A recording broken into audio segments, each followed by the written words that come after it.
demanding better from our health and food systems and for using HHS as a platform to make America healthy again, our health system is full of misaligned incentives. The most glaring being that reimbursement is concentrated to patients who are already sick and does too little to help Americans stay healthy.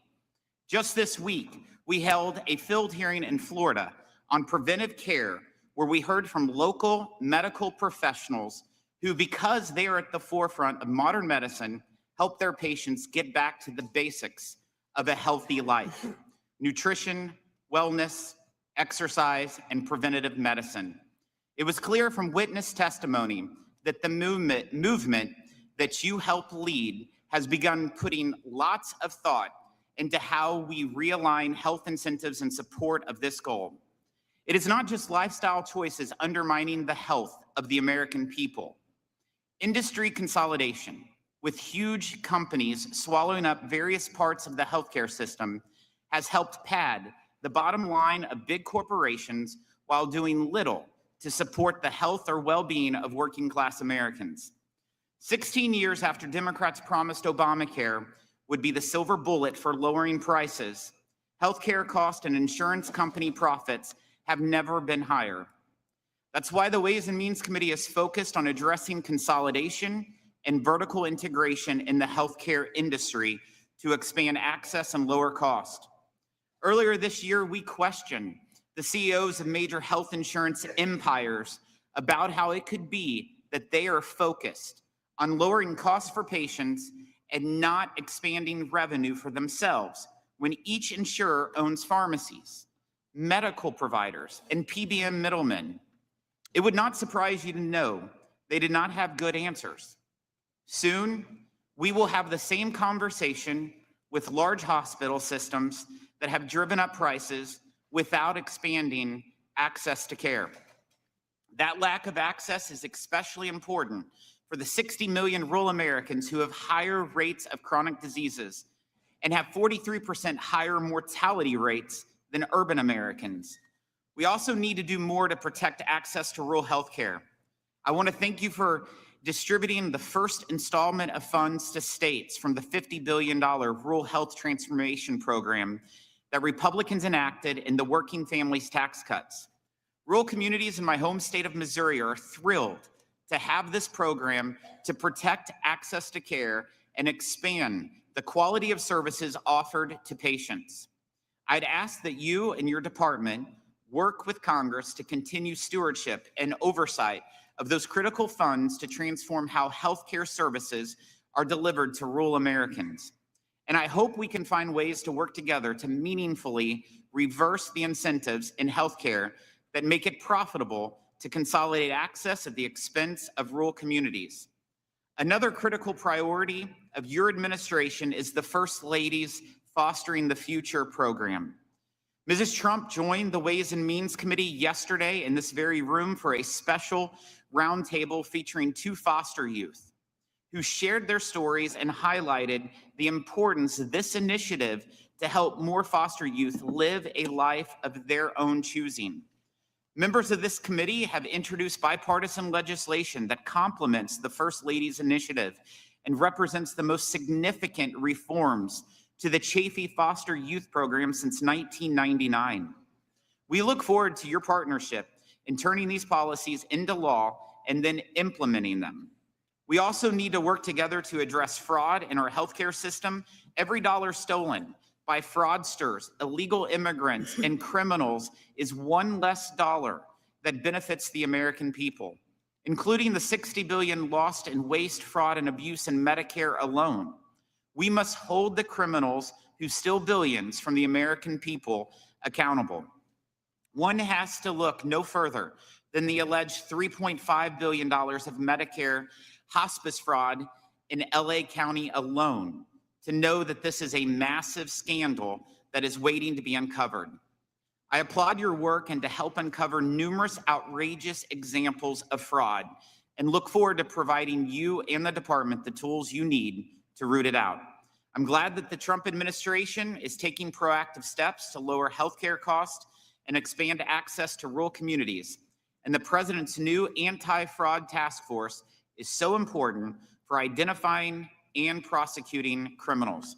I look forward to discussing these issues and others today, and I'm pleased to recognize the Ranking Member Neal for his opening statement. Thank you, Mr. Chairman. Mr. Secretary, welcome. We share a heritage as sons of the Commonwealth. I was in that audience the day before the presidential election in 1960 as Senator Jack Kennedy finished his campaign in Waterbury, Connecticut, in Springfield, Massachusetts, and that night in Boston, Massachusetts. 24 hours later, he was the president-elect. The joy in our home can hardly be calculated in just comments like this. Stayed up all night for that result. We watched him declare victory the next day, and we were delighted. I passed out pamphlets for your dad when he ran for president in 1968. I was a delegate for Teddy in 1980 when he ran, and I ran his campaigns in Western Massachusetts.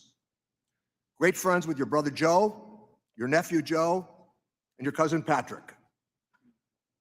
Together, with witness 2 days ago, when 5 governors of Massachusetts, Maura Healey, Mitt Romney, Bill Weld, Mike Dukakis, and Deval Patrick all gathered to celebrate the signing of what we believe to be the antecedents of the Affordable Care Act. All very capable people, regardless of party. We built in Massachusetts a mecca of healthcare for the world. We're proud of it. It's the gold standard. It has drawn investment.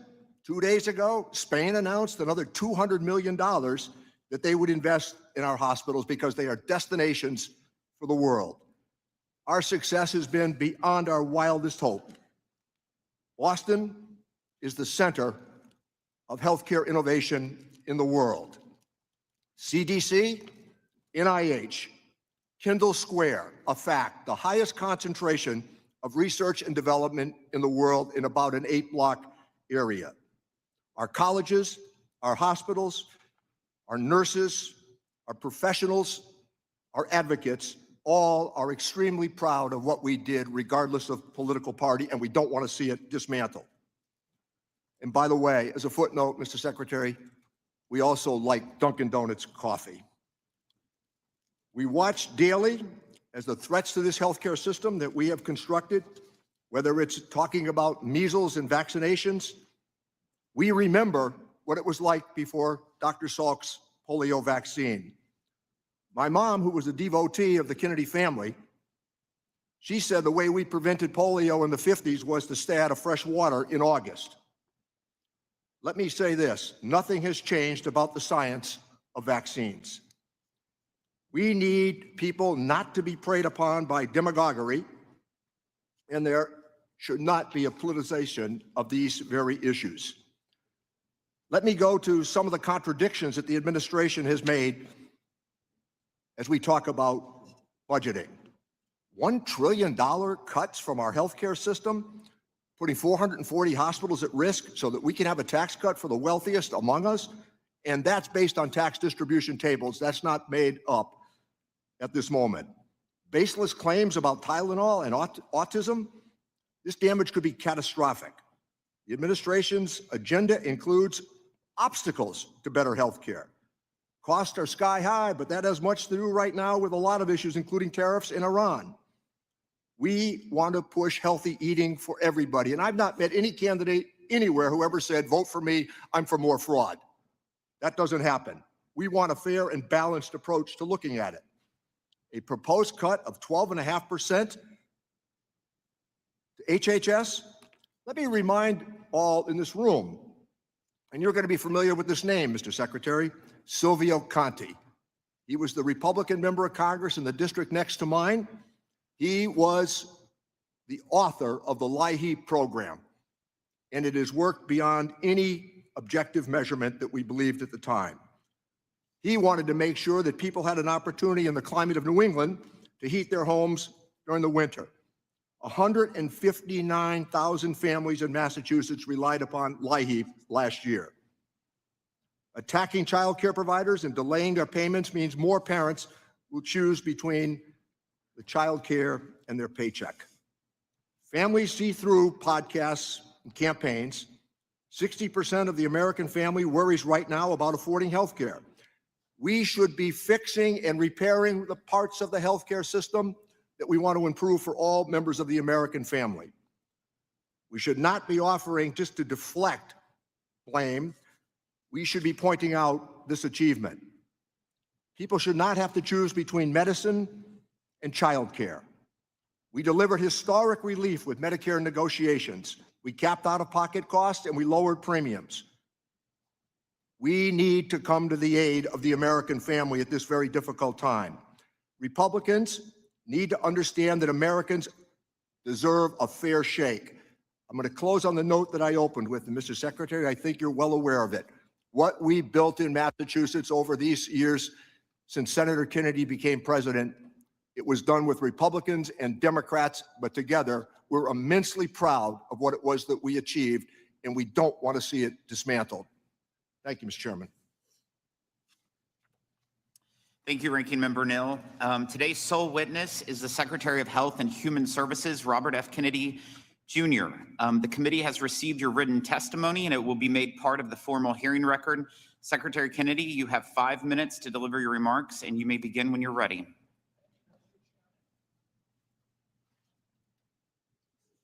Imagine being able to build an app with your name on it, just by thinking about it.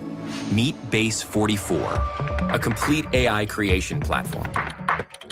Describe what you want, and watch it take shape. You can plan, customize, and expand in any direction. From tools built for one, to platforms ready for many. From passion projects to enterprise-grade systems. Everything is built in and ready to launch. It's a new world of creation, where you can go as far as your imagination takes you. Can you imagine it? Let's make your dream a reality right now.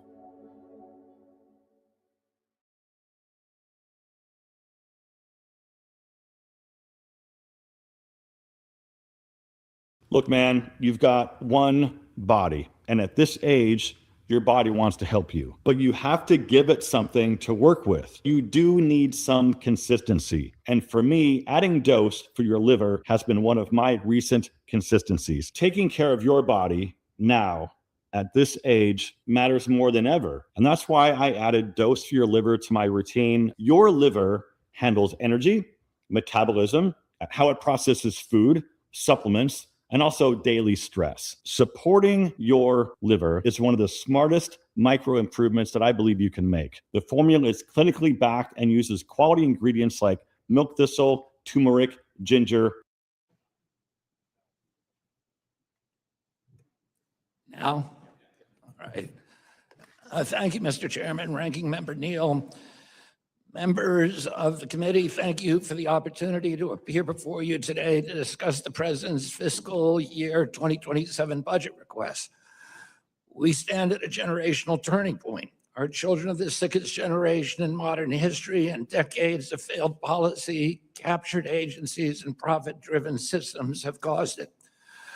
Parents across the country demanded change, and we are delivering it. We are ending the era of federal policies that fueled the chronic disease epidemic and replacing them with policies that put the health of Americans first. President Trump and I are challenging the status quo and the institutions that defend it as we work to make America healthy again. In just 15 months, HHS has delivered historic wins. We negotiated most favored nation drug prices with 16 of the largest pharmaceutical companies, so Americans no longer pay more than other people in wealthy countries for the same medications. We're bringing real transparency to healthcare pricing so patients know the cost of care before they receive it. I use the full convening power of the federal government to bring health insurance CEOs to the table to reform prior authorization. We are cutting red tape, speeding decisions, and demanding transparency. We are also cracking down on waste, fraud, and abuse. This year, HHS and USDA issued new dietary guidelines that put real whole food at the center of the American plate. We flipped the food pyramid upside down and sent a clear message to the American people: eat real food. HHS has also opened the door to partnerships with industry, trade associations, nonprofits, and advocacy organizations. More than 50 medical schools have committed to expand nutrition education from an average of just 2 hours to 40 hours. Food manufacturers are stepping up too. More than 40% of the food industry is committed to phase out petroleum-based dyes by year end, and many have already eliminated them. In conjunction with these efforts, FDA approved 6 natural food colorings derived from fruits and vegetables. Though President Trump's Great American Recovery Initiative, HHS is matching compassion with action to help Americans break the cycle of addiction. At HHS, we are prioritizing patients with ultra-rare diseases and their families and driving faster access to life-saving treatments. We're restoring gold standard science and integrity across the agency. We're protecting children from sex-rejecting procedures that expose them to irreversible harm. We're eliminating outdated and misleading warning labels on hormone therapies used to treat women during menopause. We're strengthening oversight of organ procurement. We're implementing Operation Stork Speed to ensure the safety and quality of infant formula. We're applying the same focus and urgency, as you mentioned, to rural America. The Rural Health Transformation Fund delivers the largest investment in rural health in our nation's history, $50 billion over 5 years to strengthen hospitals and ensure Americans can access the care they need no matter where they live. Members of Congress on both sides of the aisle have made rural health a clear priority in their conversations with me, because every state is feeling the strain of hospital closures, workforce shortages, and gaps in access. HHS announced more than $135 million investment this month to expand rural residency programs and nutrition services. The data is clear. When physicians train in rural communities, they're more likely to practice there. The president's budget puts all these priorities in action. It invests in prevention because preventing disease costs less and delivers better outcomes than treating it. As my uncle, President John F. Kennedy, said, progress is a nice word, but change is its motivator, and change has its enemies. We see those forces clearly: entrenched interests, defenders of a failing status quo, and institutions that put profits ahead of the American people. That resistance underscores the urgency of this moment. We can reverse the chronic disease, improve public health, and lower costs. I stand ready to work with this committee and Congress to seize this opportunity, implement and codify lasting generational reform in American healthcare. For our country, for our children, and for the health of the American people, together we can make America healthy again. Thank you very much. Thank you. Without objection, each member will be recognized for 4 minutes to accommodate the Secretary's time. As always, we want to ensure that all members have an opportunity to ask questions of the Secretary. We'll now proceed to the question and answer session. Start with Mr. Buchanan. Thank you, Mr. Chairman. And I want to thank Secretary Kennedy and your leadership. It's been incredible in my mindset. The U.S. is spending $5.3 trillion on health care and getting sicker as a nation.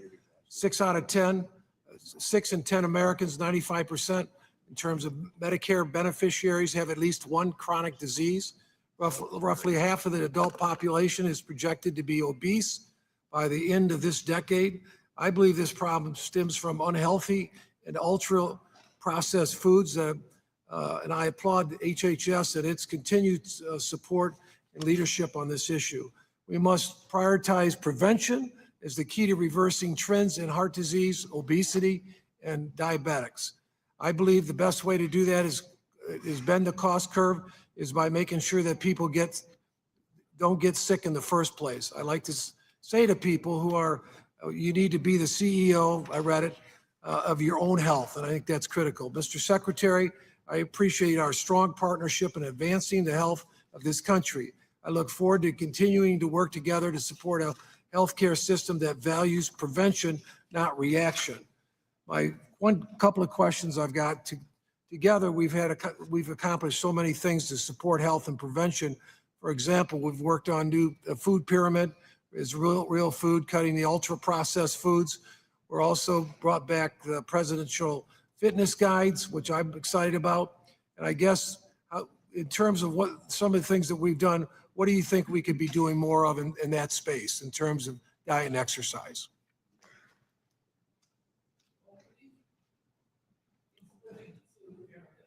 Flipping the food pyramid and issuing new dietary guidelines was the beginning.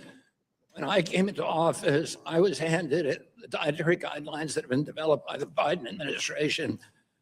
They were 453 pages long. They were incomprehensible. They were written by food industry lobbyists, and they reflected the mercantile impulses that had driven Fruit Loops to the top of the food pyramid. Fruit Loops isn't even a food, it's just poison. And we brought together the best nutritionists in this country from the best universities all over this country, a dozen of them who worked 11 months to reform the dietary guidelines and offer for the first time not dogma-based guidelines, but science-based guidelines. Every recommendation is cited and sourced from multiple peer-reviewed publications. That's the beginning. The next part, we have to drive those changes into dietary culture in our country. We are aggressively using the food subsidies program with Brooke Rollins, my partner in this. Let me mention, I've got another question with 1 minute left, but I'm deeply passionate about promoting access to screening as a way to prevent diseases. Through my personal experience with Alzheimer's and lung cancer, I've become a strong believer in the power of detection and prevention. And I'd like to get just your thoughts and ideas on that in terms of screening, like lung screening for cancer and stuff like that. Screening for prevention is absolutely critical. We are reforming now the USPSTF, which is the committee that decides on new procedures and interventions that need to get CMS compensation. And that committee has been lackadaisical and negligent for 20 years. We're now bringing new members on who have a clear mission. We're going to have much more frequent meetings. We're going to have for the first time transparency. We're making huge investments at NIH and elsewhere in doing the kind of science that we need to do better screening for Alzheimer's. Thank you, and I yield back. Thank you, Mr. Neal. Thank you, Chairman. Mr. Secretary, fighting fraud is bipartisan here. As I noted earlier in my remarks, that nobody ever campaigned with a bumper sticker that said, vote for me, I'm for more fraud. So fighting fraud certainly has considerable support across this Congress. And nothing makes me or you or others in this room madder than those who might rip off Medicare. So I think those who commit fraud ought to be held accountable. So let's talk about Lawrence Duran. He perpetrated what at the time was the largest therapy issue-related Medicare fraud in history, hundreds of thousands of false claims. He was sentenced to 50 years in prison, and he and other collaborators were ordered to pay back $87 million in restitution. His sentence was commuted by the president.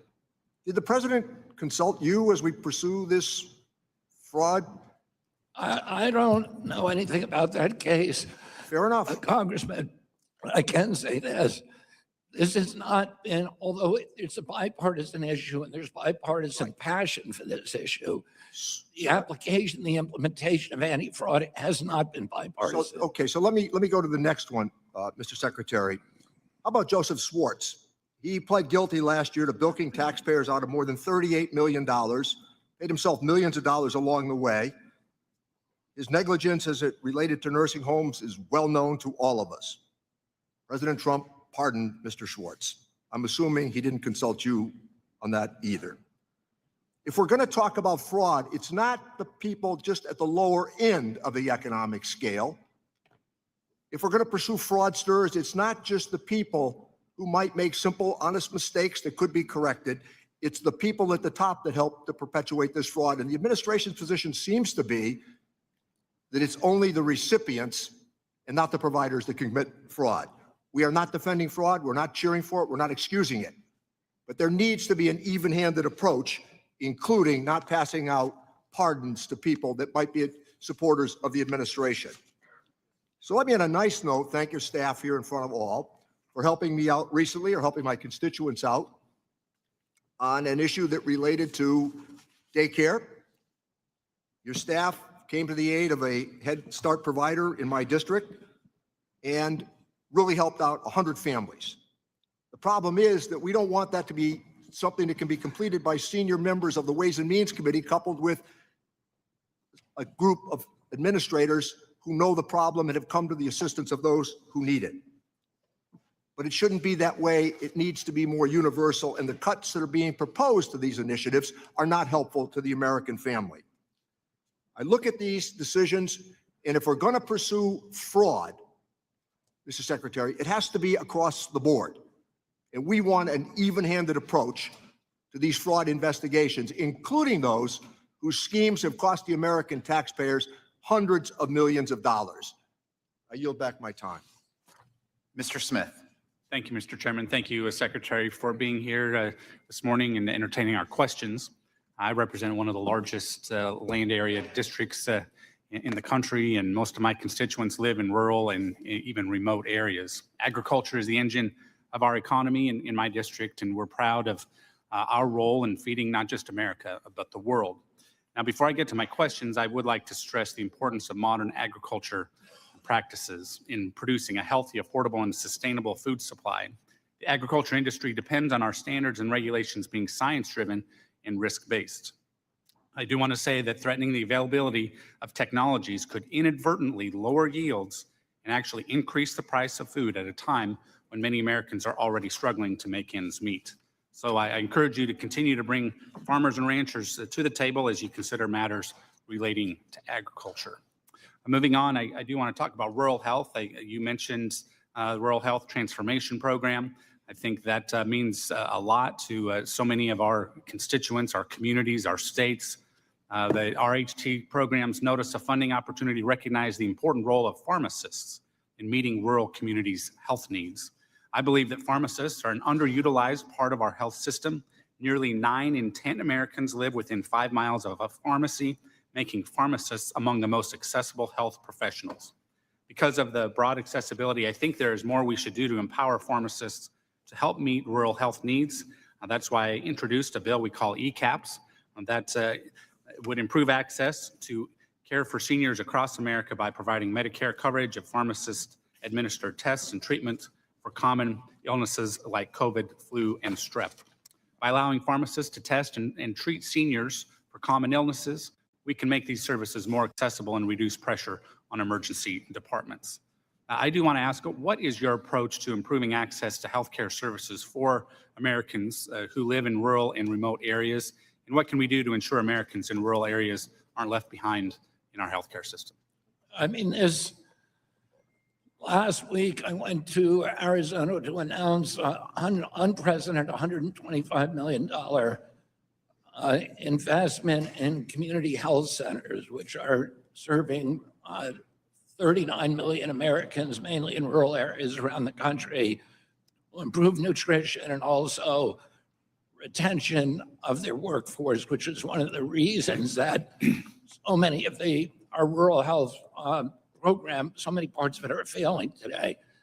We've seen closures of 120 rural hospitals since 2010. It is a crisis when these hospitals close. It doesn't just deny access to healthcare. Those hospitals are economic drivers for their community. They're the highest paid jobs. They're oftentimes the biggest employer. For that reason, President Trump made the biggest investment in rural healthcare in American history, a $50 billion Rural Health Transformation Fund. Right now, Medicaid gives about 7% of its money to rural hospitals, and it's about $20 million a year. Well, we're increasing the flow of federal dollars to rural community healthcare, an extra $10 million a year. So that's a 50% rise over the next 5 years. And it's going to give those hospitals the ability to upgrade their infrastructure, to install telehealth, to move to AI, and to retain workers and do all the other things they need to achieve permanent stability. I appreciate that. And just in closing, and I just want to note moving to CMMI, Center for Innovation. I appreciate its intent. I do believe it lacks some transparency, and especially when CBO found CMMI's activities increased direct spending by $5.4 billion. So my time has expired, but I would encourage you to take a look at that so that we can make sure that innovation drives cost savings and better outcomes rather than just driving more spending and not positive results. Thank you. CMMI has been disastrously mismanaged in the past. We are changing that. We're making it a center for innovation that Congress intended it to be. Thank you. Mr. Doggett. Mr. Secretary, since waste, fraud, and abuse has been something of a watchword in this administration, I'm sure that you're familiar with the December 3rd Government Accountability Office response to a request by Chairman Smith, which reported significant agent and broker fraud with the Affordable Care Act, including brokers signing up people who didn't even know they were signed up. As you're aware, last May, under your authority, CMS fully reinstated all 850 brokers and agents who had been suspended back in 2024 because of suspected ACA fraud. Can you guarantee to our committee today that every one of those suspected brokers and agents was thoroughly investigated and found to be innocent of any fraud, any wrongdoing, or criminal activity? I can tell you. Can you, sir? Yes or no?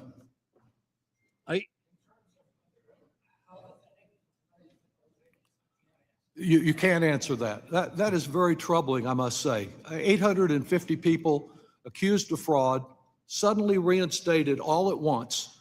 Do you know whether any of these suspected fraudsters who were reinstated so swiftly were subject to any additional oversight under your authority? Have there been guardrails that have been put in place to ensure those 850 agents don't continue to commit fraud? Base 44 super agents. Careful, there's no going back. No setup. Just say hello. Every tool you already use, plugged in a click.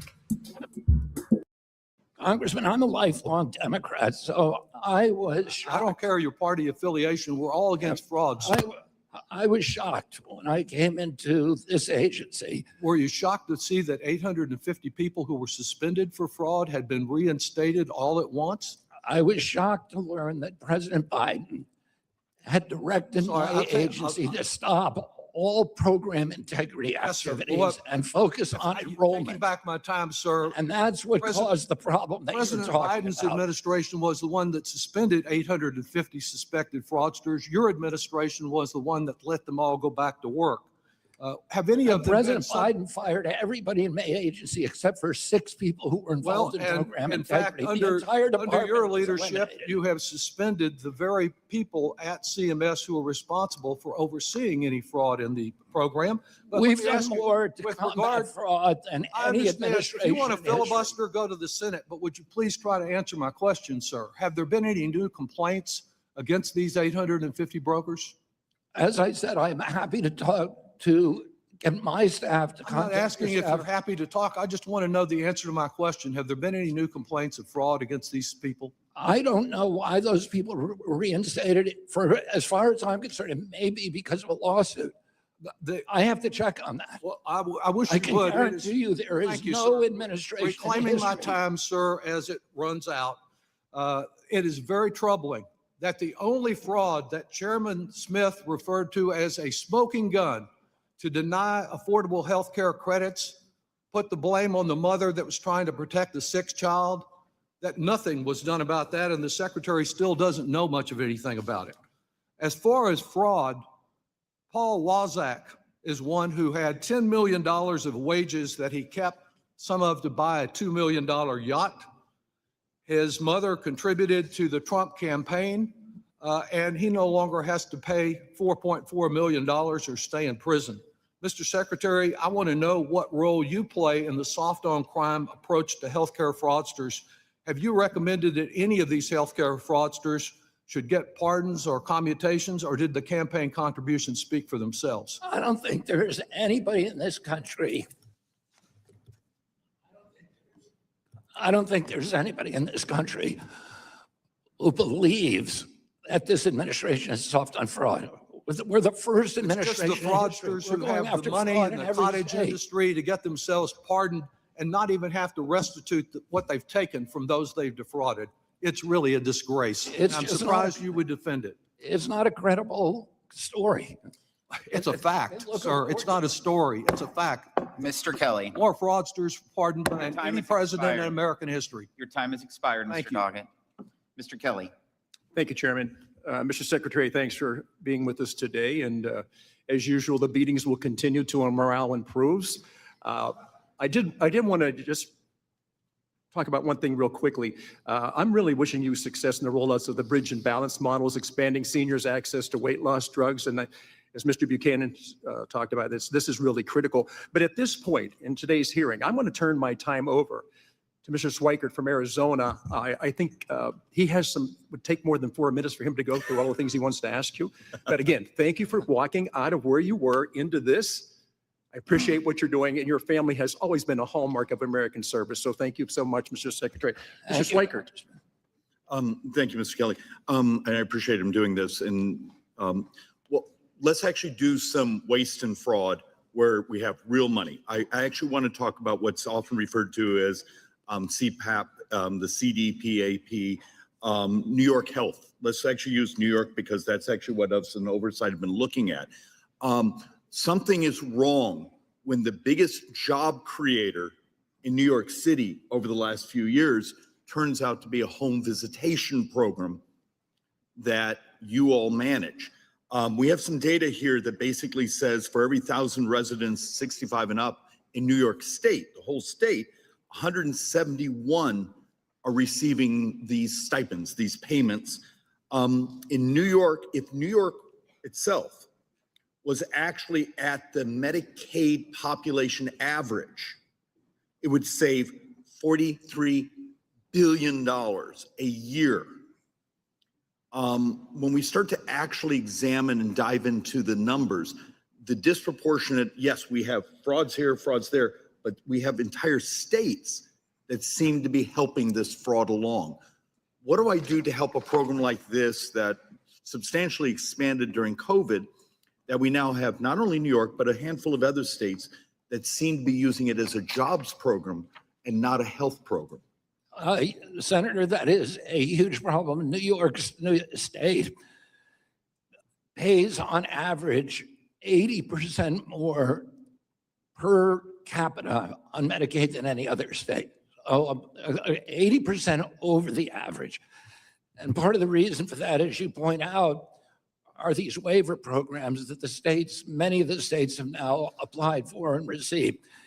In the old days, Medicaid paid for medical procedures. So if you got a hernia operation, we could figure that out at CMS. We could see you had a scar. It was done by a licensed doctor, by a licensed nurse, and we could track to make sure it actually happened. The waivers allow people, family members, who are taking care of an elderly parent to get paid for balancing the checkbook, for picking up the groceries, for driving somebody to a doctor's appointment. Today, the biggest job in New York, 650,000 people, the biggest employment niche is home care. These are family members who are getting paid to do things that they used to do as family members for free. And this is rife with fraud because we have no way at CMS to determine whether they actually perform that duty or not. We don't know whether you drove your grandmother to a doctor's office. So it's an opportunity for fraud, and state corrupt people, fraudsters are taking that opportunity all over the country. And it's one of the reasons that Medicaid doubled during the Biden administration, because we are paying for fraud now as much as for medicine. Thank you, Mr. Secretary. And we get a round two. I yield back. Mr. Thompson. Thank you, Mr. Chairman, and thank you for your persistence in getting this hearing scheduled. And Mr. Secretary, thank you for finally appearing before our committee. Mr. Secretary, let's start with an easy one. Do you have a medical or public health degree? No, No? no. Yet you're overruling doctors, scientists, and public health experts across our country. Your dangerous conspiracy theories are undermining safe and effective vaccines. Mr. Secretary, I want to echo my friend, the ranking member's comments about polio. I remember as a kid, kids older than me in school with me who got polio. They live with the lasting impacts of that infection for the rest of their lives. I was fortunate to get the polio vaccine, and I was fortunate to never get polio because of that vaccine. And because we're about the same age, I'm sure you have similar experiences. But now you undermine vaccines and are helping make diseases deadly again. Mr. Chairman, I ask unanimous consent to submit for the record this article from the Sacramento Bee about the rising measles cases in California. Without objection. Thank you. In 2000, measles were declared eliminated in the United States. And I've got a graph behind me that shows that. Under 4 years of President Biden, there were 514 measles cases in the U.S. Under just 1 year of President Trump, there are nearly 2,300 cases. Mr. Secretary, kids have died because measles is running rampant under your watch, in large part because President Trump allowed your conspiracy theories to run our public health. Americans need serious leadership grounded in evidence and science. Instead, we have you and this president elevating misinformation and undermining basic public health. HHS should be led by professionals who respect science and data, listen to doctors, and put patients first, not by rhetoric, not by conspiracy, and not by ignoring established medical facts. So today, Mr. Secretary, this is not just about policy differences. It's about whether this department is going to protect the health of the American people or put them at greater risk. Right now, it looks like the latter. Let's not sugarcoat this. Americans are paying more for health care, not less.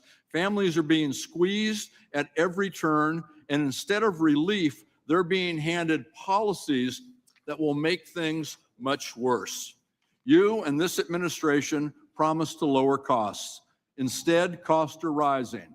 And you and this administration ripped health care away from millions of people.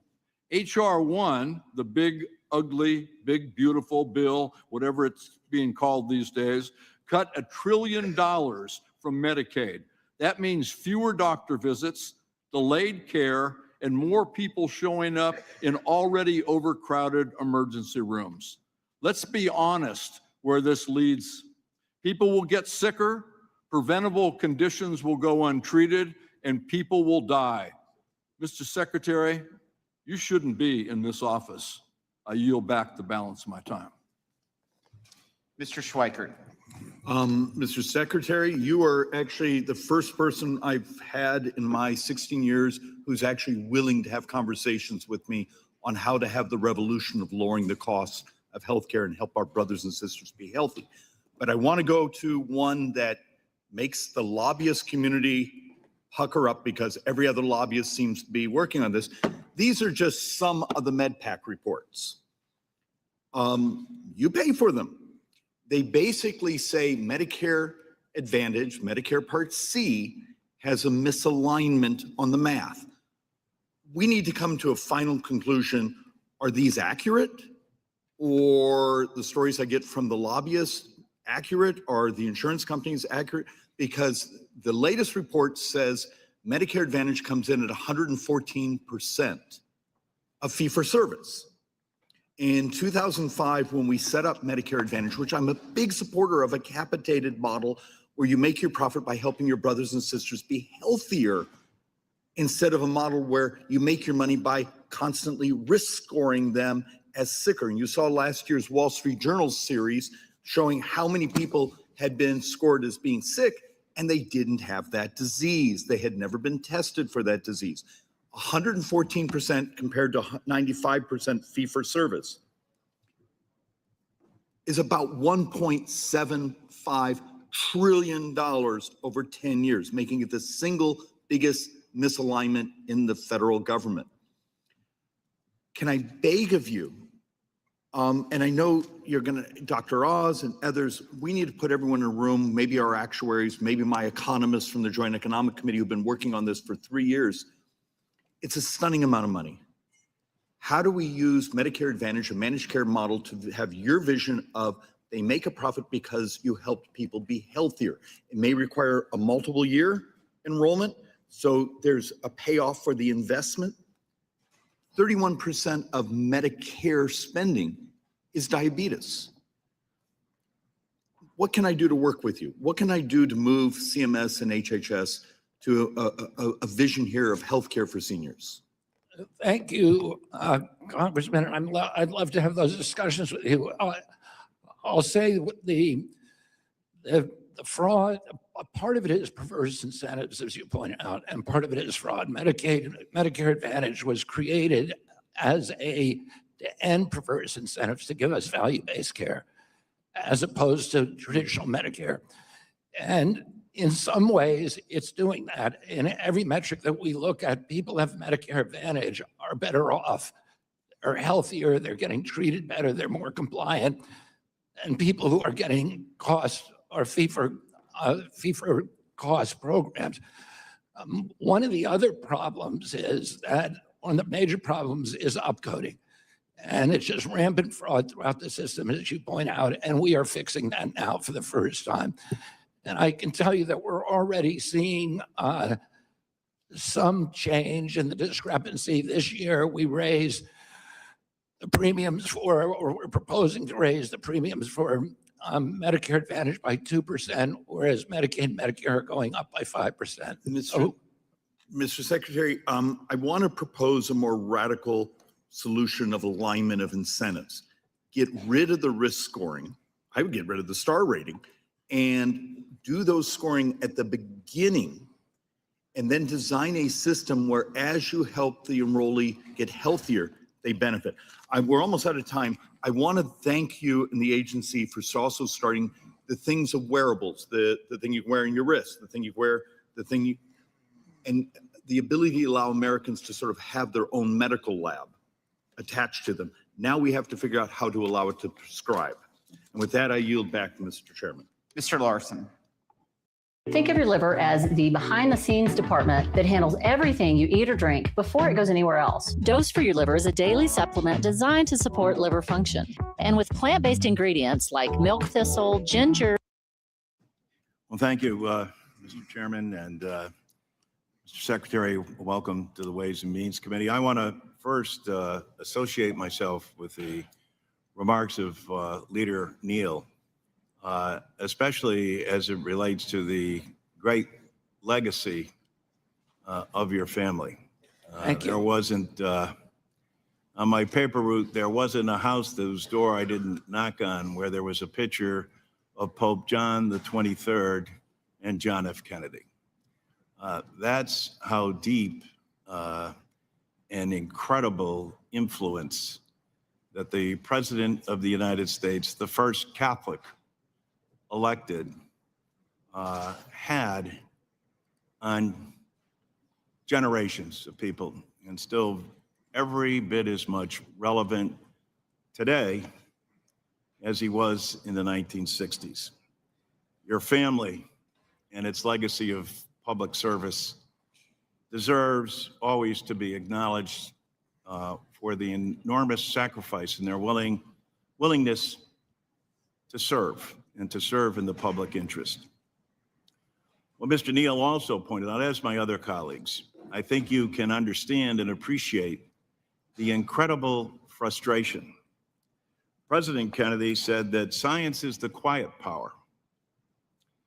And whether it comes to sending a man to the moon or vaccinations, President Kennedy was out front in terms of his belief in government and his belief in making sure that vaccines were provided for the health and well-being of the American people and the children were all sworn to serve and protect. I would like, Mr. Chairman, if you would, to submit for the record the Connecticut Department of Public Health testimony on the establishment of vaccine standards. Without objection. Thank you, Mr. Chairman. I would also, Mr. Chairman, like to submit for the record a stark divide. Americans more confident in career scientists at the U.S. health agencies than leaders. Without objection. And I guess that's what it all comes down to. When we look at the vaccination process, and I think everybody's entitled to their opinions and views, but we're not entitled to our own facts. And the facts, I think, speak clearly on this. When I confront doctors in my community, they say they're spending more time counseling people about taking their vaccination shots. We know what we were able to do. Just 4 years ago, the state of Connecticut braced for what they thought might be an outbreak of measles because a case was reported. But as it turns out, that was the only case. And it was attributed to the fact that people were vaccinated, and that's what prevented that. And as Mr. Neal and others have mentioned, whether it's polio, whether it's measles, whatever the case may be, I think you can appreciate how deeply concerned people are about this and how the contrast between what your uncle and the President of the United States said in his beliefs and yours with respect to vaccinations. And with that, I see my time has run out. I'll yield back my time. Thank you, Mr. LaHood. Thank you, Mr. Chairman. Mr. Secretary, welcome. I want to get your opinion on the FDA. There's been broad reporting in the press on concerns that and mismanagement and bungled drug reviews at the FDA have chilled investments in life-saving innovative cures, and that China is rapidly becoming the recipient of those investment dollars. I also serve on the Select Committee on China. And as we look at how do we win the strategic competition when it comes to investment and innovation, it's very important that we have a vibrant, efficient FDA. And I understand that you aren't involved in those drug review decisions, and I intend to take that up with Dr. Markey. But it seems like a squandered opportunity to maintain America's position as the premier destination for investment in medicine and modern technology. Can you comment on that, Secretary? What I would comment is I acknowledge that Congress is eating our lunch, and that happened during the Biden administration. We are redressing that.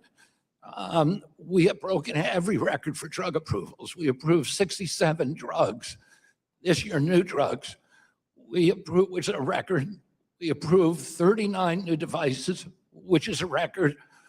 We approved 91 new generic drugs, which is a record. We are 100% online to make all of our PDUFA deadlines, which does not usually happen. We have dramatically shortened the period from approval from conception to Congress. We just approved 2 new drugs, 2 new oncology drugs in record time, one in 45 days. The closest before that was 310 days. The other in 55 days. These are 2 drugs that are so effective that they can bring people out of hospice. We've moved to 2-to-1 from 2-to-1 trials to 1-to-1 trials, where it's appropriate. We're using AI to dramatically shorten the times to approval. We're doing things that no other agency has with greater competence, greater efficiency than any other agency in history.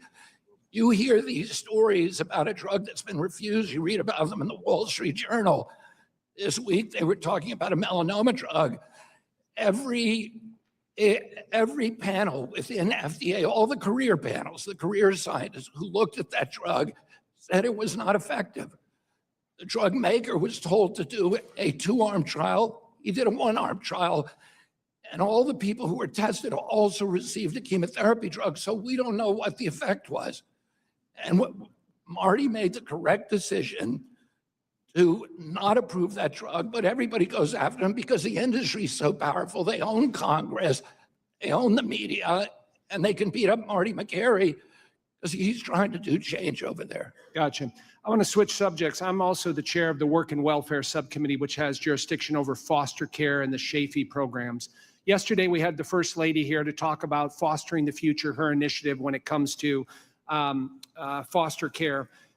Can you comment on the role HHS is playing in implementing the Fostering the Future executive order to help improve outcomes for foster youth? President Trump and the First Lady, who has been extraordinary for us to work with, have said their vision is one family for one child. Right now, we have a 2-to-1 ratio. And part of the reason for that is that the Biden administration was excluding an entire class of people because of their religious beliefs. We are, and told the states to actually pass laws, instructed them to pass laws refusing families who had certain religious beliefs, mainly Christian religious beliefs, to not be allowed to have children. And that dramatically constricted the pool of available parents. We are changing that. We're also addressing one of the big issues, which is to allow children to stay with their families of origin. One of the biggest drivers of those separations is drug abuse.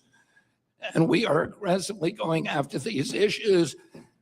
And partially as a result of our work, the number of foster children has dropped from 425,000 to 325,000 because there's more kids who are doing our early preventative services on and intervening early with parents who have drug addiction problems. Thank you, All Mr. right. Secretary. I yield back. Mr. Davis.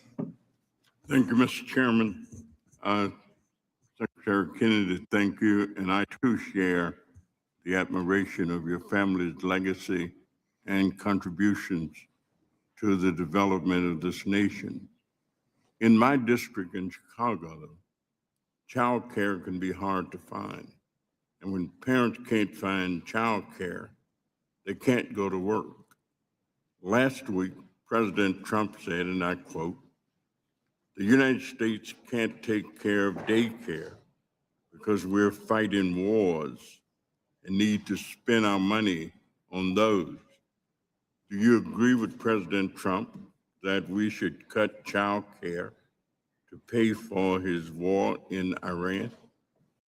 This is the garden hose nozzle my team spent 3 years building because every pressure washer on the market kept letting people down. Every pressure washer has the same fundamental flaw, and nobody was fixing it. You see, pressure washers all rely on motors, engines, or electricity to generate force, and that works. But it also means they're loud, heavy, expensive, break after a few seasons, and needs. I don't think that that's what President Trump meant, Congressman, and I appreciate you very much for actually giving me an opportunity to answer your question, which none of your colleagues have done. They've all shut me up and they've talked about science, but science is about debate. They give a little speech that they can go and market, for fundraising, and then they don't allow me to answer the question. And I deeply appreciate the respect that you've shown. Well, in this budget, we were told to make a 12% cut across our department because Congress wrote a $39 trillion debt. We're now having to tighten our belt. The two programs that I protected and that Russ Float protected were the Head Start program. Okay. Oh, it is getting no cuts. And I've got incidentally, another- there have been no cuts to Medicaid. Look at the Another CBO. question that I need to ask. Black women are nearly 3 times as likely to die from pregnancy-related causes as white women. Yet the Trump administration is undermining Black maternal health from all sides. The GOP slashed over $1 trillion from Medicaid, which pays for over 40% of births in the United States. President Trump just proposed cutting maternal and child health programs by over $800 million. DOGE canceled funds for several research projects that could save countless Black mothers, like the Morehouse School of Medicine research on improving the health of Black pregnant and postpartum women. How can we lower Black maternal health experiences if we're cutting funds for these critical programs? And the administration says that you can't consider race or ethnicity in healthcare. We are this administration, under my leadership and President Trump's leadership, is doing more to advance maternal health than any other administration in history. It was tremendous duplication of the departments. We had 42 different maternal health services in our department, and we cut some of those and consolidated them. Right now, we are investing huge amounts of money in maternal health. We serve 59 million American mothers. Our perinatal program, which is a groundbreaking program, we're now in 220 hospitals. Well, thank you. Has reduced maternal mortality in those hospitals by 42%. My time Nobody's done that in history. My time is going to expire, but let me ask you, the community health centers are excellent stewards for the 340B program, and they've done a great job with them. Now they're burdened with a new model and reporting requirement. Would you consider exempting the health centers from that model of rebate, all of the reporting things that are making it difficult? I'm happy to talk to you about that. I can say that we are increasing the budget for community health services centers in this country in this budget, where everything else is getting cut, because we understand that they do a better job at treating their patients, and particularly patients in poor community, than any other system in our country. And I just gave another $143 million to them last week, in addition to the proposed increase in their budget that are in this proposed budget. Thank you, Mr. Chairman. Now you're back. Thank you. Mr. Estes. Thank you, Mr. Chairman, and thank you, Secretary Kennedy, for being here today. You know, I want to start by commending the Department of Health and Human Services for establishing the MAHA Commission and Administration for a Healthy America to fight chronic disease and promote healthy living for all Americans. As mentioned earlier, the statistics are staggering that 6 in 10 Americans have at least one chronic disease, and that 90% of our healthcare spending is dedicated to fighting these conditions. We've got to look at ways to reverse this trend and focus on how do we improve wellness. We're strongly supportive of a pivot away from this reactionary sick care towards the preventive maintenance and strategic alignments for particularly rural health. We also need to recognize the importance of patients' access to quality care and availability of providers. A bold vision for a healthy America doesn't work if we can't succeed to support our rural communities with the essential medical workforce and emergency transportation required. In my district in South Central Kansas, institutions like the Kansas College of Osteopathic Medicine and the future Wichita Biomedical Campus are working hard to generate the next generation of doctors that will be supportive for us. You know, Mr. Secretary, air ambulances are an essential lifeline in rural America. And when emergency happens, sometimes those helicopters are often the only way a patient gets to a medical treatment in time. Many of our bases are at risk of closing because of the Medicare reimbursement rates haven't been meaningfully updated for a couple of decades. And part of that's because the federal government hasn't been doing its job. 5 years ago, the No Surprises Act was required the Department of HHS and Department of Transportation to collect those cost and operational data. And to date, those rules haven't been finalized. And I wanted to just ask, you know, how can we work together? How can we get HHS and Department of Transportation to work to update? I am happy to work with you on that. I can tell you that the No Surprises Act was passed with the best intentions, and it was a great law, but it was not implemented by the Biden administration. And those proposed regulations on the No Surprises Act were left to languish. We are now in the final process of finalizing them. and I'm happy to work with your office to talk about the air ambulance problem. And and these are huge. This is a huge issue, particularly in Alaska. So I hear from them all the time about the same issue. And we've also found a lot of fraud in that area. So we need the kind of audits that you're talking about and then the kind of information that you're talking about. We're really interested in that. And I look forward to working with you on it. Great. Well, thank you. And, one of the things we're also concerned about is the real threat of retirement of so many providers in the physician workforce.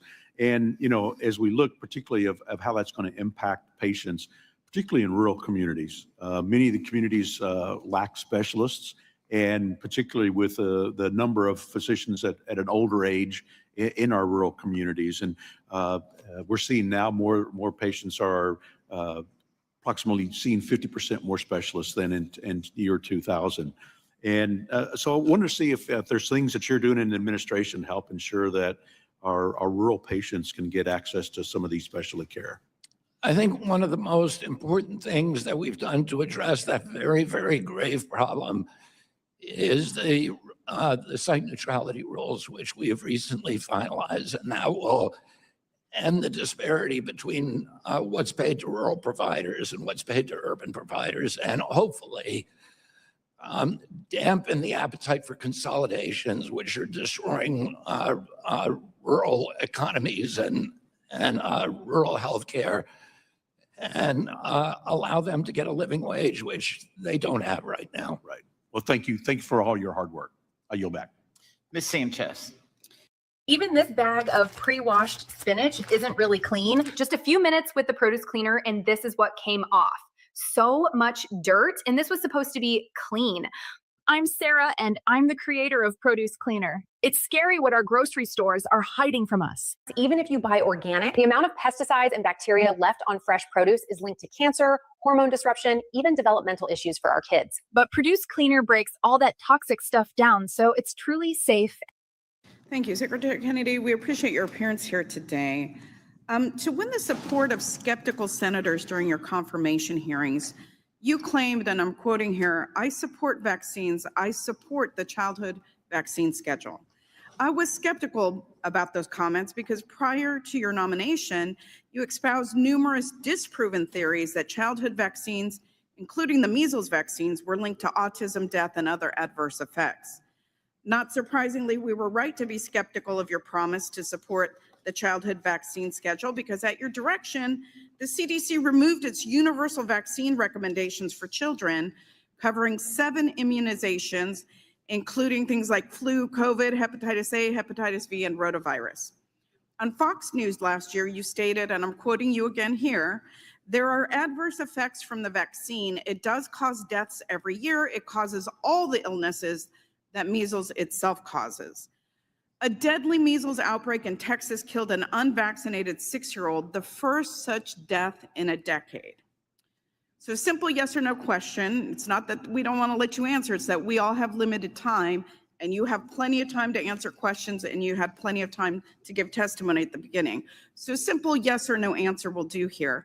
Do you agree with the majority of doctors that the measles vaccine could have saved that child's life in Texas? It's possible, certainly. Okay, thank you. I want to look at some very important data. In 2024, under the Biden administration, which apparently seems to be responsible for every ill in the world, in 2024, under the Biden administration, there were 258 cases of measles.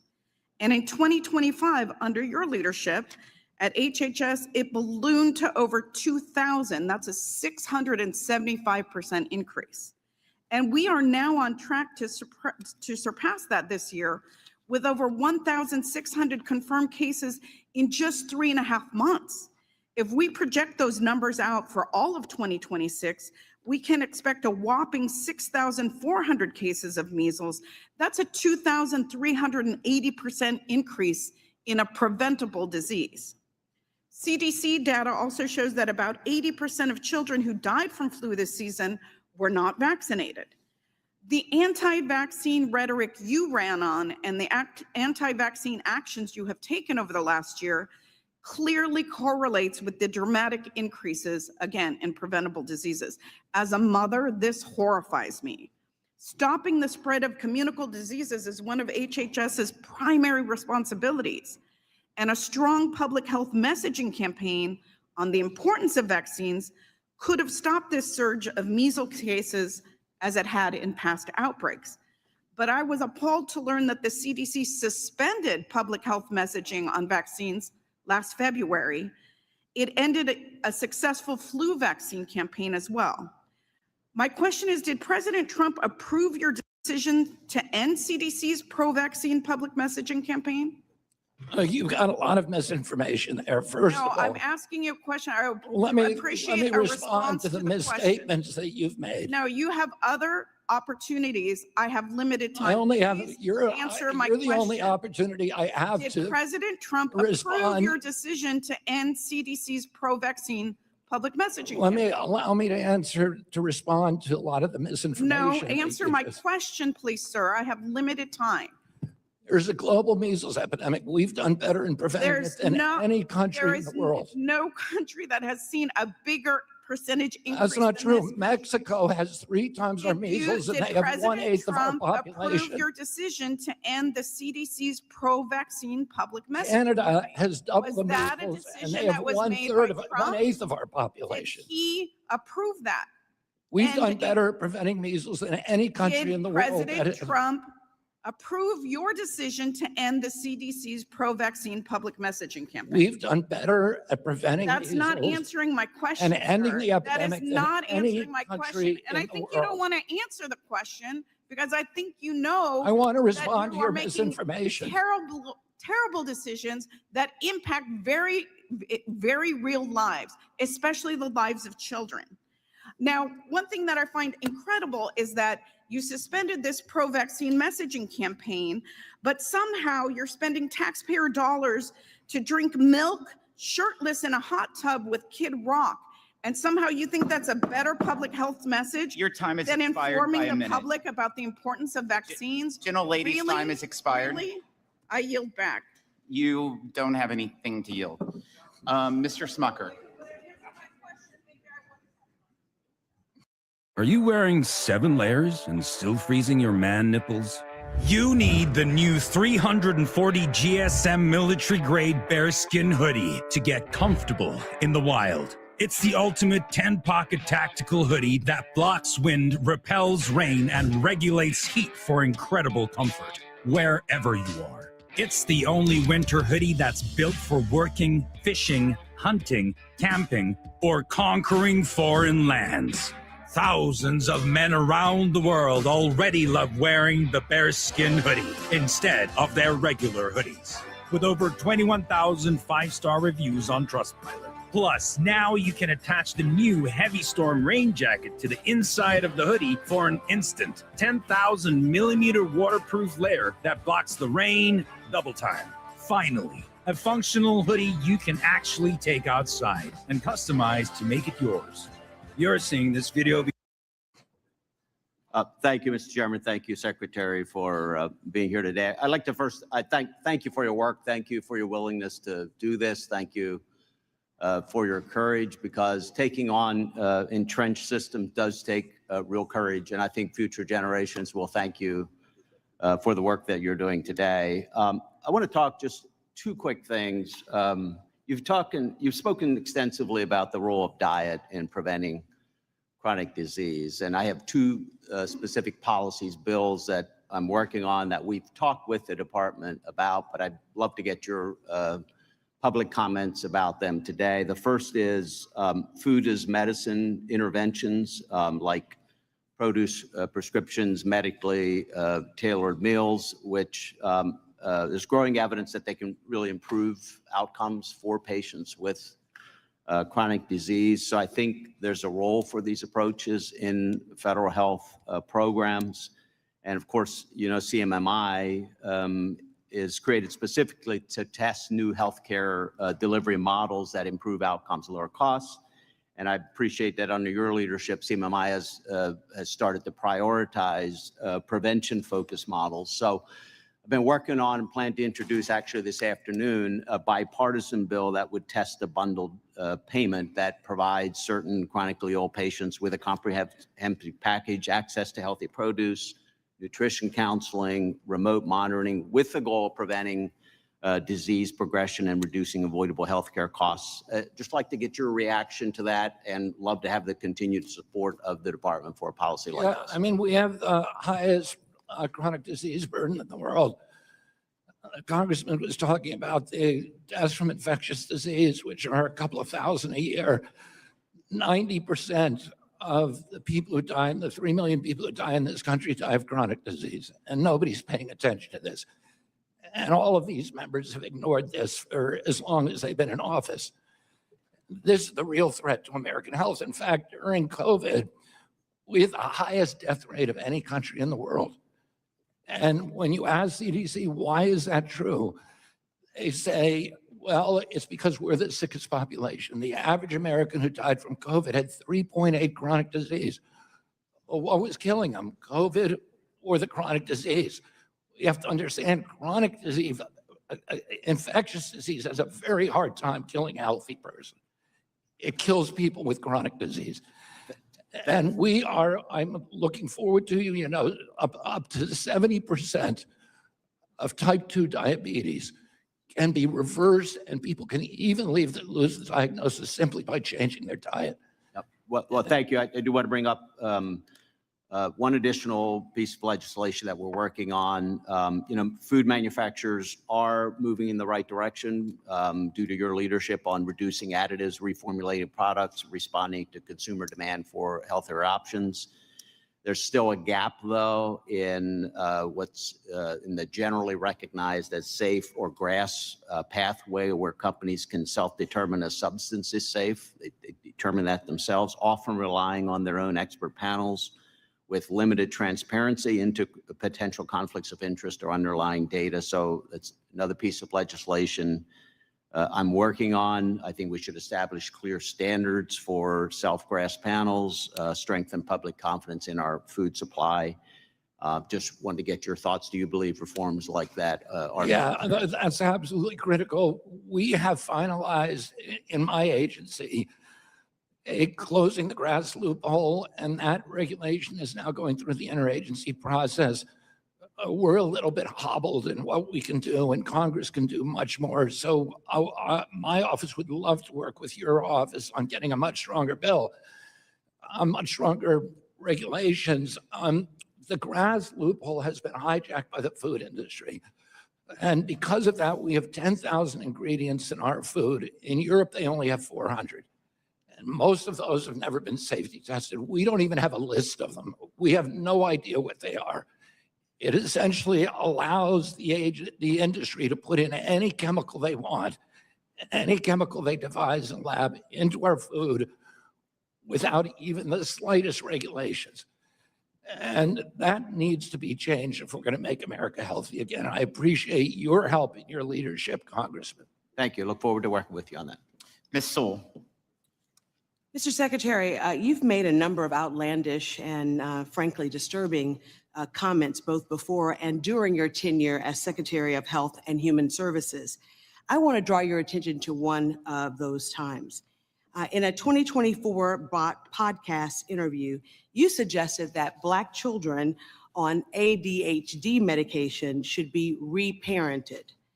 You said every Black kid is now just standardly put on Adderall, SSRI, benzos, which are known to induce violence, and that those children are going to have to go somewhere to get reparented. There is a lot to unpack in that comment. I know that you've already answered several of the questions I was going to ask, and so I'm just going to rephrase them. Mr. Secretary, you've already admitted that you are not board certified physician, and you've already admitted that you did not go to medical school. Have you ever reparented, or parented, I should say, a Black child? I don't even know what that phrase means, and I doubt just that a yes I or said no it. answer. I doubt that I did said say that it. phrase. You No, absolutely I'm not going to said it. answer something that I didn't say. You absolutely said it. Oh, I'd like to hear the recording. So to be Because clear, it doesn't make sir, any I'm just- sense. I'm I gonna don't even know reclaim what my it time. means. I don't either. That's why I'm And asking. by the way, So to be of clear, you're not a 26 doctor, you have no medical degree, and you have no formal medical training. as And of, you have never as of, parented a black as of child. And yet you 24 are of the suggesting 26 that HHS government- secretaries Mr. have not had Secretary, medical This is my degrees. time. And I say to the chairman, I want to reclaim my time. So you are not a doctor, have no formal medical training, and you've never parented a black child, and yet you are suggesting that the federal government should take black children away from their families and reparent them and send them off to some wellness farm instead of providing them with evidence-based. You're just medical making care. stuff up. I am absolutely not making this up. Mr. Secretary, in your opinion, what factors should the federal government consider when reparenting a black child who has been on ADHD or ADD? I don't even know what rhetorical. you're talking about, Congressman. I don't know what you're talking about. I don't know what deficit reparenting disorder. even means. I don't either, but you said that. I did not Mr. say that. Secretary, for black families in the United States, the issue of family separation is not new. Our nation has a long and painful history of separating black children from their families. During slavery, black children were taken from their parents and sold with no regard for their humanity. And after slavery, black families continued to face forced separations through Jim Crow laws, discriminatory policing, and child welfare systems that too often assumed that black parents were unfit. Even today, black children are removed from their homes at higher rates than white children, not because of their greater harm, but because of longstanding bias and built-in institutionalism. For you to suggest that black families are not capable of raising their own children is deeply offensive. Sir, you are the Secretary of Health and Human Services for the world's most powerful country, and your words matter. When you suggest that reparenting black children, when you sow doubt about the safety of vaccines, and when you promote unproven statements that have no basis in science, you endanger the lives of everyone across this nation. Those children have parents, and to suggest that they have to be reparented is offensive. I never Secretary, suggested that. your words matter. When those words are careless, communities pay the price. When your words are imprecise, they create confusion. And when your words are dismissive, they cause real harm. So you don't have the pleasure, because of your position, to speak first and think later. Not in this job and not because of your responsibility. Supposedly said I in expect, 2014. and the American people expect, that you choose your words with sincereness and with seriousness, the seriousness that your position demands. American lives are at stake, and it's time that you start acting like it, sir. Thank you. Ms. Hearn. Mr. Hearn. Mr. Hearn. Thank you, Mr. Chairman. It's good to be with you today. Mr. Secretary, thank you so much for, sorry. It's good to have you here today. I really appreciate it. I want to use my time to bring an issue to your attention. Last month, a young man from Oklahoma, Jacob Toe, came to meet me in my office. He told me a story that stuck with me and one that can make a huge difference for children in our country. In 2024, Jacob was in the midst of a custody dispute for his 3-year-old son, Leonardo, or Leo as they called him. One day, Jacob got the call no parent ever wanted to receive. While Leo was in his mother's care, the young boy passed away. Jacob learned that Leo died from an accidental ingestion of fentanyl that was left within the reach of his mother's home. Jacob fought to figure out how this could possibly happen. In doing so, he learned that the drug screening panels used in the child welfare process did not test for fentanyl, which is not detected by standard drug panels. While talking to lawmakers back home, they, like me, were shocked that fentanyl was not already included in the child welfare drug screenings. I believe other states across the country do not realize this gap in care and safety exists. While grieving the death of his son, Jacob decided to get involved. He told his story all around the state of Oklahoma, urging lawmakers to correct this deadly gap in testing and keeping kids safe. Thanks to Jacob's effort, last month, the Oklahoma State House of Representatives passed Leo's Law in honor of young Leo. This bill requires the Oklahoma Department of Human Services to include fentanyl testing in all child welfare drug screenings where fentanyl use is suspected. This is not an issue that is unique to Oklahoma. Other states, such as California, have followed suit and introduced similar legislation. I'm proud of my home state for leading this charge, and even prouder of this young man from Kellyville, Oklahoma, who has turned his unthinkable tragedy into successful advocacy efforts. I commend Jacob, but I know he cannot do this alone. We must do our part and help him ensure that no other child is harmed from fentanyl like his son Leo was. Secretary Kennedy, two things. Will you work with Congress to educate states about this ongoing issue and hopefully get them to introduce laws, and figure out how we can work together at the federal level to ensure all states are testing for fentanyl and child welfare drug screenings when necessary? I will work with your office on that. I think it's a wonderful objective. As you say, it's normally regulated by state law, but we can look at other options. It would be great to get everybody to do this. I'm sure children are dying across the country. Like I said, even California saw the need to do this and pass their own laws. Now, one other question before I go. Substance abuse is one of the leading factors for kids entering foster care. And in fiscal year 2024, more than 30% of children entered foster care due to substance abuse by their parents. Under your leadership, ACF has expanded access to drug treatment under the Title IV-E Child Welfare Program for parents as part of the Great American Recovery Initiative. What steps can Congress take to build on this administrative's emphasis on prevention services? Before Monday.com, Dan used to walk from desk to desk checking where things stood and who needed to approve what. You know, project managers. But since he discovered Monday.com's template center, Dan barely leaves his desk. Now he constantly says, there's a Monday template for that. So no matter which project lands on his desk, We've now funded as part of the Great American Recovery Plan a STOMP program. We're working with states, with law enforcement, with detoxes, with rehabs and sober housing to bring together a treatment that has been fragmented and atomized in the past.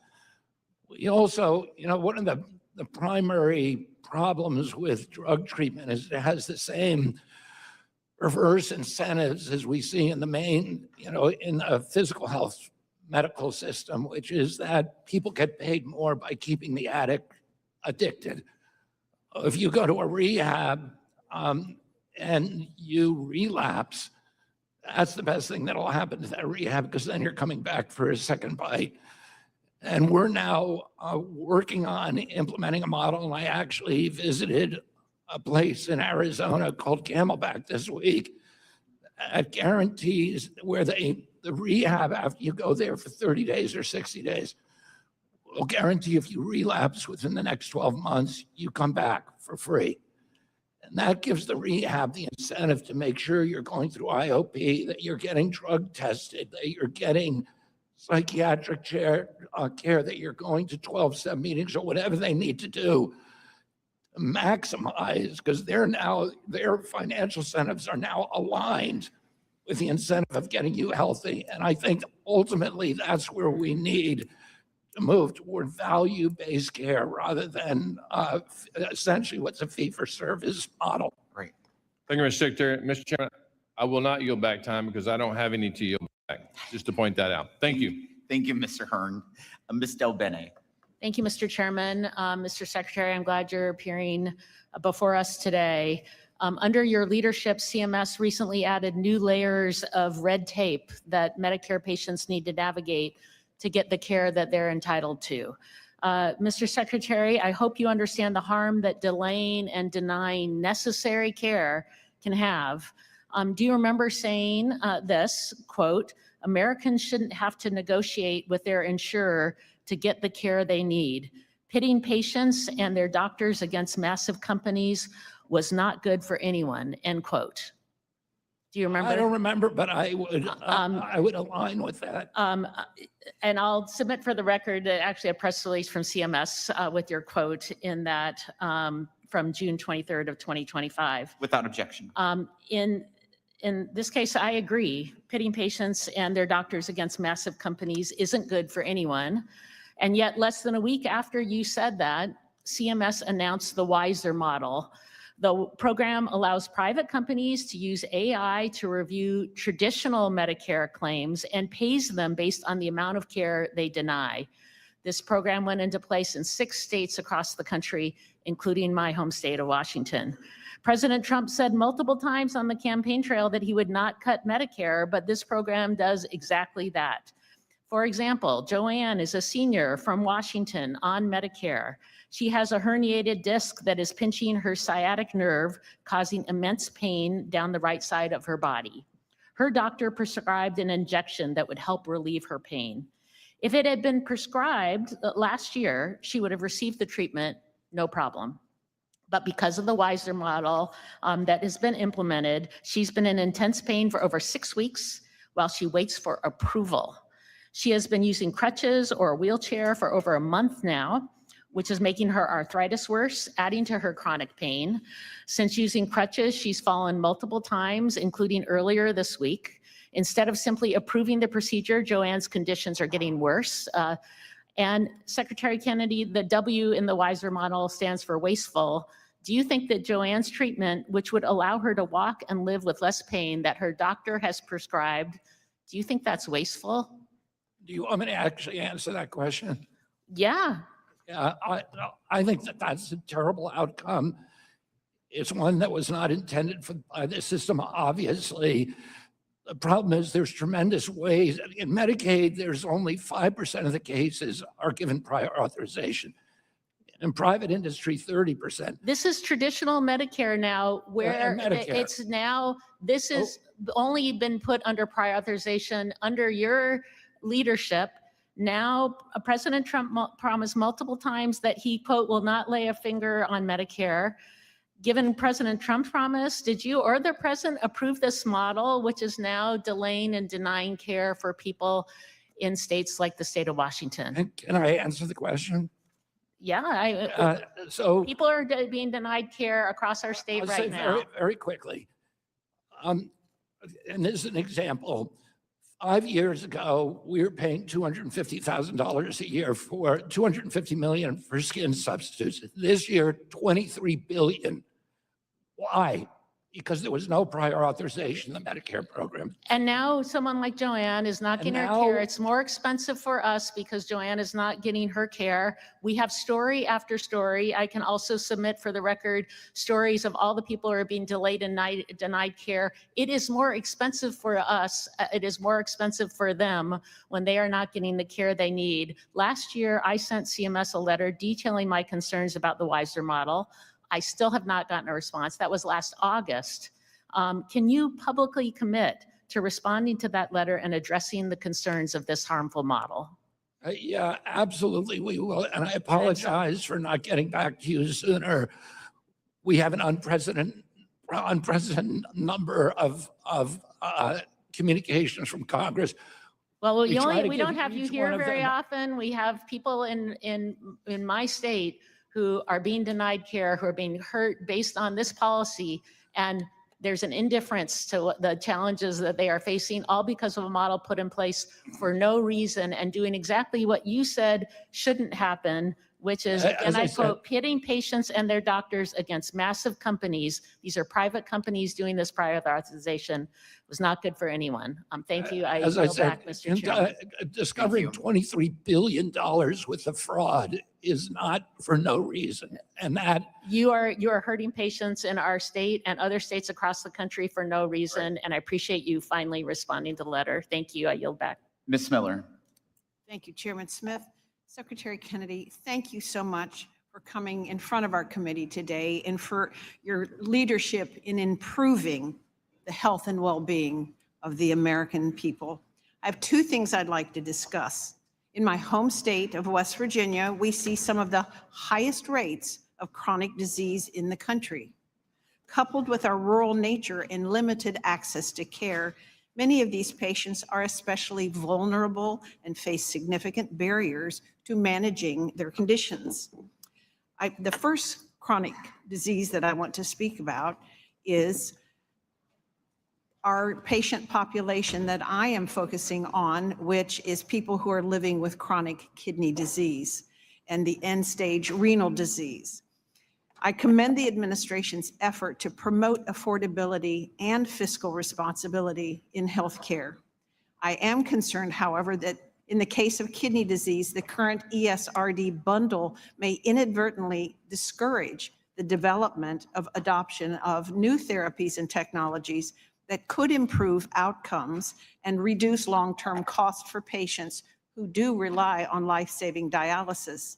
The complicated post-TDAPA policy has resulted in promising innovative drugs being pulled from the market entirely or only being accessible by a tiny fraction of the patients.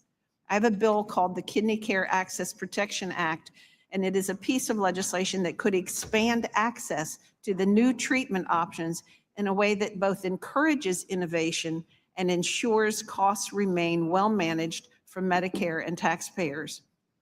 As we work together toward better outcomes and cost containment, how is CMS evaluating ways to strengthen incentives for innovation within the ERSD bundle while still maintaining fiscal responsibility?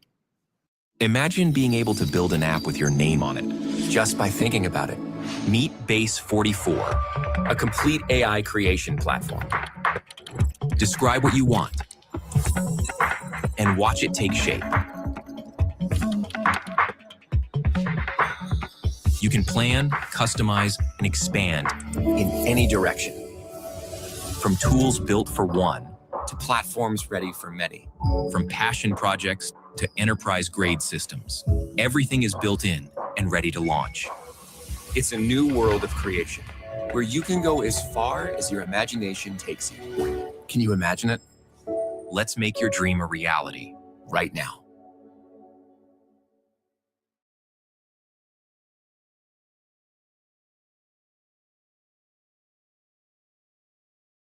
Nobody actually knows where their clothing comes from anymore. That's why I started PACA. 10 years ago, I was traveling on a backpacking trip through South America and came across this alpaca sweater that was handmade by a woman named Gregoria. When I got back to the US, I would wear this sweater out. Everybody always asked where that came from. And I realized people know cashmere and they knew merino, but here was this amazing natural fiber that people weren't thinking about. I flew back to Peru on a one-way flight, traced back to that artisan market where Gregoria was. I ended up living on her rooftop for that summertime, and we built this original PACA sweater. I launched a Kickstarter out of my dorm room at college. There's no investors in this. It was all bootstrapped. Our goal was $20,000 and ended up raising $350,000. It beat our goal by 1,700%. It's not just a sweater. This sweater carries thousands of years of knowledge. The people and the communities where we're sourcing the fiber from, the weavers who are hand weaving every single one of these, we have built a supply chain vertically. Every single one of our products now, you can see the coordinates of where that alpaca fiber came from. What it's our inspiration is it's giving back. What I love from PACA is that we have this connection with all the supply chain. Just this year, we will be supporting the health of 60,000 alpacas. To see the impact we are generating, for me, it's like joy. You know, it's when I feel that I can die the next day because I have accomplished my dreams. We didn't stop with just the alpaca sweater. We developed and launched the world's first alpaca activewear, this natural underwear line, and then we spent 3 years creating something that the industry said wasn't possible. An alpaca insulation that tested warmer than any synthetic on the market. That jacket got me through 17,000 feet of snow and wind with no down stuffing, just alpaca. I knew that outdoor apparel had changed forever when I first put it on.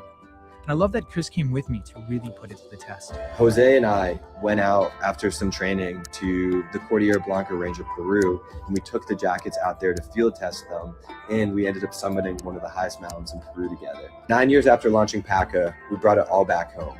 We just opened up our first store in the main plaza of Cusco, just blocks away from where this whole brand started. From the beginning, PACA wasn't just about clothing. Our mission has been to bring natural fibers to the outdoor industry, but more importantly, connect you to where your things come from, who made them, and what they're made out of.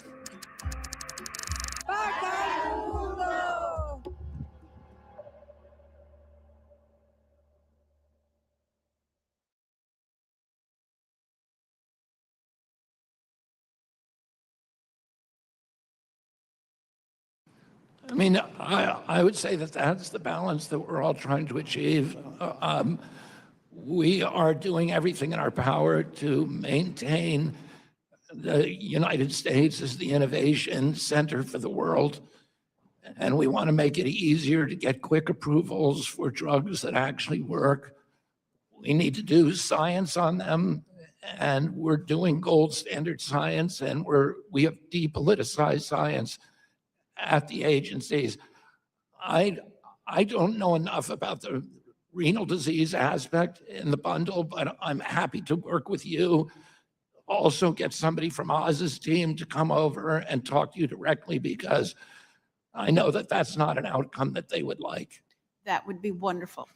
The second issue that I wanted to talk to you about is that it is clear that what we eat plays a direct role in our health. And quite frankly, many Americans don't eat right. And these poor nutrition choices are a major driver of chronic disease. I believe there's a strong case of expanding access to MNT therapy for targeted and specific groups in Medicare beneficiaries whose outcome could actually measurably improve as a result. With that in mind, can you share your perspective on the role medical nutrition therapy should play in improving health outcomes for Medicare beneficiaries, and how we can most effectively and responsibly expand to those who would benefit from the most, particularly in the rural and underserved areas? Yeah, I think, and I've worked with Governor Morrissey about that on this issue. And I think there's nobody at this agency who is not committed to the idea that food is medicine, that it is, and if we want to do prevention in this country, we've got to, and end the chronic disease epidemic, we've got to start with food. That's one of the reasons we're pushing nutrition into the colleges, we're pushing it into the hospitals, we're pushing it into the community health centers, to make it the central focus of healing and prevention. I want to work with you in any way that I can to achieve the goals that you're talking about. Thank you so much. I yield back. Dr. Murphy. My dad never looked back at his old jeans after I gifted him these. Trust me, these will become your new favorite pants. Designed by a 63-year-old apparel expert who understands exactly where men's pants pain point lie. Whether you're 50, 60, 70, or even 100, you always deserve the comfiest and most practical pants. Multi-Pants, best-selling comfort cargo pants for seniors in 2025. Non-stop stretch supports endless freedom to move. Lightweight woven fabric. Releases heat from aging skin. I don't think your mic is working.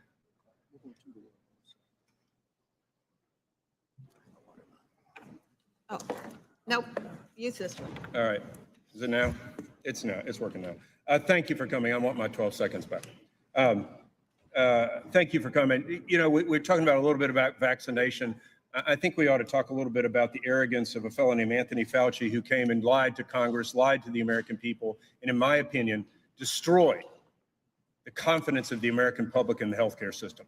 So I think that when we're talking about vaccination, that's number one. Number two is your predecessor, who was not a physician either, led the greatest invasion in this country of 13 to 20 million illegal people coming in this country who were not vaccinated and brought in disease into this country. So let's actually bring facts into that conversation. Second of all, I share some of the concern now about what's happening with our drug delivery system going to China.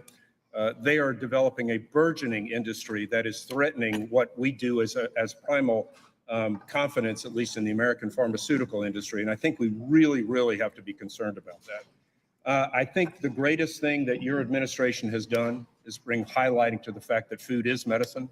I saw a child in my clinic about 6 weeks ago that was 8 years old that weighed 262 pounds. This is what we're dealing with. This is what the obesity epidemic, and it is sad that the #1 drug that is selling now in the country are weight loss drugs. This is endemic. This speaks to the terrible, terrible tragedy that has become the American food industry. So thank you for highlighting that.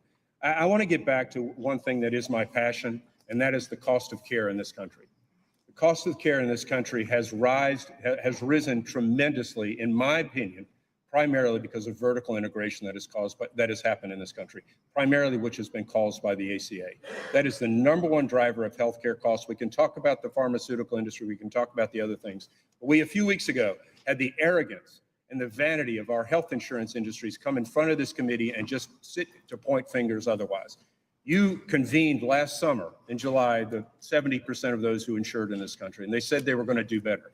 And I know they gave a report saying they've cut down prior authorizations by 11%. But frankly, after 35 years in the healthcare industry, I don't believe a damn word that they say. And until we get the middlemen under control in this country, the number one driver of healthcare costs in the pharmaceutical space is not the pharmaceutical industry. It is the pharmacy benefit managers. It is the middlemen. And until we get rid of this thing that is only present in the United States, we will not drive down healthcare costs. And so I urge you to be the hallmark of your administration is to go after what we have created is the vertical integration that is destroying the doctor-patient relationship and bankrupting America. Second of all, I want to talk about the No Surprises Act. To your point, absolutely, a great bipartisan bicameral bill. Your predecessor, of course, went straight and gave all the authority to the insurance companies. I have a bill, HR 4710, which puts meaningful enforcement back into this. Right now, our vain and arrogant insurance companies are keeping hundreds of millions of dollars just in their little kitty, which has been appropriated to people who provided the care, but they're keeping it. And so enforcement mechanism, and I understand your administration is working on that. So I thank you with this. And then lastly, excuse me, I applaud the Trump RX. We had Mark Cuban come in.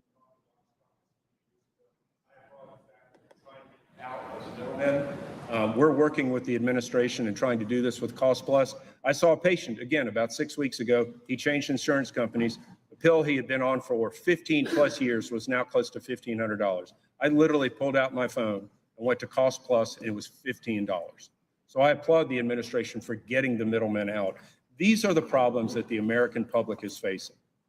You know, we can talk about all the other extraneous issues, but if people can't afford health care, that's not access to health care. When you allow 20 million people in the country and you overload hospitals and you overload of healthcare systems, we can't provide care to the American public. That is our primal and first duty. So I want to say thank you for what you're doing. You have a tough job. We're here to support you and thank you for your efforts. With that, I'll yield back. Ms. Chu. Secretary Kennedy, we have a child care affordability crisis in this country. Working families are having to pay skyrocketing prices, in some cases as much as 40% of their income. And too many working parents are having to leave the workforce or turn down job opportunities because they can't afford childcare. This is hurting American families, our workforce, and our economy. During your 2024 presidential campaign, you did a commendable thing. You proposed that the federal government should subsidize 100% of childcare costs for families below the poverty line and cap expenses at 10% of income for all other families. It's right here in this article from the National Catholic Register. And yet, just 2 weeks ago, President Trump said, we can't take care of childcare. We're fighting wars. We can't take care of daycare. Now, earlier you were asked about this and whether you agree with it, and you actually didn't answer it. You said, well, I fully funded Head Start, but your agency is illegally withholding childcare funding from every single state unless they submit a bunch of extra data not required by law. And also the president's budget request for 2027 proposes eliminating $350 million for preschool development grants. Do you agree with eliminating $315 million from preschool development grants? Those funds are going out. They're not being withheld. You're mistaken about that. No, this proposal, actually what I said was the elimination of $315 million for preschool development grants. I'm just wondering, because it's completely contradictory to what your presidential campaign was. Well, anyway, let me say this. Child care is one of the top expenses for American families and is becoming increasingly unaffordable. President Trump campaigned on the promise that he would lower costs, but his record while in office has been the exact opposite. He keeps on withholding federal funding for childcare. His reckless tariffs have raised prices on food and everyday goods. Gas prices are also up thanks to his unpopular war of choice in Iran. So remember, Mr. Secretary, you once said for the cost of the Ukraine war, we could make childcare affordable for every family. It's ironic that Trump is doing the exact opposite, not funding childcare because we have wars to fund. It's a slap in the face to every American. And now I'd like to switch to another topic, hepatitis B. Today, I'm thinking about my friend, Chi Moy, who was a city council member in my district, San Gabriel, California. Chi did not know that he had hepatitis B until he donated blood. Eventually, there was a liver tumor that spread to his pelvic bone. He was on the city council by then, and we watched as he grew weaker and weaker, and then he became the first Asian American mayor.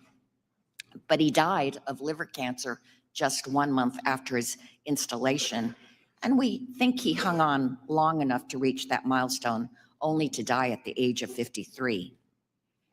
It was beyond tragic. But to think his life could have been saved had he been vaccinated from hepatitis B as a newborn. Secretary, you've done an incredibly harmful thing to our community. You eliminated the mandatory hepatitis B vaccine for newborns, and it disproportionately threatens Asian Americans because while we make up 7% of the population, we account for 60% of all hepatitis B cases.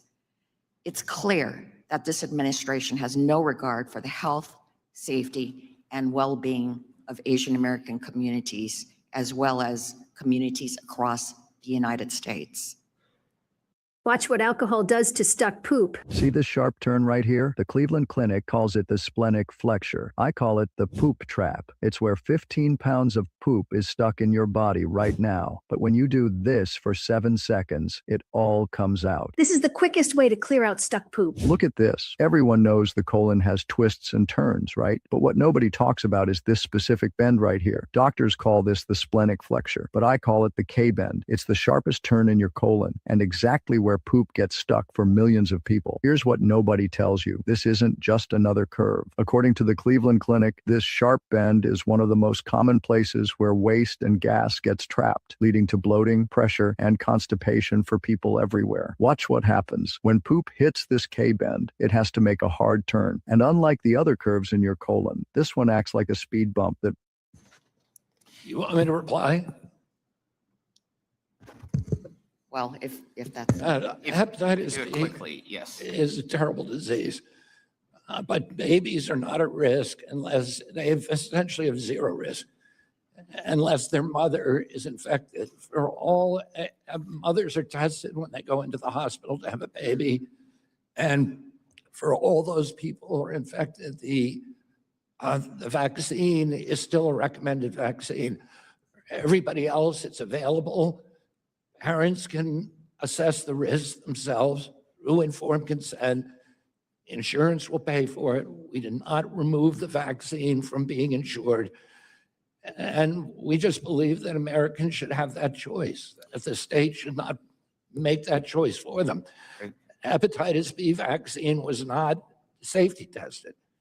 It had a 4-day test with no placebo. We don't know what the risk profile is, and parents are allowed to ask that question. Mr. The Kustoff. science is that it's not simply about choice, it's about whether infants are protected during the most vulnerable period. Infants are protected. Those Okay, at risk Mr. are protected. Kustoff is recognized. Thank you, Chairman Smith, and thank you, Secretary Kennedy, for appearing today. If I could, Secretary Kennedy, I represent parts of Memphis, Jackson, Tennessee. You and I have talked about Jackson, Tennessee before, and rural West Tennessee. I wanted to talk to you about hospitals, particularly in those rural communities. I know that because of the CMS Area Wage Index, we have hospitals that are in primarily rural areas that are being paid less than those in urban areas. During the president's first term, CMS did introduce the low wage index hospital policy, and that did help to reduce that discrepancy. Back on March 26th, a few weeks ago, I introduced with Congresswoman Terry Sewell a bill called the Save Struggling Hospitals Act. So it is bipartisan legislation. It aims to keep rural hospitals open by codifying an adjustment to the area wage index to ensure that hospitals in rural and low-wage areas receive a fair Medicare reimbursement for the essential services that they provide. I know that you have publicly said before that you support codification of the low-wage index hospital policy. I guess I just wanted to ask you, that is something that you still support and you would support being codified? Absolutely. I wish that we could fix it within the agency, but as you know, the Social Security Act requires any adjustment has to be revenue neutral. And that means if you take from one area, you have to give to another. If you give to one area, you have to reduce payments to the other. It's a broken system. It needs to be fixed, but only Congress can fix it. And I and my agency will work with you toward that goal. Thank you, Mr. Secretary. If I could ask you about peptides. A lot of attention with peptides. We know that about 3 years ago, the FDA removed 19 peptides from the list that compounding pharmacies could routinely make, and that limited access. Can I get your general opinion on peptides and your agency, your department's plans, if there are any, for maybe mainstreaming peptides? Well, we returned 12 of those peptides yesterday. The class to the category 1 categories so that formulators will now be able to formulate them. Peptides are like supplements. The FDA has authority to require pre-licensing safety studies, pre-marketing safety studies. And any drug that claims a specific indication and that's mass marketed. If you don't make those claims, if you're not mass marketed, then FDA does not require that. So like supplements are not regulated in that way by FDA. Peptides are not supposed to be regulated. It's been upheld again and again by the courts.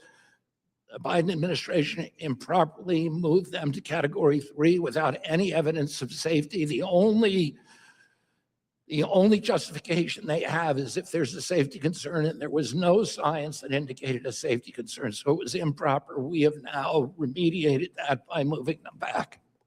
Thank you very much, Mr. Secretary, and I'll yield back, Mr. Chairman. Thank you, Mr. Fitzpatrick.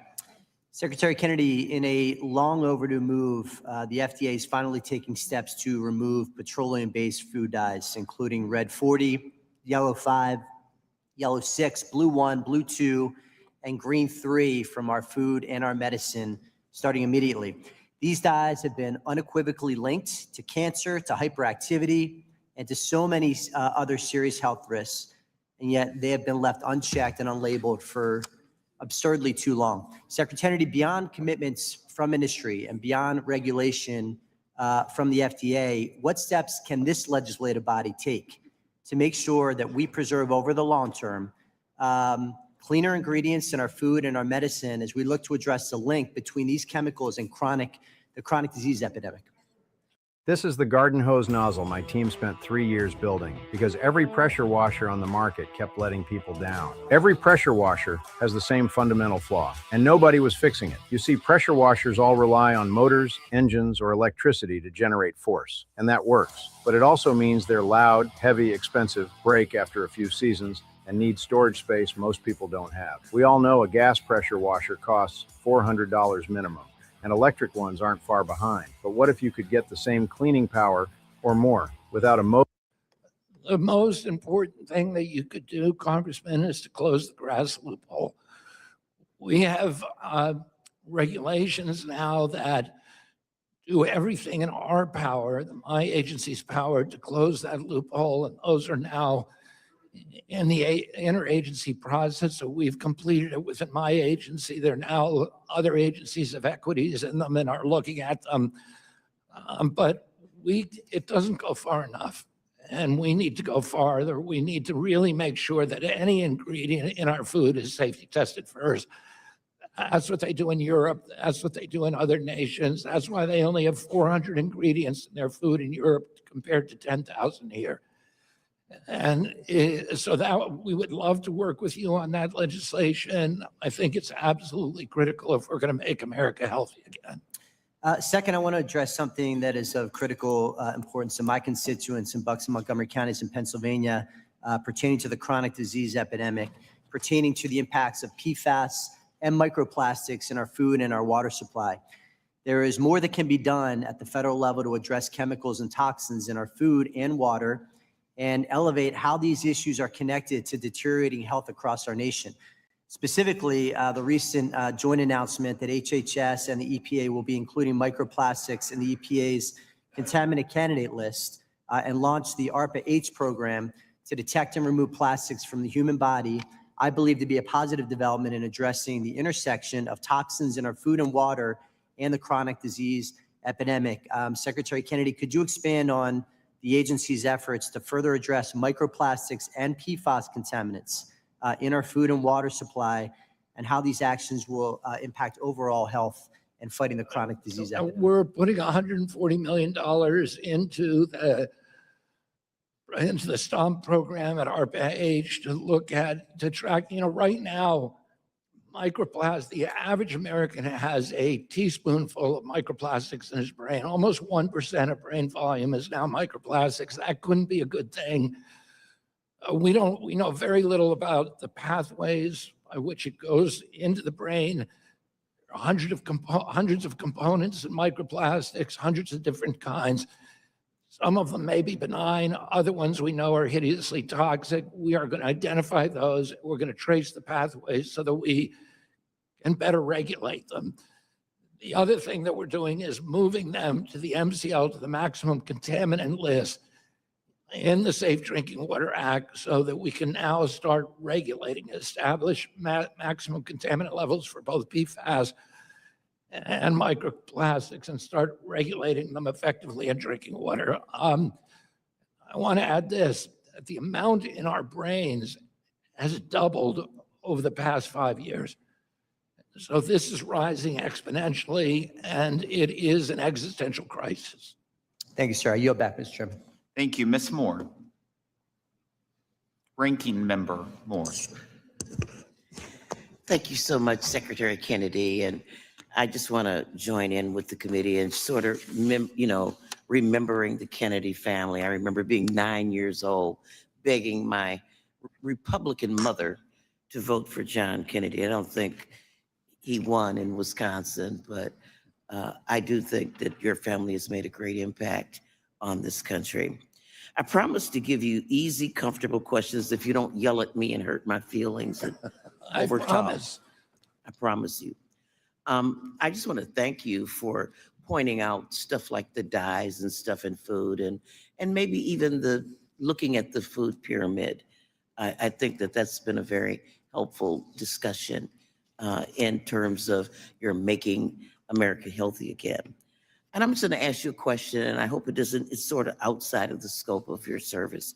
But how does the $1.4 billion cut in WIC and the $900 billion cut in SNAP interfere with your Make America Healthy initiative? I know that departments are told they have to cut.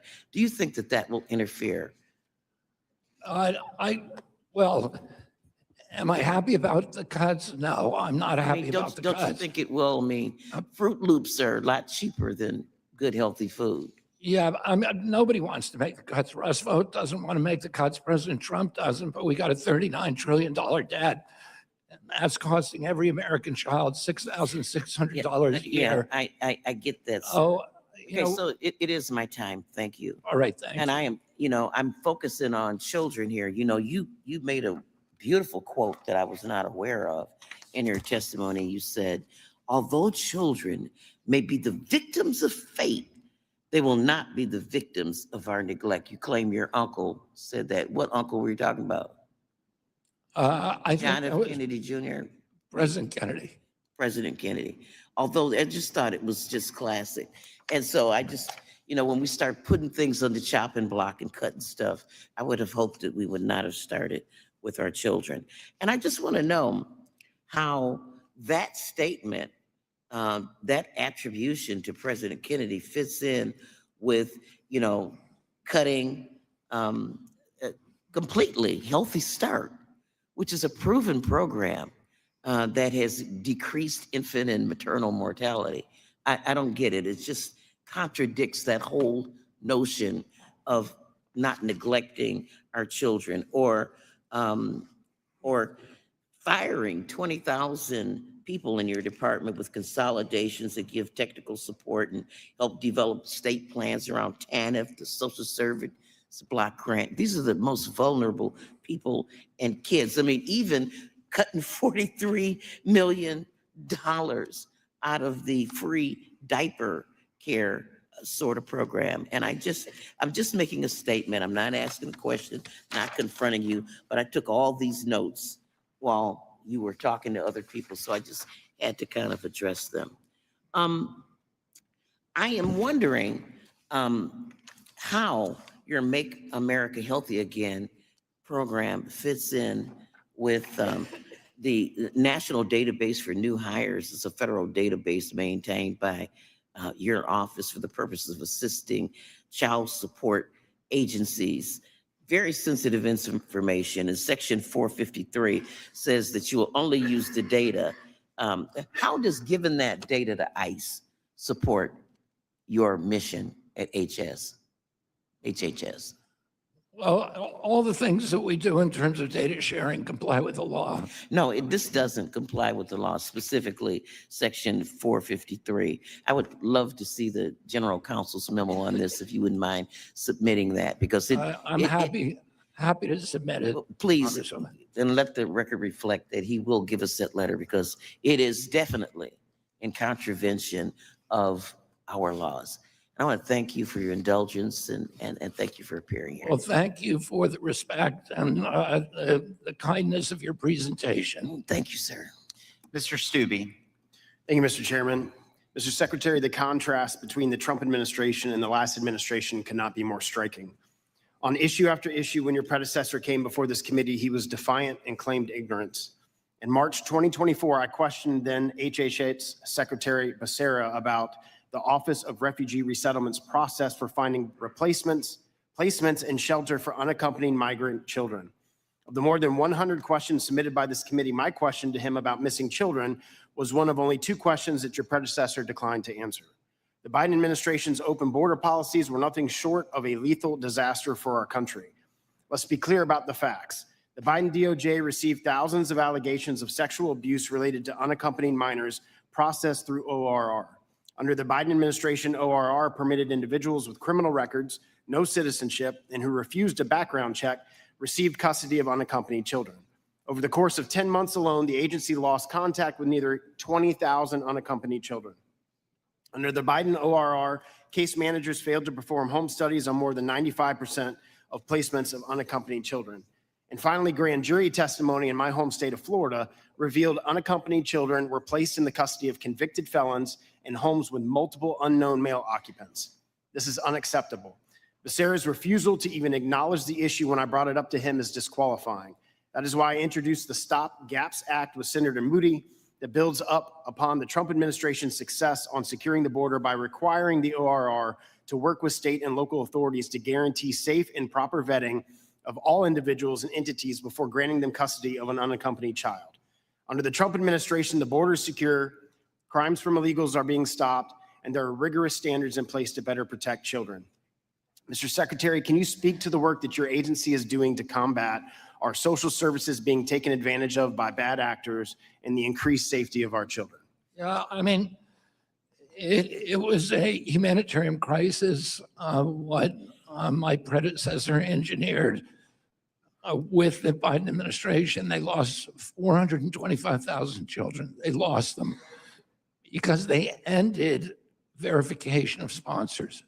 People were just showing up with fake IDs. There was no genetic testing. There was no income inquiries. There was no ID validation. And we are now in the process of trying to find those children. We've been able to locate 138,000 of them. They're very, very difficult to find. Many of them, as you say, have been trafficked. They've undergone slavery, sexual abuse. We found one sponsor who picked up 42 children, and their address was an empty container in a parking lot. And there was no effort.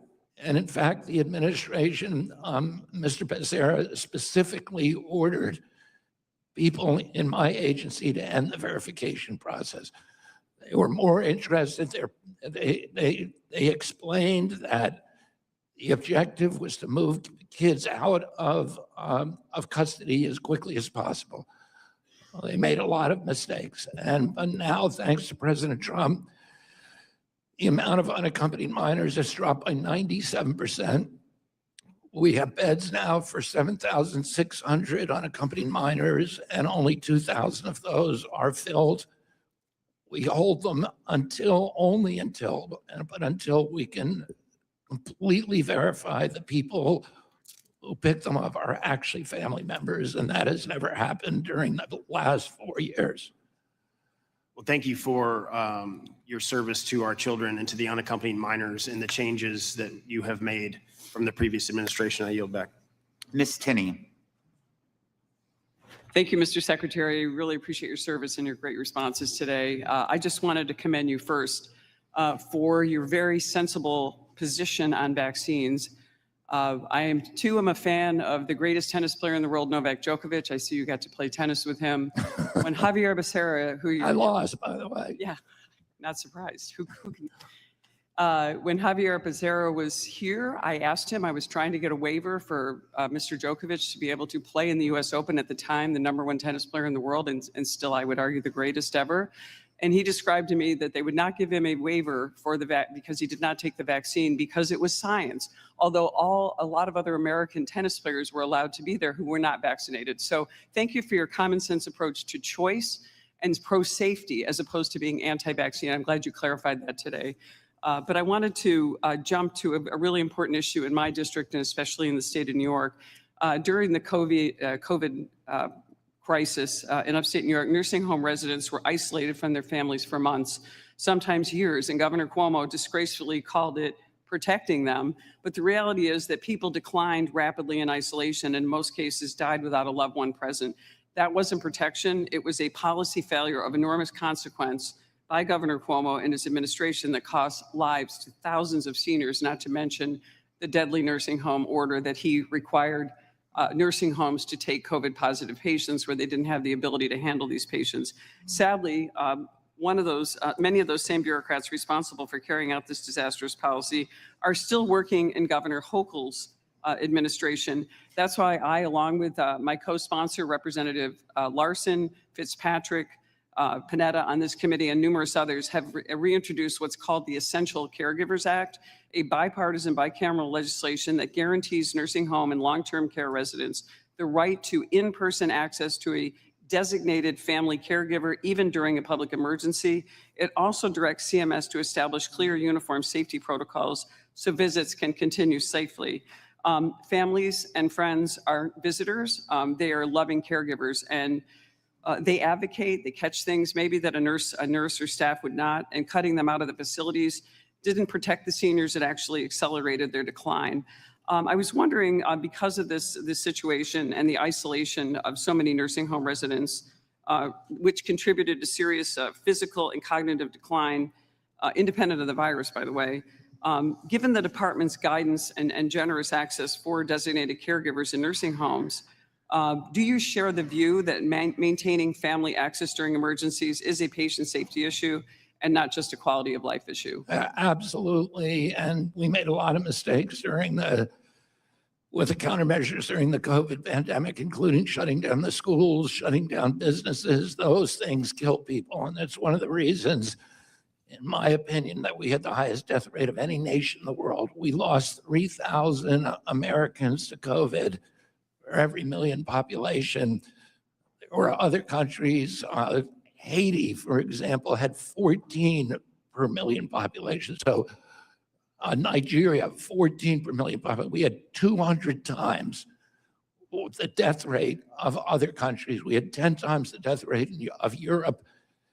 And a lot of it was just because of bad policies that were not science-based. And we are not going to do that under my watch. And one of the reasons that I think Blacks were much more likely, most likely to die, was because depriving them of access to a family member, their hospitals and their neighbors already closed. Depriving them of access to a family member meant that there was a reduced incentive within the hospital to provide them with the kind of good care that they needed. My time has expired, but can I just ask you, would HHS support codifying a federal right for essential caregivers and giving them access? I personally would support that. My agency will work with your staff. Thank you. We Look at your appreciate it. legislation. Thanks so much for your testimony. I yield back. Mr. Boyle. Thank you, Mr. Secretary. I'm over here. Thank you. I'm hoping this can be constructive and have a conversation with you. I have the honor of representing an incredibly brave constituent and proud fellow Philadelphian, LaTanya Morrison. Her grandson, Ahmaud Butler, tragically died of a rare form of brain cancer at just 6 years old.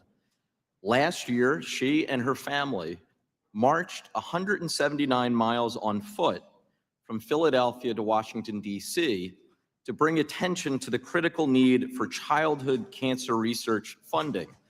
I met her right outside here on the Capitol steps and had a wonderful but also heartbreaking conversation with her, and have been working with her and her family since then.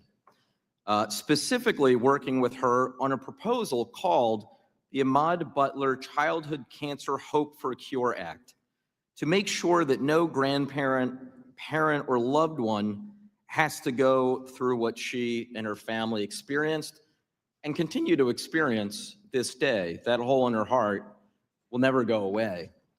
So my concern is, and I have no doubt that you have concern for this constituent I just described and all those who particularly have lost a child to this horrible form of cancer. But at the same time, your administration, or you as secretary in this administration, are carrying out hundreds of millions of dollars in cuts to cancer research funding. So I was wondering if you could explain why you're doing that, and does that really get us anywhere closer to getting a cure that we all want to cure this horrible disease? First of all, thank you for sharing that heartbreaking story. And, you know, the worst thing that can happen to a human being is to lose a child or a grandchild. And it's something that I hope that I never have to experience. And my heart goes out to that family. The one agency that within my agency, and the only agency within NIH that actually got a budget boost from our proposal, was NCI. And we, you know, we're absolutely committed to cancer research, and particularly pediatric cancer research. I invite you, Congressman, to call me to tell me if there are programs. Some of our programs were duplicative, so we've moved them around, and it looks like there was a cut, but I don't know of any major cancer studies that have been cut. I'm happy to talk to you about it. You reach out to me. If you could, after this, sorry, just because you know we're time limited and I have under a minute now. So I appreciate that. And if our staffs could follow up, or you and I directly with one another after this. And I would just ask if I could get your pledge, not for me, but for my constituent, if I could get your pledge that you will work with me, my staff, the White House, to get the president to declare childhood cancer a national emergency, which would, as you know, help unleash additional resources and really focus the attention that we need on childhood cancer. Yeah, in theory, I like the idea. Let's talk about the details.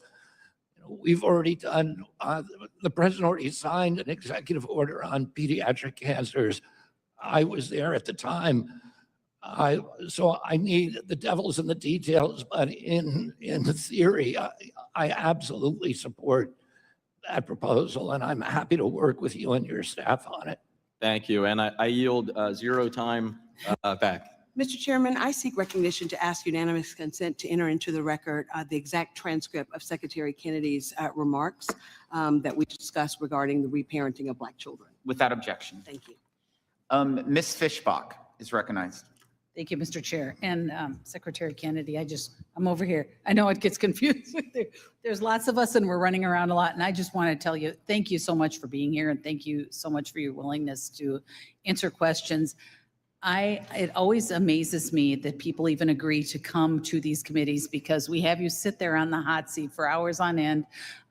We all get to run around, get coffee, whatever it is, and the witness is sitting there. So I genuinely appreciate that you're here and that you're answering questions very honestly and frankly. My staff did not tell me that I had a choice.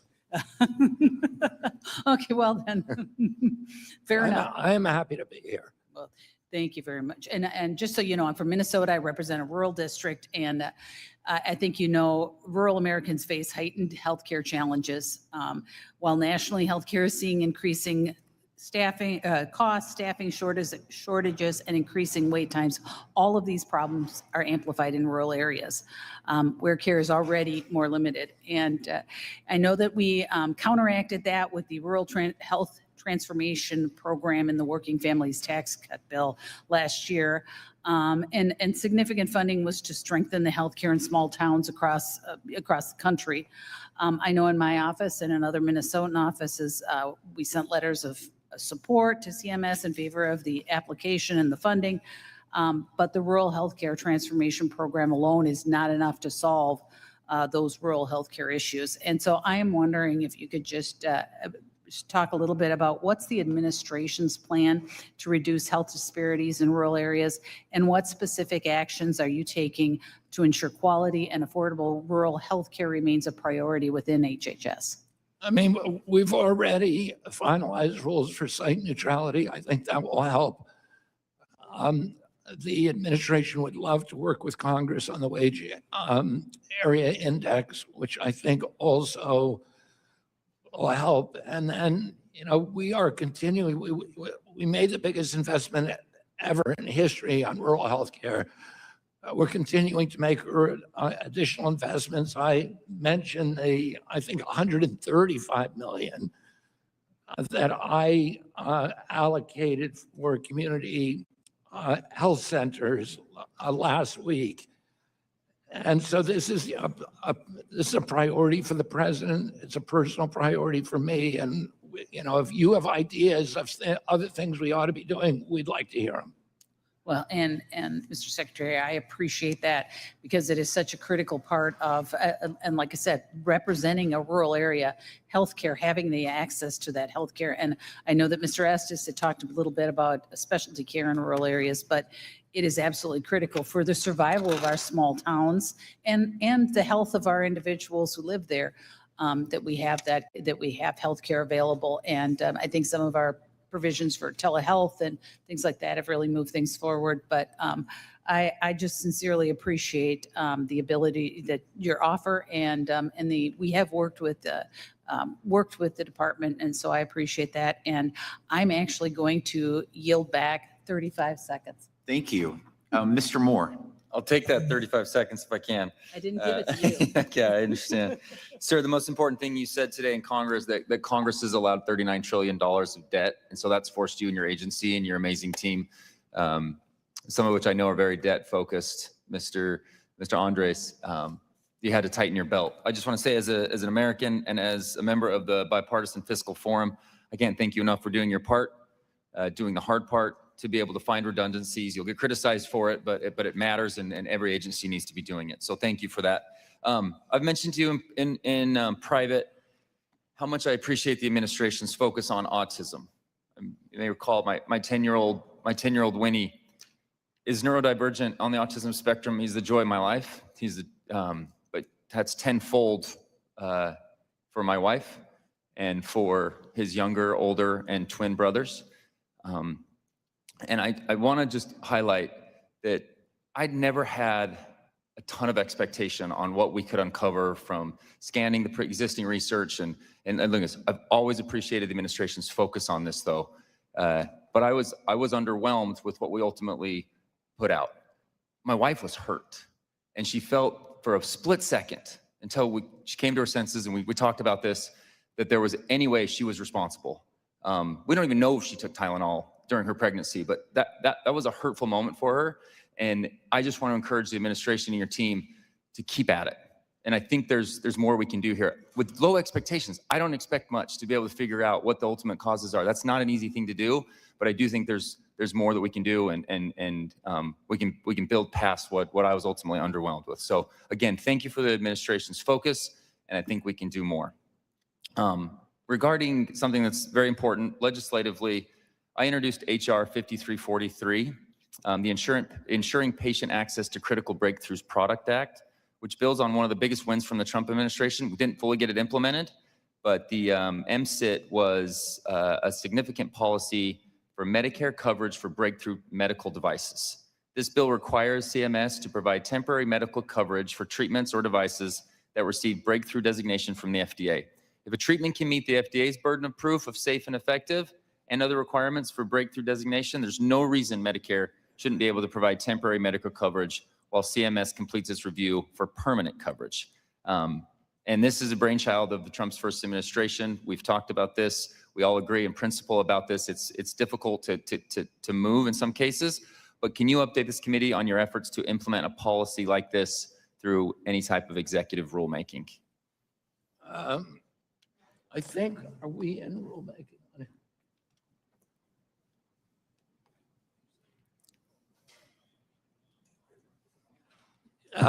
We will have an announcement soon, and we're happy to work with you on it. This is really important and builds on the success from the Trump first administration. There is, as I'm learning too, the FDA and CMS, they operate in parallel, they operate in tandem, and sometimes there's different regulatory constraints that they're going with. We've got to be able to work through those. And if that's all this ultimately is just a difference between those two structures. I mean, this is a good policy that will help improve people's lives, and it will keep safe and effective technology it'll enhance safe and effective technology and get that into the healthcare system. Yeah, and I agree with you. And particularly if it's a temporary payment that can be revoked, that is intended to be temporary. It's not permanent, as you know. It's with a lot of medical devices, we find problems with them later. We had tons of bipartisan support on this committee. Some that even didn't support it last time are now on board. It's a great initiative, and I look forward to working more with you. Thank you. You too. Base 44 super agents. Careful, there's no going back. No setup. Just say hello. Every tool you already use, plugged in a click. And away it goes. Analyzing the competition and delivering a brief before you finished your morning coffee. Sit back while it understands your portfolio, builds and tracks dashboards. Mr. Byer.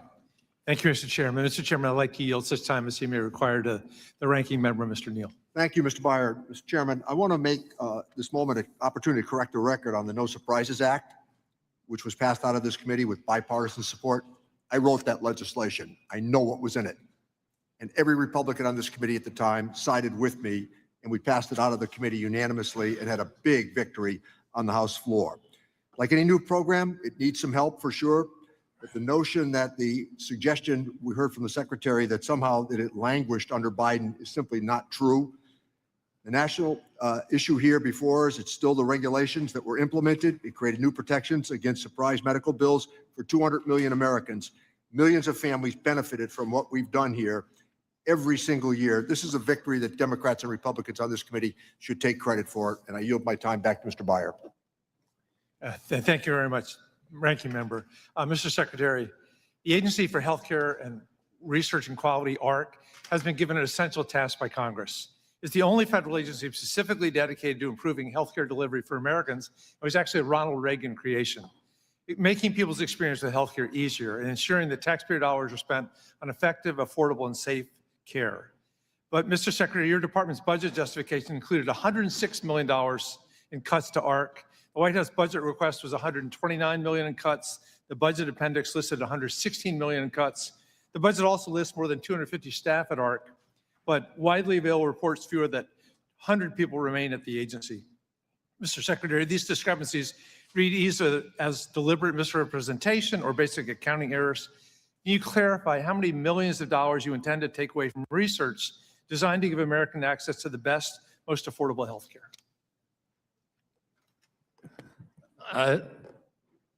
Thank you for that question, Congressman. Dr. Klein, who is running it, who is a Yale-educated physician, who is running AHRQ, still has hundreds of staff, and the agency is operating.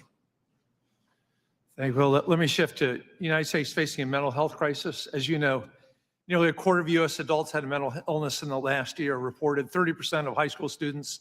You recently led an agency reorganization. There was a big scare in January where $2 billion was cut from SAMHSA for substance abuse and prevention, mental health. There was a bipartisan outcry and it was restored.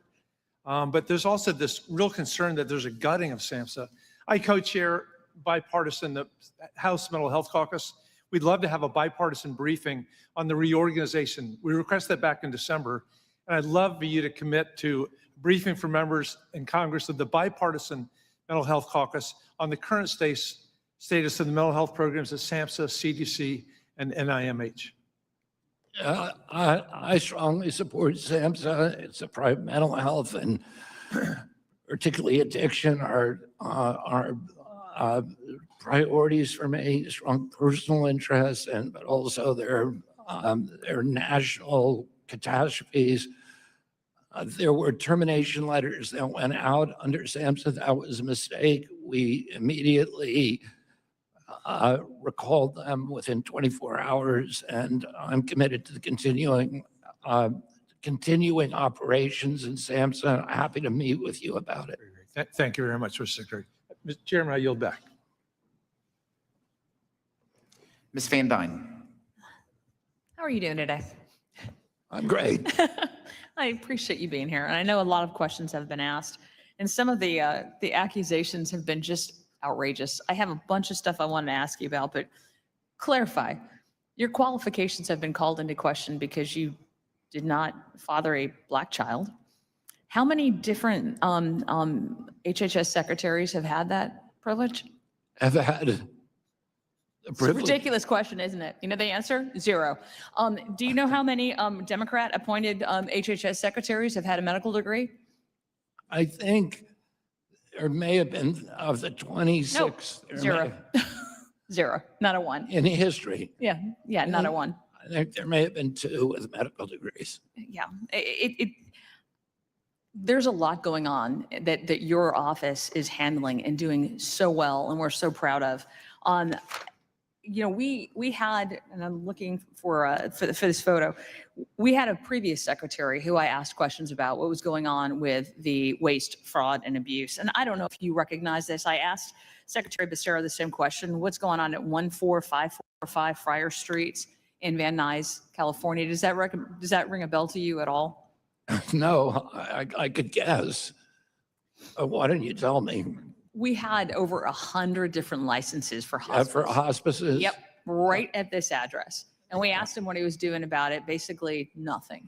Can you walk through what your office is actually doing on the waste, fraud, and abuse to make sure that we don't We've see this already happening shut again? down 500 hospices in Los Angeles. And incidentally, we haven't had one call from Congress or anybody else about complaining, because clearly these were fraudulent. A lot of these places, you'd say they'd have, they were just invented addresses. They would obtain patient identification, or they would pay people. They were going and giving people in poor neighborhoods flat screen televisions, $600, and then they would enlist them and enroll them in the hospice, and we were paying them $6,000. And the interesting thing is almost none of them ever died. Oh, typically, the stay in a hospice is about 18 days. These people stayed forever. Nothing ever happened because they weren't actually there. They were just invented. And it was operated by certain foreign communities, a lot of Estonians and a lot of Armenians, and there's an incredibly great Armenian community in Los Angeles, and very few of them were involved in this, but the ones that were making hundreds of millions of dollars out of fraud and just stealing money from us. I think the cost has been about $5 billion. And it's ridiculous. And I don't think a week goes by where your office is not uncovering further fraud. And what we're finding in California is now they're going after the people who are uncovering the fraud. They're actually trying to make it illegal for some of these journalists to even do their job and uncover it. They're not upset about the fraud. They're upset that it's being uncovered and your office is helping to do that. I had a ton of questions I wanted to ask you about affordability. You know how expensive health care is, not health insurance, but health care. There's a big difference. But like on association health plans, what's your thoughts on that? And I know not everything is going to be within your purview, but what are your thoughts on making more competition in the marketplace? That's what we need. We need outcome-based care. You need more HSAs. President Trump wants to take the money away from the insurance company. And so Obamacare was passed in the years after Obamacare was passed, the share price of the insurance companies, the share value went up 1,000%. It's still up 300% compared to about 150% for the S&P 500. And so they are making money hand over fist. And the American people who were supposed to benefit, their premiums have not gone down. They had the illusion that they went down slightly. President Trump is actually taking steps that will drive the premiums down and give better quality care to Americans. I appreciate that very much. I yield back. Thank you. Now the chair recognizes Mr. Arrington for 4 minutes. Thank you, Mr. Chairman. Mr. Secretary, good to see you. Thank you for your leadership and your service to our country. We have the best system and the worst system. I mean, the best docs and mid-levels, the best facilities and technology, and yet we have the worst, most inefficient system relative to the rest of the developed world. When you get to the cost and quality intersection, and it drives me crazy. I think at the heart of that, for me personally, it's market dysfunctions and distortions, right? I think transparency, choice, competition, that's the best way to deliver value for taxpayers and for patients. And taxpayers and patients aren't getting their best bang for the buck here. And it's bankrupting the country, and it's putting people, families, working families further and further from access to good care for their families and the people that they love. So the current incentive structure is distortionary, and it inhibits these forces, creating sort of monopoly dynamics, anti-competitive behavior. So I spend most of my time thinking about healthcare reform with respect to that framing. Some examples.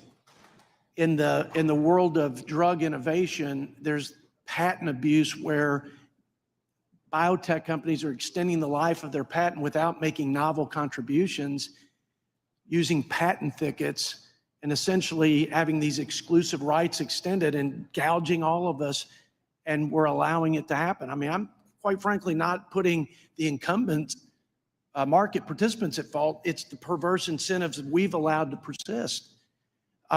One simple one for me is this disparity between what we pay hospitals and physician groups for the same outpatient service.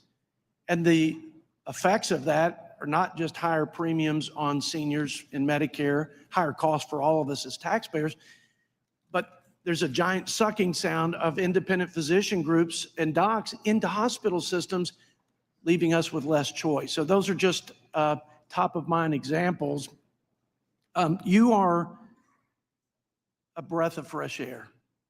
We may have disagreements on how to attack some of these problems, but you have a rare curiosity and objectivity and independence that you bring to this leadership, this incredibly important leadership post for our country. And I think the problem with all these distortions is that we have too much special interest, too much incumbent resistance, too much parochial politics, and everyone in this town seems to be captured by it to some extent, or to one extent or another.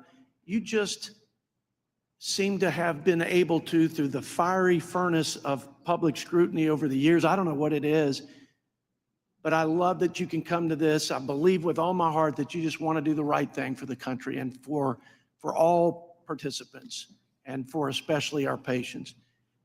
Give me, in the last 25 seconds, your best shot on the monopoly forces and anti-competitive behavior. What are one or two things that you think this body could do to address that and go a long way to make things more affordable for working people in this country? Thank you very much for those very, very kind and undeserved words.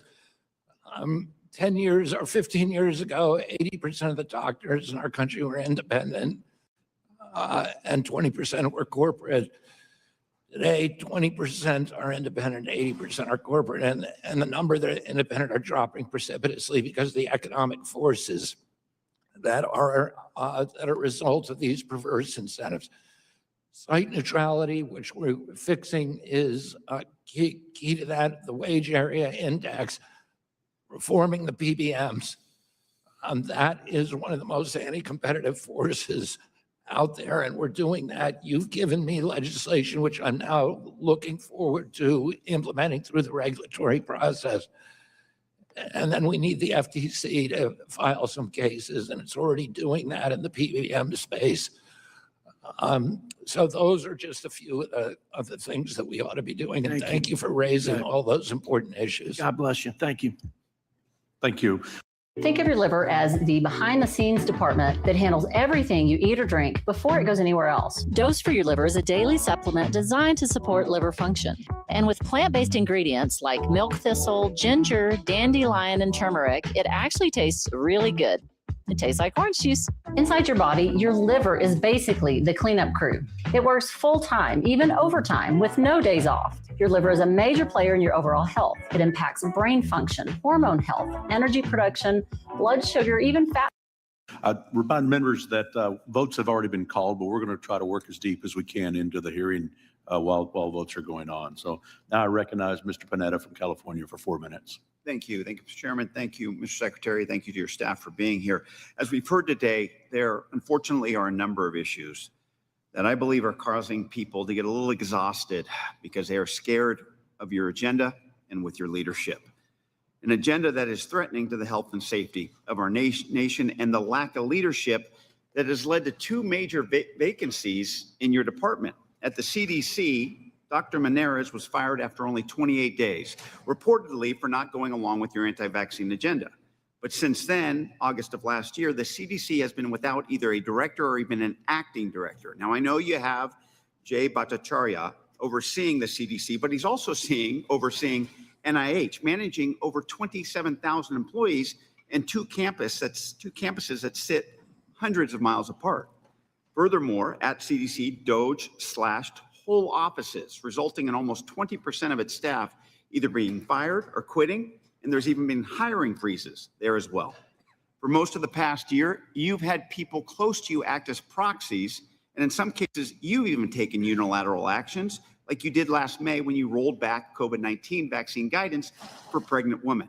Additionally, people should be aware that now that after passing the 210-day statutory limit for temporary leadership at CDC, Bhattacharya can no longer legally perform the full range of director duties.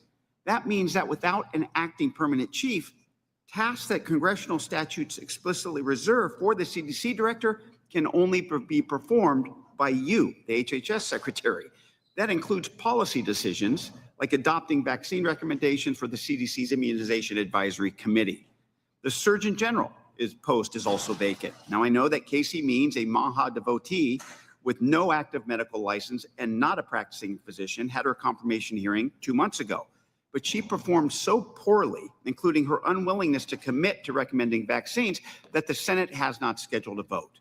That fact, and the fact that there's 1,500 cases of measles that have occurred this year throughout the nation, the fact that a recent E. coli outbreak has sickened people, it seems that the Senate is having a hard time with your agenda. I know that the literal holdups of these positions are from the Senate, but it's clear that you and the Senate are having a hard time agreeing on people. The issue is, Mr. Secretary, that without leadership at DHS, if there is a crisis, if there is an outbreak, we lose surveillance. There's delayed recognition of problems, there's low response times, there's mixed messaging, and a loss of real-time guidance. These vacancies hurt America's health, and they make Americans less safe. There's some disagreement with you in the White House as well. You've heard of glyphosate, the herbicide, correct, Mr. Secretary? Yes. And you called it one of the likely culprits in America's chronic disease epidemic, yet the president ignored your advice, and he signed an executive order that bolstered the production of that weed killer. We all know what happens when it comes to your vaccine policy, but according to a recent YouGov poll, nearly 3/4 of Americans believe that vaccines are somewhat safe or very safe. And now the courts seem to be getting tired of your agenda. In March of this year, a federal court paused some new vaccine policies from HHS, including reducing the number of jabs recommended for children, and reconstituted a vaccine advisory committee.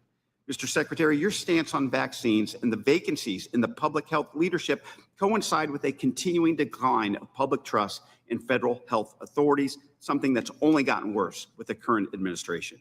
We need credible voices when it comes to the health and safety of our nation. We need a CDC director that we can trust. We need a Surgeon General that we can trust, because right now, Mr. Secretary, many, many people in my district and all across the country are having a hard time trusting your agenda.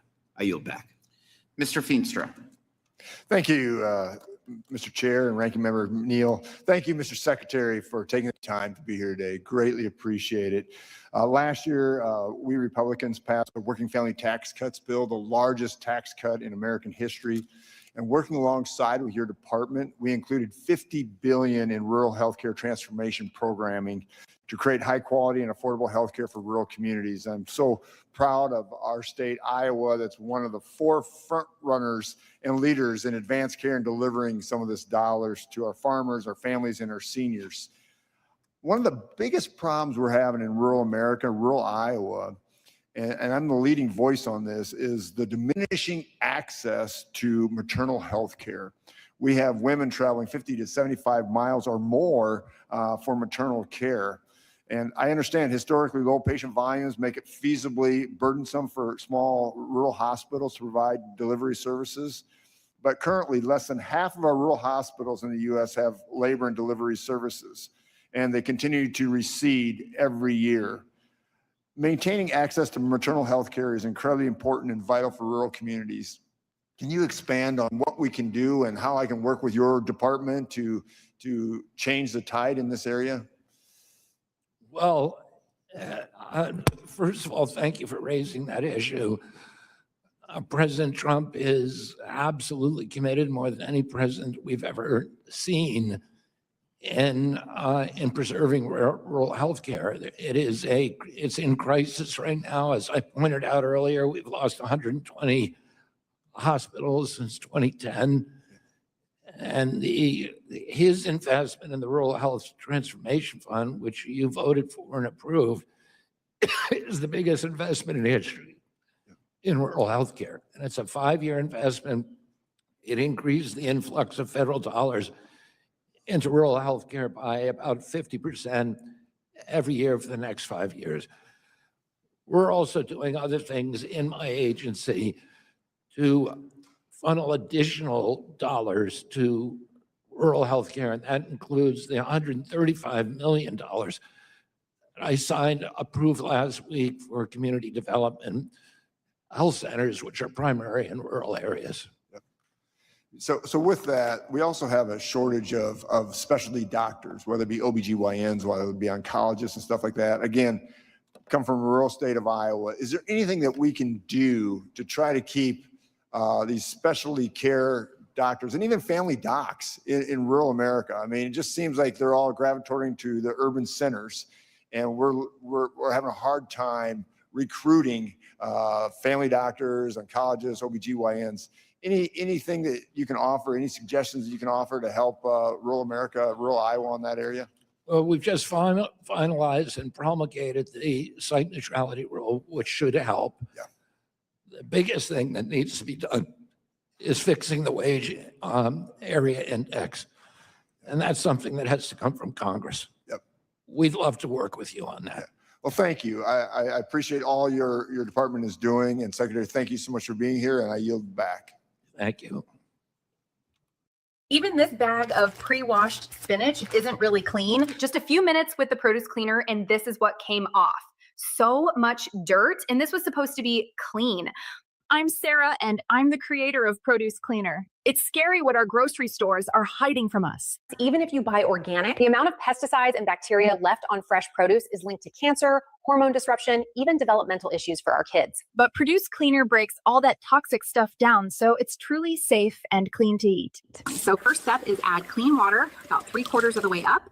Next, throw some salt in, doesn't have to be measured. And finally, just sit back and wait 5 minutes and Ms. Smelly-Takis. Thank you, Mr. Secretary. I want to begin by thanking you for your leadership on an issue that is very important to me and so many Americans, and that is ending the inhumane and outdated animal testing in this country. Hundreds of thousands of dogs, cats, monkeys, rabbits, and other animals remain in captivity for painful and unnecessary procedures, even though studies have shown that animal testing in medicine frequently fails to accurately predict human conditions. We are seeing real progress by this administration. The NIH is investing $87 million in a new center to develop standardized lab-grown 3D tissue models, and has announced that grant funding may be used to support finding homes for retired lab animals. And you've also asked agencies to prioritize non-animal methods, and you've also ordered a review to end the importation of monkeys from Asia for testing. I just want to urge you to stay the course. I'm very happy to work with you to continue to make progress here to end this cruel, costly, and antiquated practice.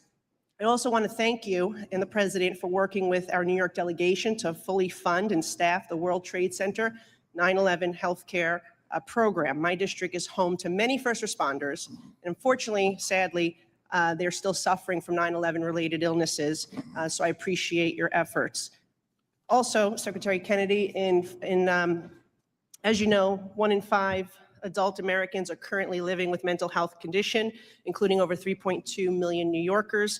Timely and convenient access to mental health professionals is essential for individuals to receive the care that they need. We must do more to integrate mental health services in primary care settings, and that is why I've introduced the Complete Care Act, which incentivizes primary care providers to integrate mental health specialists such as psychiatrists, psychologists, and substance abuse counseling into their practices and provide a temporary increase in reimbursement to help cover the costs. So my question is that a piece of legislation, I know this is a priority for you in the administration, is that a piece of legislation that you could potentially support? Yeah, and we will work with your office on that. And on animal testing, there's $25 million NIH in the proposed budget that we've proposed to, again, find other alternatives to animal testing. We're already doing a lot of work on organoids, on tissue chips, on AI, which actually are more accurate and faster and cheaper than animal testing. So it's part of our larger effort to speed drug approval.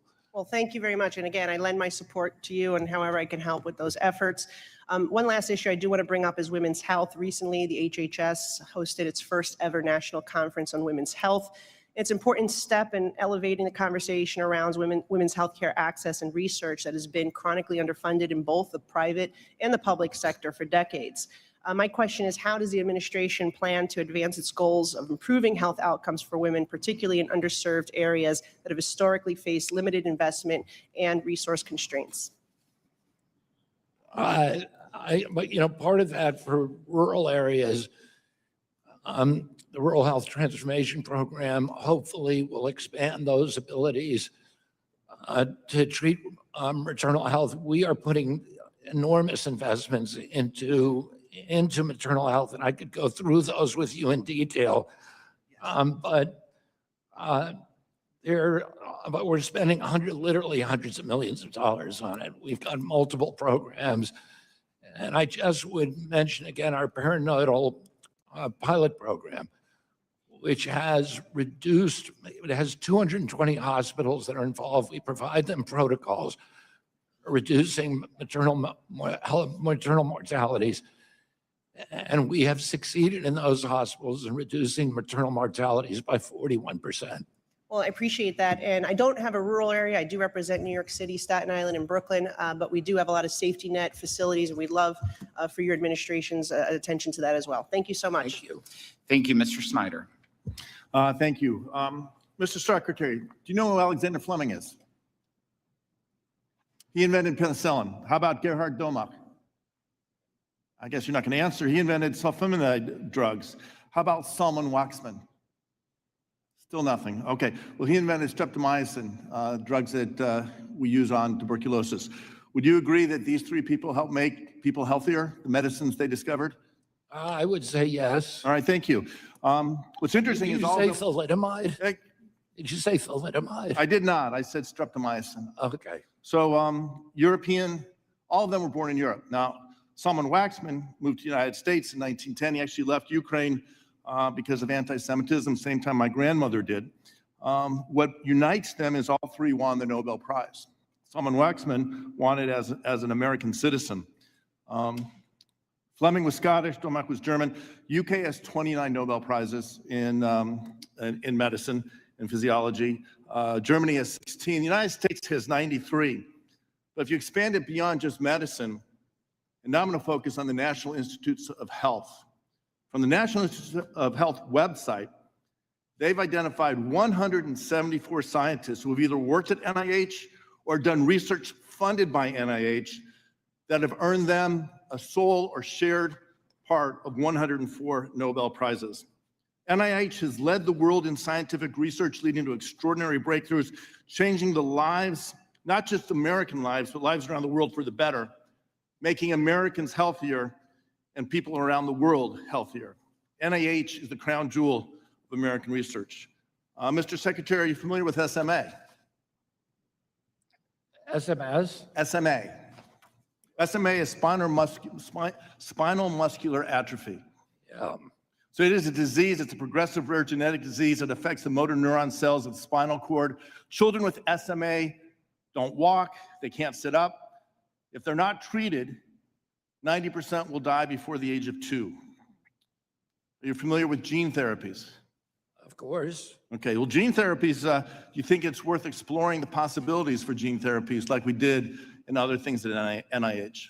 We are doing that aggressively. We're putting tens of millions of dollars into it, and we are accelerating well, thank you. approval of I appreciate that, because SMA, which is a death sentence for children age 2, now has a treatment developed in my district with research support from NIH, now a drug called Zolgensma, that instead of dying at 2 with this gene therapy, these children are achieving the milestones parents want for their children of sitting up, feeding themselves, even walking. We believe it is a cure that these children will now, instead of dying at the age of 2, live out their full lives. And this is the development that is happening because of research at places around the world, in this country, all supported by NIH. And we're here today to discuss a budget that you brought before Congress, where you're proposing to shrink NIH funding, the world's premier funder of medical research, shrink it by $5.7 billion. The CBO predicts that this reduction could lead to 50 fewer drugs coming to the market over the next 30 years. Drugs that can cure diseases, save lives, make America healthier again, and you're cutting that funding. You're diminishing science. You're making it harder for Americans to lead. I picked those three people, Fleming, Domach, and Waxman, Because at the turn of the last century, scientists from around the world came to the United States because they were chased out of their countries in Europe. The actions you and this administration are taking are chasing American scientists away from this country and fueling the research and development and drug commercialization in places like China. You are not making Americans healthier. You're making Americans sicker, hurting our economy, and making our children's future less prosperous, less secure. You should be ashamed of yourself. I yield back. As votes have been called, the committee will stand in recess until immediately following the vote series. Hey, Johnny, stop. Sit. Easy, knock it out. Holding. Oh, wow. Okay, so what you just saw there might look like magic, but it's not. Most trainers completely misunderstand what's actually happening and will tell you barking is about dominance. And if you're the owner, you hear that and you start thinking, all right, I guess I need to be more assertive, more alpha, right? And so you end up raising your voice, you try a shock collar, you keep treats in your pocket all the time, you add more walks to tire them out. And I know some of you even spend thousands of dollars on training programs. And look, you're not crazy for trying that, but that's just the standard playbook. That's what most of the industry teaches. But here's what people don't understand. When a dog is barking like that, like completely losing it, they're usually not being defiant, they're just overstimulated. So I used to train the most elite canine unit.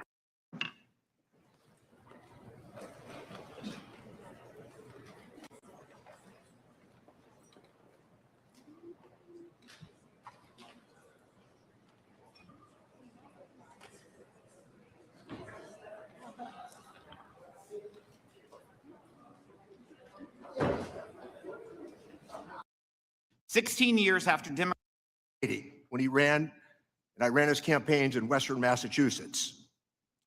Creator in New York City over the last few years turns out to be a home visit. Afternoon, Mr. Secretary. Thank you so much for your patience in being here today. For the record, everybody needs to hear this. For the record, the previous administration didn't have an advanced degree or wasn't a physician, but I'm going to tell you what you did under your leadership. Great things are happening. You've elevated the talk about let's get healthy so much that just last year, I went to a food production facility in Jacksonville, Florida, Danone, which makes Activia yogurt and Oikos Greek yogurt, Silk International coffees. We did a little tour, but before that, their leadership says, we're changing all our ingredients. We're going to go ahead and voluntarily remove red dyes. We're matching what our production facility does in Europe to make healthy. And we're doing that voluntarily, so which is exciting. I went last month, you did, and this is voluntarily. All of the medical schools have voluntarily said, let's change our curriculum and let's add nutrition and let physicians say that food is medicine. You did that. That was that was just what happens. And so you've also made the Bean family change our diet too. And we're having a new focus on salads and whole foods. What's next? How can we continue the focus of making America healthy again, Mr. Secretary? And thank you. Thank you, Congressman Bean, for pointing that out. And I will say this. And in the history of HHS, there have been 3 medical doctors, one of them appointed Tom Price, out of 26 total, and none of them ever appointed by a Democrat. There's never been a Democrat. They didn't have the conversation or leadership. You're out there doing it. I don't think we saw them doing push-ups anywhere either. So thank you so much for doing that. How about, I know you're leading the efforts on fraud. We'd love to get our money back. What's next on fraud? What can we do to assist you and your department on making sure that every dollar goes to its intended recipient? Yeah, I mean, we're driving the use of AI across all the federal agencies of government. We're leading. We now have over 90% of reviewers at FDA using AI or using it to detect fraud. We've changed the system under the Biden administration. We were paying claims that we knew were fraudulent before we paid them. It was called the pay and chase system. Yeah. Nuts. And we've ended that now. So now we look at every claim and make sure that it is not fraudulent. We have a bill, the Bean bill. It's the Doge and spending bill. It says, let's check it to make sure that it's done first. So put a good word in me with Secretary Bessent on that bill, and we'll do the same here. And then I also want to say, wouldn't it be better if Americans took more control of their health? I've got a bill that lets everybody, or at least a lot more Americans, have their own health savings account. So they can start putting dollars in to save for an emergency or a deductible. How important is it that Americans take control of their own health, Mr. Secretary? It's the only thing that's going to actually get us healthy again. We have to make, as Vern said, every American the CEO of their own health. We have to give them control. We now have these wearables that can actually tell them that as they eat, what it's doing to what the food they're chewing is doing to their glucose levels. We have ended information blocking for the first time in history. So every American is going to have access to their own health records on their cell phone. Mr. Secretary, thank you. You don't have to do this, yet you're in the line of fire because you believe America needs to get healthy. Thank you so much for your leadership. I yield back, Mr. Chairman. Mr. Miller. Thank you, Mr. Chairman. I appreciate it. And thank you, Mr. Secretary, for being here today. I know it's been a long morning, and hopefully it'll be almost over soon for you. And you've taken a lot of heat on both sides. There's a lot that I could talk about, but every time I go back home, I hear the same thing from our constituents about healthcare prices and costs. And earlier this Congress, I was one of 17 Republicans who decided to vote for the ACA extension because of the situation that I'm just a fundamental believer that I can't personally pull the rug out from underneath our constituents, at least 22,000 of mine, without providing a solution to the problem. And look, I think when it comes to longevity of life and everything you've done to get this country in better shape and health has been absolutely phenomenal. I myself care a lot about my health and what I put into my body and work out, and truly believe that what I put into my body in terms of eating food is medicine, and you are spot on about that.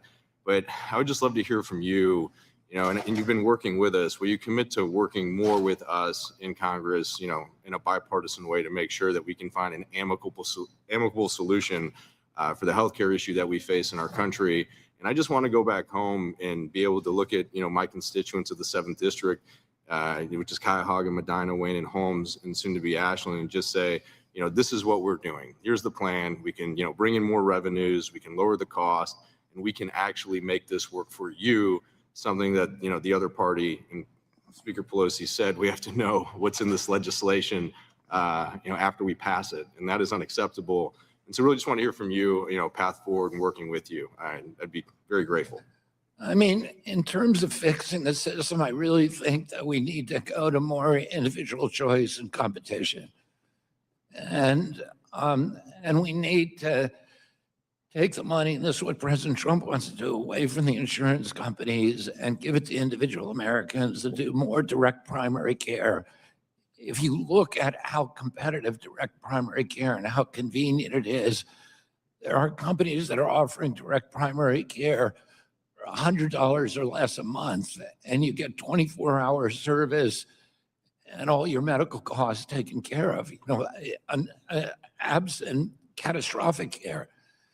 And I think we have to, President Trump wants to go to a model like that through HSAs, through catastrophic plan, through expanding primary care. I have to say this, even after the repeal of the Obamacare extended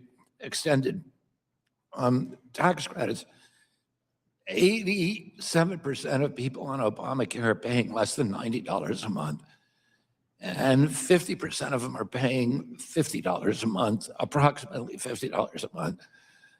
But there was huge amounts of money being pumped into it, and it was not lowering premiums. It was simply expanding the costs of a system that was going bankrupt. And there was President Trump has pledged to save Medicaid and Medicare, and Medicaid was going to go bankrupt. And there's no way that we can let that happen. And we have to figure out a way, a plan and actually incentivize good behavior rather than bad behavior. I'm with you, and I agree with everything you just said. But that's what I would like to start working on with you and HHS and this Congress is a plan, is a framework for the future. I believe that this country is very reactionary, and we used to take more action to prevent things from taking place, even though we know it's coming our way. I believe that we can work in a bipartisan way to lay out a framework for this country when it comes to healthcare. And Mr. Secretary, you could lead that charge, and you'll find, this body and this committee to work with you in any way possible. Thank you, Mr. Chairman. I yield back. Mr. Horsford.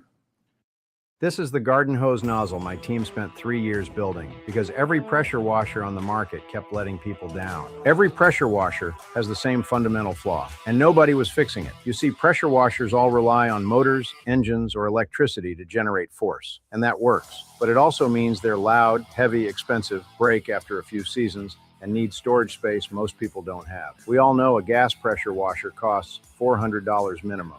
And electric ones aren't far behind. But what if you could get the same cleaning power or more without a motor, a cord, a gas tank, or anything that breaks? That's exactly what we built at Aquaxis. We created a patented hydraulic jet accelerator that fits in the palm of your hand. Water flows through precision-cut chambers inside the nozzle that compress and accelerate it. Pure physics, zero electricity required.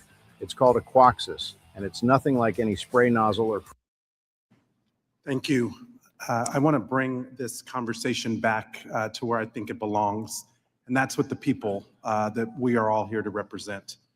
Secretary Kennedy, while you're here, your boss is en route to my district in Las Vegas, trying to rebrand the One Big Beautiful Bill.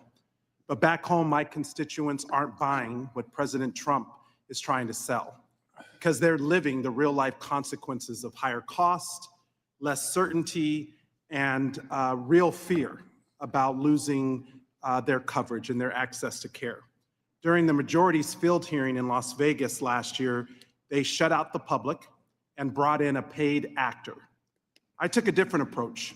I invited my constituents to share their real stories about what these healthcare cuts would actually mean for them.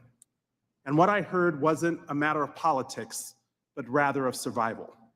One of those constituents is Deja, a mother of a medically complex child, Shay. Shay was born at 30 weeks.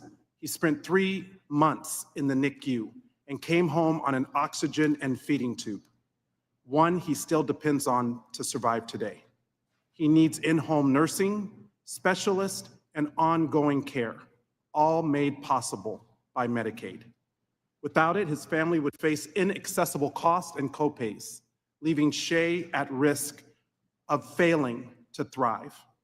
I've also heard from another constituent, Richard, who told me that at the beginning of this year, his marketplace premiums went up $1,700 a month.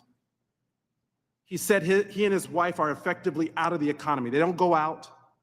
They don't get to go to restaurants.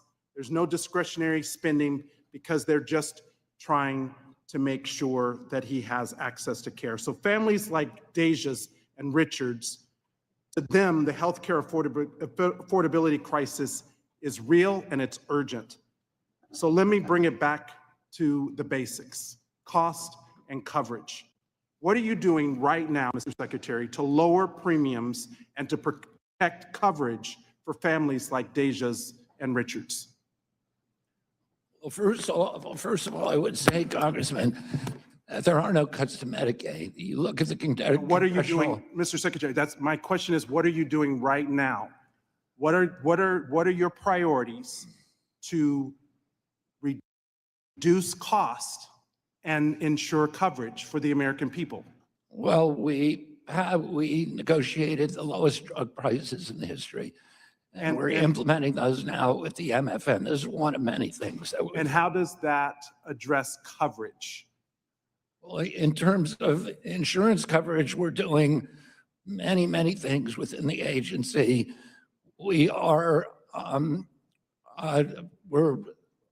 President Trump is right now with his... What are you doing? You're the Secretary of Health and Human Services. Reclaiming my time. I'm asking about tangible actions and results. To me, the fact that you can't answer a basic question like bringing down cost and coverage, which should be your top priority, not some podcast, but actually addressing the needs of people. Now, like others, I want to make America healthy. I agree with the goal of moving from a sick care system to a true health care system focused on prevention. And prevention starts with the basics: clean air, clean water, and reducing exposures to toxins. So I'm struggling to reconcile the reports that some at EPA are working to roll back protections that would increase exposure to heavy metals in drinking water, arsenic, lead, mercury, and chromium. These are toxins linked to cancer, to heart disease, to stroke, and permanent brain damage in children. So just one question: were you consulted on those efforts to roll back those EPA protections? Yes or no? No, I haven't been, but I'm happy to talk to you right now about a long list of things that we're doing to roll back insurance premiums. And I would begin that with the skin substitutes. Our reform on that is reducing premiums in Medicare by 6% this year. Have you aligned your goals dealing with the reforms to the EPA protections and how that is making people sicker, not healthier? That was my question.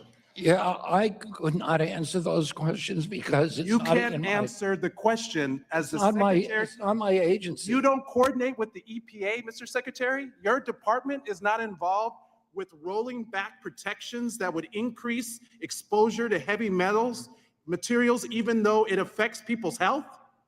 Is that what you're telling me? You don't coordinate?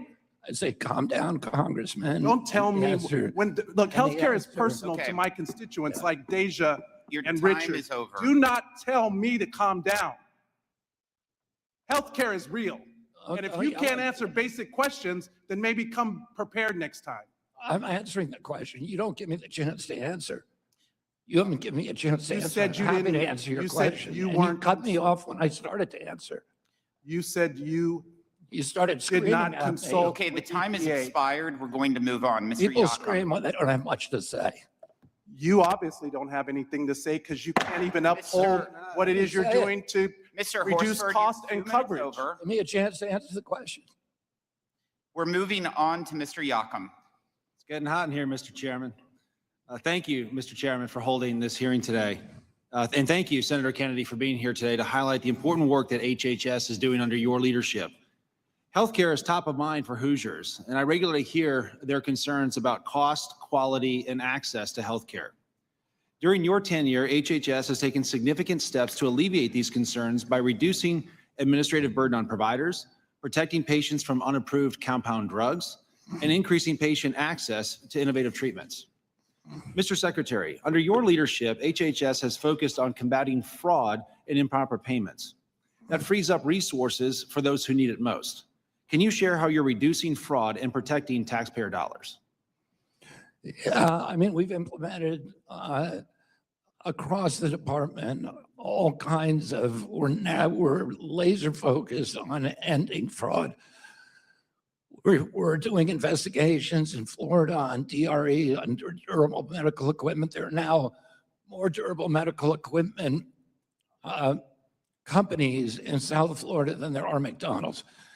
And most of those are almost certainly fraudulent. And in fact, we found a hotel with half a dozen different companies registered to different rooms, all of them selling durable medical equipment that they didn't have. They had no inventories. And as soon as we close in on them, they go back to Cuba. So this is money from my agency that is being stolen by a federal government. The same thing with the hospices in Los Angeles.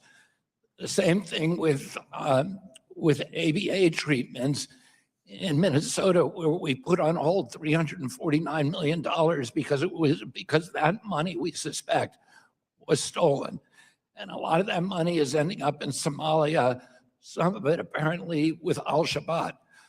We are being victimized in our country because of the laxity of vigilance by the Biden administration, the deliberate, purposeful suspension of program integrity by the Biden administration.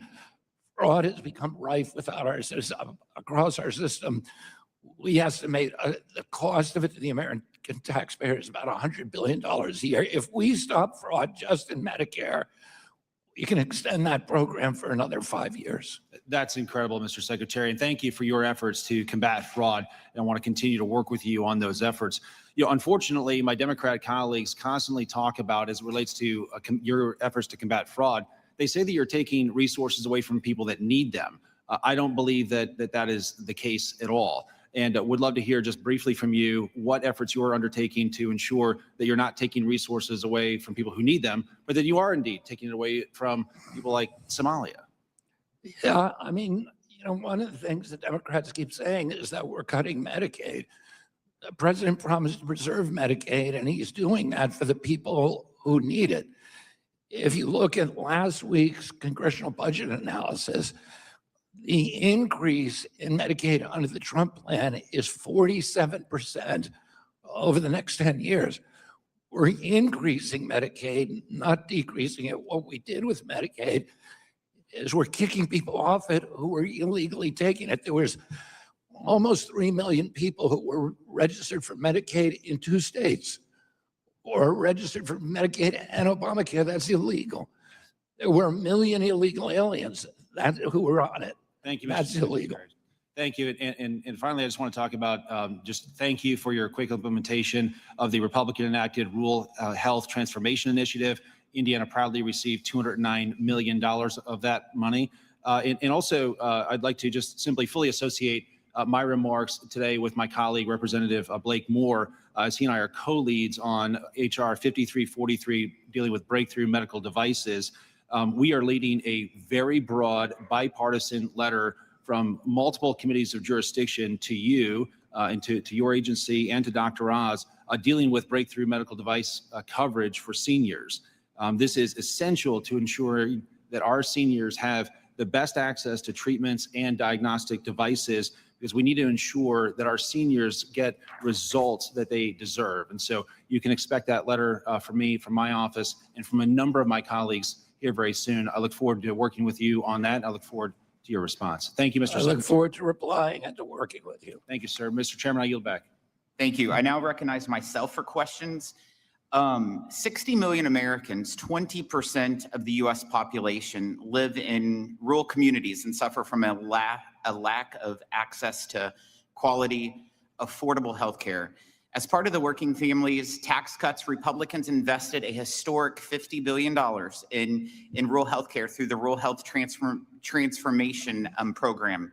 But for years, we've seen urban hospitals game the system to qualify for benefits Congress has intended for rural facilities. This is absolutely unacceptable. Secretary Kennedy, will you commit to putting in guardrails and to actively engaging with states to prevent the gaming of RHTP to ensure this money goes to truly rural facilities? Yes, I will. And originally for 340B, for example, there were 90 facilities. It was intended to lower drug prices in poor communities and rural communities. And there were 90 facilities who were approved. Today, there are 12,000. And there are 50,000 different offices. And now it's being, because of those lower prices, they're using the lower prices. Sometimes, for example, in Virginia, we found a rural hospital that was where the company that owned it was taking their 340B money, the discounts they were supposed to be giving patients, selling the drug price at full cost, and using that money to build a hospital in an affluent area. Those kind of thefts we're seeing all the time, and that's one of the ways that there's this systematic and perverse transfer of wealth from rural America to more affluent areas is happening every day.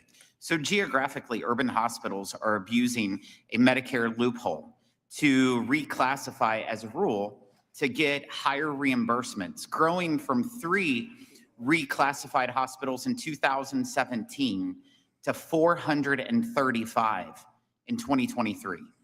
Can I get your commitment to help reverse this practice, prevent these abuses of the Medicare Trust Fund, and protect truly rural communities moving forward? Yeah, I wish we could do it within my agency, but we need congressional help. It's a complex formula, as you can, but it's costing us $81 billion a year. It's now about 7% of drug prices, and it's unsustainable. Thank you. With the epidemic of rural hospital closures, it should be easier for struggling hospitals to serve their rural communities through innovative options like the Rural Emergency Hospital model. To date, only 44 rural communities have converted to this model.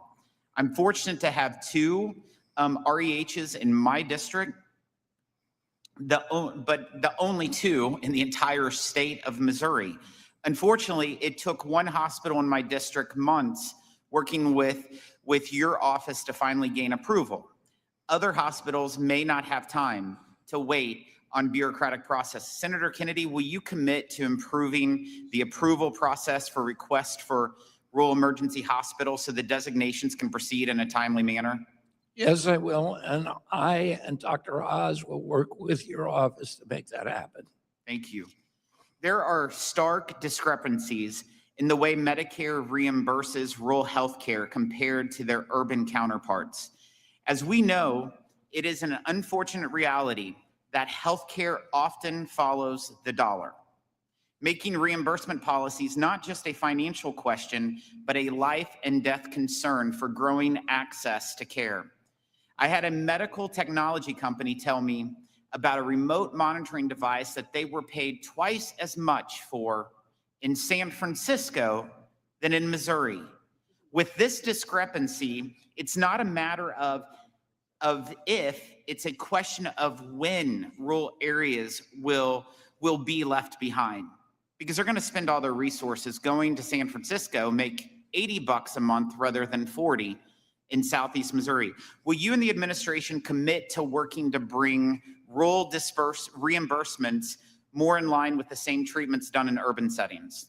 Yes, we will, and we've already addressed some of that discrepancy through our promulgation, the site neutrality rule.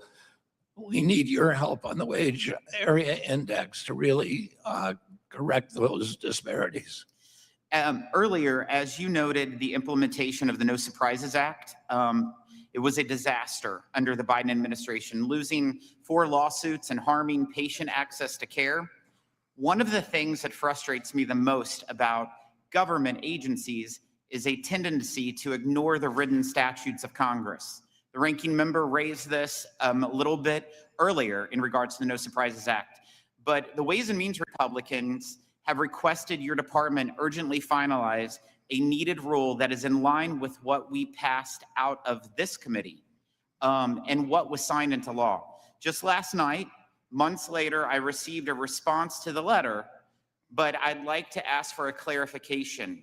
So will you commit to me now to finalize this rule as it was written by Congress as a top priority for your department? We're working as fast as we can to finalize that rule now. That's good. Large consolidated hospitals and health systems have a history of abusing federal health programs to prioritize payments over providing quality care and lower costs for patients. How is HHS championing site-neutral reforms, including policies this committee has passed, to ensure that large hospitals aren't overcharging patients and taxpayers? We've just finished promulgating that rule, and I hope that it corrects some of those inequalities. Thank you. Mr. Swazi. Base 44 super agents. The next thing you can't live without. No setup. Just say hello. Mr. Nim. Mr. Swazi, you want to? Let him give you the time. No, Mr. Swazi. I'm going to yield to Mr. Neal. So let me agree with something you said, Mr. Secretary. Wage index issues based on reimbursement and teaching hospital reimbursements are, as you have stated correctly, very complicated undertakings, but generally for a pretty good ascribed purpose. I yield back my time to Mr. Swazi. Thank you, Mr. Ranking Member. Mr. Chairman, thank you. Mr. Secretary, thank you so much. It's good to see you. Like many of my colleagues, I have a long history with the Kennedys. I've got a picture in my office of my father campaigning with John F. Kennedy in 1960. It's been a big inspiration to me throughout my entire life. And as you and I have discussed before, when your dad ran for a senator from New York State, he lived in Glen Cove, my hometown, where I was the young mayor. And you lived in that at home for a little while. And when I was the mayor of Glen Cove in 2007, I invited you to come and speak because you had founded the Riverkeeper about the environmental quality of the Long Island Sound. And you really did a fantastic job and made a tremendous impression on people back in those days. And I applaud some of the things that you're doing. I like the idea of going after the food dyes. I like going after microplastics. I like the idea of doing prevention instead of just treatment and going after chronic disease. But I want to just try and find out how you feel about a quote that you made versus a quote that the president recently said. We've heard it a couple times here today. In June of 2024, you said, talking about America, we've poured our wealth into one military operation after another.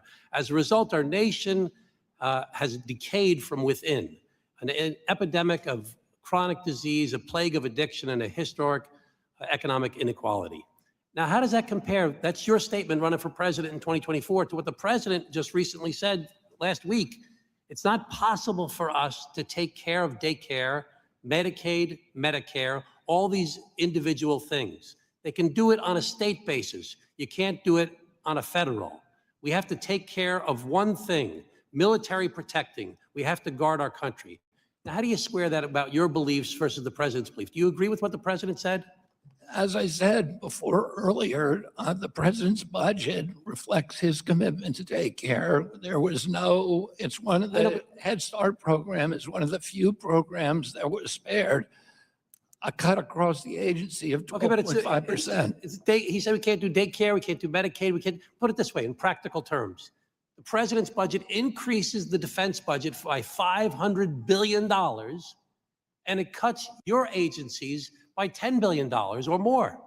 Now, how does that square? Especially given your philosophy that you've promoted for decades, that we've got to focus more on taking care of the health of the people of the United States of America and not squander it on foreign military campaigns. How does that jibe?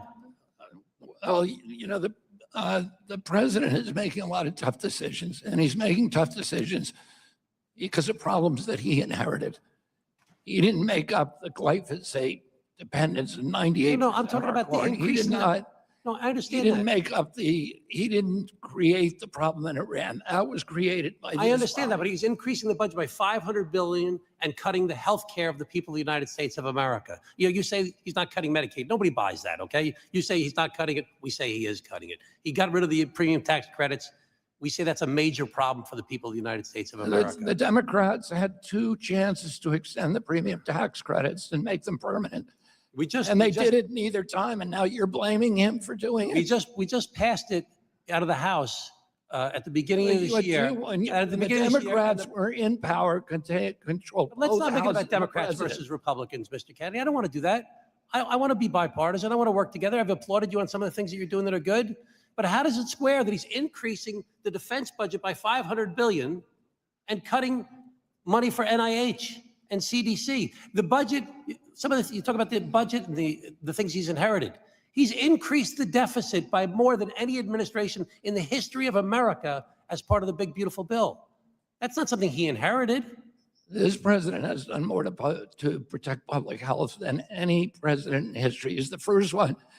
You guys are the ones that gave us the chronic disease epidemic. We're the unhealthiest population on the face of the earth. Did that all happen in the past 4 years of the Biden administration? It's you guys? It happened. It was the Kennedy administration. It was the Clinton administration. You've been a politician your entire life. Yes, and you've been involved in public life your whole life as well. Right. Well, I'm not in elected office. You've tried to run for elected office. You decided not to do it on many occasions. I followed you very closely, Bobby. I've never ran for anything. I know you decided not to at the last minute every time. I followed you. What does that have to do with it? You're bringing up the politics, not me. Honey, I have to bring work home this weekend again. You're staying late again? Yeah, I have to finish 3 reports by Monday. You're still working weekends and you think that's normal? You staying late again? Yeah, I have to finish 3 reports by Monday. Sarah just left. She already finished hers. All 3? That's impossible.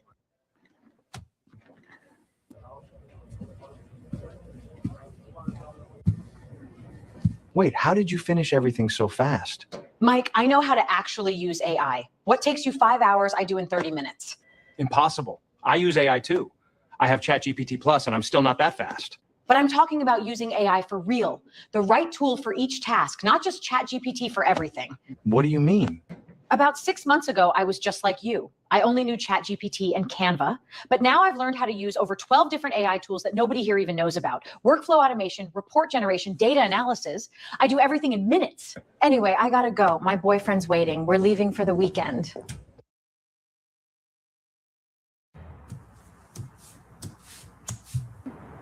You need to do something about this job. I can't take it anymore. Our marriage is falling apart.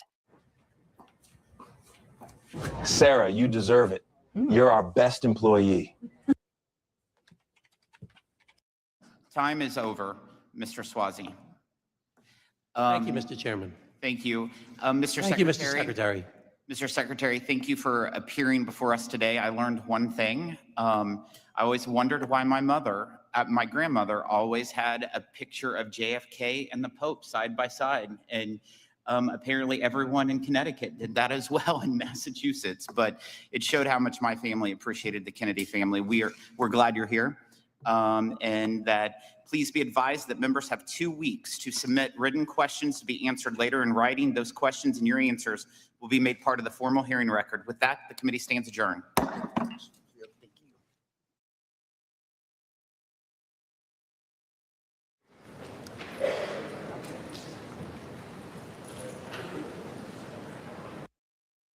The committee meets today in pursuant to notice, and without objection, the chair may recess the committee at any point. At a time when Americans are facing rising healthcare costs, declining public trusts, and worsening rates of chronic disease, strong leadership at HHS is more important than ever. Under Secretary Kennedy, HHS is taking bold and decisive action to make America healthy again. Healthcare is a critical part of the equation.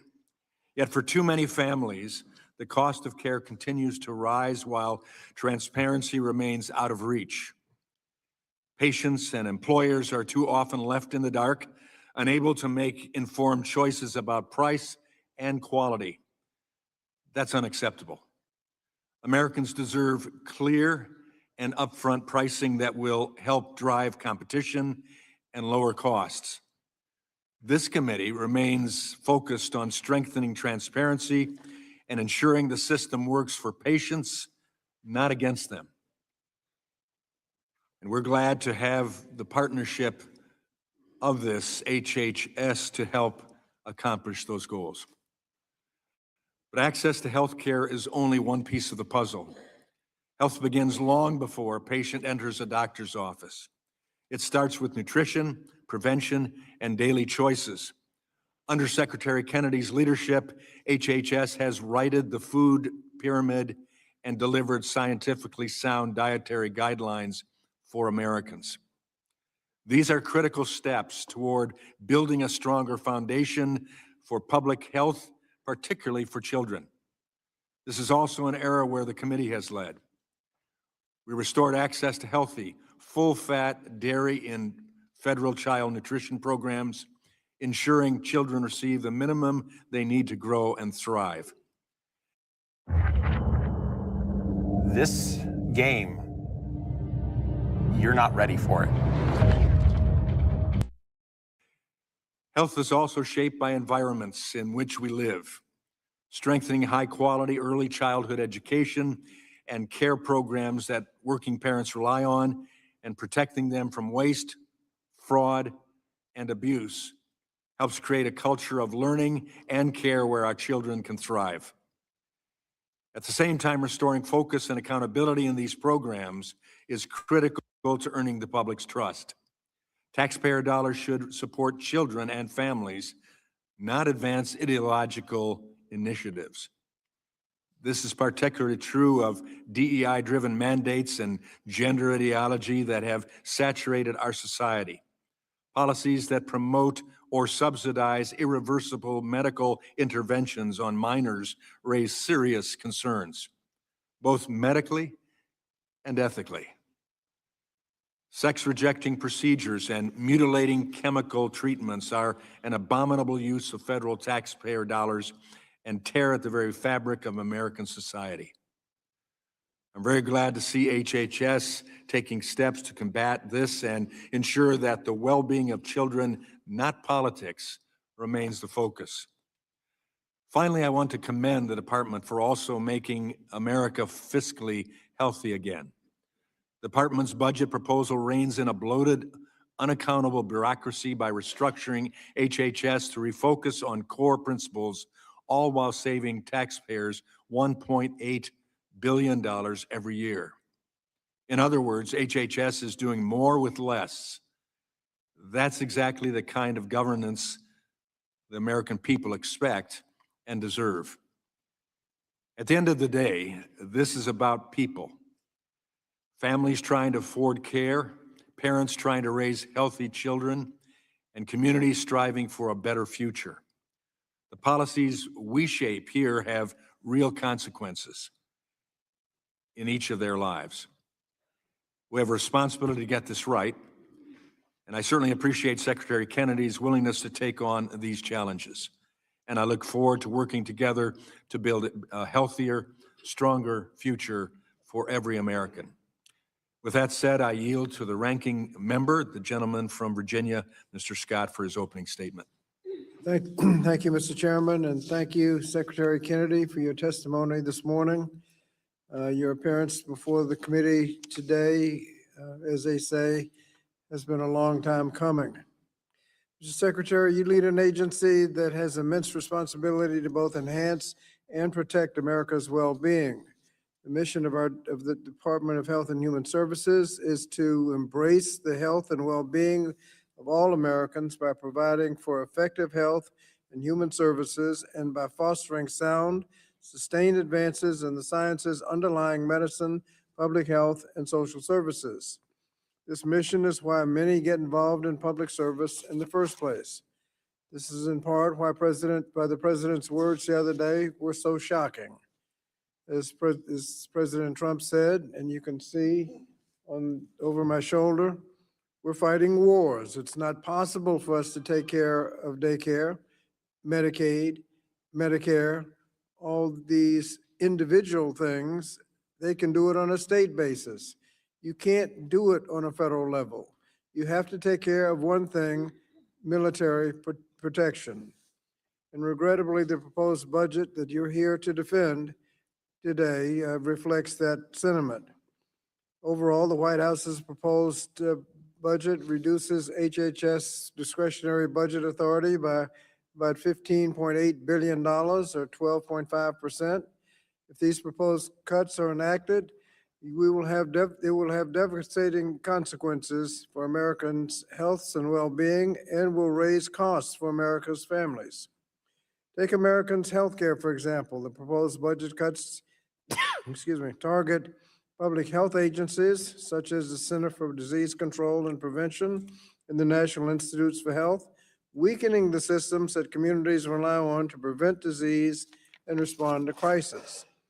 Additionally, thanks to the cuts from H.R. 1, or what we refer to as the Big Ugly Bill, policies of this administration, Americans are now paying more to see a doctor and to fill prescriptions. Americans should not have to go into debt just in order to stay healthy.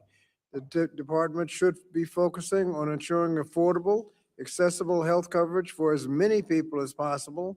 Regrettably, when fully implemented, the actions taken by this Congress and administration will reduce the number of people insured by about 15 million. And as a direct result of this administration's policies and priorities, the cost of living has become increasingly unaffordable. Moreover, the president has recklessly gotten us into another war in the Middle East, causing energy prices to skyrocket.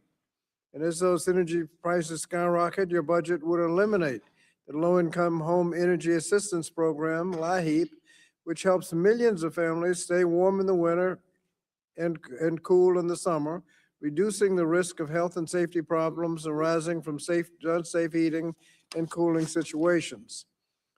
Similarly, American families are struggling to find safe, affordable childcare. intruders' word that it is not possible for us to take care of daycare, the president's budget proposes flat funding both Head Start and the Child Care Development Block Grant, even though current funding levels serve only a small fraction of eligible children. And when adjusted for inflation, flat funding would likely result in fewer children actually served. In addition, the president's budget would completely eliminate the preschool development grant, which helps states improve the quality and safety of child care programs and ensures all children can arrive at kindergarten ready to succeed. Last year, HHS illegally withheld funds from Head Start facilities nationwide, pushing many Head Start programs to the brink. And earlier this year, HHS froze over $10 billion in congressionally appropriated funds for 5 Democratic-led states, which also impacted child care development funds and the Temporary Assistance for Needy Families, TANF. These actions were not without victims. Many child care providers and grantees are already operating on shoestring budgets. And without federal support, child care centers may have to close. And when they do, the parents are left in the lurch without access to child care. In times like these, the social safety net programs provide struggling families a lifeline.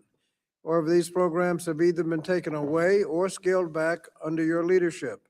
Cutting these programs doesn't make the cost of child care, food, or health go away. It only shifts the burden onto the households that can least afford them. Lastly, I want to address the growing concerns of Americans with disabilities who have been acutely impacted by your department's policies and priorities. Last year, you targeted the Administration for Community Living, an office that houses several key programs for people with disabilities as well as seniors. The loss of ACL would not merely be a bureaucratic shift. Its proposed elimination sent a clear message that the rights and safety of people with disabilities and older adults were no longer a priority for HHS. After more than 50 years of bipartisan progress towards independent living and equal opportunity, the proposed dismantle of ACL takes this country backwards. Last August, I released a report detailing how the administration has undermined programs such as Centers for Independent Living and Assisted Technology. Moreover, the Big Ugly Bill's deep cuts to Medicaid will inevitably reduce home and community-based services, the very support that allows people with disabilities to live independently. I'd like to ask unanimous consent to enter that report into the record. Without objection. Addition- And hearing none, it will be entered. Thank you. Additionally, your proposed budget eliminated the chronic disease self-management education and fall prevention programs, effective programs that seniors across the country have come to rely on. When services are cut, families face impossible choices, people risk losing their independence, and so I ask you to reconsider your position and recommit to fully supporting people with disabilities and older Americans. So, Mr. Secretary, I want today's discussion to focus on how we can actually fulfill HHS's mission and your commitment as citizens and our commitment as citizens to care for one another. Regrettably, I fear that this budget proposal will not serve that goal. Thank you, and I yield back. I thank the gentleman. Pursuant to Committee Rule 8C, all members who wish to insert written statements into the record may do so by submitting them to the committee clerk electronically in Microsoft Word format by 5 p.m. 14 days after this hearing. And without objection, the hearing record will remain open for 14 days to allow such statements and other extraneous material noted during the hearing to be submitted for the official hearing record. I'll now turn to the introduction of today's witness, the Honorable Robert F. Kennedy, Jr., Secretary of the U.S. Department of Health and Human Services. Mr. Secretary, we are grateful to have you here today. Thank you so much. As you're aware, it's your responsibility to provide accurate information to the committee.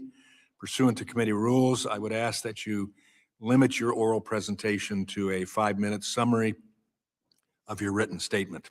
And with that, Mr. Secretary, you're recognized for your testimony.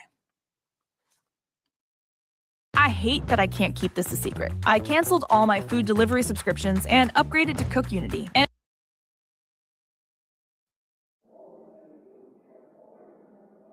Thank you for that, Chairman Wahlberg and Ranking Member Scott, members of the committee. I appreciate you all coming. I know a lot of you had a late night. And Ranking Member Scott, thank you for taking time to talk to me here earlier this week. And thank you for the opportunity to be here to discuss the President's fiscal year 2027 budget request. We stand at a generational turning point. Our children are the sickest generation in modern history, and decades of failed policy, captured agencies, and profit-driven systems caused it. Parents across the country demanded change, and we are delivering it. We are ending the era of federal policies that fueled the chronic disease epidemic and replacing them with policies that put the health of Americans first. President Trump and I are challenging the status quo and the institutions that defend it as we work to make America healthy again. In just 15 months, HHS has delivered historic wins. We negotiated the most favored nation drug prices with 16 of the largest pharmaceutical companies. So Americans no longer pay more than other people in wealthy countries for the exact same medications. We are bringing real transparency to healthcare pricing so patients know the cost of care before they receive it. I use the full convening power of the federal government to bring health insurance CEOs to the table and reform prior authorization. We are cutting red tape, speeding decisions, and demanding transparency. We're also cracking down on waste, fraud, and abuse. This year, HHS and USDA issued the new dietary guidelines that put real food, whole food, at the center of the American plate. We flipped the food pyramid upside down and sent a clear message to the American people: eat real food.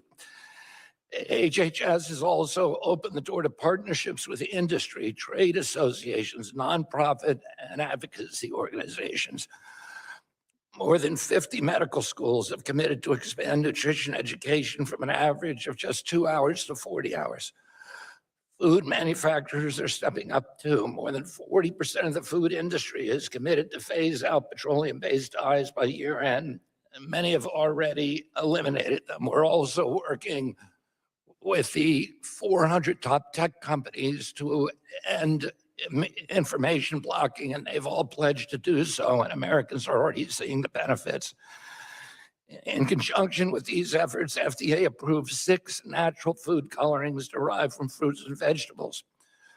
Through President Trump's Great American Recovery Initiative, HHS is matching compassion with action to help Americans break the cycle of addiction. At HHS, we are prioritizing patients with ultra-rare diseases and their families and driving faster access to life-saving treatments. We're restoring gold standard science and integrity across the agency. We're protecting children from sex-rejecting procedures that expose them to irreversible harm. We're eliminating outdated and misleading warning labels on hormone therapies used to treat women during menopause. We're strengthening oversight of organ procurement. We're implementing Operation Stork Speed to ensure the safety and quality of infant formula.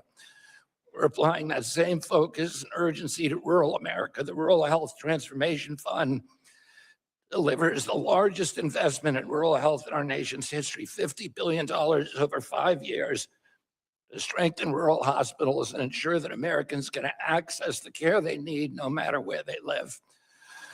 Members of Congress on both sides of the aisle have made rural health a clear priority in their conversations with me because every state is feeling the strain of hospital closures, workforce shortages, and gaps in access. HHS announced more than $135 million investment this month alone to expand rural residency programs from a completely different program. And nutrition services. The data is clear. When physicians train in rural communities, they're far more likely to stay and serve there. The president's budget also puts these priorities into action. It invests in prevention because preventing disease costs less and delivers better outcomes than treating it. As my uncle, President John F. Kennedy, said, progress is a nice word, but change is its motivator, and change has its enemies. We see those forces clearly: entrenched interests, defenders of failing the status quo, and institutions that put profit ahead of the American people. The resistance underscores the urgency of this moment. We can reverse chronic disease, improve public health, and lower costs. I stand ready to work with this committee and Congress to seize this opportunity to implement and codify lasting generational reform in American healthcare for our country, for our children, and for the health of the American people. Together, we can make America healthy again. Thank you. Hey everyone, big heads up. Paleo Valley's running a sale on all their meat sticks right now. You can get 30 sticks for $36. Thank you, Mr. Secretary. Under Committee Rule 9, we'll now question Secretary Kennedy under the 5-minute rule, and I might make mention, Mr. Secretary, that this committee, while it's known for being passionate in its questioning and its debate, it's still so far, this term has followed the example that we could have a second grade class turn in and watch our meetings and our hearings and our questionings, and the teacher wouldn't have to turn it off. And I think that will be the case today. But That will be refreshing, Chairman. it'll be firm and it'll be strong. But I trust it'll continue to be respectful. I'll now recognize myself for 5 minutes of questioning. There is a burning question in inquiring minds, as I understand it, to hear you answer the question as to whether you're responsible for the measles outbreak. So let me ask that question. Thank you, Mr. Chairman. And I've been accused of that. The accusation is not science-based. The measles outbreak began in January 2025 before I took office.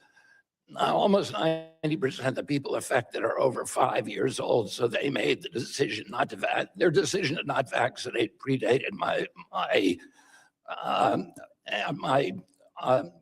occupation of this seat.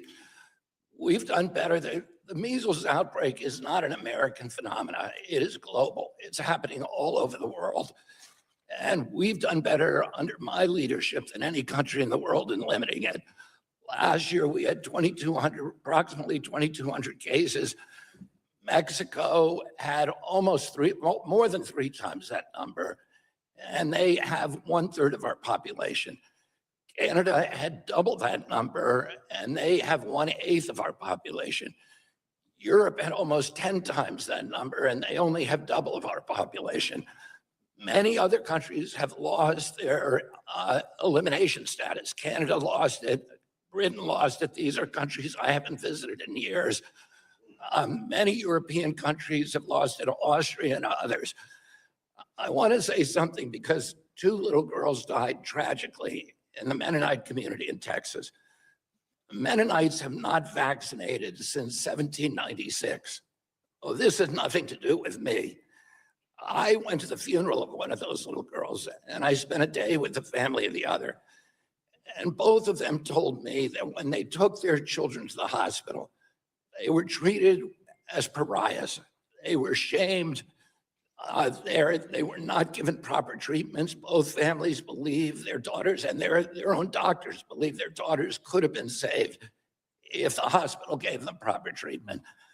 The fact that they did not have a proper treatment to give them is regulatory practice by this agency. This agency has been so focused on a single intervention that it does not advise doctors about how to treat people who are actually sick. There's a lot of people in this country who, for religious reasons or other reasons, are not going to vaccinate.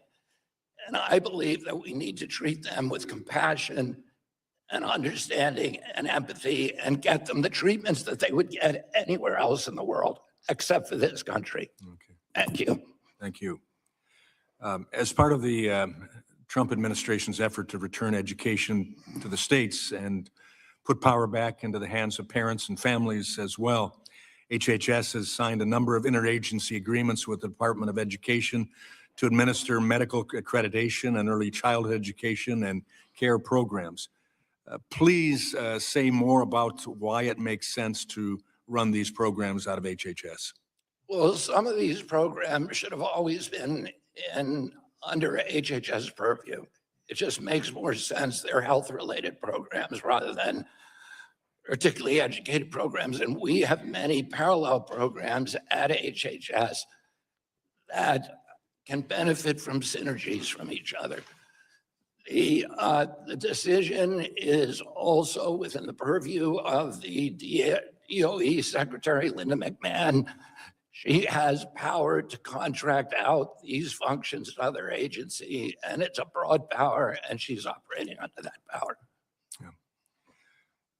There have been troubling reports of states removing children from their parents' care when those parents decline to support their child's self-identification or identification as another sex.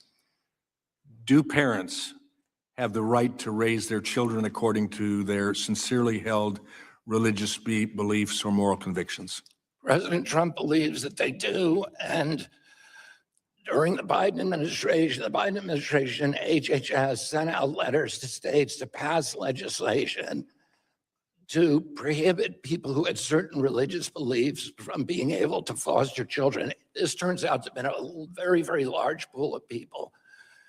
And as a result of that, the ratio between children, foster children, and parents has dropped to 2 to 1. Our objective by the end of my administration here and the Trump administration is to get us back to a 1-to-1 ratio. And we have sent out letters to all the states to end that policy. Listen up, because this is the massive opportunity you have been waiting for to grab a real bargain. We are Thank you. My time has expired. I now recognize the gentleman from Connecticut, Mr. Courtney. Thank you, Mr. Chairman. Mr. Secretary, after 14 months on the job, your long overdue appearance before this committee is particularly pertinent given the fact that your uncle, John F. Kennedy, served on this committee for his entire 6 years as a House member representing the 11th District of Massachusetts. As his National Archive bio states, as a House member, he advocated expanding health care for all. And as president in 1961, he supported passage of Medicare legislation, the King-Anderson bill, which was ultimately enacted in 1965 by his successor. That transformational federal law provided universal insurance for seniors at a time when only 50% could afford health insurance. And over time, it has vastly improved the health and life expectancy of our nation. Your other uncle, Senator Ted Kennedy, who I'm proud to say campaigned for me when I was first elected to Congress by a whopping margin of 83 votes, declared, quote, universal health care is the cause of my life, and was lead sponsor of the Affordable Care Act when it was introduced in 2009. He did not live to see its enactment, but we know now that the ACA successfully cut the uninsured rate in half by 2024 prior to your arrival at HHS. Clearly, universal health care is not the cause of your life. On your watch at HHS, we've seen a massive jump in the uninsured population. Since January 2025, 1.2 million have already lost coverage thanks to the Trump administration's refusal to extend the ACA enhanced tax credits, even though we passed a bipartisan bill in the House to do so. A couple of days ago, the Wall Street Journal reported that 1.2 million number is going to continue to grow because 14% of new enrollees this year didn't make their first payments for the new Trump premiums. As the Journal reported, this will add millions more to the ranks of the uninsured. Even worse, with the passage of the misnamed One Big Beautiful Bill, CBO reports another 10 million at least will lose their coverage as states are forced to implement the largest cut to Medicaid in American history. According to Gallup 2 weeks ago, the affordability of health coverage has now jumped to the top domestic policy concern facing Americans, which is pretty striking given the fact that the cost of housing, groceries, and gas to get to work has skyrocketed under this administration. But they're right to be concerned about the expense of trying to maintain insurance coverage, because they know when you lose health insurance, you miss routine checkups, preventive tests and scans for cancer and heart disease, and inpatient care if needed. Slashing health insurance affordability does not make America healthy nor more economically secure. At an Easter luncheon a couple of weeks ago, Mr. Trump stated that, quote, it's not possible for the federal government to pay for Medicare and Medicaid. It's up to the states to take responsibility for those programs. As the person in charge of CMS, and after 60 years of operation as a federal program, which, by the way, your father voted for in 1965 when he was a senator from the state of New York, do you support his position that states should take over control and operation of the Medicare program? I believe that we should save Medicaid and Medicare. They're absolutely critical programs, and President Trump has pledged to do that and is doing everything in his power to do so. There are no cuts to Medicaid. They look at the CBO, the Congressional Budget Office report. My question, excuse me, was, do you think the states, Medicaid is the going up by states should be vested with control of the Medicare program?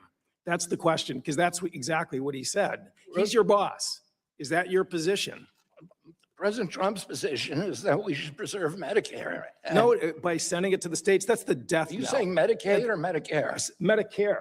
It's right Yeah, there. President Trump's objective is to save Medicare, and we are taking. Not by, well, it will not save it by sending it to the states. That will destroy the program, and that's why it was designed the way it I don't was think there's 60 a years ago. proposal to send it to the states. Okay, let me ask you another question. In your, I don't in know your, of that proposal, and the president has not told me about it. well, The president's trying to save. well, for seniors, now, for seniors Medicare and American families, they listen to what the president says, and they understand exactly what he's talking about, which is destroying the Medicare program. In your testimony, you talked about having You can insurance let me premium. answer. You clearly don't want me to answer these questions. Well, you actually didn't answer the question at all. You didn't talk about whether the state should be given the authority to run Medicare. My answer has to begin with correcting a lot of the misstatements that you made in your introduction. I'm happy to do that. Well, that's not a Right now, misstatement. Medicare- That's a direct quote from your boss.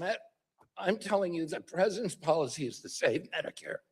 That's what he's always And giving it to the said. states will destroy Medicare. I yield back. That's the sound of an American oil company hard at work. Want to be a part of it? Listen up.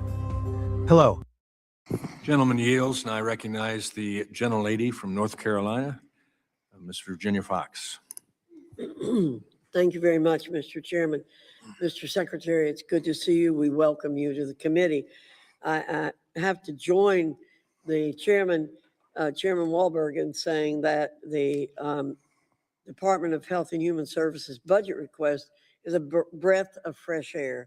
Congratulations to you on presenting us with a budget that could reduce spending by $1.8 billion annually, saving taxpayer dollars at the federal level while still providing the programs and services that reach families who need them. Under the previous secretary, the department engaged in runaway spending. So I congratulate you on what you're doing. Secretary, this committee has held 2 hearings and marked up 8 bills related to the Child Care and Development Block Grant, or CCDBG program. Federal child care assistance is a critical support for low-income working parents seeking to access child care and remain in the workforce. Therefore, child care is not only a family issue, but an economic issue. HHS awards many different grants for states in the human services space. Can you explain the urgent need to protect programs like CCDBG from waste, fraud, and abuse, especially as they are administered at the state level? I mean, we saw during the Biden administration, my predecessor actually instructed people in my department to end program integrity. So we had 80 people in my department when Secretary Becerra came in, were assigned to do program integrity for these programs, these state programs, and he fired all but 6 of them. So that stopped. And they specifically told people in my department, don't worry about fraud, worry about enrollments. They changed the policy to a policy of our payment policy, to a pay and chase policy, so that even claims that we knew to be fraudulent, we would pay and then later go back and try to claw back that money, which incidentally never happened. We have now changed those policies. We are investigating the fraud, and I'll give you one example. In Minnesota, for applied behavioral analytics, which is treatments for autism, kids with autism, we were expecting to pay $7 million a year for that program. We ended up paying almost $300 million. The difference is fraud. And we're seeing that now that that money was being, some of it was being sent to Al-Shabaab in Somalia. We have now impounded payments to Minnesota because they, for one quarter, about 350 million, because they've refused to give us receipts. And we've said, we're not going to pay until you can show us the receipts. Well, I'm proud to say that in North Carolina, our Republican legislature is doing everything it can to hold Democrat elected officials in the state to account for fraud and abuse in North Carolina on Medicaid and other programs. And so I'm very proud of them.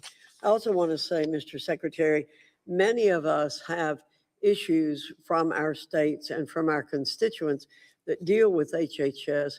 And I hope you'll commit today to helping us get some of those issues solved, because many times they do save money for the taxpayer. So I will appreciate your making that commitment.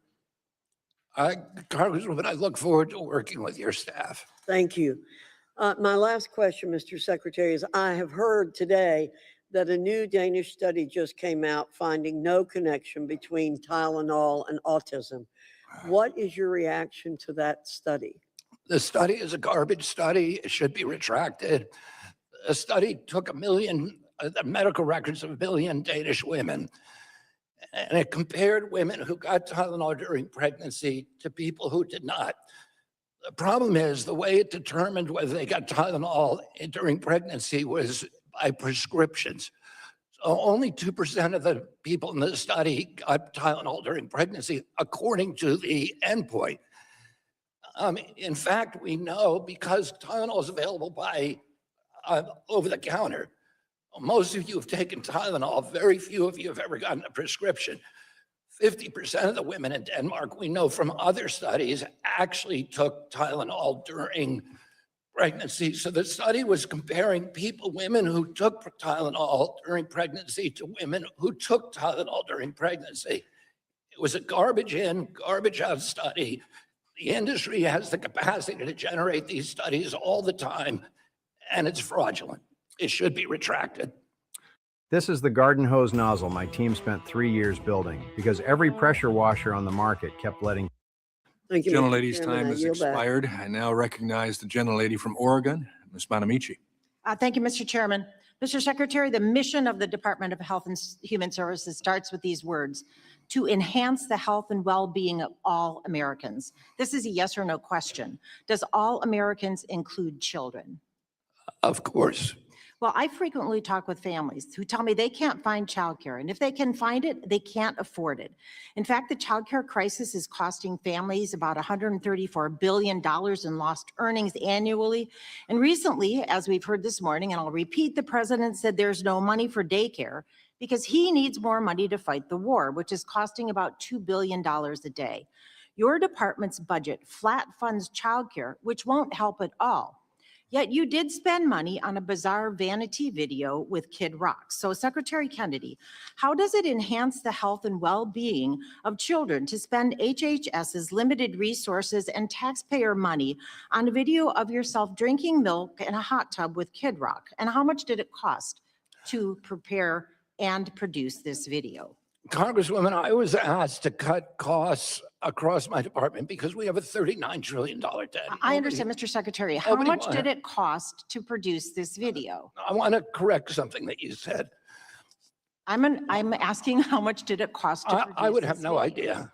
Okay, you don't have any idea. Well, I'll tell you that that money, whatever it cost, I consider waste, fraud, and abuse. And that's money that should have been invested in our nation's children and spent on something like healthcare and childcare that actually improve people's lives. You know, so many people have come up to me who saw that video and say that inspired me to Mr. work Secretary, out. That's one of the things that we want to do in the this return on investment that we get from early childhood education shows that for every dollar we spend, we get back somewhere between $4 and $16. Secretary Kennedy, about 20 years ago, the United States eliminated measles. Or so we thought. But now, because of your anti-science rhetoric, vaccination rates are down in many places below the 95% threshold needed to maintain herd immunity. And I know you said that happened before you were secretary, but Mr. Secretary, you've been a longtime voice against vaccination for more than 20 years. Measles is highly contagious. It can make babies who may be too young to be vaccinated, so sick that they stop eating and drinking and may develop pneumonia or brain swelling. In my home state of Oregon, the Oregon Health Authority just recently warned about multiple new locations where people may have been exposed: a community college, a middle school, health clinics, grocery stores. This is unacceptable. So Secretary Kennedy, does exposing infants and children to measles enhance their health and well-being? I've never been anti-vaccine. I've always said I'm not anti-vaccine. Right now, I just approved 3 weeks ago $500 million for research on a new cancer vaccine. Okay, Mr. Secretary, you have been a long-time voice against vaccination. You No, cannot I haven't. deny that. No, I'm not anti-vax. I'm pro-science. What I've said is vaccines should be adequately safety tested so we know both the risks and the benefits. I'm funding a major study on developing a universal flu Reclaiming my vaccine time, at NIH. Mr. Secretary, in fact, you have said in a congressional hearing that people should not be taking medical advice from you. The problem is that they are, and they believe what you say. So Secretary Kennedy, I have another question. Does enhancing health include mental health? Of course. Good. I'm glad you agree, because recently masked armed ICE agents surrounded some high school students near their school. A Latino student from Oregon, a U.S. citizen, recently spoke about he and his friends feel scared at school, have trouble focusing, and feel dehumanized. And President Trump, as you likely know, repealed the guidance that keeps ICE out of sensitive locations like schools and healthcare centers. Now, children can't understand the complexities of the U.S. immigration system, but they are scared and they can feel anxiety. So Secretary Kennedy, does it enhance the health and well-being of children to allow immigration enforcement in and around schools and at childcare centers? Does that help kids? It was not enhancing our health and well-being of the American people to allow 20 million illegal aliens into this country. And President Trump, again, is left with a mess that he is having to— Mr. Secretary, in no— that he is having to clean up. In no legal or mess that you moral helped or create. ethical frame does it make sense to punish children. Young children's brains are highly influenced. by That these was the stressors. biggest humanitarian crisis in modern history, what you guys caused.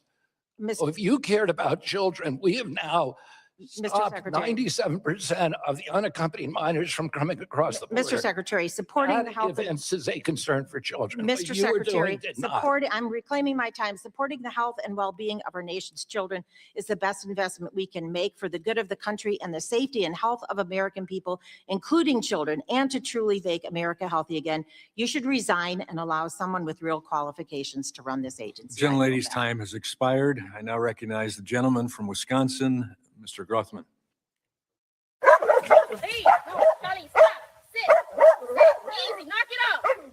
Holding. Yeah, I voted for President Trump for a lot of reasons, but one of the primary reasons was I thought he might give you this position. So I'm glad you're here. Very grateful. Yes. And on this mental health thing, I am, given where the mental health professionals have stood on this transgender treatment, I wonder how much we can trust that occupation to get anything right. So just, not everybody thinks we ought to give these mental health professionals more. But now we're going to switch to the questions. What effect have the poor guidelines from the old food pyramid, what effects have poor guidelines on the old food pyramid had on child health?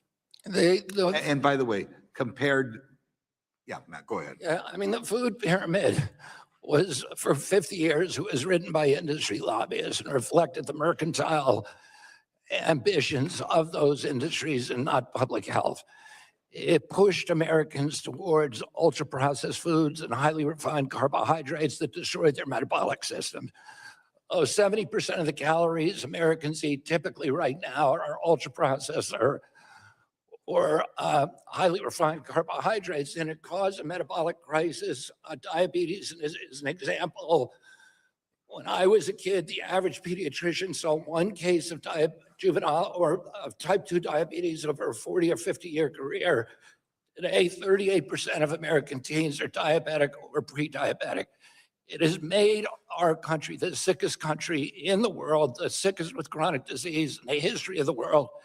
77% of American children cannot qualify for military service. That should get a lot of people's attention.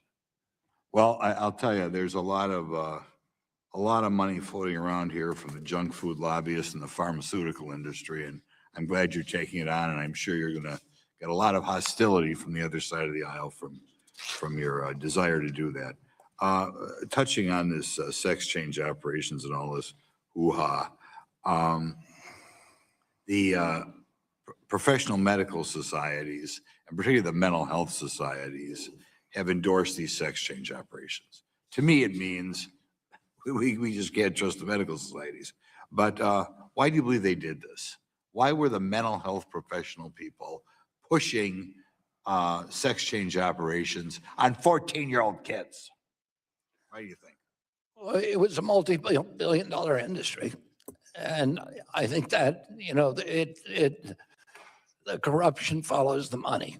But you look at the science, there's now been 2 major meta-reviews been done. The CAS study in the UK, which the revelations in the CAS study stopped Europeans from funding these. And then we did our own meta-review plus individual studies at NIH that showed the same thing, that the results to children, the outcomes in children are catastrophic in terms of depression, suicide, all kinds of illnesses. It's condemnation to a life of misery. And there is no scientific justification. Right. Common sense. I give you a follow-up here. What can we do to protect children in the future from the medical associations, and particularly the mental health medical associations, from harming our kids? How can we prevent them from doing that? Well, we have taken steps to do that. We have ended all federal funding for those for puberty blockers and gender mutilation surgeries. And we have instructed hospitals and medical centers around the country that if they do host those kind of interventions, that they will lose all their Medicaid and Medicare funding. Thank you. What scares me is the professionals who pushed this stuff in the past are still practicing. And that concerns me, because if they can't get this right, if they're pushing sex change operations on 14-year-old kids, I'm afraid they probably can't get anything right. Would you ever, under any circumstances, send one of your grandchildren to a medical professional who you knew, even if he stopped doing it, had at one time rather push this stuff? I would not. Yeah, I didn't think so. Now, a quick question, follow-up. We talked about nutrition. And, a large segment of American society gets their money from food stamps or food share. Would you be in favor of some widespread restructuring this whole program, or maybe getting rid of the food stamp program and starting with a new program that was more healthy-based? I support the food stamp program, and under Brooke Rollins' leadership at USDA, we are transforming it. We've already, with Brooke and I encouraging them, over half the states have now applied for SNAP waivers. They're no longer paying for sugar sodas, which were 10% of the SNAP budget. So we were giving poor kids, 63 million poor kids in this country, diabetes for free at federal expense, and treating them. 78% of them end up on Medicaid, and we're treating them afterwards. We're paying at both ends. The gentleman's time has expired. Half the states, almost all red states, although 2 blue states, have now applied for SNAP waivers. Soon we're going to have a definition of ultra-processed foods. We're going to Gentleman's time has expired. I have to move on, and I recognize the gentleman from California, Mr. Tucano. Thank you, Mr. Chairman. Mr. Secretary, you are the nation's top health official. And I want to talk to you today about the president's mental health. On April 5th at 8 o'clock in the morning of Easter Sunday, President Trump posted this statement on social media. Tuesday will be Power Plant Day and Bridge Day, all wrapped in one in Iran. There will be nothing like it. Open the fucking strait, you crazy bastards, or you'll be living in hell. Just watch. Praise be to Allah, President Donald J. Trump. An American president used the F word in a Sunday morning message that was seen by millions of people. Mr. Secretary, does this raise concerns for you about the president's mental health? The president is a bargainer, and he knows how to make good deals. Mr. Secretary, does this raise questions about the president's mental health to you? Here's what I would say, that for 2 generations, every American president. Mr. Secretary, you're being non-responsive. Reclaiming my time, Mr. Secretary, I gather the answer, it does not raise concerns for you. 2 days later, on April 7th, President Trump put out a statement that said, quote, "A whole civilization will die tonight, never to be brought back again. I don't want that to happen, but it probably will," end quote. Mr. Secretary, the Commander-in-Chief of the United States military is calling for the eradication of an entire civilization. And 5 days later, the president started posting on Truth Social at 9 p.m. at night, continuing until 5 a.m. the next morning, and included an unhinged attack on Pope Leo, claiming Pope Leo was weak on crime. And then later that day, the next day, President Trump posted this image of himself as Jesus Christ. Mr. Secretary, people across the country and around the world were deeply offended by this blasphemous image. Millions of Americans are questioning this president's mental fitness, his emotional stability, and whether he can carry out the duties of his office. Do you share their concerns about his mental health? I want to call your attention to the last line of that. Mr. Secretary, my question was, do you share their concerns about his mental health? I want to call your attention. Mr. Secretary, you're not being responsive. Apparently not reclaiming my time, Mr. Secretary. Mr. Secretary, reclaiming my time. Mr. Chairman, direct the witness. It's my time, Mr. Secretary. You're not being responsive, and apparently you don't share their concerns. We are a nation at war, Mr. Secretary. We need a commander-in-chief that we know has full command of his mental faculties and is emotionally stable as he sends uniformed American men and women into harm's way. Millions of Americans are now wondering if this president is delusional and thinks he is Jesus Christ. Mr. Secretary, given everything that I've shown you today, will you insist that President Trump undergo an assessment of his mental fitness and his emotional stability? Absolutely not. Thank you, Mr. Secretary. Reclaiming my time absolutely not. I remind you that under the 25th Amendment, you have a duty to remove a president who is physically or mentally unable to discharge his responsibilities under the Constitution. It's your duty. You took an oath to the Constitution, not to President Trump. Mr. Secretary, should President Trump fail a mental fitness test or an evaluation about his mental stability or emotional stability, would you vote to invoke the 25th Amendment? There hasn't been a president who's more Mr. Secretary, my question is, would you vote to invoke the 25th Amendment? Mr. Secretary, reclaiming my time. It's my question, Mr. Secretary.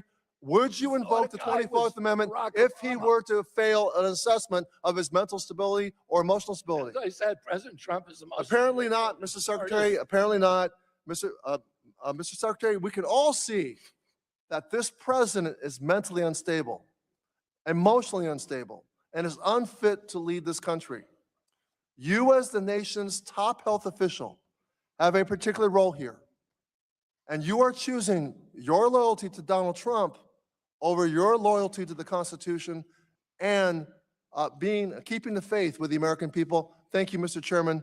I yield back. Well, you need the fundraising video. Mr. Chairman, the gentleman's time has expired and been yielded, and I can ask the second grade classes to turn in again at this point. I would I'd hesitate to say something about the 25th Amendment with the last president. There was no concern there from the other side, but I won't say that. So now I recognize the gentleman from Georgia, Mr. Allen, for his 5 minutes. Thank you, Chair Walberg, for holding this important hearing, and I thank Secretary Kennedy for testifying. Sir, I'll yield time to you. Would you like to answer the gentleman's question? Well, I don't really care to, but because I'm not here to discuss foreign policy, but every Democrat in this chamber has promised for generations that we weren't going to let Iran get a nuclear weapon. It kept kicked down the road. President Trump is cleaning up messes that other people made, and he's doing it in a way he's the best business bargainer that we've ever had in the presidency. He knows how to make deals. He's made the best deals for this country through tariffs, all the things he's engaged in. He's a genius at it. Let him do his work. Let him be president. Give him your support, and let's support this country and our troops and try to move forward as a nation. He's trying to fix the problems that you made. Thank you, Mr. Secretary. For years, getting back to the subject we're talking about here today, is healthcare, and we got a mess there too, created by obviously the Affordable Care Act, and we're spending $5 trillion on healthcare, and we get the worst outcomes. I mean, that's what we should be concerned about here today. But for years, pharmacy benefit managers have benefited from opaque pricing tactics while healthcare costs continue to soar. My legislation, the PBM Kickback Prohibition Act, would prohibit PBMs from paying consultant and brokers who give trusted advice to employers and group health plan fiduciaries from taking compensation for steering businesses to PBMs. What steps can HHS take to curb PBMs' abusive practices, and how might Congress be able to assist in this effort? Honey, I have to bring work home this weekend again. You're staying late again? Well, it's one of the, I would say, perverse features of the healthcare system that PBMs who add nothing are getting 40% of the profits from drugs, and they're driving up costs everywhere. President Trump has us laser focused on fixing the problem, and I want to thank Congress for passing the recent bill that allows us to now go and negotiate with the PBMs. We were already doing that. I want to commend Cigna and David Cordani for actually developing a model that is much more rational and that gets rid of the hidden kickbacks, that delinks the cost of the list price of medicines from the compensations of the PBMs. The PBM's compensation was increased by getting you to buy the most expensive. There's supposed to be a neutral arbiter on your side. They made money if you bought the most expensive form of that medication. So they were steering Americans always toward the most expensive one, and that's one of the things that drove up healthcare. Well, we're losing pharmacies every day in rural America. And we're getting this stuff's vertical got to stop. integration that is destroying our healthcare system. And then let's talk about healthcare affordability. Affordability is a big subject today, and obviously, we spend twice what any other nation spends on healthcare with worse outcomes. I'm talking about American workers and their families in ERISA specifically, which is where we cover most of the lives. What do you believe is the underlying causes of high healthcare costs? And would you please discuss how much control employers who provide health benefits for their workers have over these costs? Well, the biggest driver of healthcare costs is the chronic disease epidemic. So when my uncle was president, we spent zero on chronic disease in this country, zero. Today, we're spending 48% out of every dollar paid, if you include Social Security, health expenditures in the military. 48 cents out of every dollar the taxpayer gives to the federal government goes to healthcare, and 90% of that is chronic disease. The only way that we can solve this problem is through chronic disease. Another driver is high drug costs. We were paying the highest, we were paying 2, 3, 5, 10, 15 times for the exact same drug made in a plant in New Jersey. And in London, for example, Ozempic in this country, the list price when I came in was $1,300. In London, you could get it in any pharmacy for $88. And that was the rule. We are now fixed MFN. So we're going to be paying the lowest cost in the world. Another driver is the lack of transparency. There is no market. If you go buy an automobile and the guy who's selling it to you said, I'm not going to tell you the price till after you buy it. Right. You'd think he was crazy. I'm sorry, I'm out of time, but I would like, Fixing that too. yeah, I'd like to meet with you on some solutions that we're talking about, particularly to privatize ERISA and give it a The waiver. gentleman's time has expired, and I'm sure the meeting can take place. Now I recognize the gentlelady from North Carolina, Ms. Adams. Thank you, Mr. Chairman, and thank you, Secretary Kennedy, for being here. I have a yes or no question. Do you agree that there's a connection between nutrition and health? Of course. Thank you. So nutrition and the importance of healthy foods seem to be a core part of the MAHA movement. Is that correct? Of course. Okay, like you, I believe that you can't be healthy if you're hungry. But as Secretary of Health and Human Services, do you, in your capacity, advise the president on nutrition issues as they relate to health?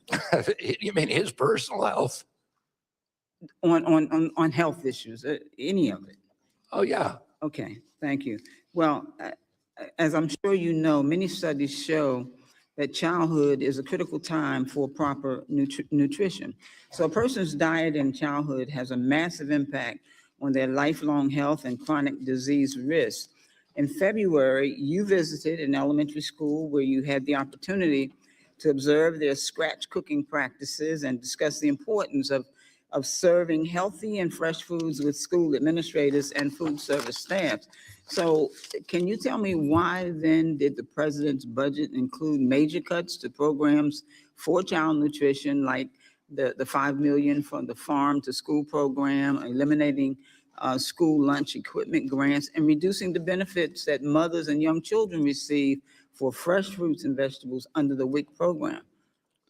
We are absolutely committed to child health and good nutrition. We just put, we have, we've preserved Head Start from any of the cuts, and we just put $62 million into Head Start to make sure that the 660,000 children who are in Head Start can have All right, let me reclaim my time. I have some other questions. So did the president discuss these proposed cuts with you? Did the president? No. Yes. Okay. Well, cuts to the program that help ensure access to healthy and local foods would be a betrayal, I believe, of the MAHA agenda, which is your agenda. We are expanding. So, excuse me, sir, I'm claiming my time here. Do you agree with these cuts being included in the president's budget? We are expanding access. Can you give me a yes or no? Do you agree with the cuts being proposed? We are in the budget? expanding access. All right, I'm reclaiming my time. Do you agree or do you not? We are You say yes expanding. or no? Okay. So can I count on you to urge the president to reconsider these cuts and instead invest in school meals? He is. Can we count on you? Is that a yes or no? Can you give me a yes or no? Can I count on you to? Providing good nutrition to children, absolutely. All right. So, well, listen, it seems like, and I'm glad you said that, but it seems like a betrayal of the people who have been promised by you as secretary to use your position to make food healthier.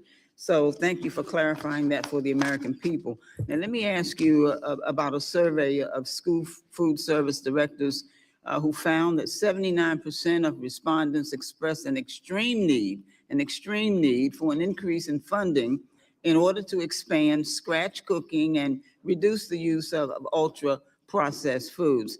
So that same survey found that there's a serious need for additional staff, additional equipment, culinary training, and infrastructure.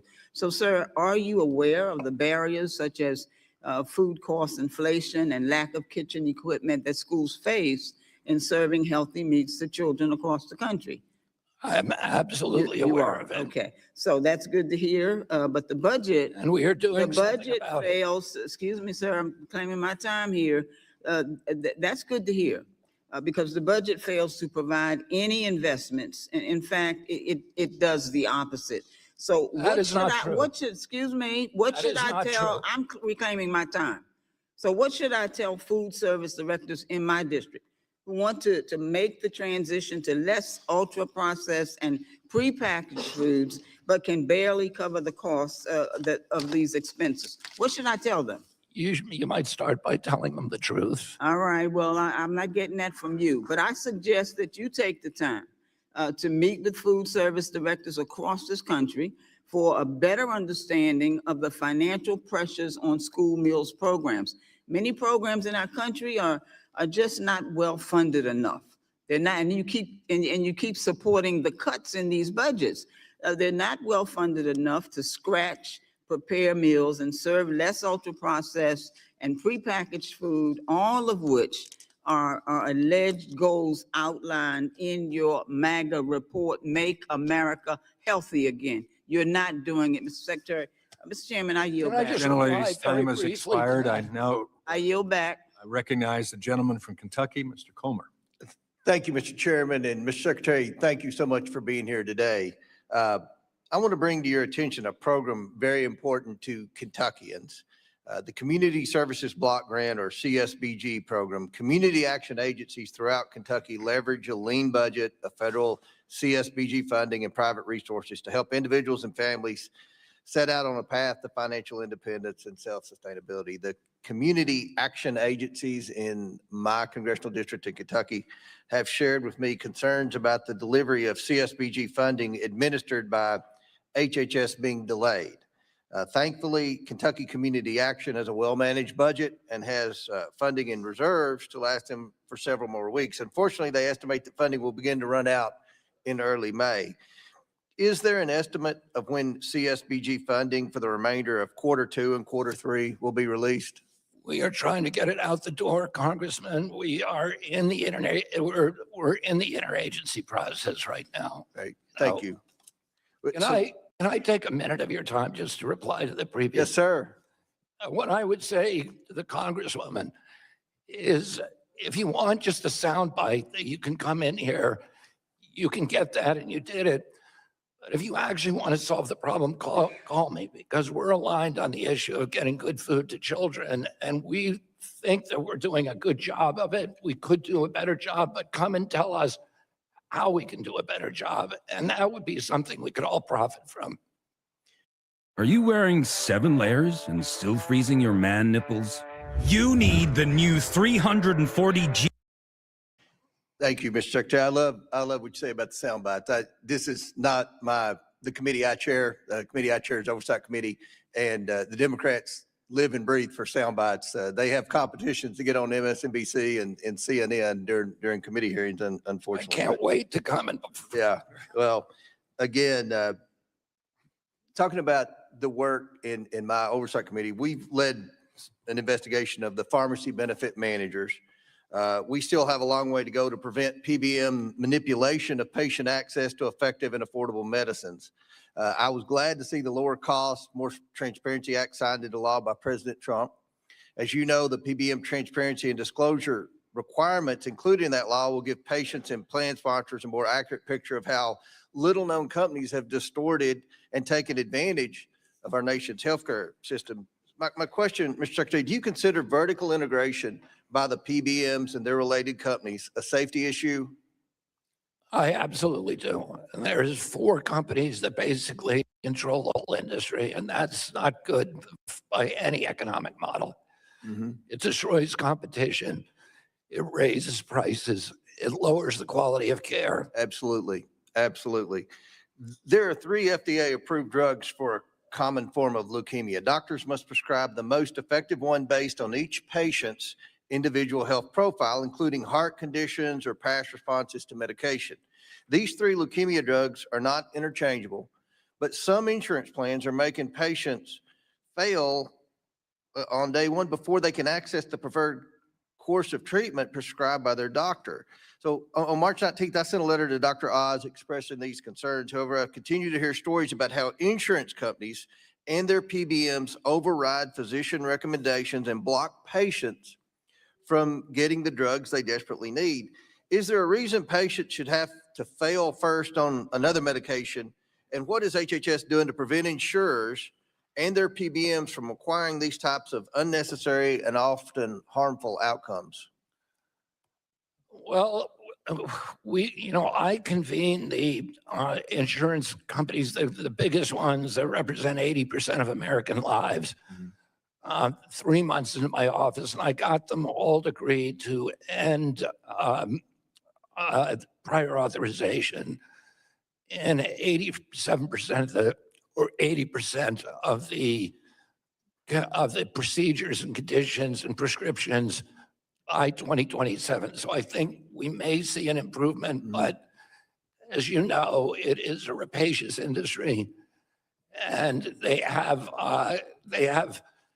people who don't have medical degrees making decisions that are life and death for patients. After the doctor has said, you need this drug, some bean counter in the insurance company is telling them, I'm not going to let you have it. It's not a good system, and we have to end it. And I'll conclude by saying this, Mr. Chairman and Mr. Secretary. I think we don't agree on a lot in here on a bipartisan basis, but I think everyone agrees that the healthcare system in America is a disaster. We blame that on Obamacare. Everyone wants to improve the healthcare system. We all believe two things, that the health insurers are taking advantage of patients. The health insurers are impossible to deal with by the providers, and the PBMs have to be reined in. So thank you for your great work, Mr. Gentleman's Secretary. time has expired. I now recognize the gentleman from New Jersey, Mr. Norcross. Thank you, Chairman, and I'd like to thank the witness for being here today. And hopefully in the next 5 minutes, we can have a conversation that is unfortunately near and dear to so many people in the United States, certainly your family and my family, and that is the mental health and the disease of addiction. And the budget that is proposed speaks of the values of that organization. So in particular, I want to talk about the mental health parity. We've seen devastation, the impact that addiction has on families. We know that all so well. We've been to those funerals. This is an issue that I hope that we can have an area of some common ground. I'm not looking for a soundbite. I'm looking for answers, and something that I thought we had worked long and hard that we aligned. So the action by the department under your leadership suggests that the Trump administrations are retreating from the important issue and listening more to the insurance companies. Because as you know, if we go back 20 years, mental health was something that barely was ever talked about. Can you just clarify the insurance companies on what aspect? So parity, that if you. For parity, okay. Spend it physically, you have to spend the money, and this is where much of the addiction and mental health comes in. So looking at the facts, under your predecessor, Department of Labor, Treasury, and your department had landmark regulations strengthening the oversight of the health plan and the insurers. Critically important, these are the toughest federal parity rules ever applied to insurance companies. Last year, the department announced that you would no longer enforce this regulation. Since then, the administration has refused to stand up to defend the regulation in a lawsuit by the trade association. To me, this is an indication of a retreat by the departments to go after, to make sure that mental health addiction treatment is available to anybody in the healthcare who has health insurance. And really surprised to see that this happened. Trump's bipartisan recommendation coming out of 2017 opioid commission led by Chris Christie and former Representative Patrick Kennedy, amongst others, to increase the federal government's authority to enforce parity, going to the insurance companies to say you have to treat mental health, addiction services the same way you would treat diabetes or any other health condition. Why have the department that you have made this change, not going after the insurance company so people can get the treatment they need. First of all, I want to thank you for raising the issue and raising it in such a civil way. And I would offline, I would love to talk to you more about this. We have a major, for me, it's a personal focus, but within my department, we have major new programs to address opioid addiction, other forms of addiction that I'd like to talk to you about. My cousin authored that bill, Patrick Kennedy. He is an advisor now to the department and is helping us on these policies. Unfortunately, we lost the lawsuit and we are now developing a new rule. So that's where we are. I'm happy to go into details or have my staff meet with your staff, and I invite you to call me at any time. We will. One of the major issues that we face going forward is that the rules in place that the insurance companies must do this, but if they are found to be in violation, there is no penalty. It's like speeding without getting tickets. It's a real problem. And just for the last few minutes, there's a major cut proposed in SAMHSA, that's substance abuse and mental health, literally almost a 40% cut. You know that. I know that is a backbone for so much that goes on. I encourage you to restore that money so this disease of addiction, mental health, that people can get their help. With that, I yield back. I thank the gentleman. Pursuant to the previous order, the chair declares a committee in recess subject to the call of the chair. We'll plan to reconvene promptly in 5 minutes. Thank you. The committee now stands in recess.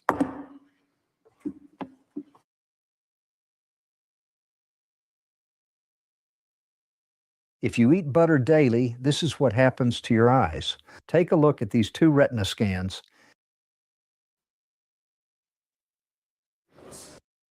Ability to get this right. Of this administration, Americans are now paying more to see a doctor and reducing the risk of health and safety problems arising. Last year made several recommendations for Minnesota to improve their anti-fraud measures. To your knowledge, did Minnesota work to implement those recommendations before the news broke? Widespread fraud there? Yeah. Microphone, please. Congressman, let me just say, take a moment to say how delighted I am to see you and say a word about the Oakland Raiders, which is your former team.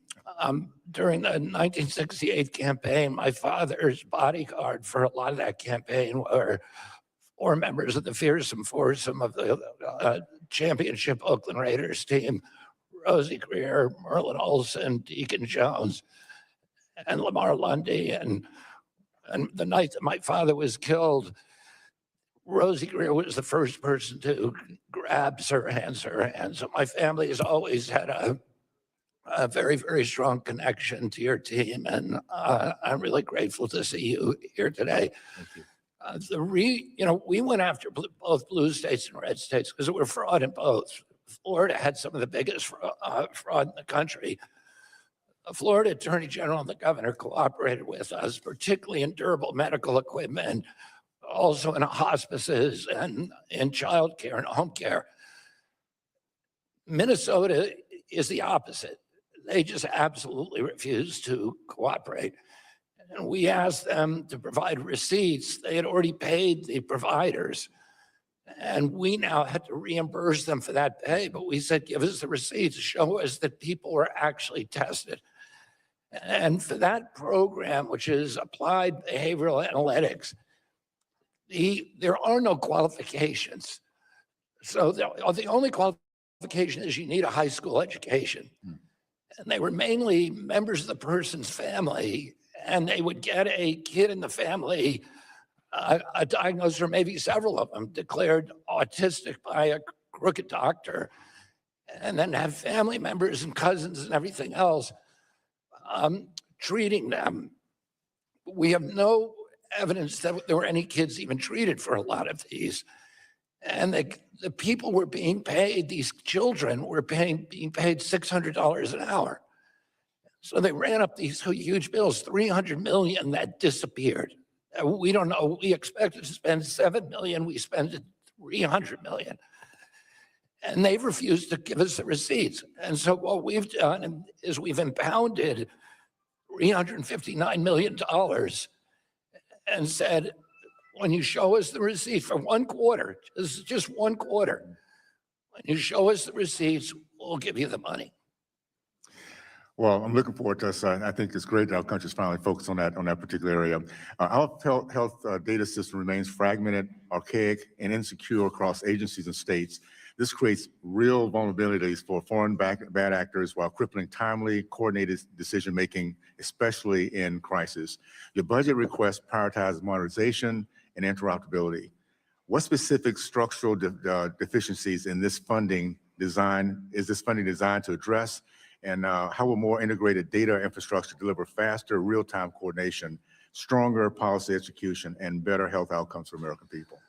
Well, cybersecurity is an absolute priority for us, and we've been able to bring in the best companies, the best contractors, and the best minds in Silicon Valley to work on that issue. Telehealth, we are promoting in every part of our department, including the Rural Health Transformation Fund, which can provide telehealth now to rural communities where it's absolutely critical, because a lot of them don't have access to doctors. And it lowers the cost for the community because a lot of people don't end up having to go to the hospital emergency room. Oh, it's absolutely a critical part of our program. And we're going to see massive changes over the next 3 years. Well, this committee has done a remarkable job of bringing innovation to modernization and interoperability from workforce to education. So I look forward to working with your team. We're doing some great things in that area, learning employment records, and I think it's going to be a win for all the agencies across the board. So thank you so much. I'll yield back. Thank you, gentlemen. Look forward to working expired. with you. I now recognize the gentlelady from Georgia, Ms. McMath. Thank you, Mr. Chairman, and thank you, Secretary Kennedy, for being before us today. You have characterized many things as epidemics and threats to public health, including autism and the presence of fluoride in our drinking water. Shootings are the #1 cause of death for children in this country, and they have been since 2020. But when you were asked if gun violence was a public health crisis during your Senate confirmation hearing last year, you answered with a succinct no, which I would like to submit digitally for the record. My son, Jordan Davis, was murdered in a shooting at just 17 years of age. Simple answer, yes or no. Do you believe that gun violence is an epidemic or a public health crisis?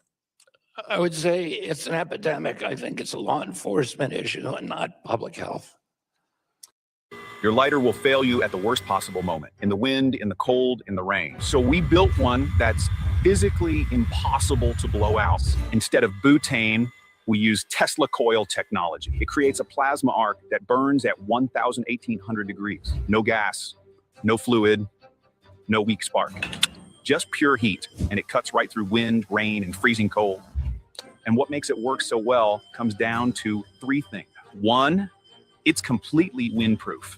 Doesn't matter if you're on a mountain ridge or in the middle of a storm, there's no flame to blow out. So wind literally can't touch it. 2, 1 USB charge gives you up to 300 uses. No butane refills, no flints wearing out, no tossing cheap lighters in the trash every week. Just plug it in and go.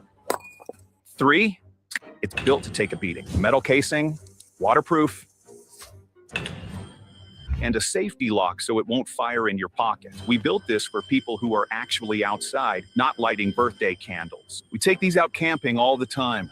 Pouring rain, 20-degree mornings, doesn't matter. It fires up first try, every single time. Our team spent over a year testing this. Different arc designs, materials, charge life. We went through prototype after prototype until it worked perfectly in every condition we threw at it.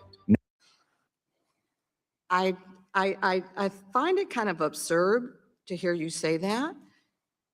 I really do. You think I should be regulating gangs at I think, HHS? Secretary, it's my time. I think it's kind of absurd to hear you say that. So can you tell me how many children were killed by fluoride toxicity in my home state of Georgia in 2024? Fluoride toxicity? Probably none. You're right. The answer is absolutely 0.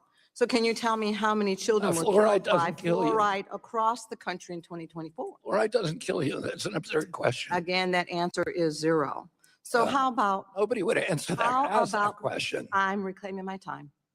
How about by firearms? Can you tell me how many kids were killed in shootings across the country in 2024? You can see right behind me. I can't read it.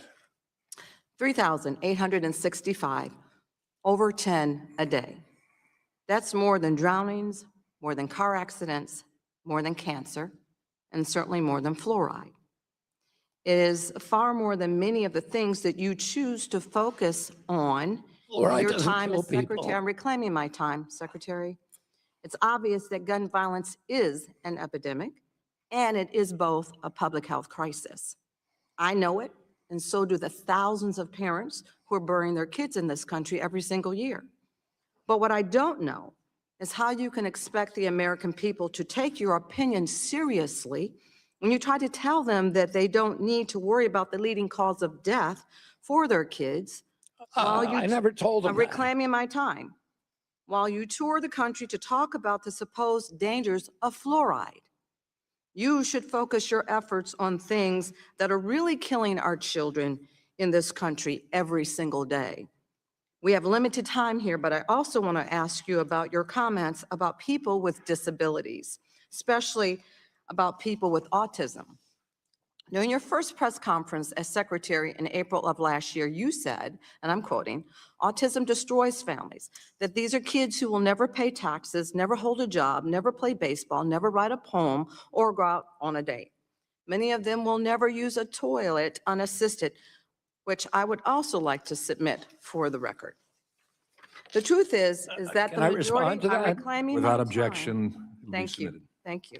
The truth is that the majority of people on the autism spectrum can do all the things that you Of have course they mentioned. can, and I never said they couldn't. Some people with disabilities do need direct care to assist them with activities like going to the bathroom, but that does not mean that they are somehow less than or unable to lead fulfilling and productive lives, as you And have nobody said they implied. were. I'm reclaiming my time. I'm asking you here today, Secretary, to apologize for spreading lies about people with autism and their families. Will you apologize for those remarks that you've made? Of course not. Then if you let me explain, I'm happy to.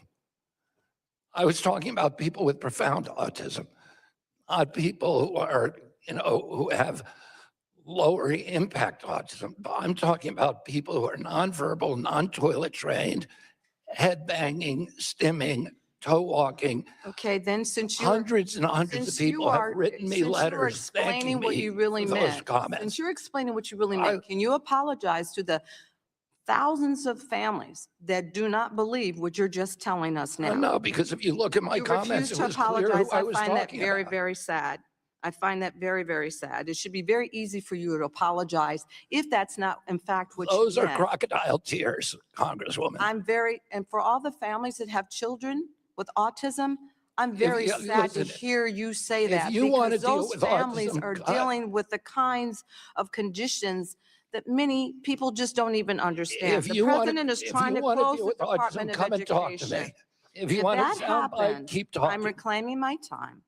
The president is trying to close the Department of Education.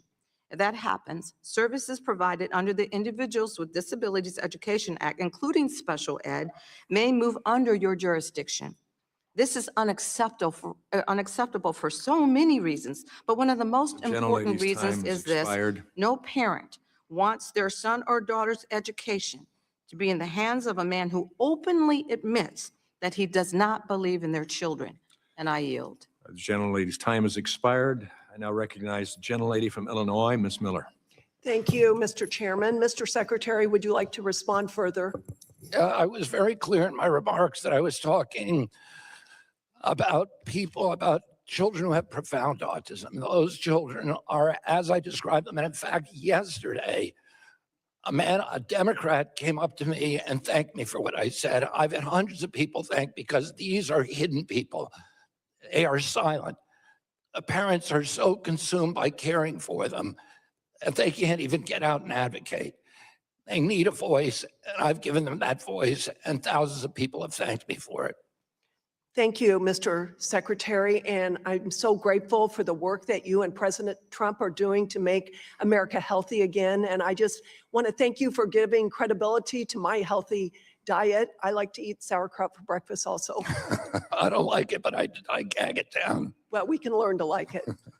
Your department, Mr. Secretary, has implemented much needed reforms to programs like Head Start and the Child Care Development Block Grant to ensure federal dollars are going to those who need it most, not to illegal aliens who are seeking to further defraud our government.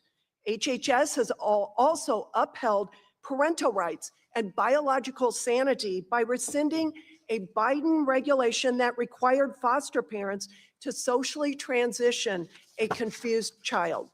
Additionally, the department has enforced President Trump's executive order that protects children from chemical and surgical mutilation, ensuring that tax dollars are not used to fund puberty blockers or sex-rejecting procedures. Listen up, because this is the massive opportunity you have been waiting for to grab a real bargain. We are talking. Mr. Secretary, thank you for following through on your pledge to make America healthy again by improving school lunches and ensuring that harmful dyes and chemicals are removed from our foods.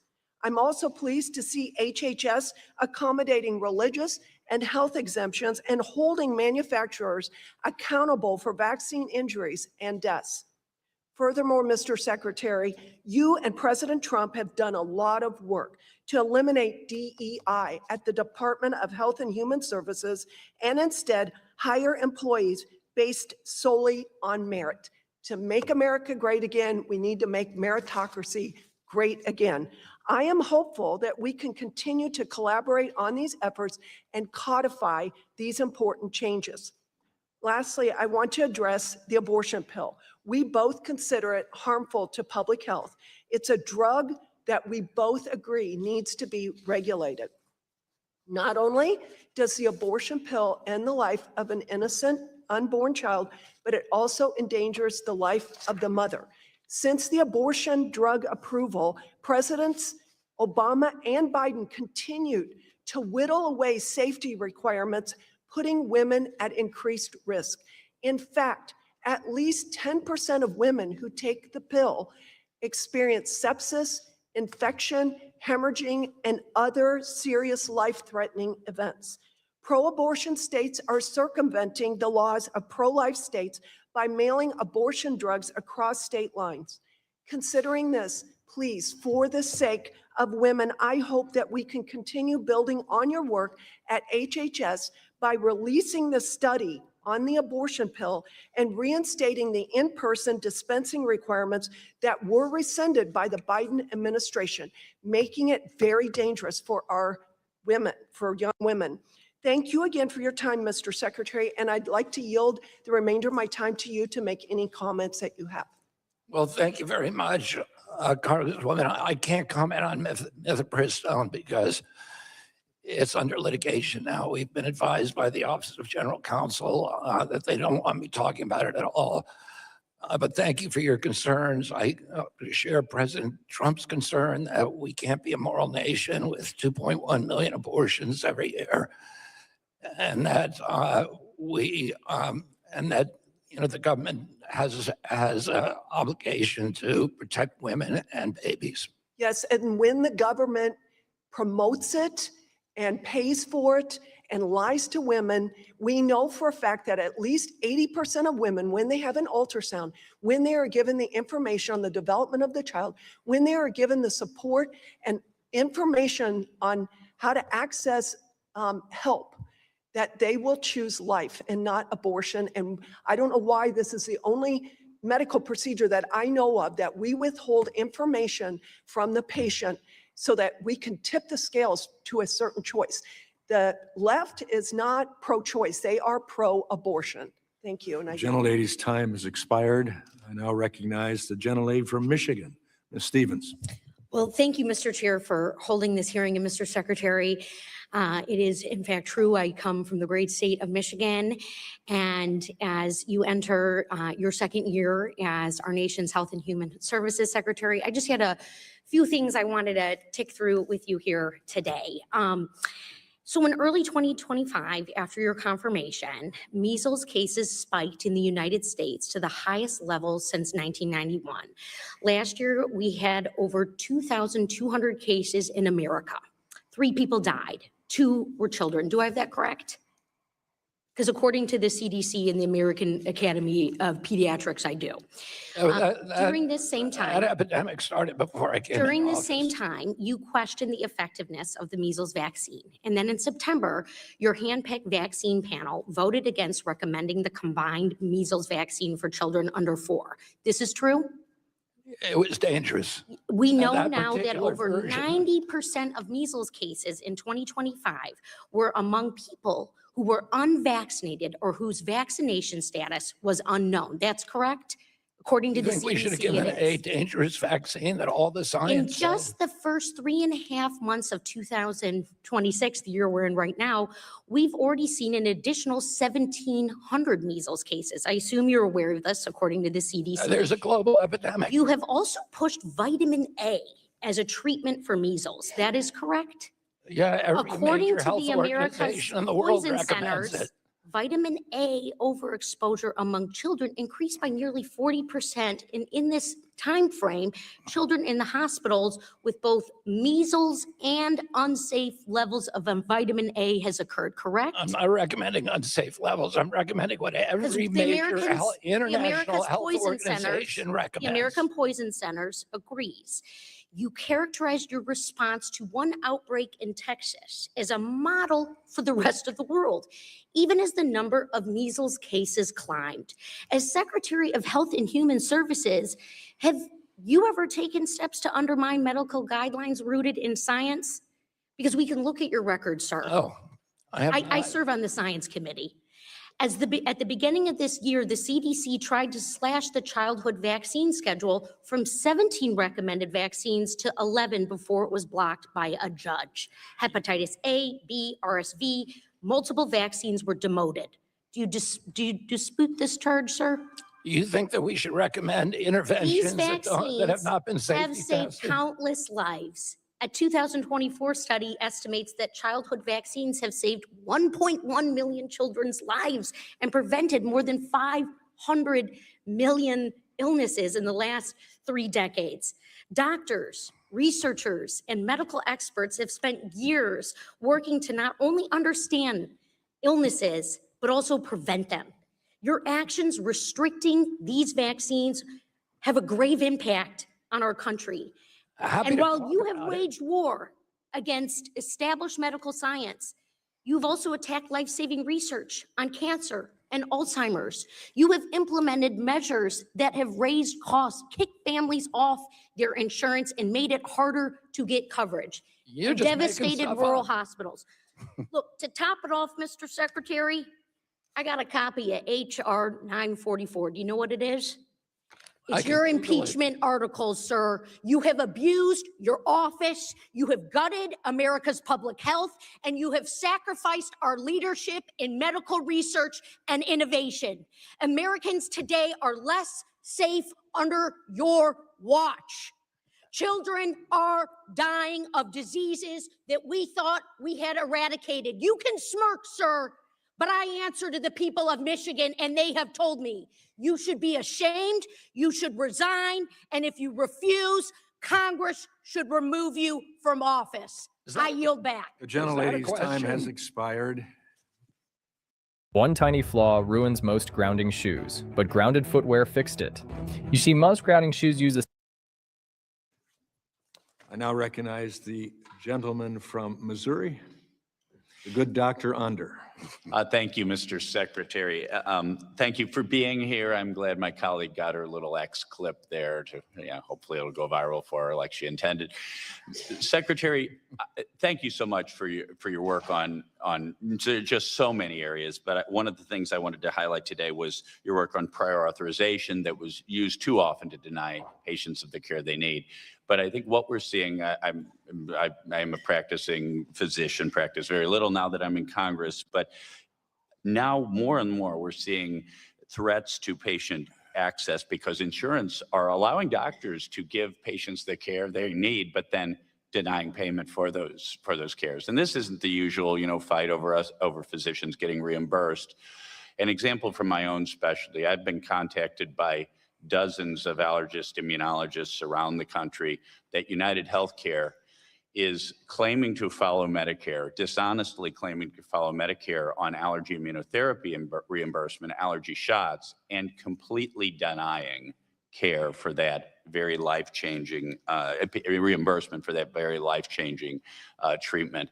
Given the market power of United Healthcare, this will put this particular therapy out of business within, I would say, 6 months to a year if UHC's policy continues, for 45 million United Healthcare insured patients. So I think we need to watch that, not only the barriers to care up front, but if insurers can arbitrarily use their market power to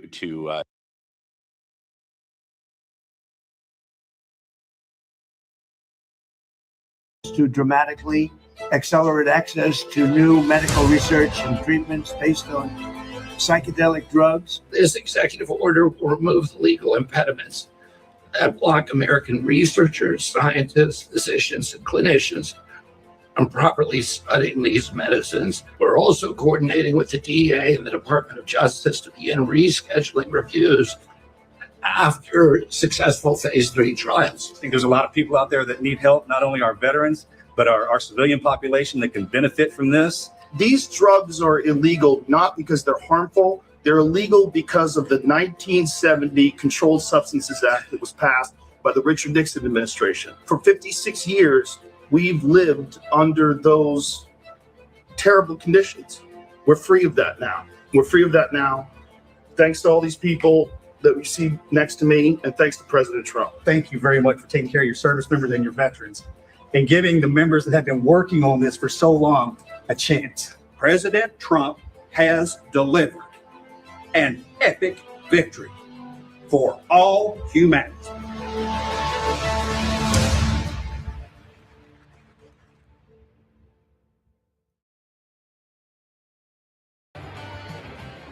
These are hard-working people like Robert F. Kennedy Jr. who came in. And he's going to help make America healthy again.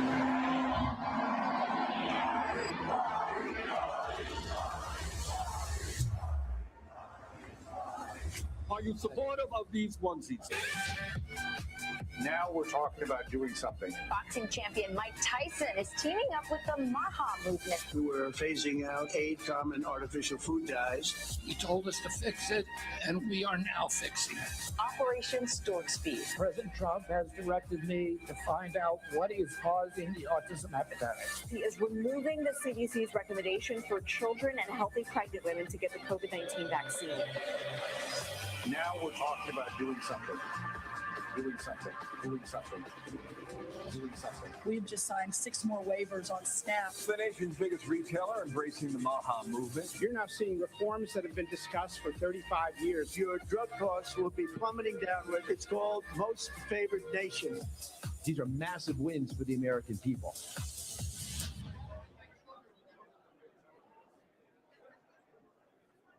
My sister's name was Denise. She died of obesity at 25. She had a heart attack.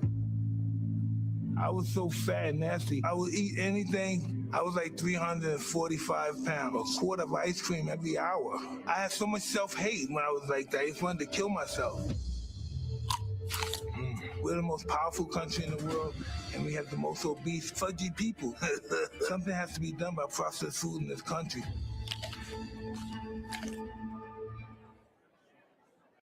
Robert F. Kennedy cares more about human beings and health than anybody. I'm going to let him go wild on health. I'm going to let him go wild on the food. I'm going to let him go wild on medicines. And he's going to help make America healthy again.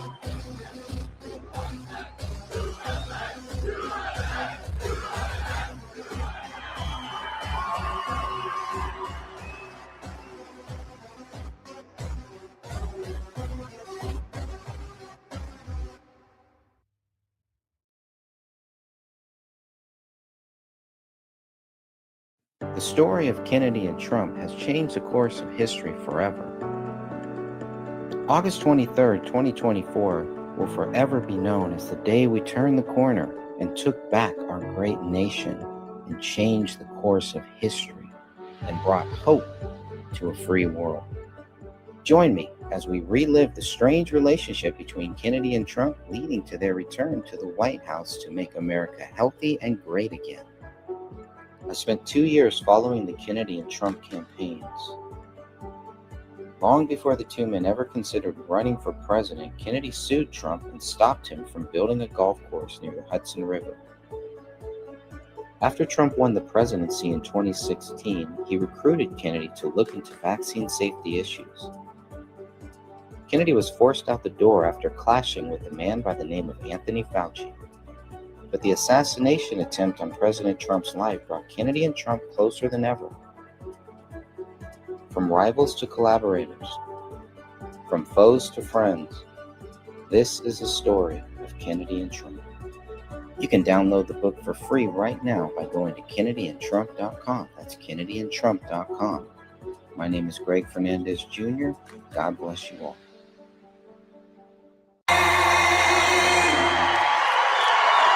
Thank you very much. Thank you very much. That's fantastic.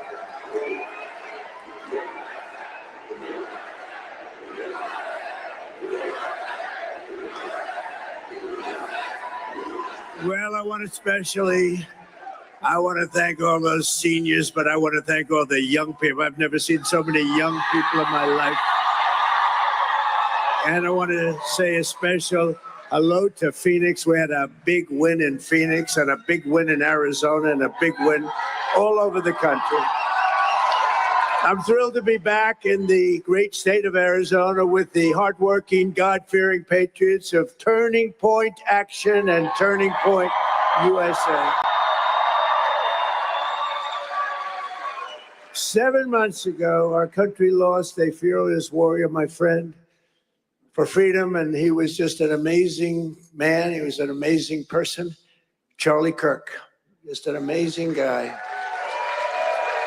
Charlie was murdered by a cruel and vicious assassin who believed that by silencing his voice, he could kill an entire giant movement. But standing here today, it's clear to see that Charlie's voice is not silenced. It's roaring and roaring back, louder, frankly, than ever before.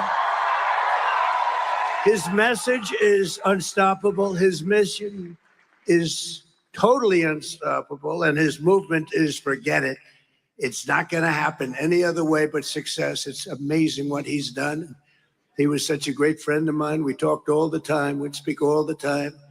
Talked about politics. We talked about God. We talked about everything you can talk about. He was a special person. And I want to just thank Erica. She was put into a rough situation. Don't kid yourself. That's a rough situation. Those people think it's easy. I told her, not so easy, Erica. But she loved that man more than anything else, and she's done a really terrific job. I want to thank her on behalf of all of us.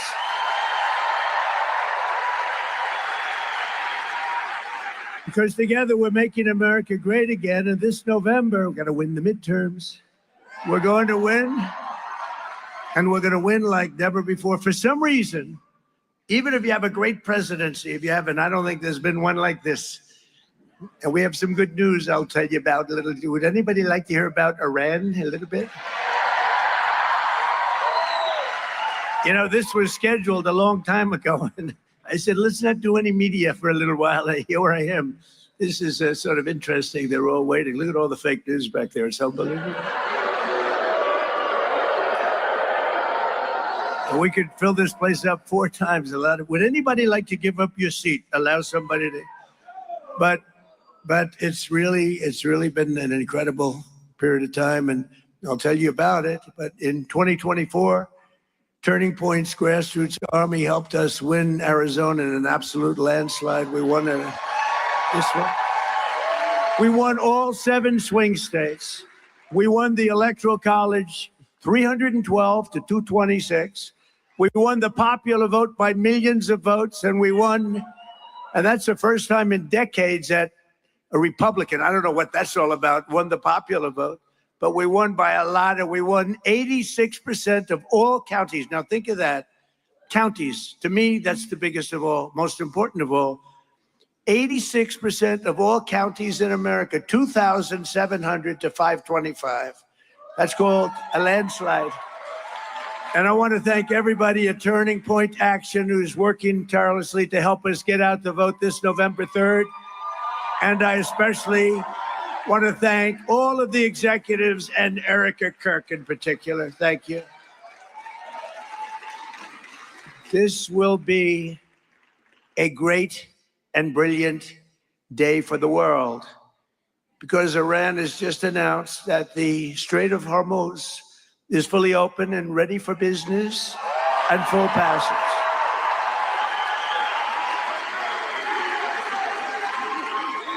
But the naval blockade, with the greatest navy in the world, from the greatest military the world has ever seen, we built it during my first term. We built it. They said I was crazy. We weren't so crazy, were we? Will remain in full force and effect as it pertains to Iran until such time as our transaction with Iran is 100% complete and fully signed. And this process, we're getting along well, but who knows with anyone, but who knows with Iran in particular. This process should go very quickly, and that most of the points are already negotiated and agreed to. You'll be very happy. The USA will get all nuclear dust. You know what the nuclear dust is? That was that white powdery substance created by our B-2 bombers, those great B-2 bombers, late one evening, 7 months ago. No money will exchange hands in any way, shape, or form. Iran will be, and you know how we're going to get the dust, right? Iran, we were going to take it anyway, but taking it that way is slightly more dangerous, but we were going to get it anyway. But Iran, with the help of the USA, has removed or is removing all of the sea mines. And most importantly, it never agreed, and you'll understand, they will never have a nuclear weapon. They will never have a nuclear weapon.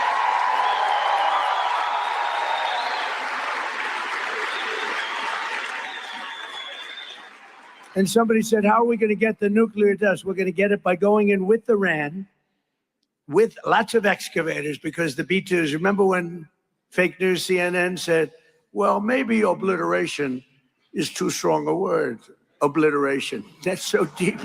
We need the biggest excavators you can imagine, but we're going to go in together with Iran. We're going to get it, and we're going to take it back home to the USA. Very simple. And now that the Hormuz Strait situation is almost over, I received a call from NATO asking if we would like some help. Thank you very much, NATO. And I told them I would have liked your help 2 months ago, but now I really don't want your help anymore. Because they were absolutely useless when we needed them.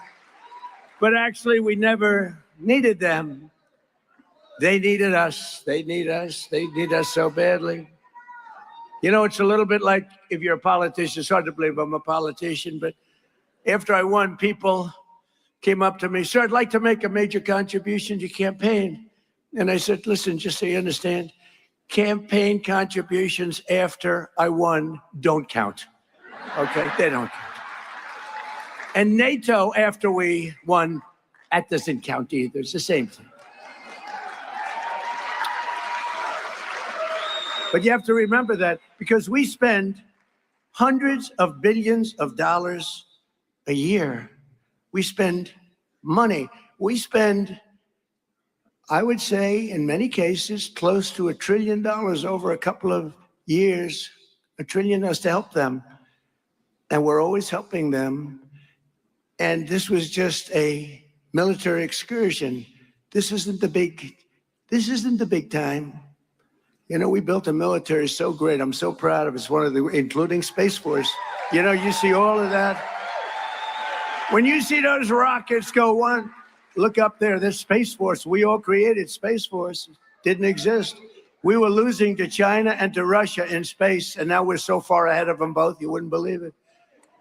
But yesterday, on top of it all, we achieved what everyone said was impossible, an unprecedented ceasefire between Israel and Lebanon, and that hasn't taken place in 78 years.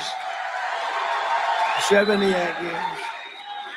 Our deal with Iran is not in any way tied to Lebanon, but we will make Lebanon great again. I mean, it's about time we did so. We've sort of, the world has forgotten them, and they're good people who have lived like hell for a long period of time. And hopefully the situation with Hezbollah will get straightened out quickly. But I want to thank the country of Pakistan and its great prime minister and its great field marshal. He's our great field marshal. Two fantastic people for helping. They really are terrific people. And I also want to thank Saudi Arabia, Qatar, UAE, Bahrain, Kuwait. They've been amazing. They've all helped tremendously, tremendously.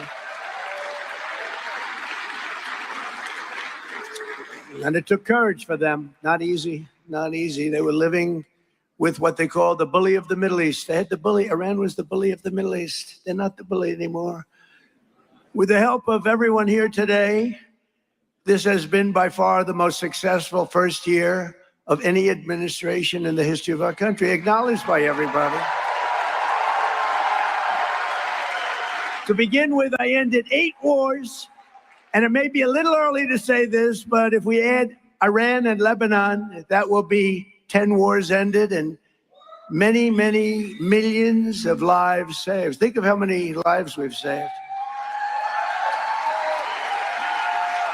Starting on day one, we ended the illegal invasion of America. That's an invasion by criminals, many, many criminals, murderers, drug dealers, prisoners. They emptied out their prisons into our country. And we took the most dangerous, unsafe, violent, and open border and created the most secure border in U.S. history, one of the most secure borders anywhere in the world, with 0 illegal aliens coming into our country in the past 11 months. 0. And in 2025, we achieved the largest drop in violent crime ever recorded. That's despite all of these people that came into our country. Many of them are now gone, I'm pleased to tell you. The murder rate, isn't it a terrible thing to be talking about murder rate? But you got to say it. At least if it's good news, I guess it's good news. But the murder rate reached the lowest level in over 125 years. 1900. The year 1900, before my father was born. My father was great. Before he was born, the flow of deadly fentanyl pouring across our border is down by an astounding 59%. And as you probably noticed, if you watch the news, illegal drugs coming in by ocean or sea are down by 97%. 97.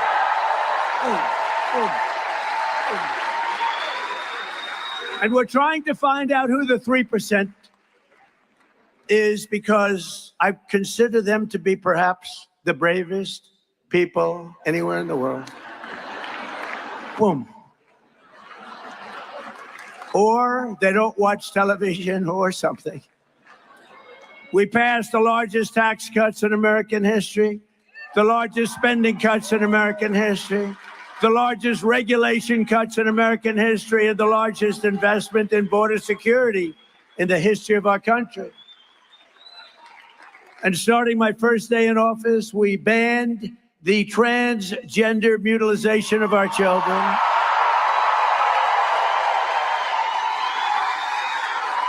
And we made it the official policy of the United States of America that there are only 2 genders, male and female. That was easy.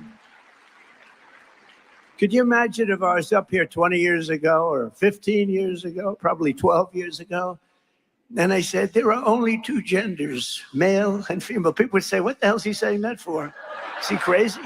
That's got to be the worst speech I've ever heard. Why is he saying that? Or why is he saying that we got men out of women's sports? Can you imagine saying that 15 years ago? 15 years ago, if you said, and we got men out of women's sports, the audience would say, what's wrong with that guy? It's the craziest thing I've ever heard. And we got critical race theory out of our schools. And we abolished DEI across the entire federal government. And we eliminated so-called affirmative action in federal contracting and university admissions. If you get great marks and have great scores and your boards are good, everything is good, you're getting in. People can't go before. We have a country now that again is based on merit. That's the way we became great. But we have to win the midterms and all of these things. It'll stay with us forever. But if we don't win the midterms, I said it during my State of the Union speech when I interviewed and talked to some people backstage. I said, you know, I'd like to have some of these people called out for their greatness. And we gave out, as you know, that night, the Congressional Medal of Honor to a young man who was flying a helicopter with practically his legs shot off. And he landed in Venezuela perfectly with a lot of men on board, like 48. And if that goes down, the Venezuela incredible attack, nobody killed, hundreds of millions of barrels of oil taken out. The relationship with Venezuela is great. We're working, it's like a great partnership. But if that doesn't happen, we looked at the Democrats, not one was clapping. Medal of Honor. Then we interviewed a mother, a beautiful mother, whose daughter was slashed from behind by a maniac. She could hardly stand. It was 8 months ago. She could hardly stand, crying uncontrollably. Not one Democrat was clapping. Then we introduced a war hero from 100 years. He was 101 years old. Gave him the Congressional Medal of Honor for his great heroics. Wasn't recognized until I came along. Not one Democrat clapped. Not one Democrat clapped. And now they don't want to pay our border security, and they don't want to pay our great patriots of ICE. You know, ICE is a tough job. You got those murders that they allowed into our country. Think of it. Thousands of murders came into our country. 11,888, 50% of whom killed more than one person. These are violent criminals, and ICE is tough. And I don't want that job, and most of you don't either. I have a couple of friends in the front row, and they're tough people, but they're not that tough. They don't want that job. And if we don't have ICE, and if we don't have our great Border Patrol, and if we don't have our great policemen, and all of these people, they're incredible. They keep our country great. They keep our country safe. And the Democrats want to defund them. They want to defund ICE. They want ICE terminated. And you know, whether you're liberal, conservative, doesn't matter. Democrat, Republican, independent, it's crazy. And I looked at them as we went through about 7 moments when you had to clap, and they didn't. I said, these people are crazy. They're crazy. And you know, I don't know if you noticed, the word was passed to them from people that were watching, I guess, on television, maybe standing backstage. They said, this guy is killing you. Start clapping.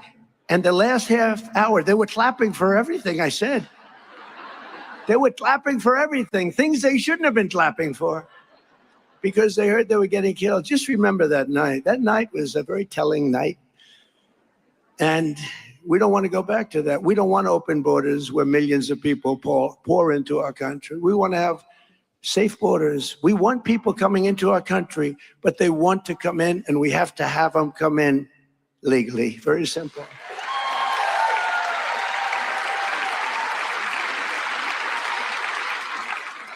So I signed a historic executive order starting the process of shutting down the Federal Department of Education and sending education back to the states. Thank you, Linda McMahon. Linda McMahon.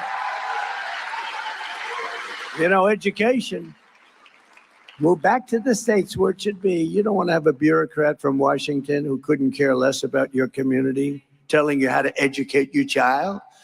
You have your local boards and your parent groups. One thing I know, you love your children. I'm not sure that they do.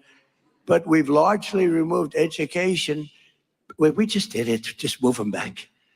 You know, supposed to go through a long process. Thank you, by the way, to Linda McMahon. She's been fantastic.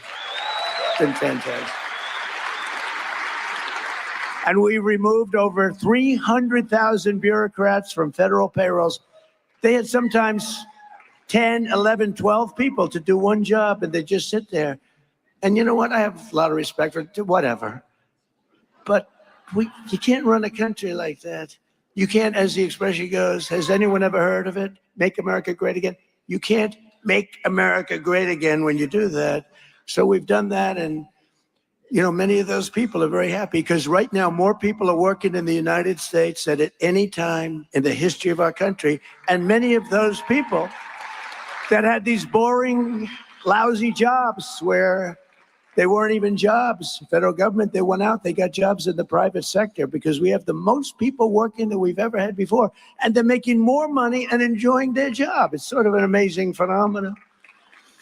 After decades of other countries stealing our jobs and plundering our wealth, thanks to our strong policy on tariffs, we cut our gaping trade deficit. Now, if you do 1%, you're considered like a genius. If you do 2 or 3%, it's unheard of.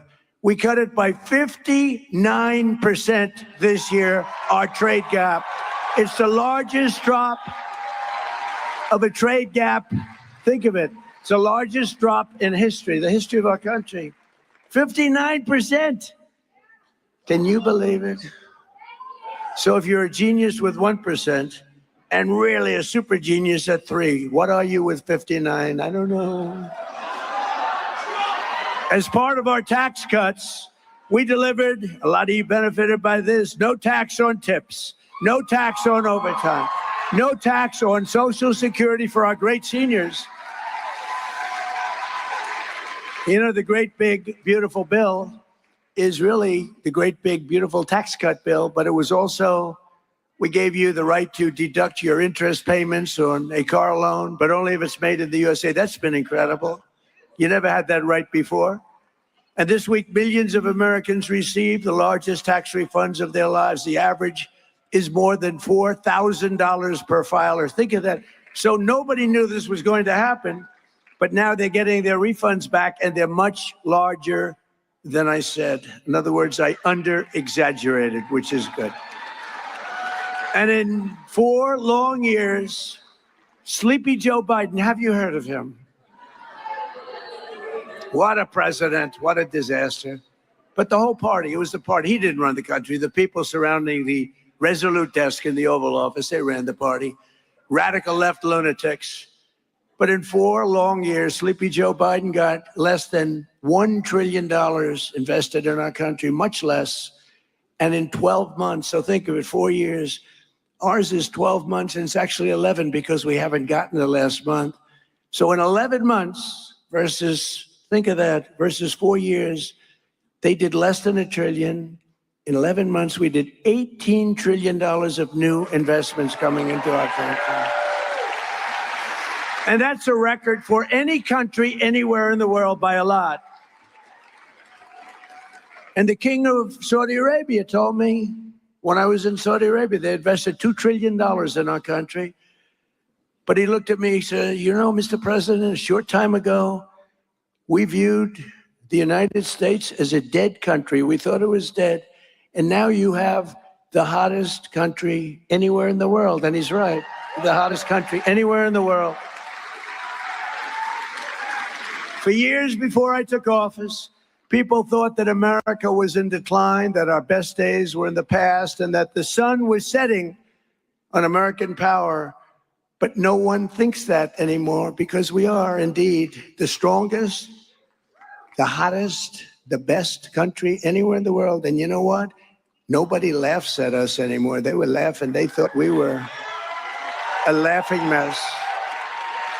Under this administration, America is on the march, and America is on the rise like we haven't seen maybe ever before. We are respected again as a country, and we're respected at levels that nobody thought possible. Unlike past leaders, this administration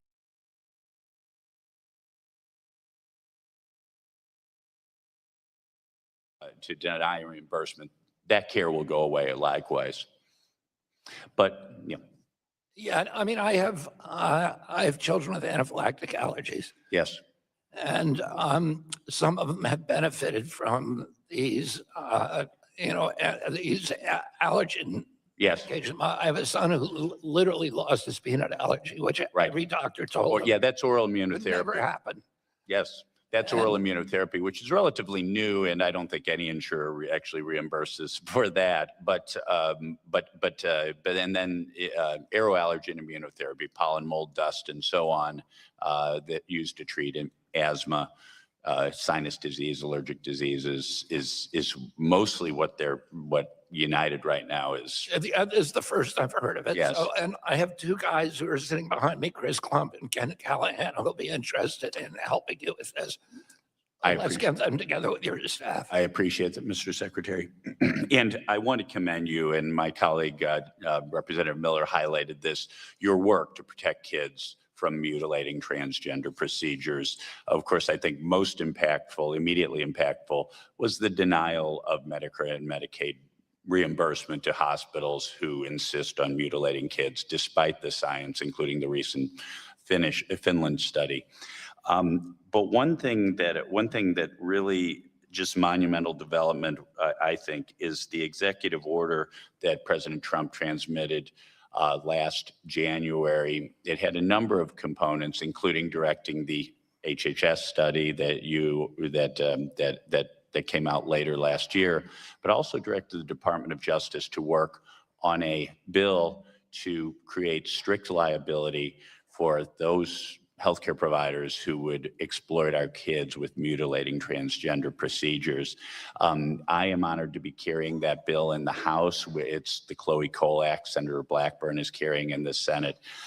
I believe that strict liability, the ability of parents and children, young adults to hold those who exploited them with these mutilating procedures accountable could be very impactful, just as we saw the AMA and the plastic surgeons change their position on mutilating procedures after the big verdict in New York. Do you think it's time that we be able to hold those who harm our children in this way strictly accountable? It makes a lot of sense to me. The science is so clear that this is a harmful procedure with very little evidence of any benefits.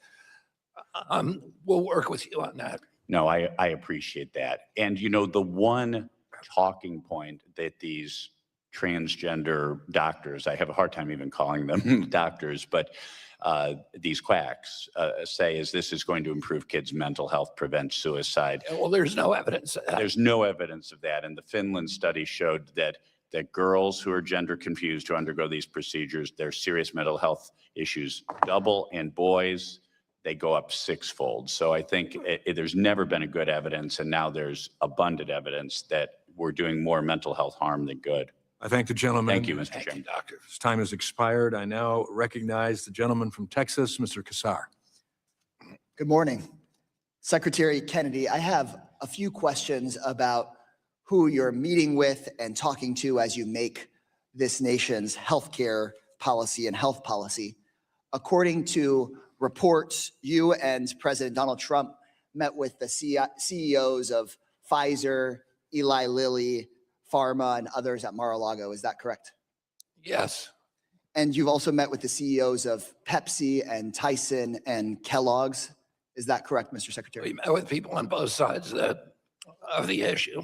Yes. Of course. The CEO. We're going to meet with industry. And the CEO of Starbucks as well. Is that correct? Yeah. Thank you. Do you know how many billionaires you've met with in your time in office? I would have no idea.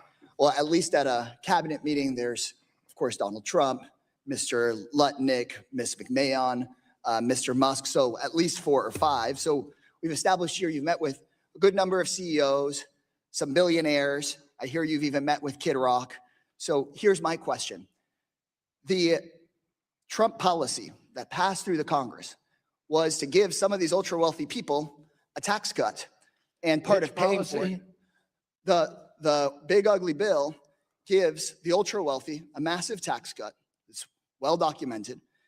But part of what pays for it is kicking 15 million Americans off of their affordable health care. And you're Secretary of Health. So here's my question.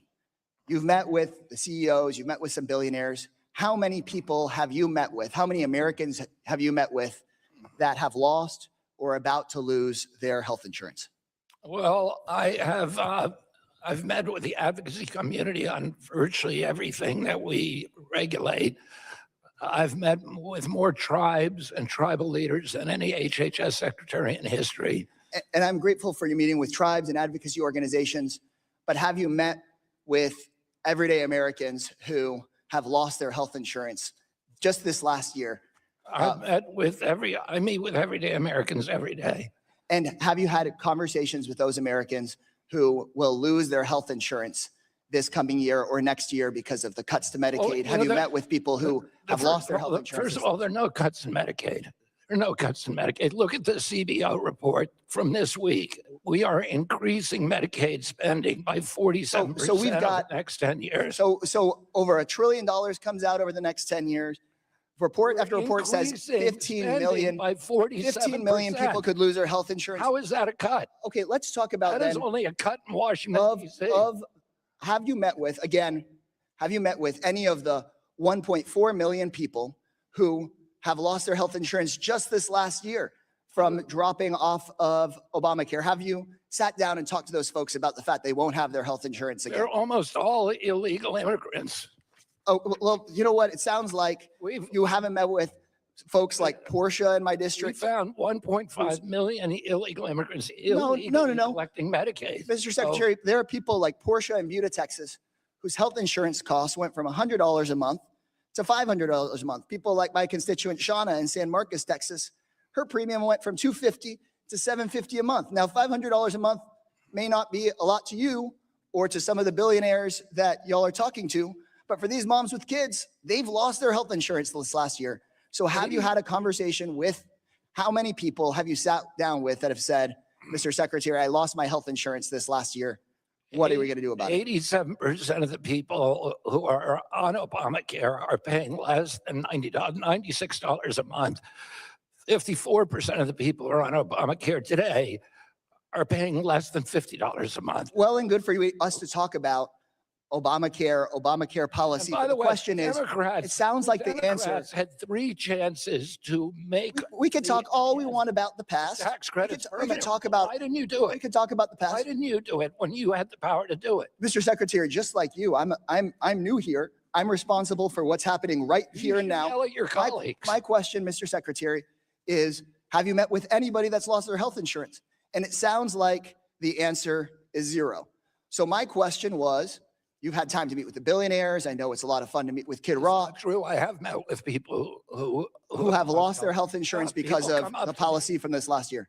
Yeah, people have come up to me and said that they've lost their health insurance, and I talked to them. And what have you said to them? How can you explain to them how, as you're trying to make America healthy, I that they try to now find them- can't see a I doctor try to anymore help because them, of the policy? point them to other options.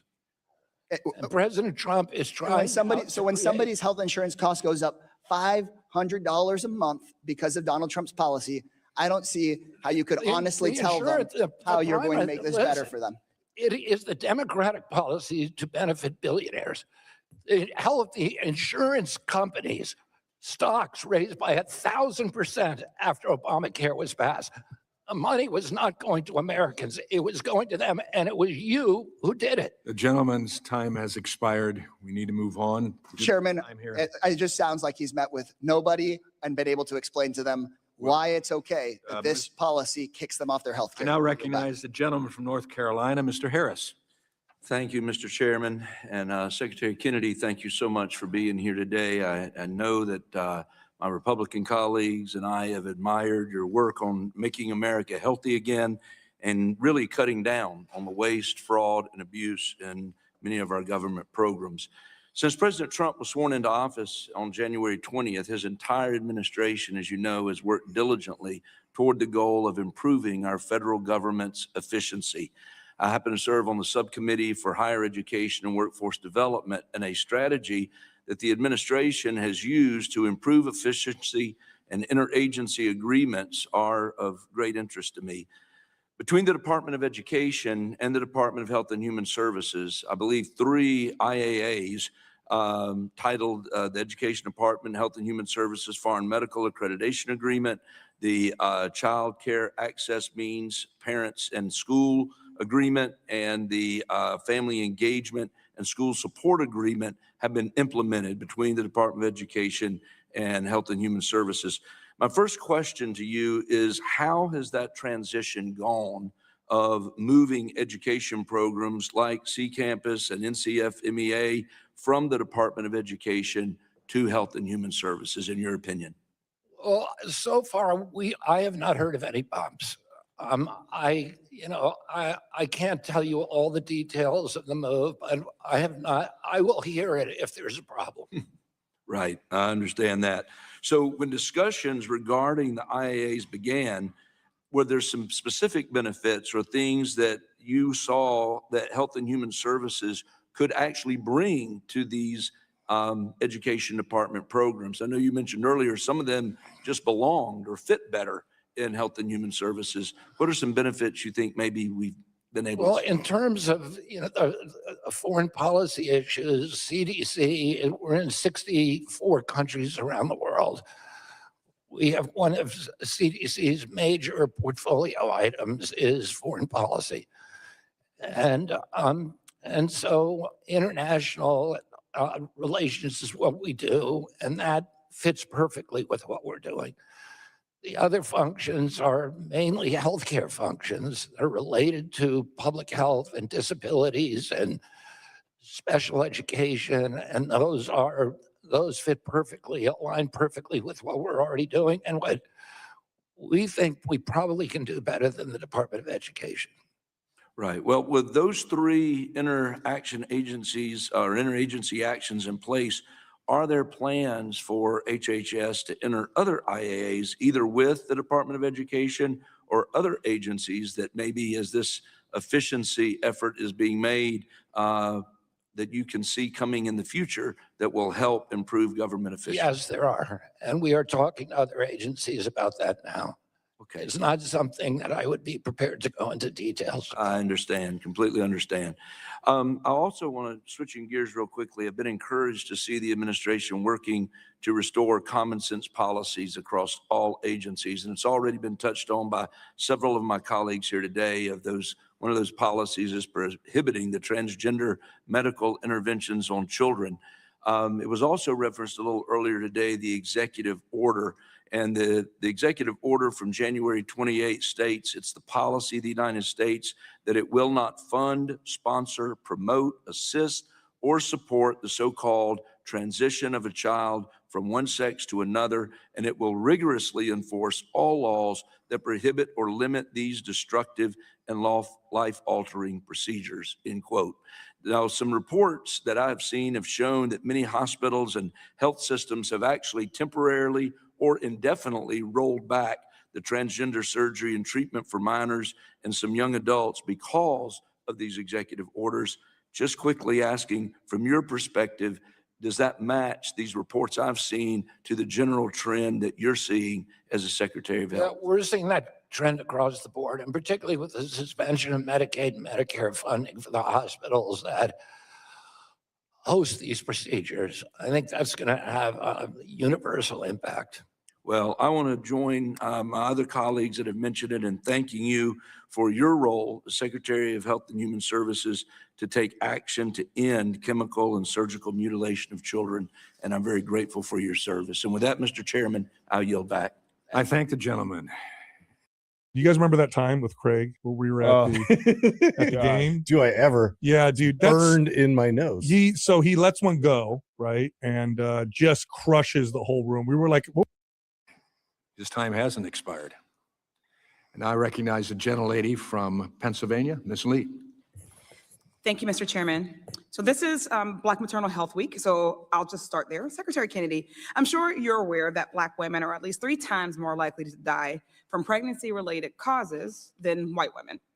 The vast majority of those deaths are preventable. Black women in my district are more likely to die during pregnancy than their peers in 97% of US cities.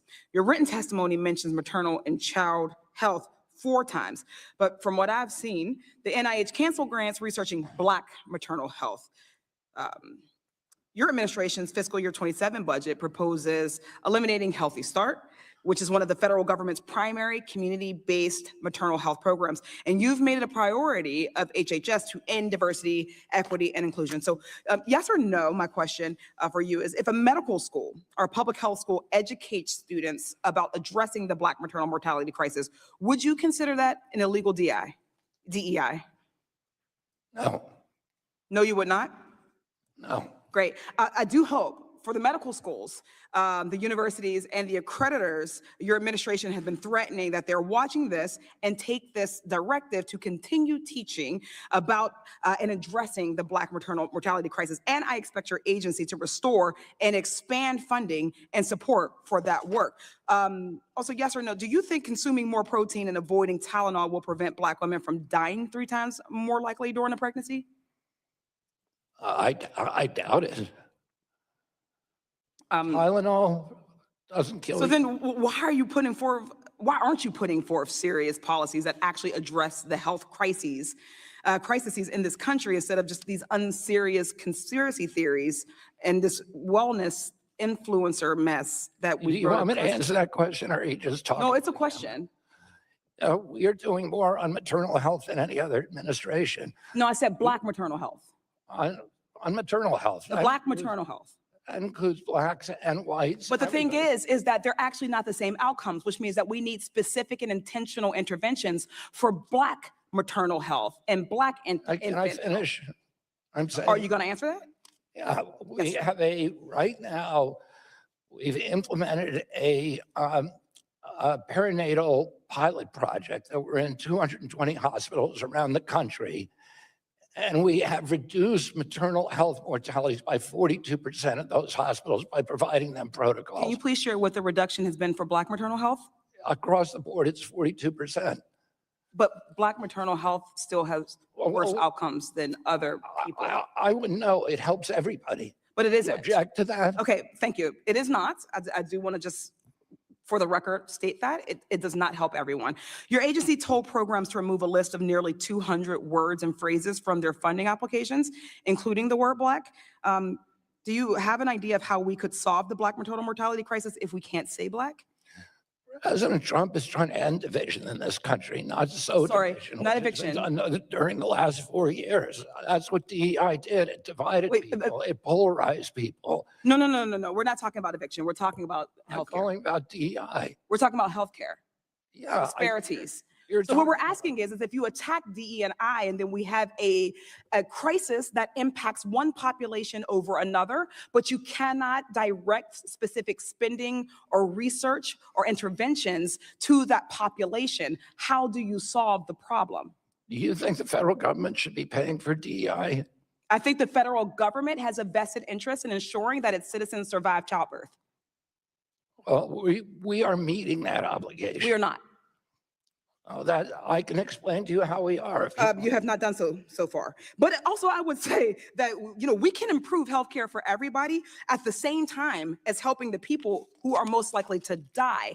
That's what DE&I, well, first of all, DE&I makes sure that we have Black doctors or women doctors, or that we're talking about the fact that we have a mortality rate that is not matched by any other country as what we would call developed as ours. Really quickly, in yesterday's Ways and Means Committee hearing, you denied saying that every Black kid is now just a standard put on Adderall, SSRIs, benzos, which are known to induce violence, and those kids are going to have a chance to go somewhere else and get reparented. Why did you deny saying this? Why did I deny payment? No, why did you deny that you said that every Black kid is now just standard put on Adderall, SSRIs, benzos, which are known as to induce violence, and that you would rehome them? Well, it's largely true that Black kids, because it's easier to handle people, and a lot of the public and you're going to rehome them? Oh, I never said that we should rehome them for illegal drugs. Oh, psychiatric. Gentlelady's which time have has black kids expired. now. Just- Okay, I just wanted to know if that was him for the record. Thank you. Thank the I yield gentlelady. back. I recognize the gentleman from California, Mr. Kiley. Thank you, Mr. Chair. Morning, Mr. Secretary. I just wanted to first start by echoing part of what my colleague from Texas said about the expiration of the ACA subsidies. This is a serious issue for a lot of people in this country right now who have seen an escalating increase in their premium payments. I will say I think it represented a failure on both sides to come together and find a solution. I had a bipartisan bill. There were a couple of others on this issue. But partisan politics got in the way, and now people are having to pay a lot more, and things have become even more unaffordable. So I do hope that we can still, even at this late hour, find a way to solve this problem and make people whole. But what I actually want to talk to you about today is the new food pyramid, which I think is one of the most important documents our government has issued in a long time. And there's a website to go along with it, realfood.gov, that is, I think, the most user-friendly government website I've ever seen.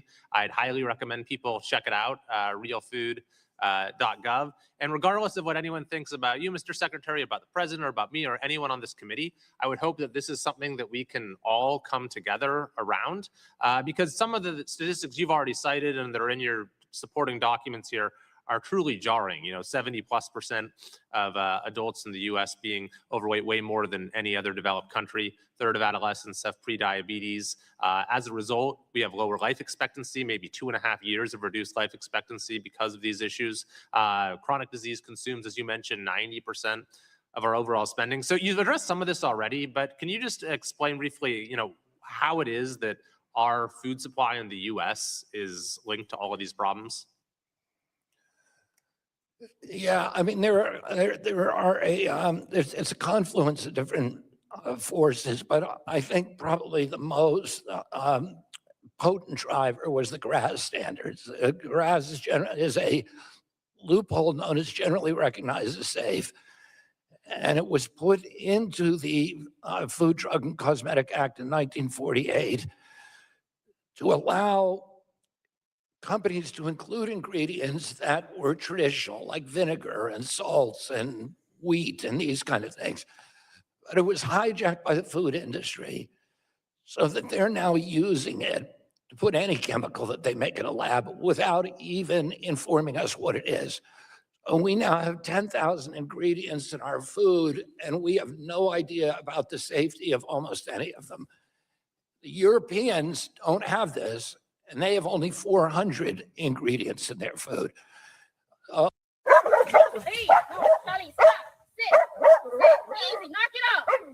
Holding. Oh, that explains why partially why Americans are so sick. And then the other thing was the food pyramid itself was the creation of corruption. The people who were writing it were captured by lobbyists, certain companies that were trying to promote margarines and ultra-processed foods and to get rid of protein. And that's what they did. They did false studies that were fraudulent that said that protein caused heart attacks. There's zero evidence of that. So they took protein off. And as a result, today, 70% of the calories that Americans eat are ultra-processed food, and it's just poison. So that's why you've inverted this, and the sort of overarching principle, as it suggests, is to eat real foods. And then you have, various guidelines that people can check out. Eat the amount that's right for you, prioritize proteins, consume dairy, eat vegetables and fruits throughout the day, incorporate healthy fats, focus on whole grains, limit highly processed foods, specially added sugar. Notice the yogurt here is unsweetened. The question is then, how do we actually cause this to compel change across the country? That's a very, challenging task, but we do have a pretty good, maybe precedent for this when it comes to cigarette use. We've seen a reduction of maybe 4 out of every 10 adults smoking in the 60s to 1 out of every 10 adults now. So are there any lessons to be learned here? And what do you think the keys are to actually compelling adoption of these habits and practices changes in institutions in a way that will actually reverse these long-term I mean, we trends. don't want to use compulsion. Americans should always have choice. If you want to eat a Krispy Kreme donut, you should be able to do it. Sure. But we have the power of the subsidy program, $405 million a day from USDA to WICS, Head Start, school lunches, Indian tribal services, and we are using those to drive changes in the dietary culture. So, for example, I'll just give you one example.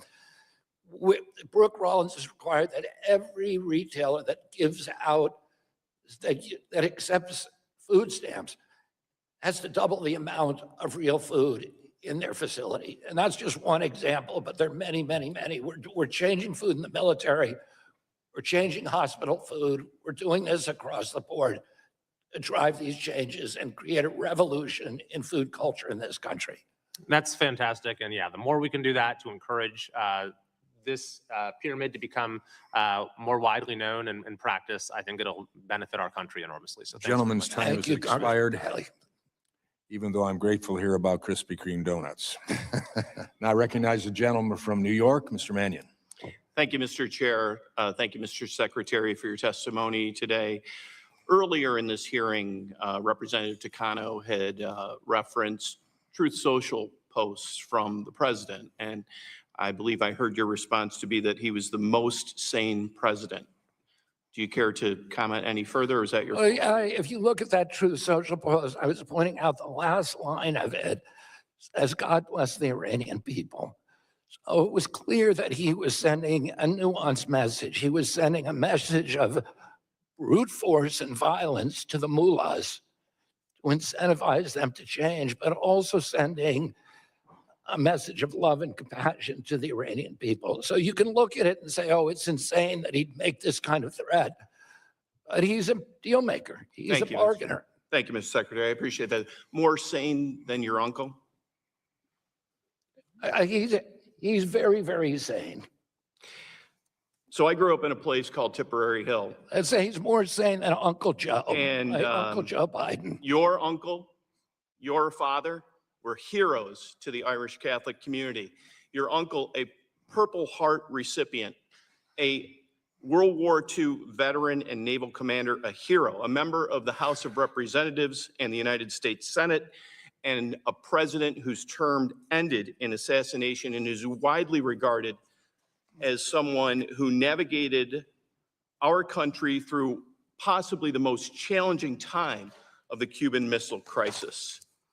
There were two pictures that hung in the homes of Irish Catholics in my neighborhood, separate pictures. One of your uncle, President John Fitzgerald Kennedy, and the other of the baby Jesus, the light of the world, two separate pictures. So I thank you for being here today. I have various concerns about the direction of HHS under your leadership, but today I'd like to focus on some particularly harmful attacks made on the disability community. Your actions and statements, Mr. Secretary, have contributed to real fears, anxieties, and consequences for millions of families. I know some of my colleagues have raised these with you as well, but I want to again point out some of the statements that I think reveal a bias and a credibility issue. You previously said that people with autism, and again, I acknowledge your statements previously in this hearing that these are the most profoundly autistic individuals, but the impact it has on families and statements that they will never hold a job, never play baseball, never write a poem, never go out on a date, or never use a toilet unassisted, those are incredibly impactful. Additional statements that individuals with autism and the epidemic that exists is catastrophic to our country and destroys families. As these words weren't insulting enough, you've also insinuated and insulted the intelligence of American people by linking autism to vaccines, Tylenol, and circumcision. Mr. Kennedy, not long ago, any of these claims would have been disqualifying for someone in your position, especially given a lack of scientific or medical training on your part. These would have prompted dismissal, and we would have dismissed these statements as ridiculous and unverified theories. But in this administration, falsehoods are routinely given a platform and are perpetuated Incompetence is also often rewarded, as is loyalty, and there's very rarely accountability for statements such as this. Mr. Secretary, is a science teacher at a college level for almost 30 years and the former chairman of the Disabilities Committee in the New York State Senate, I have worked intensively with individuals with disabilities and their families, understanding their concerns, so that experience goes back a long time.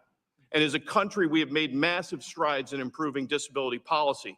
But now, under your watch, we're moving in the wrong direction. A $1 trillion cut to Medicaid that you have let happen and have tried to downplay is dismantling many important programs, including the Administration for Community Living at HHS, which oversees programs supporting senior and individuals with disabilities. And now you and Secretary McMahon seem to be working behind closed doors to dismantle the Department of Education and expand HHS's role in key educational programs. Unlike you, career public servants at the Department of Education have worked for decades to develop expertise, expand educational opportunity, and protect the rights of students with disabilities. I cannot believe that we are talking about shifting critical programs that are enshrined into law and into the Department of Education over to HHS. In lieu of going over on my comments, I will end my time here. Thank you, Mr. Chair. Gentleman's time has expired.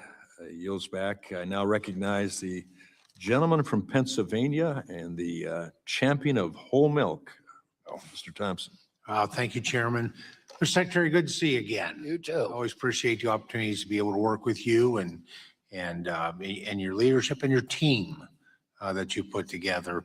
My first question really is, it's about the Community Services Block Grant Program. That's a program I feel I'm just very passionate about that program. It's the original anti-poverty program. And it really doesn't matter what the source that led somebody into poverty. And it really helps provide a pathway out of poverty, which is, I think, this is what we want for folks, right? To be able to realize the American dream. Certainly an important program in my state of Pennsylvania, helping low-income individuals and families get on a path to financial independence. And currently over $13.5 million in fiscal year 26 congressionally allocated funds to my state are being held up at OMB. And Secretary Kennedy, I'm just seeking your assistance in working at committing to help immediately release the 5 months worth of CSBG funds currently stalled at OMB. We need them to get those funds out into those communities. So, helping to lift people out of poverty, providing them a pathway forward. Thank you for that comment, Congressman. We're working as hard as we can to get that money out the door. No, I appreciate that. And anything I can help with on that, I'm all in. It seems very effective. We're actually working to reauthorize Community Services Block Grant Program, and reauthorization is important. It's making sure it's currently on the question of Krispy Kreme donuts. I'd have to say only with a glass of whole milk. That would be the best combination. Now, I've worked for over a decade to restore whole milk in our schools, cafeterias, and was honored that my legislation, Whole Milk for Healthy Kids Act, was signed into law by President Trump in January, allowing schools the flexibility to offer flavored, non-flavored, whole, and 2% milk. Just common sense, really common sense and science. Secretary Kennedy, I was pleased that the dietary guidelines for Americans that were released earlier this year recommended whole, full-fat milk. Question for you, how would including whole milk in school meal programs improve nutritional outcomes for children? It's absolutely critical. It's criminal that we took it out of the schools for 2 generations. We had 2 generations of kids who were not growing up with the best access to the finest source of micronutrients that build their brains, build their body, build their bones. We're now putting it back in the schools. Some of the schools are having trouble because they have contracts with vendors that don't include it, but we're working with them to make sure that they all are serving home, and the kids love it. Kids are drinking it because it tastes better.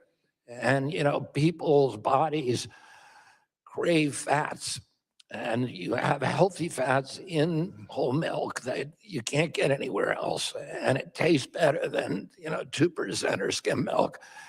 The kids love it much more. And it's crazy that we deprived all of those generations of kids on this critical food source.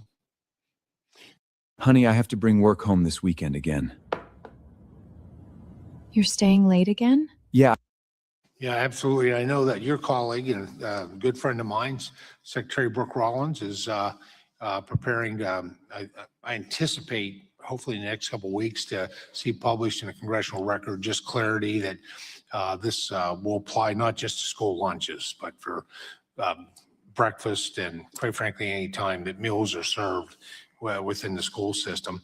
Any thoughts on what steps that can we take to help schools successfully transition to offering whole milk?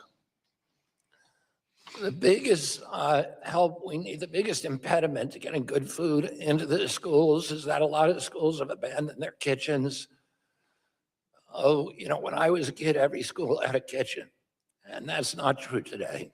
And, we need to be able to help them build kitchens and to get, to purchase cutlery and to purchase cutting boards and all the things they need to actually be making good food there.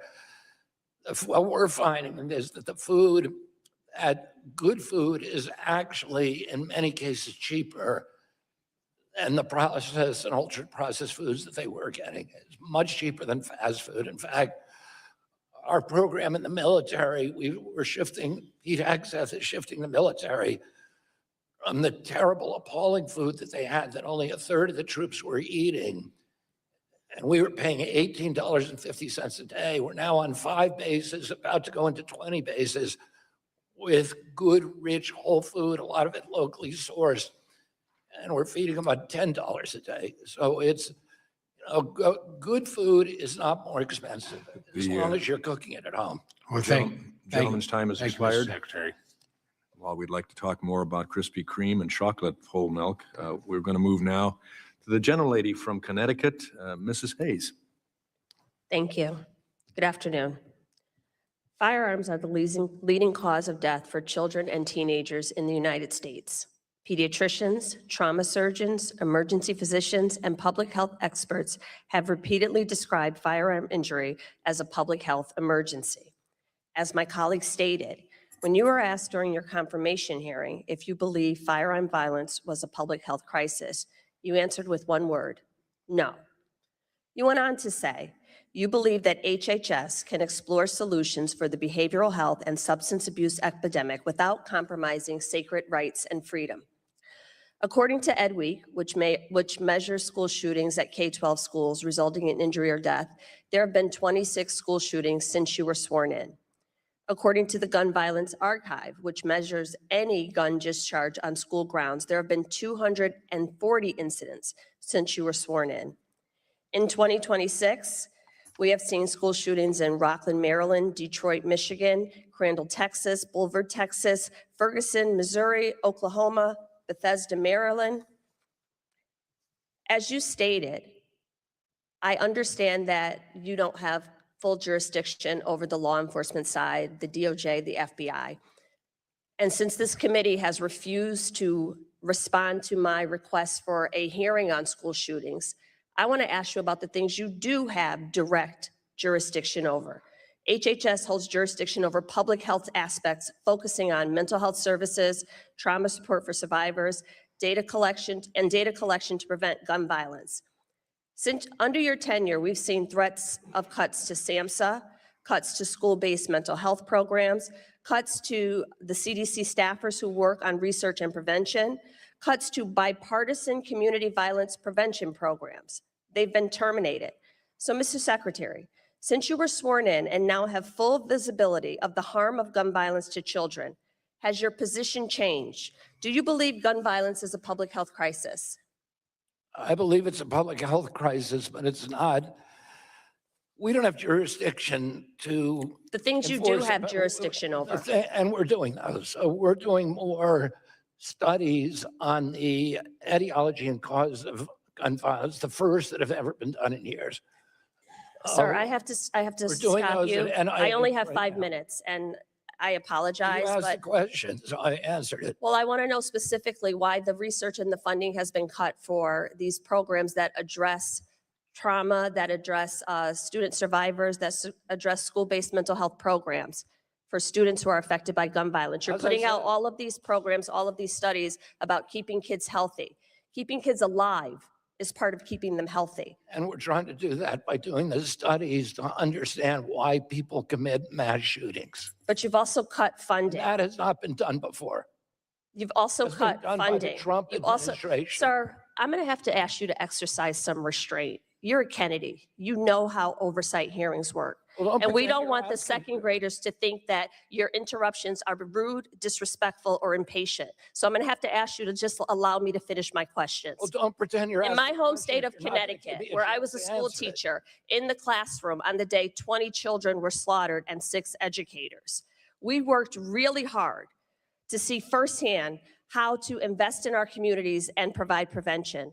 Connecticut has created some of the strongest school-based violence prevention systems in the country through multidisciplinary threat assessment teams, early intervention programs, and partnerships that help schools identify concerning behavior. I put forth the bill, the School Violence Prevention Act, to begin to collect data to see how we can have federal programs to address these traumatic outcomes for kids.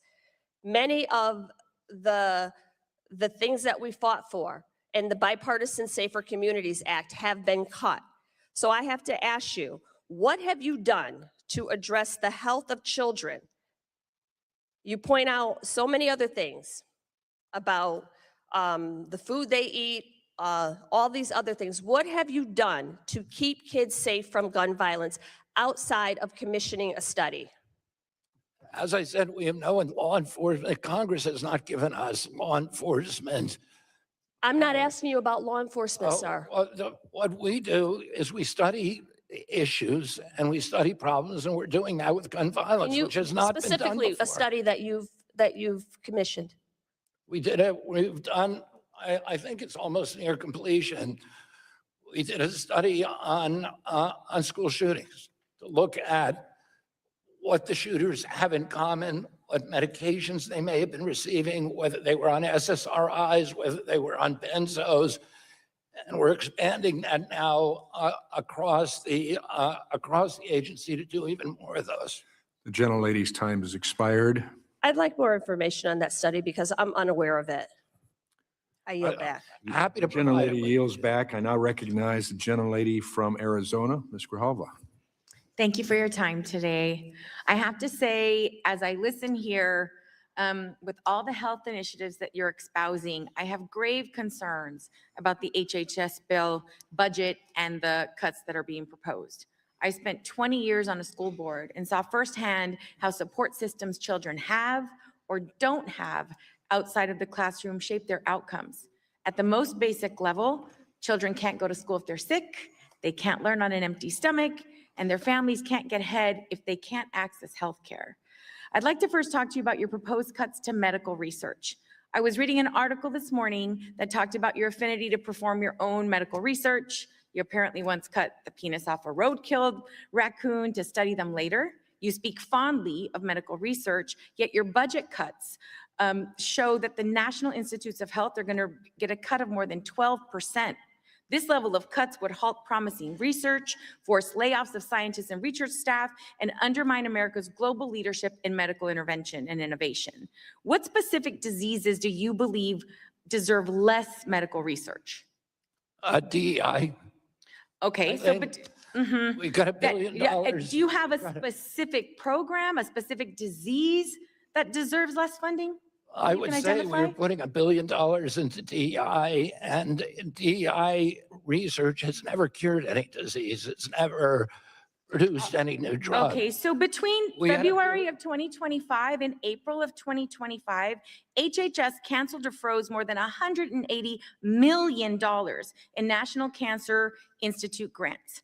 Were you the one to approve these cuts to cancer grants, or did that come directly from the White House?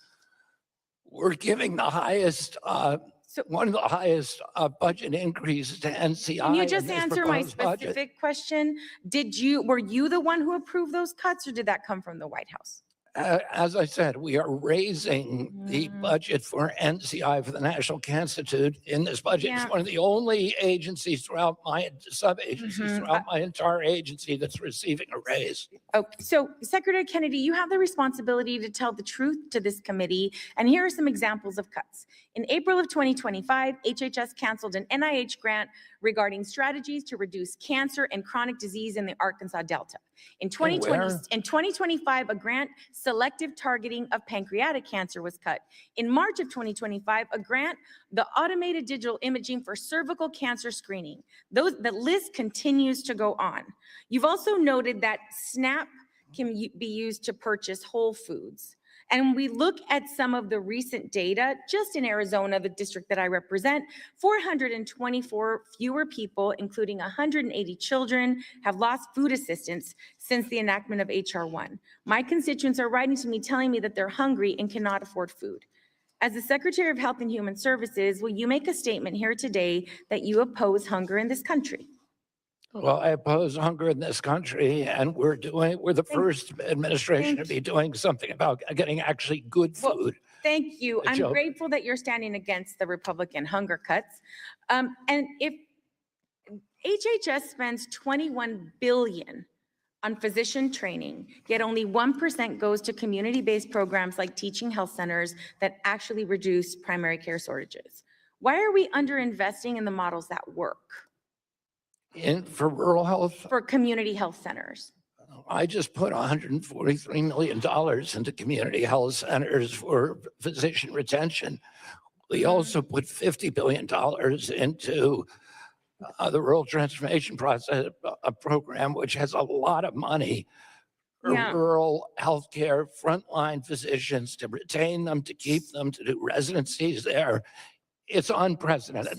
So just so you know, only 1% of the funding that you've talked about actually goes to teaching health centers and community health centers, and health centers lower costs and improve outcomes. You asked for about the Medicare problem. patients. We're trying to solve the problem of rural residencies and rural access to rural personnel, and we're doing more than any administration in history to do. So unfortunately, there are 5 rural health centers in Arizona that are at risk of closure because of cuts from this administration. So what are you doing to ensure that every Medicaid patient can access a community health center?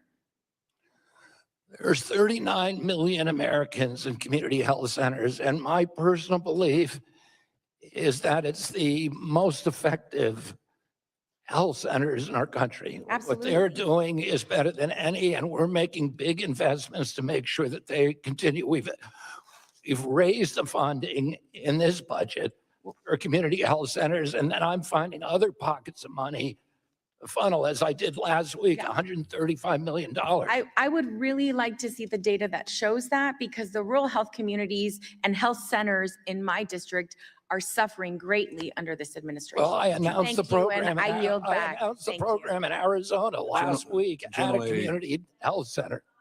The gentlelady's time has expired, and I would recommend making direct contact between the two of you. So thank you. I now recognize the gentleman from California, Mr. Desaulniers. Thank you, Mr. Chairman. Mr. Secretary, I want to start with something I think we agree on.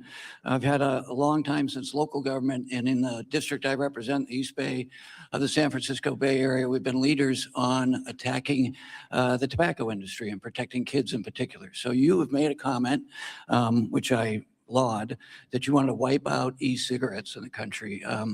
I put a lot of work into making sure that Juul was held accountable for what they were doing, yet we still have almost 2 million American kids using illegal e-cigarettes.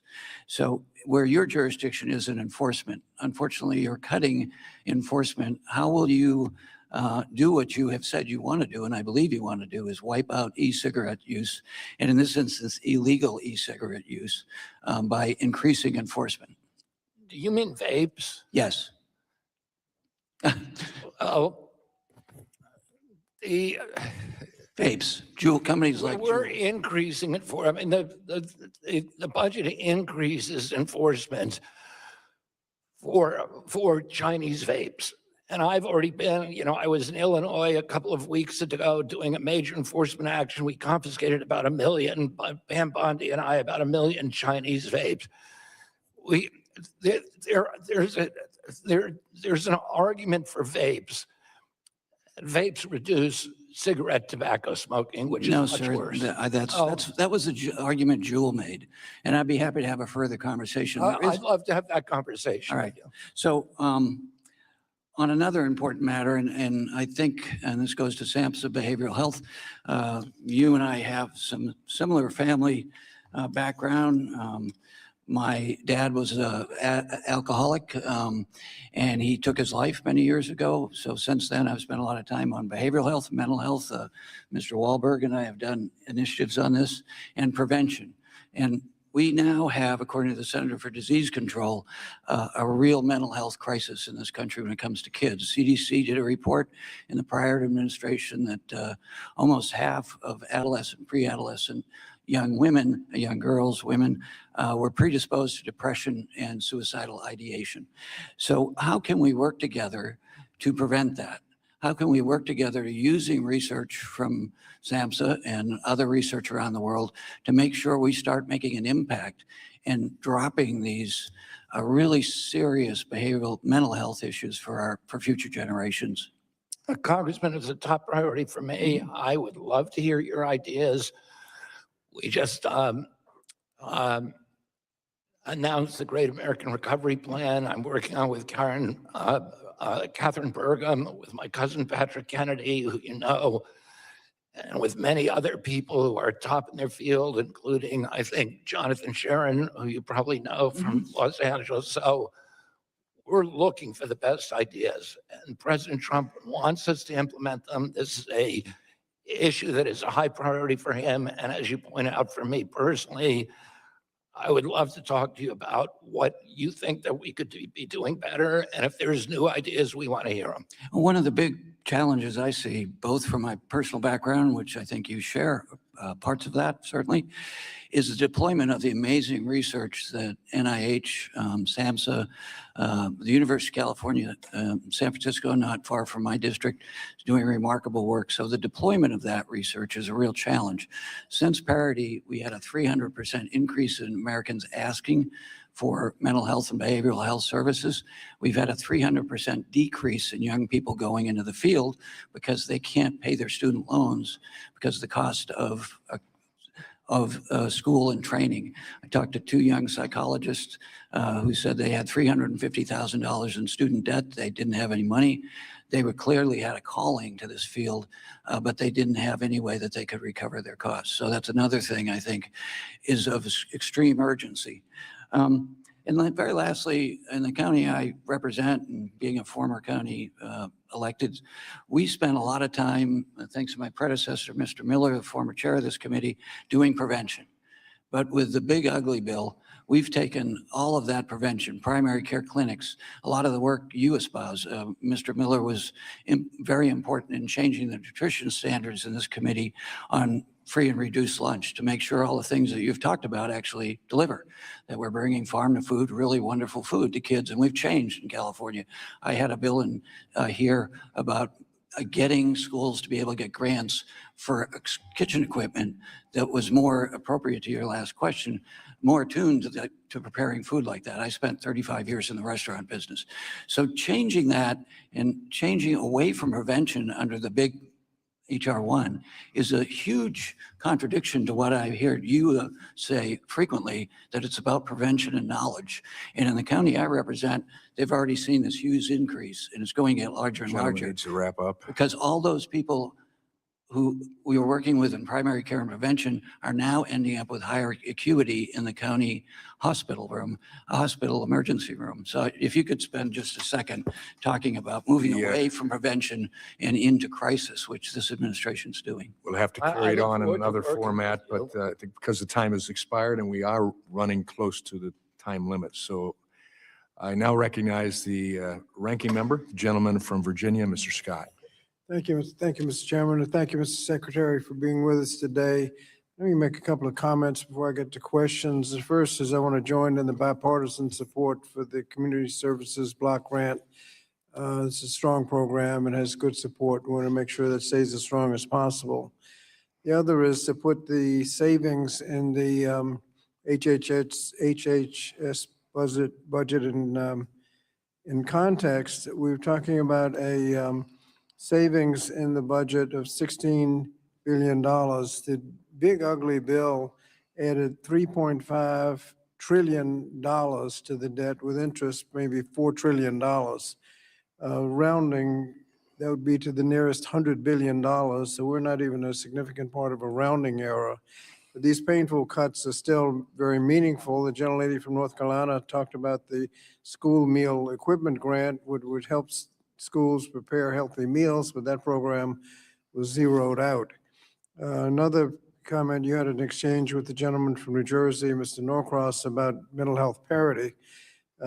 We had a hearing yesterday with the Employee Benefit Security Administration where the administrator could not name any sanction he could impose to punish an insurance company for failing to comply with mental health parity. Apparently, he needs legislation because he didn't have the authority. So as you work with Mr. Norcross, I think he's got legislation pending. We may have to do legislation to fix that. We lost our case on that, unfortunately, Say again? Congressman. We lost our case on Oh, we couldn't help you. We fixed it up with legislation.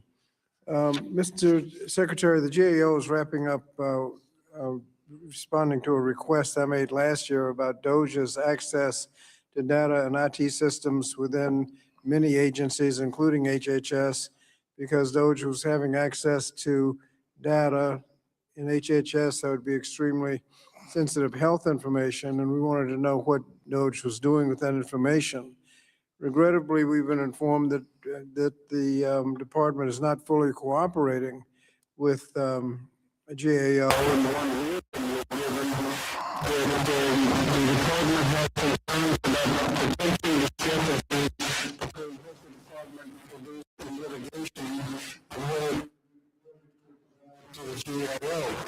My initial concern was, of course, the HHS was not cooperating with the GAO so we can complete its work. Now I'm concerned about whether or not the information given in the litigation was actually accurate. So, Mr. Secretary, what did the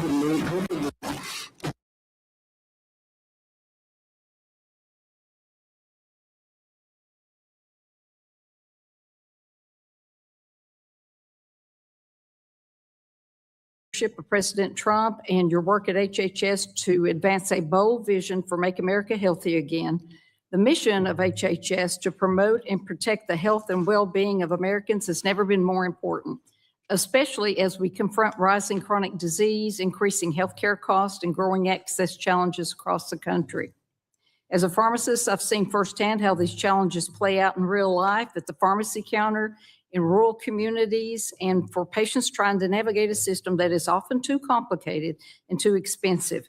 Too often, patients walk away from needed care, not because it isn't available, but because they can't afford it, or because the system makes it too difficult to get the care they need.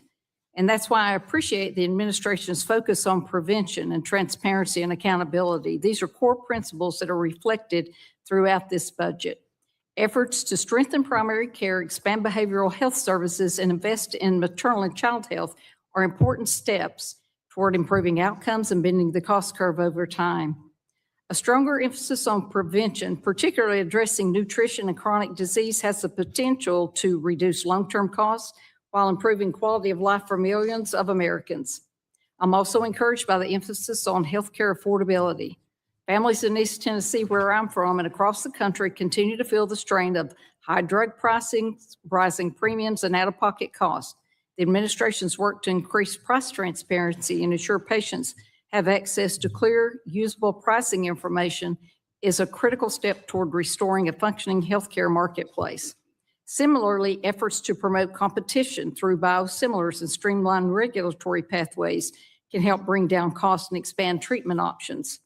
And modernizing tools like prior authorization to Reduced delays and administrative burden is something both patients and providers have long asked for and have long needed. Another area of strong interest for this subcommittee, and certainly for my district, is rural health. We know that rural communities face unique challenges, including provider shortages, hospital closures, and limited access to specialty care. In many parts of my district, patients have to travel long distances just to see a provider or fill a prescription. I look forward to hearing more about how this budget supports rural providers, strengthens the healthcare workforce, and ensures that patients, regardless of where they live, can access timely, high-quality care. Investments in primary care, workforce development, and community-based services will be key to stabilizing rural health systems and providing outcomes. I also want to commend the department's focus on program integrity and stewardship of taxpayer dollars. Efforts to combat fraud, waste, and abuse in Medicare and Medicaid and to move toward real-time oversight are essential to protecting these programs for the patients who depend on them. Every dollar lost to fraud is a dollar that cannot be used for patient care, and strong oversight is critical to maintaining trust in our healthcare system. Finally, I want to highlight the importance of ensuring patients have access to innovative treatments and therapies. The administration's effort to accelerate drug development, reduce unnecessary regulatory barriers, and support individualized therapies, particularly for rare diseases, are promising steps forward. At the same time, we must ensure that these scientific advancements translate into real-world access so patients can get the care they need when they need it without unnecessary delay. Mr. Secretary, this budget outlines an ambitious agenda to improve health outcomes, modernize federal programs, and make healthcare more affordable and accessible. And this subcommittee looks forward to working with you to ensure these priorities are implemented in a way that delivers real results for real American people. And I appreciate your testimony, and I look forward to our discussion today, sir. I now recognize the subcommittee ranking member, the other half of the Diana caucus, Representative DeGette, for 5 minutes. The OGC and get back to you. Okay, and can we get a commitment that you get the department to cooperate with the GAL so they can complete their work? Of course. Thank you. Mr. Secretary, over the last several months, the Trump administration has signed deals with 16 prescriptive drug companies in exchange for exemptions from the tariffs. The White House and you have claimed that these deals have secured the lowest drug prices ever. Here's the problem. We don't have any public information about the terms of the deal, so there's no way to confirm exactly what these savings might be. Will you commit to releasing the information on those 16 most favored nation agreements entered into between the Trump administration and these 16 pharmaceutical companies? I can really, I mean, most of the information is public. The prices are public. The old list price is public. There's proprietary information that I cannot, and business trade secrets that I cannot release. And in fact, in the Democrats and the Inflation Reduction Act legislation, there was an NDA provision that recognized during the negotiations there was going to be the ability for HHS to deal privately and make agreements which Congress doesn't. Are you asking us to codify these agreements? You said so in your opening statement. Yeah, we would like you to codify them. Well, we got to know how are we going to do that without getting the agreements? You'll know the endpoints, which is what we need to codify. Well, if we don't, we need. If you know what the prices should be, you can codify them, and there's nothing that prevents Congress from meeting with those companies as well. You do it all the time, and you do it in secret. You're asking us to codify agreements and won't give us what the agreements are. We're asking you to codify a most favored nation status so that we get the lowest price of any nation in the world. Mr. Chairman, I yield back. I thank the gentleman. And I thank all my colleagues on both sides of the aisle for their attention to this hearing, a hearing that we've looked forward to. And so I appreciate that. And at this point, I recognize the ranking member, Mr. Scott, for his closing remarks. Mr. Chairman, we've had, I think, a good exchange with the Secretary across the political spectrum. Americans all want to do the same things. We want to be able to pay our bills, eat nutritious food, and see a doctor when we're sick.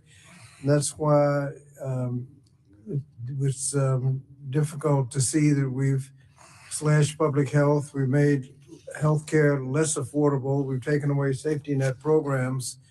The administration has undermined public health system, wreaked havoc in the current and future generations of Americans. And the budget cuts, although they are significant and painful, don't come anywhere close to making up for the damage done to the budget and the big ugly bill. I mean, you're talking about trillions, and here we're talking tens of billions, but those cuts are still extremely painful. Ultimately, the burden of the tax will fall on the shoulders of working Americans. Food prices, energy bills, healthcare costs don't disappear because investments are not in the president's budget. The burden of those expenses will go into working families who do not have the luxury of buying their way out of these realities. We live in the wealthiest country in the world, and yet our citizens are forced to go into debt to stay healthy. The department must remember its mission to enhance the health and well-being of all Americans, not just the wealthy few. And it's essential the department focus and calibrate its efforts to make working families' health a high priority. And the budget does not reflect that. You've got you've got millions of people losing their health care under these budgets. That's going in the wrong direction. Hope we can solve that legislatively. But in the meanwhile, I'll just yield back. I thank the gentleman, and I would certainly concur that I think we are on the same track that we want to succeed. We want benefits for our citizens. We want. Have been named Diana. On a serious note, Madam Chair, it's been a profoundly disturbing 15 months for public health and a profoundly disappointing 15 months for this Congress and for this committee. Measles is resurgent in the United States, and we're on track to have the most measles cases since just after CDC started recommending the 2-dose immunization regime, which was over 30 years ago. Researchers have seen promising work canceled, and young researchers are less likely than ever to be able to get the funding they need to launch exciting projects in their careers. And some of the most promising biotechnology companies are wondering whether the United States is where it should grow in their businesses as the FDA becomes less and less reliable and more politicized. I think the Secretary and I do agree on some things that are self-evident, but yet are not being adequately addressed. We spend by far the most on healthcare in the rich world. Yes, yet we have by far the worst health consequences. We have a chronic disease crisis driven by environmental contaminants and poor nutrition, among other factors. So I'm mystified why tackling these issues has taken a back seat to peddling lies about vaccines, slashing vital public health programs, and seeding unfounded fear about Tylenol. I measure priorities in staffing, attention, and action. And where I have seen action, I have seen it taken in the wrong way. Secretary Kennedy fired the expert scientists on the Advisory Committee on Immunization Practices, replacing them with ideologues. Secretary Kennedy canceled research and development relating to mRNA technology, potentially setting back promising cures by years. And Secretary Kennedy directed the addition of safety warnings on Tylenol use in pregnancy, even though the evidence suggests that Tylenol is safe. While fever in pregnancy, which Tylenol treats, can be profoundly damaging. Madam Chair, I want to tell you 2 stories from across the country about the direct impacts from the last year. First, ending the HIV epidemic was a priority of the first Trump administration, but under Secretary Kennedy's leadership, locally driven programs to get effective medications to prevent HIV to at-risk individuals are in doubt. I was told of a project to increase access to long-acting HIV prevention medication for at-risk men in high-incidence areas that has been unable to continue because of funding terminations, restrictions, and instability. That means only one thing: more HIV infections in the long run. In Colorado, this administration's systemic refusal to execute the laws Congress's mandate for the Agency for Healthcare Research and Quality led to disruptions of clinical trials and wasted research time and money. A trial on pediatric medication therapy management, which tested using different medications to treat children with complex medical conditions, was forced to halt enrollment and go on hold. Now, the funding did just come through, but unacceptably late and suspiciously close to this hearing today. The damage is done. The trial had to temporarily close, leading to primary outcome data being lost and diminished access to cutting-edge care. That has a short-term and a long-term harm. Kids who could have benefited from the trial did not. And since the data was lost, it will be longer before any beneficial findings from the trial get integrated into practice more broadly. These stories represent a failure of leadership and a failure of vision. If we want to truly make America healthy, we need to follow the evidence, empower the scientists, and we need to be willing to change when we're wrong. Public health fails when we make decisions based on ideology. We are seeing the very failures of that kind of decision-making before our very eyes. This HHS does not have the confidence of scientists, doctors, or the American people. The Secretary of Health and Human Services must be a force for improving public health, not for dismantling it. The Secretary and this committee must ask a hard question.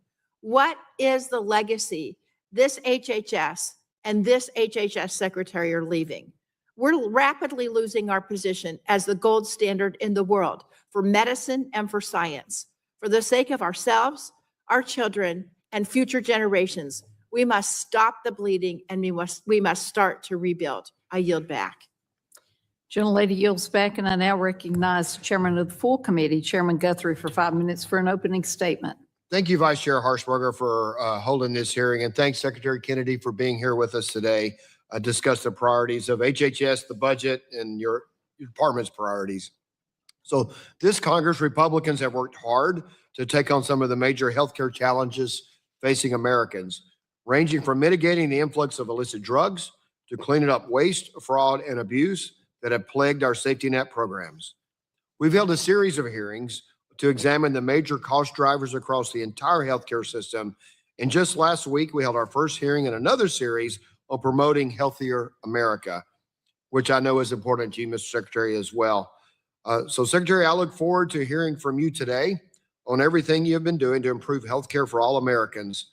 In particular, I want to commend you on the release of the new dietary guidelines and your work with medical schools across the country to increase nutrition training. These are important initiatives that are long overdue. I also want to commend you for your continued partnership in taking on waste, fraud, and abuse in our healthcare system. When bad actors exploit these programs, patients who rely on care ultimately suffer. This is not a victimless crime. With initiatives like this, the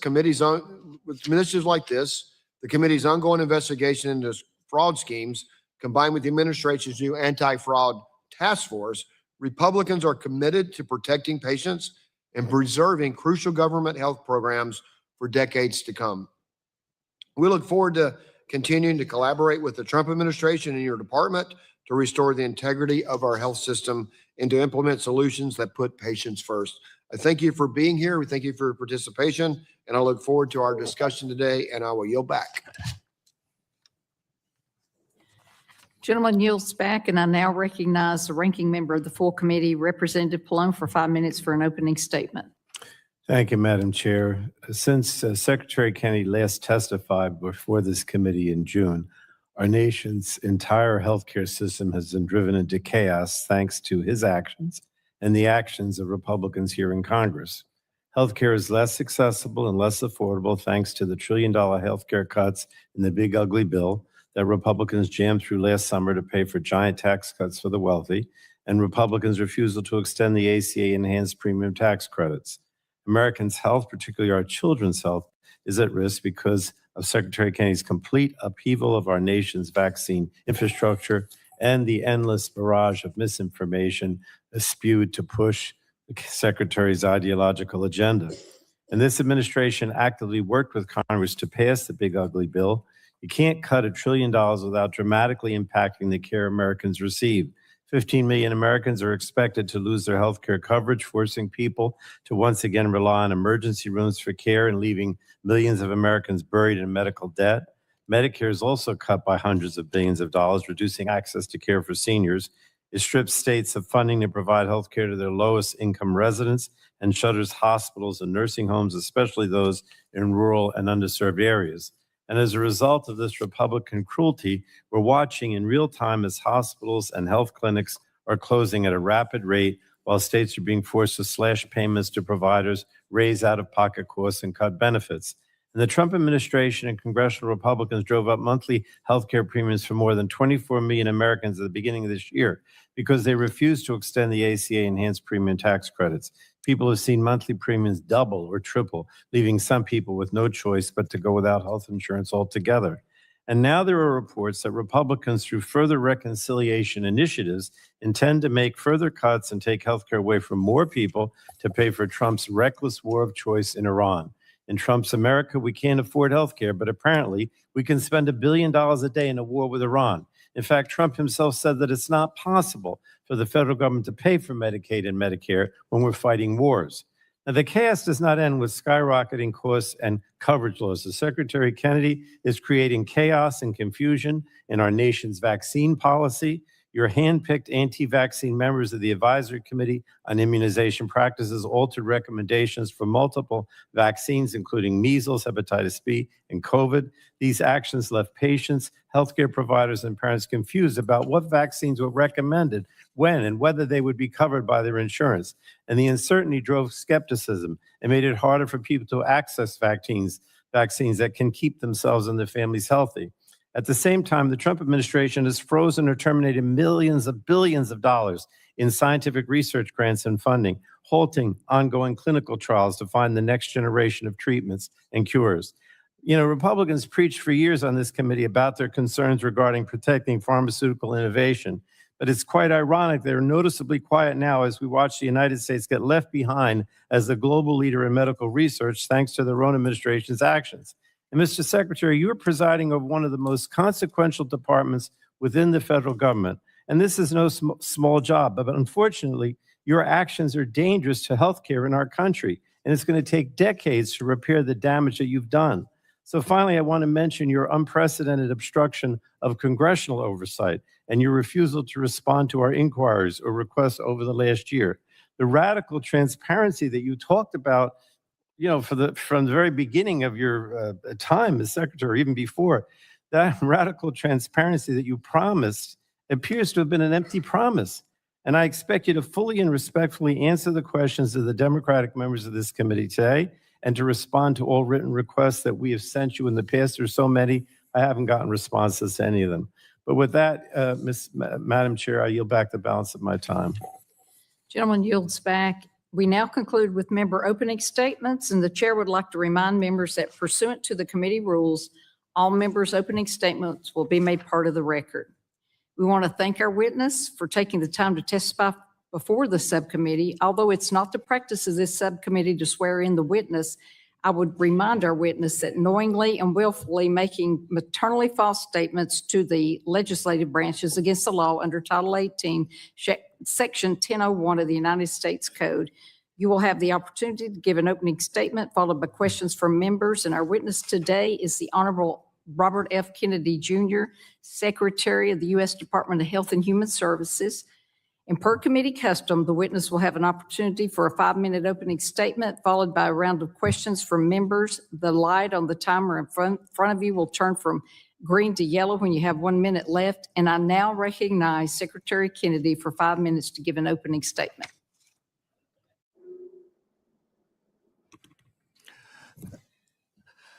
Thank you, Chairwoman Harshberger and Ranking Member DeJed. Members of the committee, thank you for the opportunity to appear before you today to discuss the president's fiscal year 2027 budget request. We stand at a generational turning point. Our children are the sickest generation in modern history, and decades of failed policies, captured agencies, and profit-driven systems caused it. Parents across the country demanded change, and we are delivering it. We are ending the era of federal policies that fueled this chronic disease epidemic and replacing them with policies that put the health of Americans first. President Trump and I are challenging the status quo and the institutions that defend it as we work to make America healthy again. In just 15 months, HHS has delivered historic wins. We negotiated a most favored nation drug prices with 16 of the largest pharmaceutical companies so that Americans no longer pay more than people in other wealthy countries for the same medications. We are bringing real transparency to healthcare pricing so that patients know the cost of care before they receive it. I use the full convening power of the federal government to bring health insurance CEOs to the table to reform prior authorization. We are cutting red tape, speeding decisions, and demanding transparency. We're also cracking down on waste, fraud, and abuse. This year, HHS and USDA issued new dietary guidelines that put real whole food at the center of the American plate. We flipped the food pyramid upside down. We sent a clear message to Americans: eat real food. HHS has opened the door to partnerships with industry, trade associations, nonprofits, and advocacy groups. More than 50 medical schools have committed to expand nutrition education from an average of 2 hours to 40 hours. Food manufacturers are stepping up too. More than 40% of the food industry is committed to phase out petroleum dyes by the end of the year, and many have already eliminated them. In conjunction with these efforts, FDA approved 6 natural food colorings derived from fruits and vegetables. Through President Trump's Great American Recovery Initiative, HHS is matching compassion with action to help Americans break the cycle of addiction. At HHS, we are prioritizing patients with ultra-rare diseases and their families and driving faster access to life-saving treatments. We are restoring gold standard science and integrity across the agency for the first time in decades. We are protecting children from sex-rejecting procedures that expose them to irreversible harm. We're eliminating outdated and misleading warning labels on hormone therapies used to treat women during menopause. We're strengthening oversight of organ procurement. We're implementing Operation Stork Speed to ensure the safety and quality of infant formula. I convened the 405 largest tech companies to agree to stop information blocking so that for the first time, every American is going to be able to access their own health records on their cell phones. We're implementing Operation Stork Speed to improve baby formula. We're applying that same focus and urgency to rural America. Rural Health Transformation Fund delivers the largest investment in rural health in our nation's history, $50 billion over 5 years to strengthen rural hospitals and ensure Americans can access the care they need, no matter where they live. Members of Congress on both sides of the aisle have made rural health a clear priority in their conversations with me because every state is feeling the strain of hospital closures and workforce shortages and gaps in access. HHS announced more than $135 million investment this month to expand rural residency programs and nutrition service. The data is clear: when physicians train in rural communities, they are far more likely to stay and serve there. The president's budget puts all these priorities into action. It invests in prevention because preventing disease costs less than curing it. As my uncle, President John F. Kennedy said, progress is a nice word. A change is its motivator, and change has its enemies. We see those forces clearly. Defenders of failing status quo institutions that put profits ahead of the American people. That resistance underscores the urgency of this moment. We can reverse chronic disease, improve public health, and lower costs. I stand ready to work with Congress and this committee to seize this opportunity to implement and codify lasting generational reform in American healthcare for our country, for our children, and for the health of the American people. Together, we can make America healthy again. Well, thank you to the witness for your testimony. We'll now begin questioning, and I'd ask that members not begin a new question to our witness as their 5 minutes expire, and would encourage members to submit written questions for the record. And I now recognize myself for 5 minutes for questions. Mr. Secretary, I agree with all the initiatives that you mentioned that'll be in the budget, because this is something I've not only preached, but I've practiced for the over 40 years in healthcare. The first thing I want to ask is, as a pharmacist, I know patient trust depends on clear communication and sound science. And I appreciate your focus on restoring confidence in public health. There's been a lot of misleading commentary about your approach to the measles vaccine and vaccine policy. Let me start off by saying, would you like to take a few moments to set the record straight and explain how HHS is strengthening measles prevention while rebuilding trust with patients and families? Thank you for that question, Madam Chairman. And this become a talking point for Democrats that somehow I caused the measles epidemic. The measles epidemic started in January 2025, before I came into office. Mm-hmm. And most of the people, almost most of the people who are affected are over 5 years old, meaning their decision to not vaccinate predated my appointment to this office. We had about 2,200 measles cases last year. We've had 1,700 this year. This is not unique to the United States. This is a global outbreak. Mexico had 3 times the number of measles cases that we did. We've done better than any country in the world at controlling the epidemic. Mexico has 3 times the number, and it has 1/3 of our population. Canada has twice the number, and it has 1/8 of our population. Europe had 33,000 cases last year and 127,000 the year before, and they have 1/2 of our population. So the problem is not me. There are people in this country who do not vaccinate. The major outbreak was in the Mennonite population. The Mennonites have not vaccinated since 1796. That was long before I was born.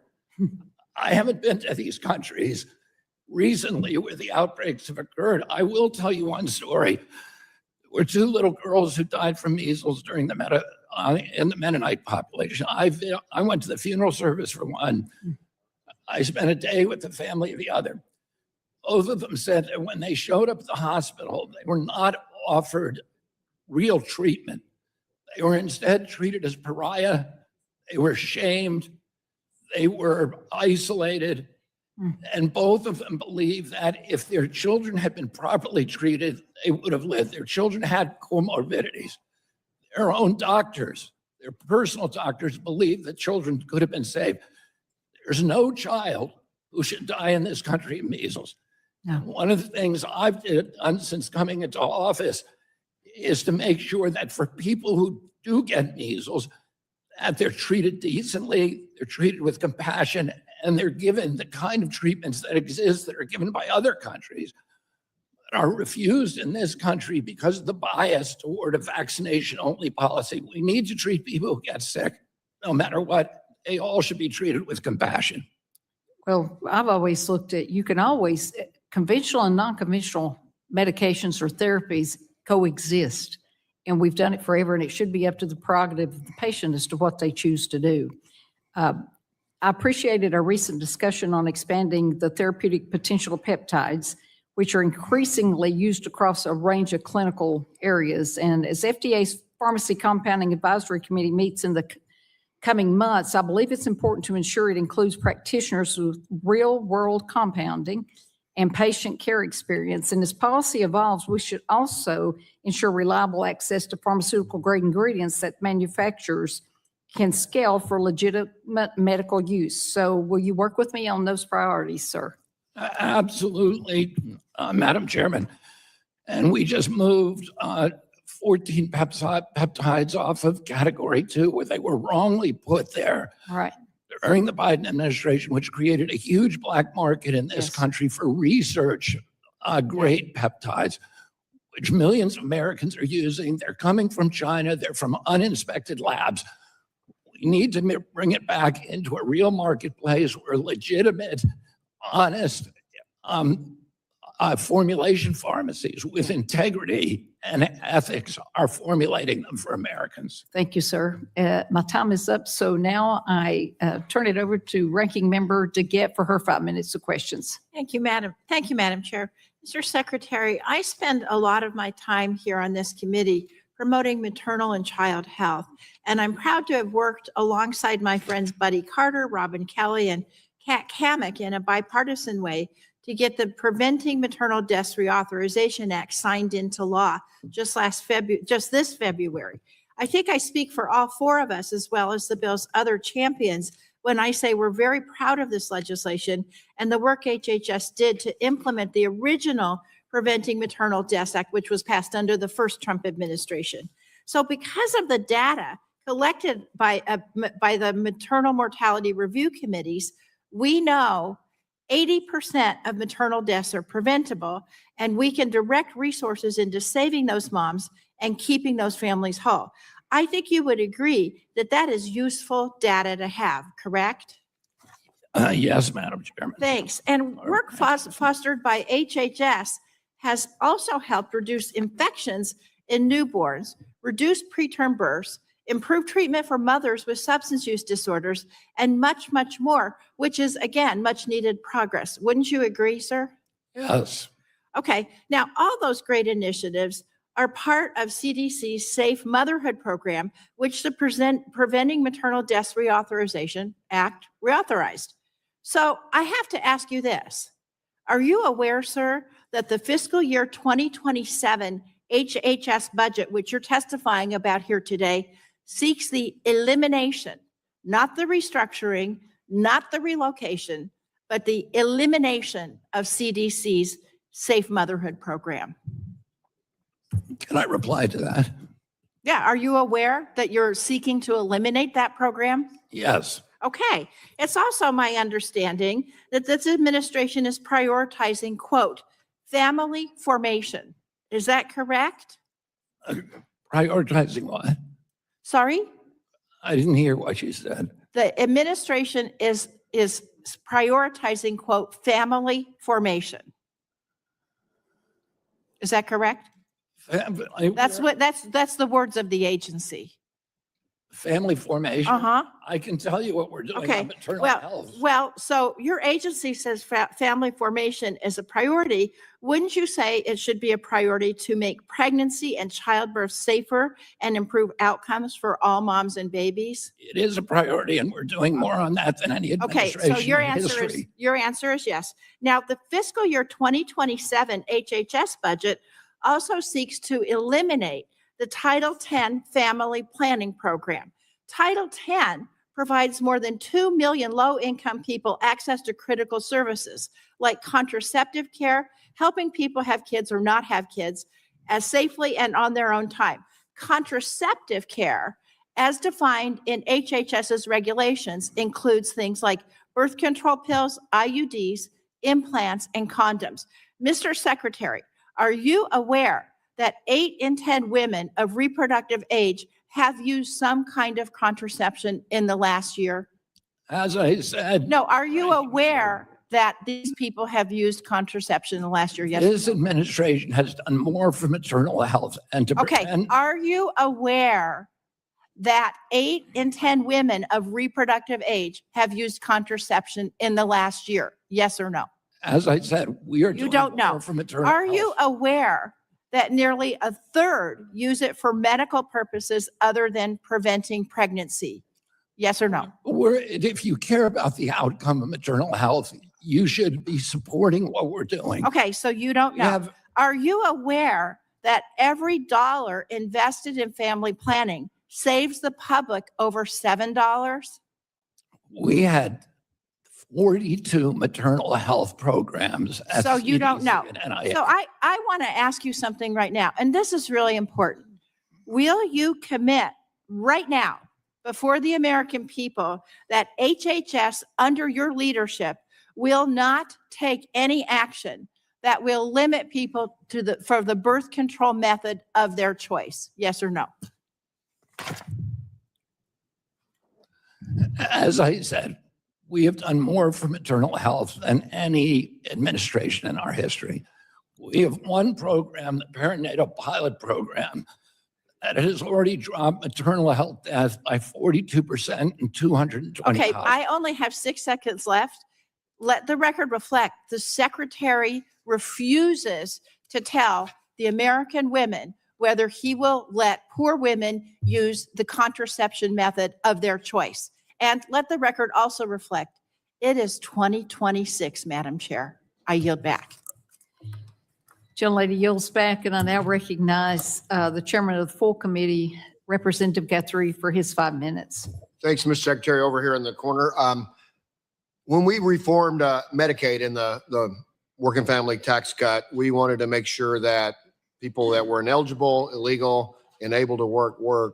And so Medicaid served people it was intended to serve.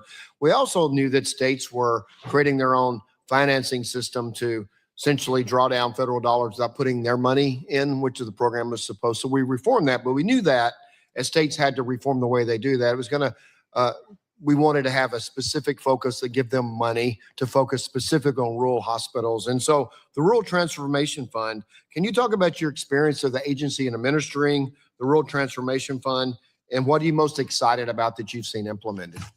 Yeah, we have a crisis now in rural healthcare. Urban hospitals, by and large, are doing very well. Rural hospitals there's an epidemic of closures. We've lost 120 rural hospitals since 2010. And that pace was accelerating when I came into this job. Under President Trump's leadership, we put the largest investment in rural health in American history. Typically Medicaid pays about 7% of its funds to rural hospitals and rural areas. And it's about $20 billion a year. So we're increasing that amount by $10 billion a year. So it's a 50% increase to rural hospitals to help transform them, help them rebuild infrastructure, to recruit and retain workers, bring in technology, AI, and telehealth to completely transform rural health in this country. So we're actually spending more on rural hospitals. I just got a couple more questions I want to get to. So on waste, fraud, and abuse, we've had criticism that we wanted people to make sure they were eligible to be on the program more than once a year. Now that we're seeing waste, fraud, and abuse in Minneapolis, other places, not just in Medicaid, but home health and others in California, what has surprised you about what you've seen about in the waste, fraud, and abuse? And what more do we need to be doing to deal with it? Well, What's the most shocking thing you've seen? I mean, the most shocking thing to me was the Biden administration opening the door to waste, fraud, and abuse. They implemented a new program called Pay and Chase, where we have to pay people. We've ended this. We pay claims that we know to be fraudulent. And that's what they did during the Biden administration. And then go and try to claw back that money, which never happens. Another thing they did was we had a program integrity office that were 80 people in it, which was not enough to cover 50 states and 6 territories. They fired immediately all but 6 of them. So we have no program integrity department. They instructed people in my office that they should not be doing program integrity, that they could only validate enrollments, the legitimacy of enrollments, once a year, and that there was no pre-validation to them signing up. So they were just inviting people onto the rolls. We found, I mean, as you pointed out, in Minnesota, or this analytical behavioral analysis, the ABA therapy, people with high school diplomas and nothing else were being paid $600 an hour. We went from paying $7 million a year for autism services in Minneapolis to $200 million a year, and most of that was stolen. In Florida, the durable medical equipment, we found one hotel with 129 rooms, and every one of them was a durable medical equipment company. None of them had ever sold durable medical equipment. We were just paying their bills. Well, thanks for working. I do want to have one more, and we're going to work together on that. So on competing against China, our pharmaceutical industry is the #1 in the world. We know China has targeted to become the #1 producer of cutting-edge therapies. They've increased by 20% in 2025. What is the HHS and particularly the FDA focused on to make sure we stay ahead of China in pharmaceutical research and production? China is now eating our lunch. They got more drugs approved last year. 50% of the drugs that were approved in the world were approved in China. They went from running 3% of clinical trials to running 30%, and Australia is taking about the same amount. We are losing scientists, we're losing our IPs, we're losing physicians, we're losing the best researchers, and we're going to lose our biosecurity. And I only have a few, so what do we need to do?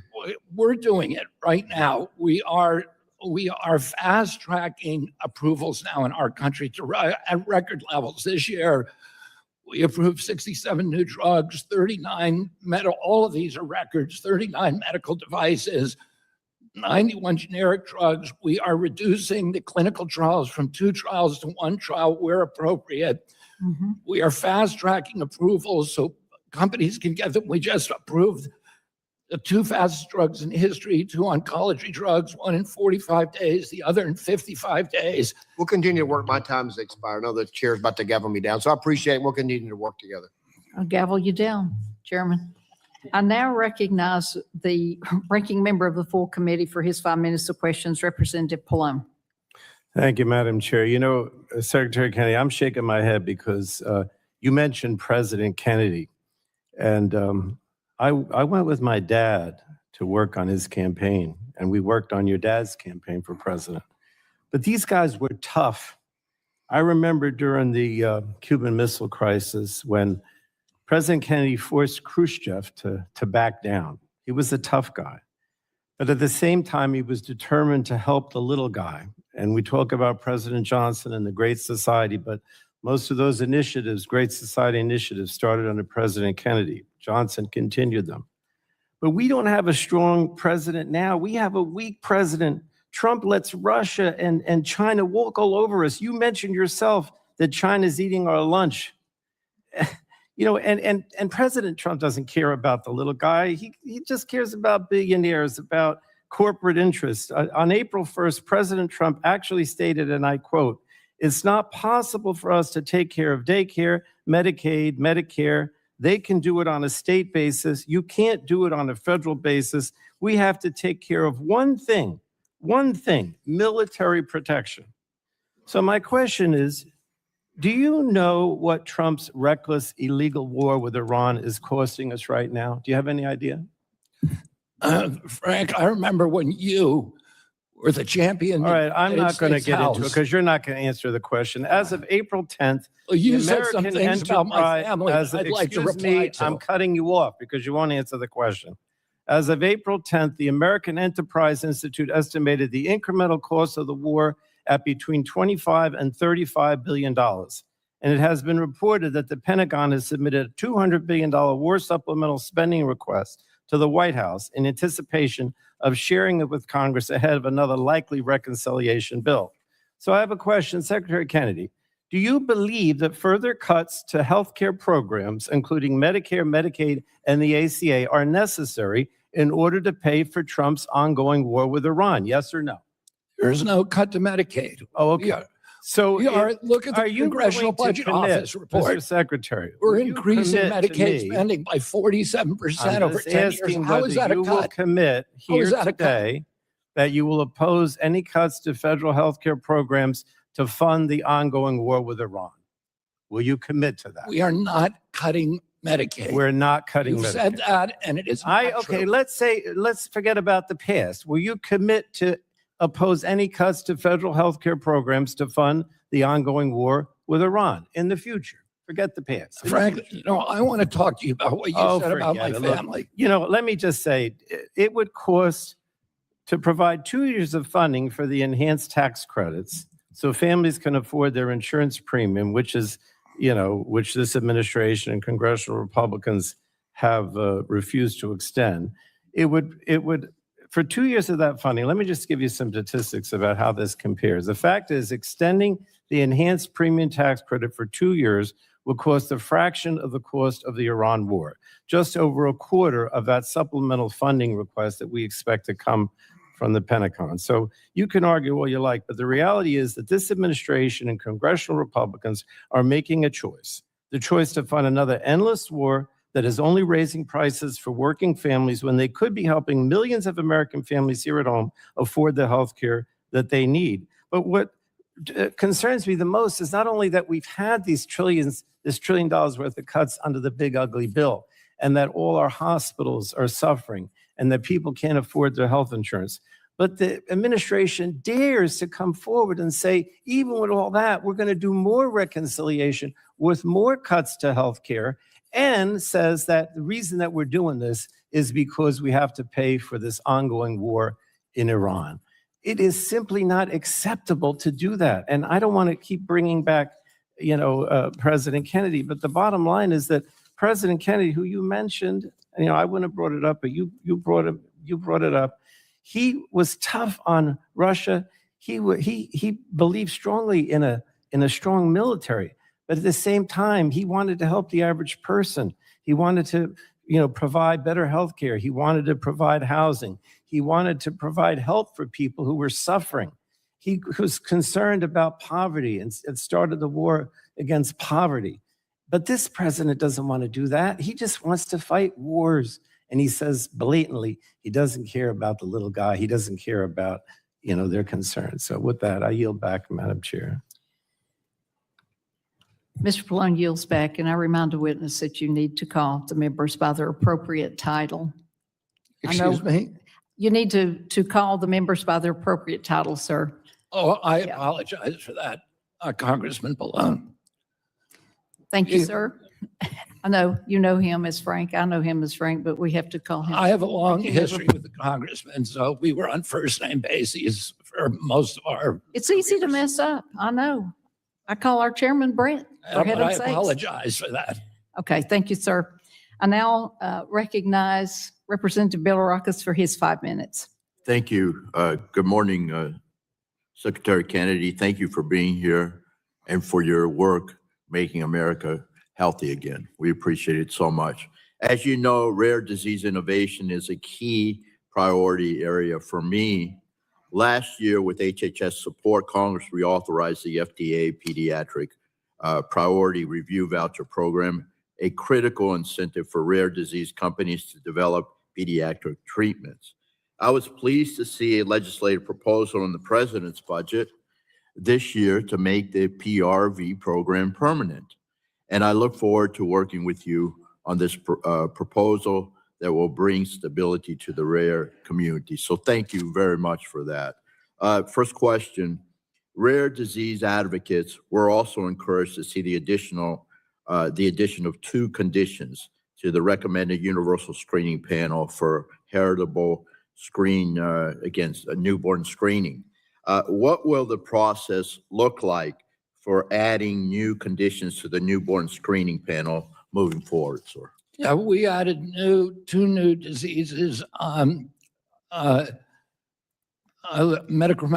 leukodystrophy and Duchenne's microdystrophy to the panel. We intend to add a lot more of those diseases. In addition to that, we have a new initiative called the Plausible Mechanism Pathway that will quickly facilitate new drugs getting to market, new rare disease drugs without going through clinical trials of a similar molecule has already gone through the process, and there's a plausible mechanism for approval.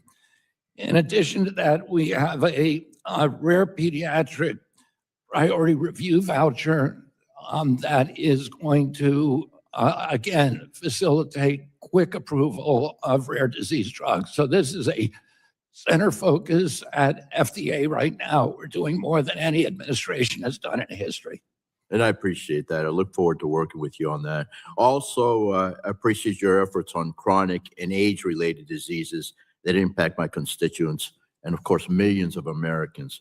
According to a recent report by the Michael J. Fox Foundation, the federal government spent more than $25 billion on care in 1 year for Parkinson's disease and related conditions, and these costs are only increasing, as you know. We must do more to understand why so many Americans are diagnosed with neurodegenerative diseases. Question number 2, Secretary Kennedy, research increasingly shows a link between environmental toxins and neurodegenerative diseases.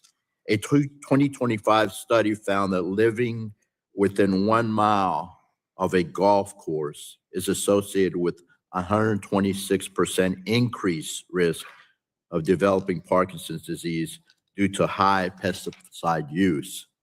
With recent new initiatives at CDC on toxins, do you see an opportunity for HHS to further engage on this potential link between toxins and neurodegenerative diseases? Yeah, we should know the answers to these. It's really regulatory malpractice that we do not already know the answer to that question, but there was a taboo against, before I came into this office, there was a taboo against allowing studies of environmental exposures that might put to disadvantage the mercantile ambitions of certain industries.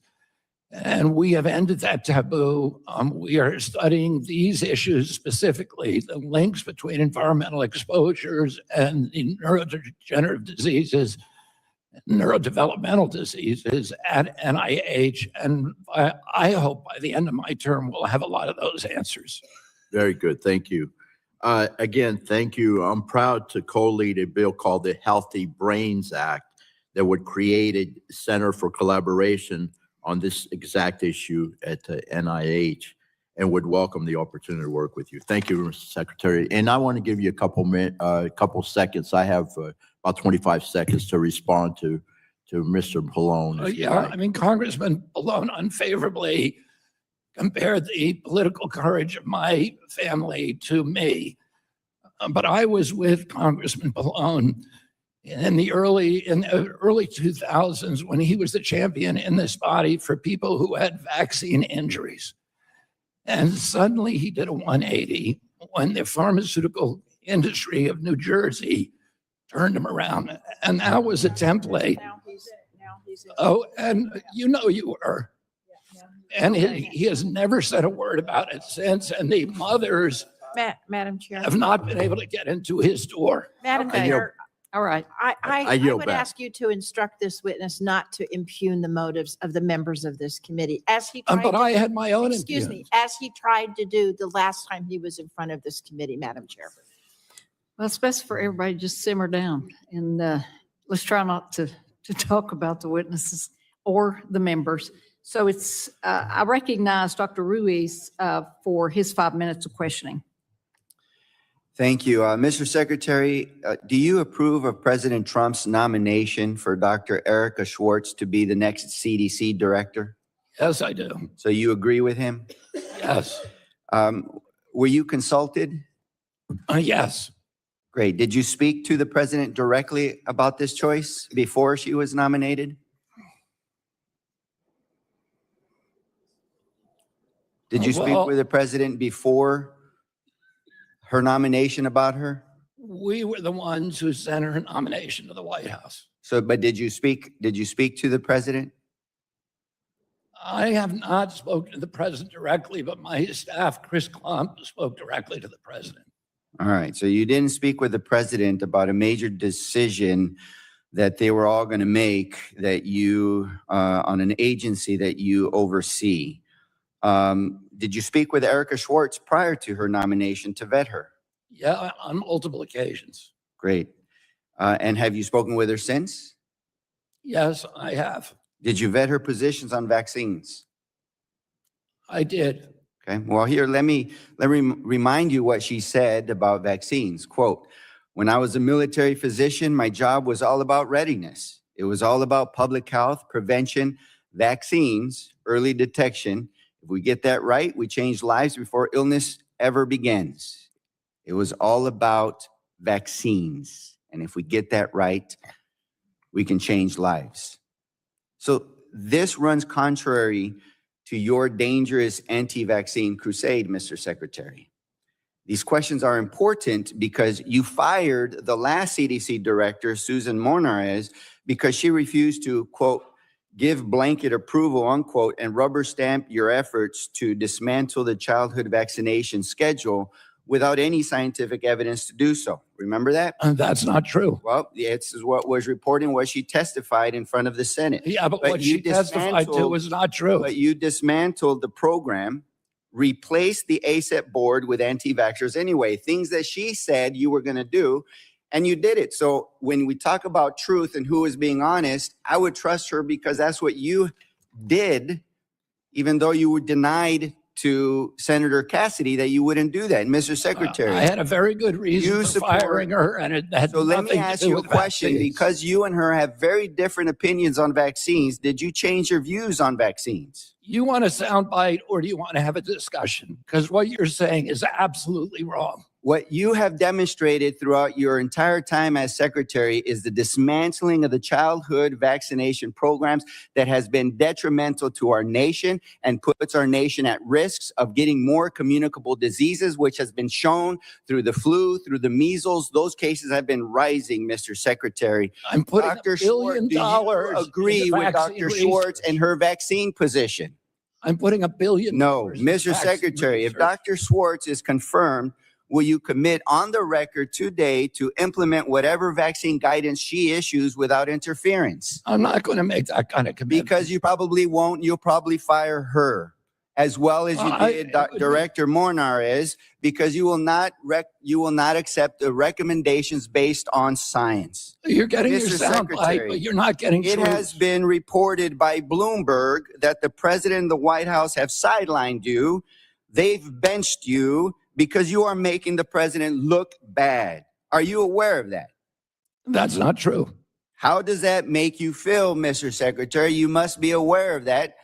I mean, and it must be you just nerve-wracking, want the sound bite. especially You after wanna actually A.G. have a Bondi, discussion.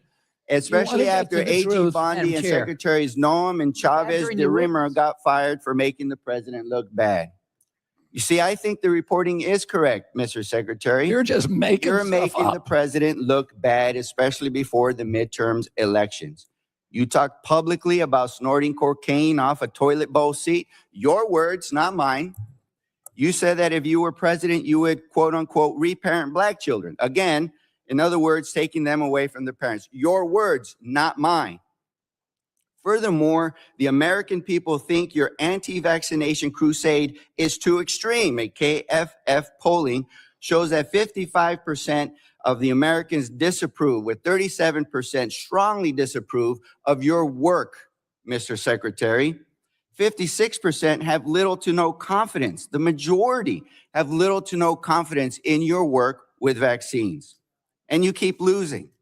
Americans are sicker now more than ever. Measles cases were up to 2,288 in 2025, more than the previous year. This year is going to be worse, with cases already at 1,748.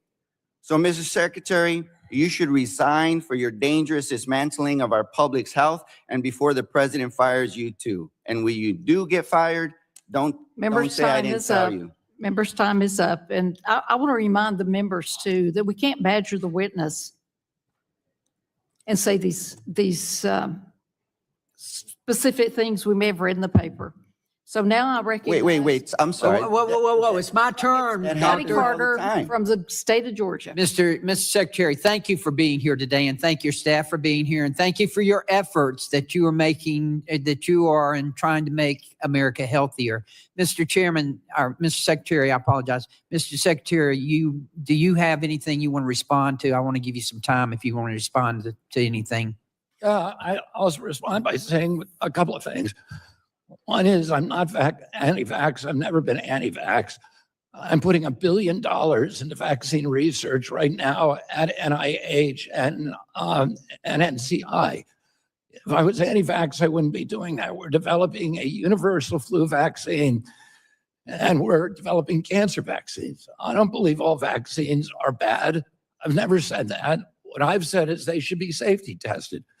None of the 92 vaccines, with one exception, none of the 92 doses of 18 vaccines now given to our kids has ever gone through a randomized controlled placebo trial. No other medication would be able to do that. And all I'm saying is we should know a risk profile so that we can inform parents.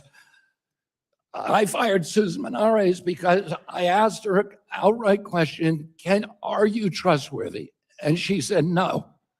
And I said, can I trust you? And she said, no. That's why she got fired, not because of her vaccine issues. I really had nothing to do with that. Okay. Thank you, Mr. Secretary. Mr. Secretary, I want to talk about the budget. I think that's why you're here, is to talk about the budget, and I appreciate it very much. One of the things, and as you know, I'm the oldest pharmacist in Congress, and Representative Chairperson Harshberger is the youngest, but nevertheless, I've seen a lot of these federal programs in my practice of pharmacy over the years, and the policies that are implemented, and I've seen them misaligned. And one of them that I'm particularly interested in is the 340B program. I am not trying to end the 340B program, but I think it has evolved into something it was never intended to be. It was intended to be for the rural hospitals, for the FQHCs, and it has evolved into something much more than that. And I'm interested. I've got legislation to call for more transparency in 340B, but I wanted to ask you, what kind of reforms is the agency looking at to try to reform the 340B program? Well, and you're right in the way that you characterize it. Originally, it was intended for rural hospitals to look for patient populations who couldn't afford medicine, to lower the cost of medicine for those hospitals. And it was mandatory. Originally, there were 90 facilities, 90 different entities in the program. Today, there's 12,000 with about 60,000 outpatient offices. And it has become a boondoggle. We saw in one situation in Virginia, a hospital in Virginia, that was taking the discount from the pharmacy drugs and selling them at list price to the patients, using the profits from that to build a hospital in an affluent area in Virginia. So it's exactly the opposite of what, and I could tell you horror stories about it all day. Absolutely. There are a lot of good things about 340B. It's absolutely critical. I couldn't agree more. Many functions.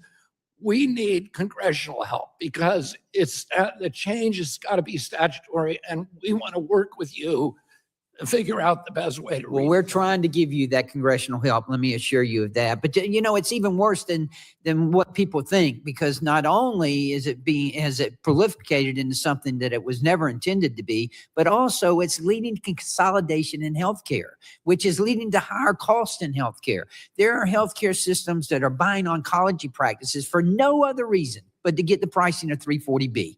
And then the hospitals have become so dependent on it. And I get it, but I can't help them if they are masking cost by using that program. Then if I can't see those other costs, I can't help them with that cost. And that's exactly what they're doing. And that's why we're trying to reform the program to make it better for who it was intended to be for the rural hospitals and for the 340Bs. I want to make sure, or for the FQHCs, excuse me, I want to make sure that I get to this real quickly, and that is the streamlining the regulatory process and trying to give additional investments in domestic manufacturing. Can you tell me real quickly what the agency is trying to do there? For manufacturing? For just regulatory process and trying to support additional investments in domestic manufacturing. In pharmaceutical manufacturing? Yes, for drugs, absolutely. Yeah, I mean, we're putting in, through the MFN agreements, the 16 companies that negotiated with us, almost all of them have agreed to reshore their pharmaceutical production. So we're seeing huge, vast investments now in pharmaceutical production. In addition to that, my agency is putting in $325 million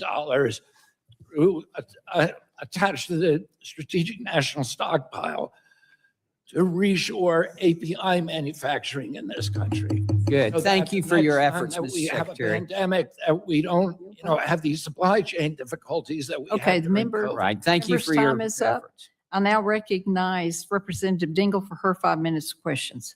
Thank you, Madam Chair. Mr. Secretary, my concern is that under the current leadership at HHS and quite frankly out of the White House, America is grappling with an unprecedented destruction of our public health infrastructure.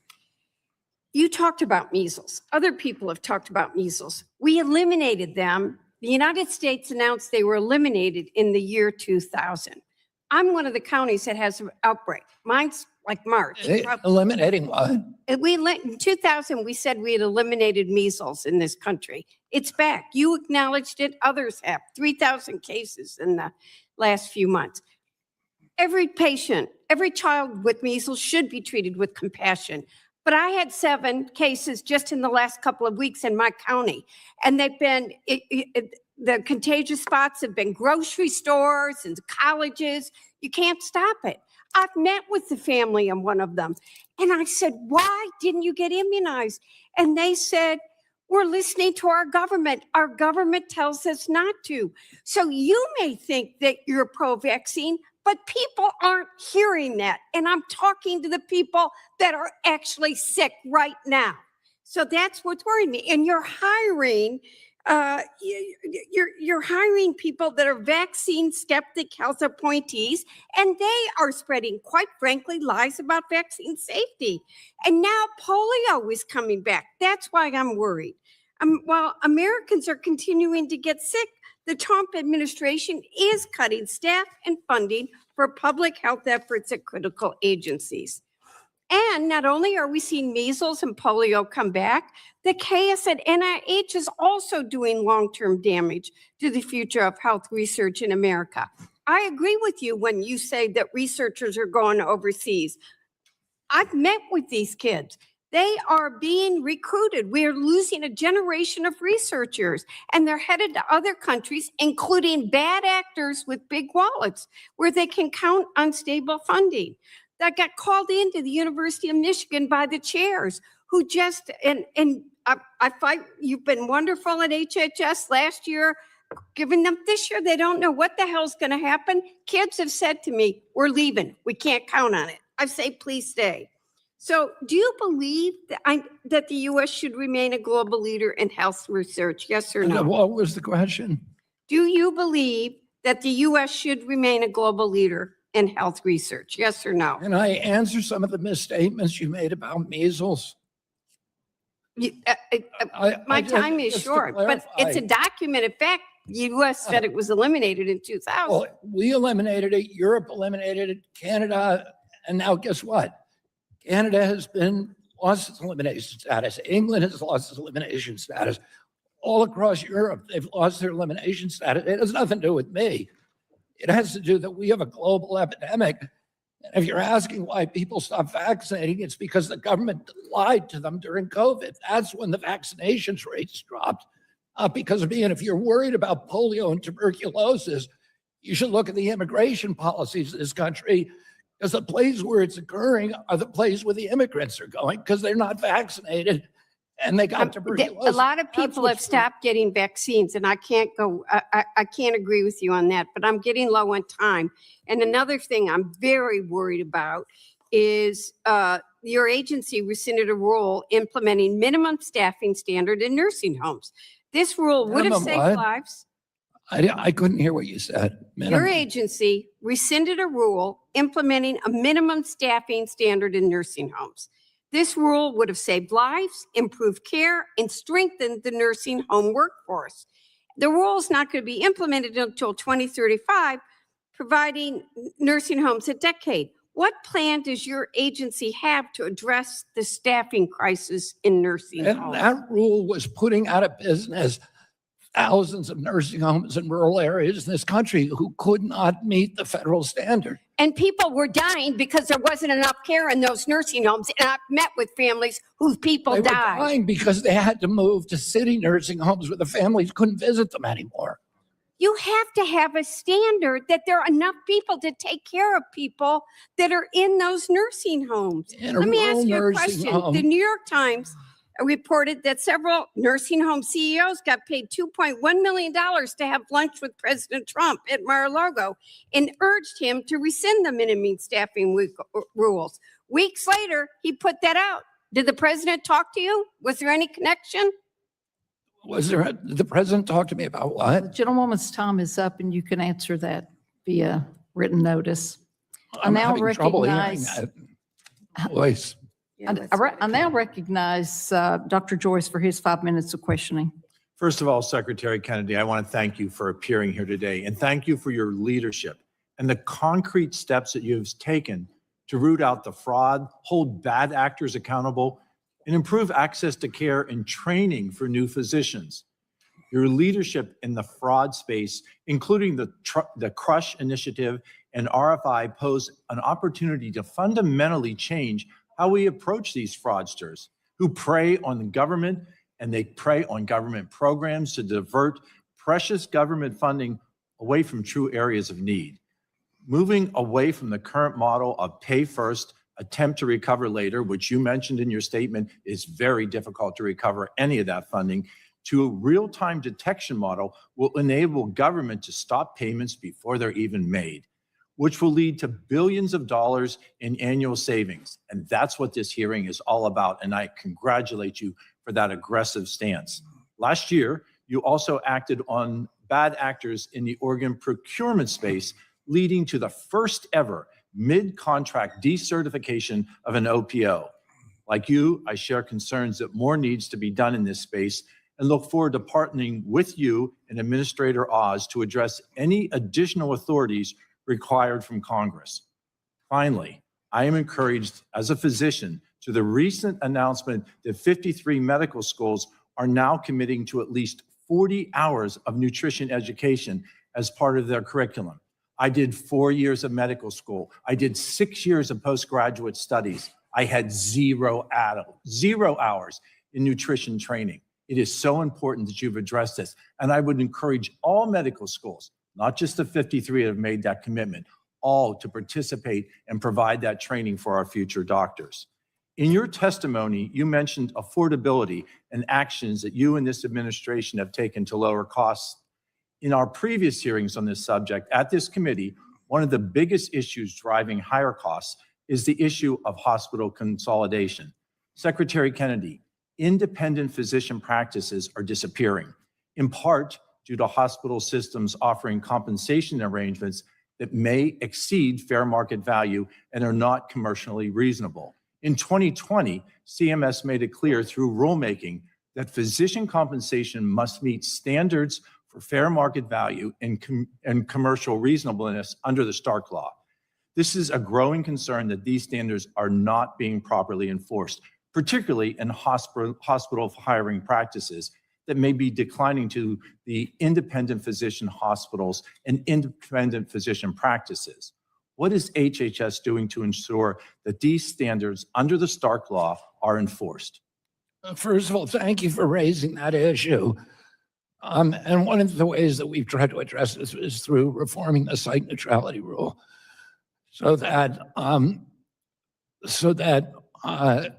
hospitals in rural areas are not getting paid less and that the compensation is not less for the doctors in those areas. In terms of investigating that particular fraud, I'm happy to work with your office and with Dr. Oz to make sure that we're targeting it among the long list of other things that we're doing to combat fraud. Thank you for that commitment. I look forward to working with you and Dr. Oz on that issue. Another issue of concern will lead to more independent practices closing or selling into hospital systems is the recent reimbursement reductions impacting radiation therapy and oncology. As you know, radiation therapy is a key part of cancer care and requires significant capital investment, advanced technology, and highly specific clinical staff. Abrupt reductions in reimbursement threaten the financial viability of community-based radiation oncology practices and freestanding radiation facilities. I plan on sending a letter on this subject to Administrator Oz. Will you commit to look into this issue with us as well to work for a potential solution? Absolutely. Those offices are critical, again, particularly in rural areas, isolated areas of the country. In the remaining seconds, are there any additional issues with the barrage of questions that you've been posed by the other side without adequate time to answer? Is there anything that you would like to comment to the committee at large here today? I mean, I would say this. People said that I'm breaking the healthcare system. The healthcare system was broken when I got here. We spend 48 cents out of every dollar that Americans pay in taxes to the federal government is going to healthcare. 90% of that's going to chronic disease. That's if you include my agency, the Department of Defense, and Social Security. Well, our lifespan is plummeting. Okay, Our fertility. our witness's time is up, but we are going to take a short 5-minute recess, and we'll come back and resume the hearing as soon as that recess is up. 5 minutes. Thank you. Thank you.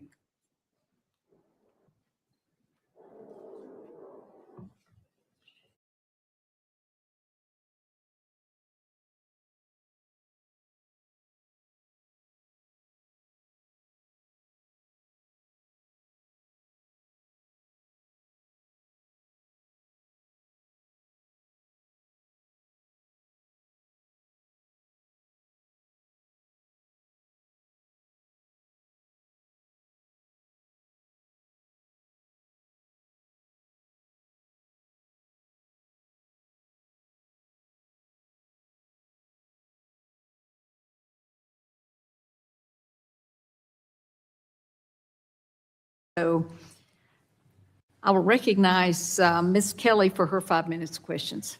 Thank you, Madam Chair and Ranking Member.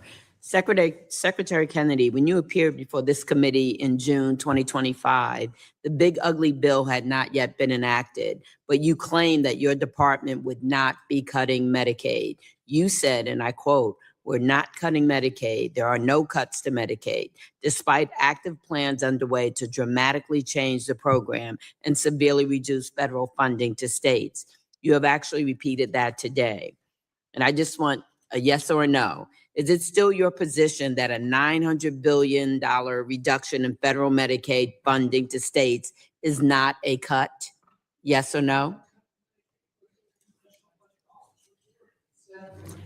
Need So, to turn yes your or no? microphone Are on, you sir. saying, can you just tell me yes or no? That would only be a cut in Washington, D.C., a 47% increase in spending.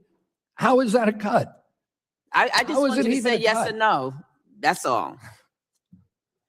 So you're saying it's not a cut? It's a 47% increase. Okay, Is not next a cut. question. Did your department find $900 billion worth of fraud in Medicaid to justify? Excuse me? Did your department find $900 billion worth of fraud in Medicaid to justify these cuts that you're saying? There's been no cuts. Did you there's no find cut to $900 billion Medicaid. in fraud?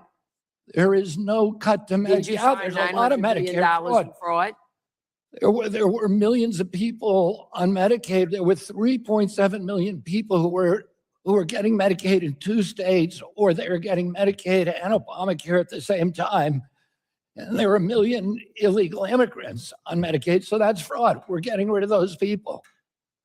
But you're We're not not saying cutting you didn't use that Medicaid. to justify the cuts. Medicaid is increasing. Next question. Do you have any evidence to justify eliminating the funding for critical programs like CDC's Safe Motherhood Initiative? You talked about maternal mortality, which is a devastating problem in the United States. We had. Do you have evidence to justify eliminating the funding for that critical program? Yes or no? We had 27 maternal mortality programs. We consolidated them. We're doing more on maternal mortality. I and know. can show you the data than any administration in history. You don't have to show me the data. I'm the one that brought the issue to Congress. Yeah, I'm happy to. So you're saying you eliminated the program because you're merging programs? We eliminated programs that were duplicative or redundant. We are laser focused. We're serving 59 million women. We're Still too not, many women are dying and definitely too many Black women They are were dying dying. before I And that came is in. not getting better. yeah, it is getting better. No, it's not. Look at our The national average Look at our is perinatal for Black pilot women program. at 3 to 1. In Chicago, it's higher Our than that. It's programs- higher than that in a lot of places. Our programs are making it better. Retaking my time, please. The American people are not falling for what you're saying. Your attacks on minority health, women's health, LGBTQ plus health, and basic preventative medicine through illegal funding freezes and mass firings will lead to decades of consequences for all Americans. We're already seeing hospital closures, a reduction in services and staffing cuts. For example, a 28-bed obstetrics unit in Elk Grove Village, which is not rural, earlier this year. Mr. Chairman, I'd like to enter, or Ms. Chairman, a Newsweek article about the closure into the record, as well as a report from Energy and Commerce's and Senate Finance that document dozens of similar stories throughout the country. Without objection, so ordered. Labor and delivery units and maternity care are some of the most vulnerable healthcare services to funding cuts, which means pregnant and postpartum women must drive further to seek care. Change providers when clinics and hospitals close and face longer wait times and more risks in the case of an emergency. Secretary, are you concerned by these closures, particularly in rural and low-income parts of the country, but not just in those parts of the country? Because my district is urban, suburban, and rural, and I've seen the effects. We're putting more money into improving access in rural healthcare than any administration in history. Oh, I don't know about that. it's $50 billion. And lastly, Never been done before. before my time closes, you talked about, food, and there's approximately 150,000 people in Illinois that may lose their food because of the SNAPs to cut. And you talk about eat real food, not medicine. Real food is expensive. And when all those SNAP cuts that have already happened and will continue to happen, it'll be really hard for people to stay healthy. I yield back. Gentlelady's time's up, and I recognize Mr. Balderson for his 5 minutes of questions. Thank you, Madam Chair, and thank you, Mr. Secretary, for being here today. My first question, Mr. Secretary, is the budget for 2027 proposal centers around promoting the health and wellness of every American through the reduction of chronic disease burdens. How does the department see wearable technologies contributing to earlier detection and prevention strategies? It's a key part of our response. And I'll give you an example. Glucose meters can tell you while you are eating, while you are chewing on the food, what it's doing to your insulin levels, it's causing your glucose to spike. People who wear those glucose meters for even 3 or 4 weeks change their diet. It has a dramatic impact because now they know they can eat certain things. They may be buying a yogurt thinking it's healthy, and they'll see that their glucose spikes. It gives them insight into the healthcare, and it can also mesh with their personal health records. So it can help them now. There are apps that can look at their personal health records, look at the feedback from their wearable, and tell them how to shop. Tell them that item is good for you, this item is not, and then here's some alternatives. Oh, it can revolutionize chronic disease prevention in this country. I agree, sir. Follow up to that. Are there policy barriers Congress should consider addressing to support the responsible adoption of wearable devices? I mean, the more that Congress can do a lot more than we can. And I would love to work with you on proposals for what Congress could be doing to incentivize the use of wearables. Okay, thank you, sir. Look forward to that. We are in a new era of Alzheimer's treatment and innovation, yet only half of Americans living with Alzheimer's are diagnosed, and many primary care providers report they do not feel prepared to manage dementia care, even though they make about 85% of initial diagnosis. How important is it to ensure that federal investments in research and chronic disease innovation translate into stronger detection and diagnosis in primary care? And how will you prioritize that effort? Well, it's absolutely critical because we now know that early treatment of Alzheimer's can postpone its onset. And, it's again kind of regulatory malpractice that we do not have early screening already.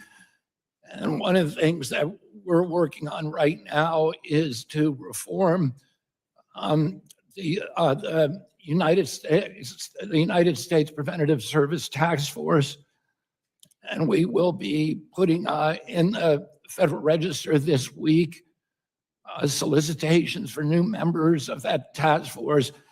That task force has been lackadaisical. It's not been doing its job. If it had been doing its job, we would have early screening for Alzheimer's. Okay, thank you.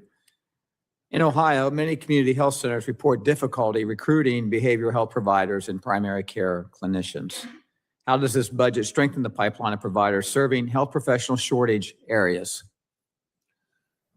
Well, first of all, I would point to the Rural Health Transformation Fund, which a lot of the states, when they filled out their applications, included the retention of workers. In addition, so there's going to be a lot of money going into that recruitment and retention.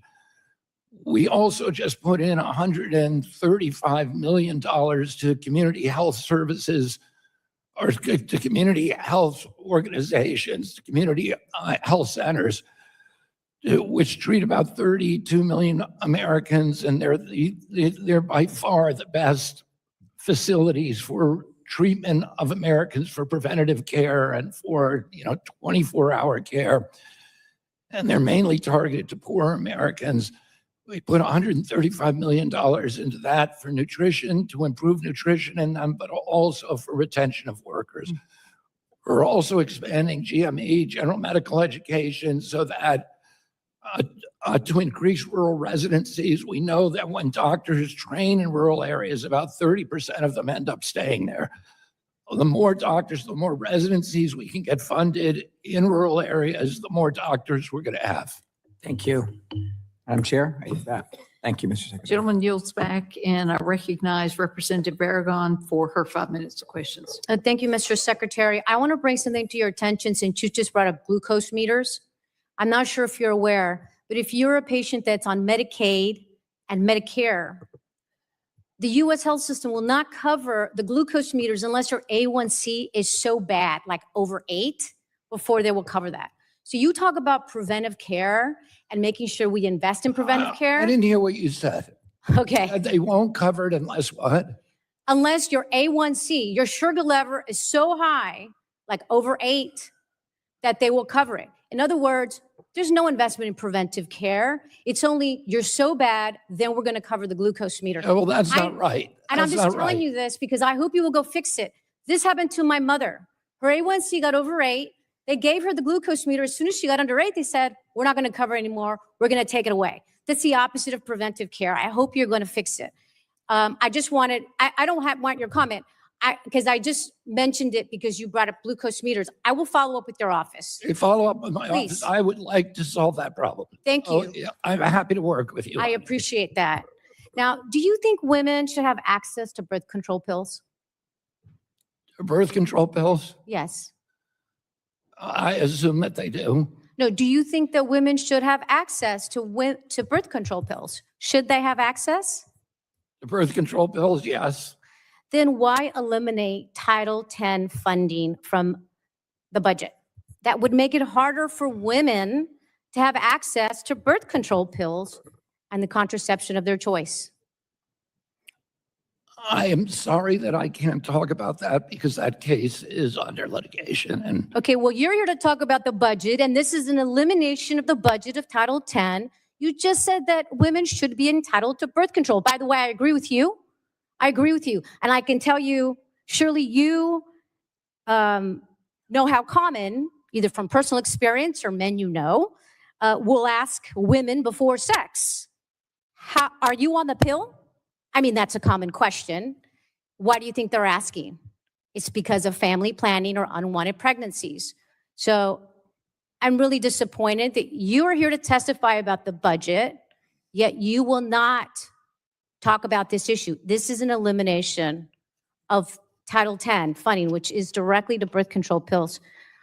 So I will move on. I want to thank you for last year when you came before this committee. I asked you about Alzheimer's research funding. You followed up with me in your letter. In the letter, you said, as the global, and this is a quote, as the global leader in research on Alzheimer's disease and Alzheimer's-related dementias, the Department of Health and Human Services considers funding this research area a high priority. So you said it was a high priority. Yet your budget proposes a $312 million cut to the National Institute of Aging, which does research on Alzheimer's disease research centers. Do you think that's consistent, Mr. Secretary? We are putting a lot of money into Alzheimer's research, a very, very high priority at NIH and at CDC. Okay, so, you used the words regulatory malpractice when you talked about Alzheimer's research a moment ago with my Republican colleague. I'll just say that I think this is also malpractice. On the one hand, you say this is a high priority. On the other hand, you're cutting $312 million in research funding to the Alzheimer's disease research centers. Mr. Secretary, last week you spoke about Medicaid programs that allow family members to care for their parents at home, and you testified, and I'm quoting you, these are family members who are getting paid to do things they used to do as family members for free, end quote. Okay, you said this. Do you remember saying this? Saying, I couldn't hear what you said. It seems, Ranking Member, that most of our time is being taken on what the Secretary cannot hear. And I would suggest that you add time, because I could tell you 30 seconds in the last one, just when he can't hear. And I am trying to speak slowly and articulately. Last week, you testified for Medicaid programs that allow family members to care for their parents at home. You said that family members who are getting paid they're getting paid now to do things that they used to do for free. Do you remember that? Yes. Right. So are you suggesting women should quit their jobs to provide free care for their family members who are elderly instead of getting in-home care? I said that in the context that that kind of program is significantly vulnerable to fraud, which is impossible to detect. Okay. And that program has doubled the cost of Medicaid over the past Members' 4 time years. is up, sir. Members' time is up, Well, and it's I a good now program. recognize Dr. Miller Meeks for her 5 minutes of questioning. Thank you, Ms. Chairman, and thank you, Secretary Kennedy, for testifying before the Health Subcommittee today. As our time is limited, I'll jump in, but perhaps I can give you a chance to respond. Mr. Secretary, I have a bill on oral contraception over the counter. I introduced this bill as a state senator in 2019. This is something we've been working on in Congress. There are several bills on this. In response to the question from my colleague on the other side of the aisle, whether or not you support oral contraception for women, would oral contraception over the counter be something you would support, which would increase access? Yes. Thank you, sir. I'd also like to bring your attention to one of my bills, the Welfare Abuse Laundering Zillions, which you just mentioned fraud, or WALDS Act, legislation designed to stop large-scale welfare fraud and restore accountability to government programs nationwide. Specifically, this bill would require HHS, Office of Inspector General, to open investigations into any program that sees a 10% or greater increase in total payments over a 6-month period within a fiscal year. Under the bill, HHS would no longer have discretion to ignore sudden increases in billing that critics often say signal fraud schemes, particularly in large entitlement programs, such as a rapid increase in the billing for autism services. My staff, along with the Energy and Commerce Committee, have been working with HHS OIG to ensure the bill has stringent guardrails in place to prevent the level of negligence and fraud uncovered in Minnesota, California, and Washington from happening again. Would you be supportive of something like my bill, the WALDS Act, and commit to providing technical assistance? I think the bill is a great idea. I would look at the details and work with you on it at HHS, but I think it would have prevented a lot of the fraud that we've seen in the last 4 years. I also want to thank you for your leadership on the MAHA initiative, because as a physician and a former nurse and someone who represents a largely rural district in Southeast Iowa, I've seen firsthand how health is shaped long before a patient ever walks into a clinic. The MAHA movement rightly emphasizes better nutrition, chronic disease prevention, and improving the quality of our food supply. So from changing the food pyramid to encouraging nutrition, I just wanted to say that I did not have any nutrition education in medical school. It came in nursing school prior to medical school. And I think that your advocacy for nutrition education in medical school is worthwhile. There are several bills in Congress for nutrition education in medical school. Would this be something that you'd support? Absolutely. And I point out that many of the states now, over 50 of the states have now passed laws requiring for continuing medical education that the curricula includes nutrition. So, the more the doctors know about the nutrition, the healthier our people are going to be. I think your leadership has helped to spur that movement. I also want to highlight the great work done by congressional Republicans and HHS for delivering the largest federal investment in rural healthcare in American history through the Rural Health Transformation Program. And I heard you mention that earlier. I've hosted 3 roundtables in the past year in my district with all our hospitals, meeting with hospital leaders and FQHCs and community health centers, and advocating at the federal level to ensure Iowa is prioritized for this historic investment. And in fact, Iowa is the first state to disperse funds related to the rural healthcare transformation investment legislation. During my last roundtable earlier this month, hospital leaders brought up a few questions of eligible expenses under the Rural Healthcare Transformation Grant. And you just mentioned about workforce. So one of the questions that was brought up was recruitment is extraordinarily difficult in rural communities. And I had one of our hospital systems had to pay a recruitment bonus of $200,000 for an OB-GYN. And so would this be something where there could be flexibility in the grant program to allow some of the workforce funds to be utilized for recruitment bonuses? You mean under the rural transformation? I do not know the answer to that question, but I will get it from Dr. Oz and get back to you. Thank you, sir. And then lastly, I just wanted to say that affordability is an issue that all of us are looking at, including you, which is why tackling waste, fraud, and abuse in the system is so important. I've introduced the Lower Healthcare Premiums for All Americas Act, which passed the House in December of 2025.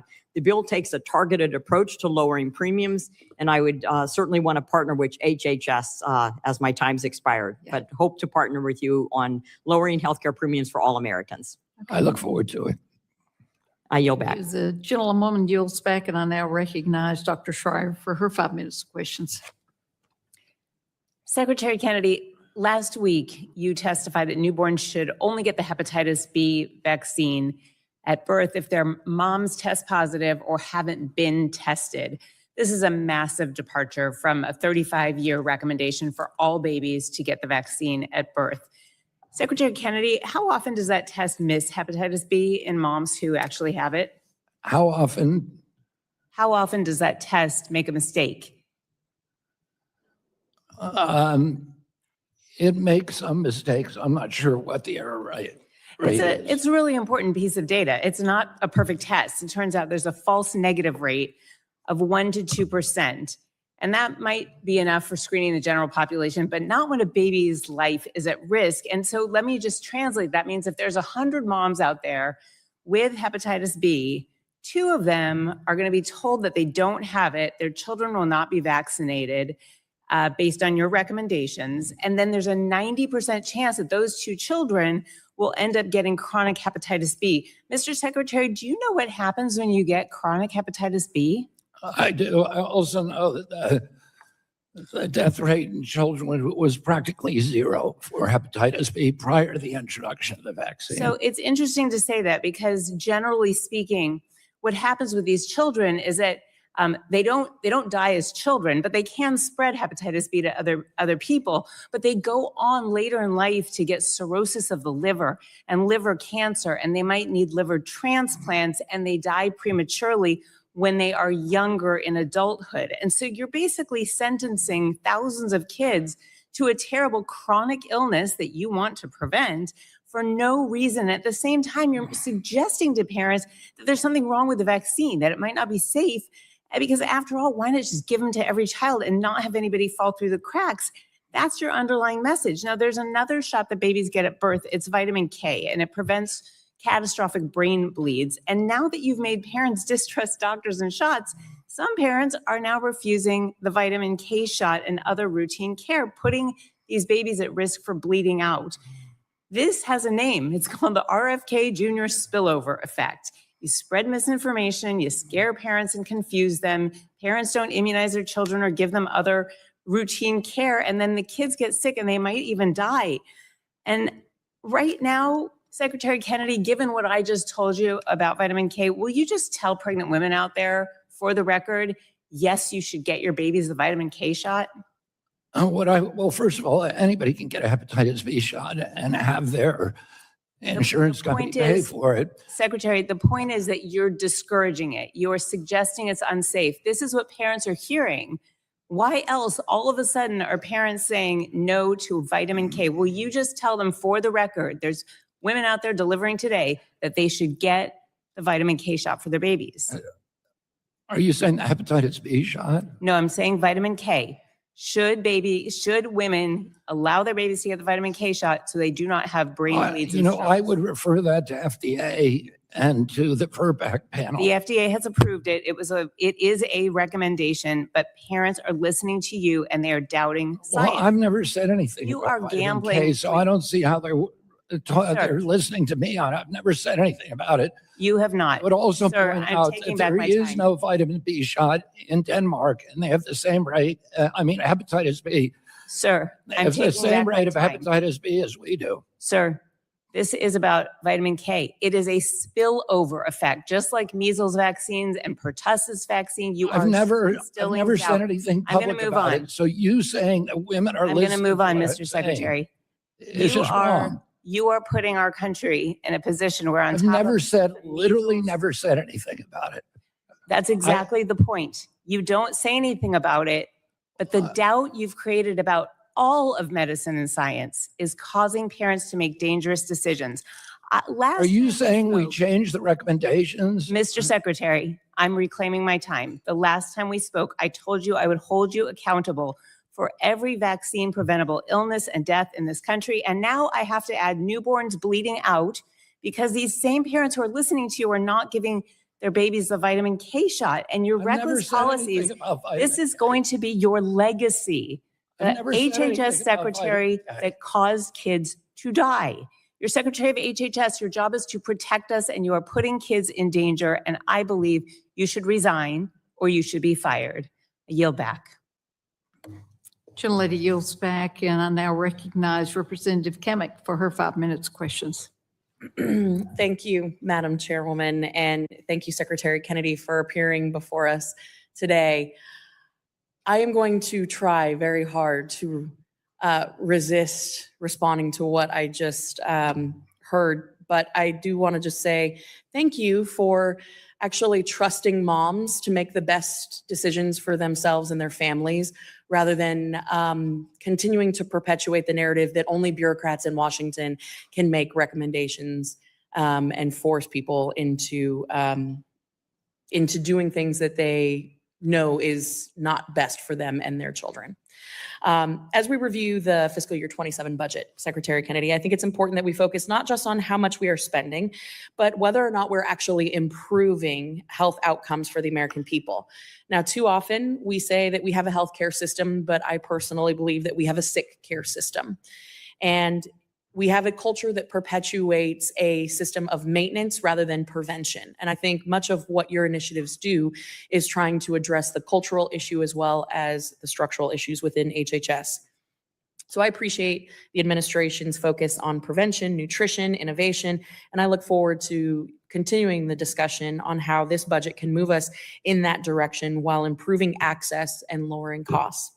So recently we hosted Dr. Bhattacharya in the Gator Nation, North Florida, and I would like to extend a similar invitation to you to learn more about what we are doing at the University of Florida, the #1 public university in the country. I would be remiss if I didn't mention that. But what we are doing, particularly in the healthcare space and within R&D, to advance better outcomes and healthcare discoveries. So we would welcome the opportunity to host you. If you I would love to come. My sister-in-law teaches at the University of Florida. And my wife's family lives there. My wife is a alumni, so I'd be delighted to come. Can I get a Go Gators from you then? Yeah. Okay. Go Gator. All right, that's what I'm talking about. So let's talk about the spending and whether our federal health spending through HHS is actually changing outcomes and not just maintaining the status quo. Walk us through some of the challenges that you're facing and how we can be helpful in advancing those changes that really disrupt the status quo and drive us towards better health outcomes.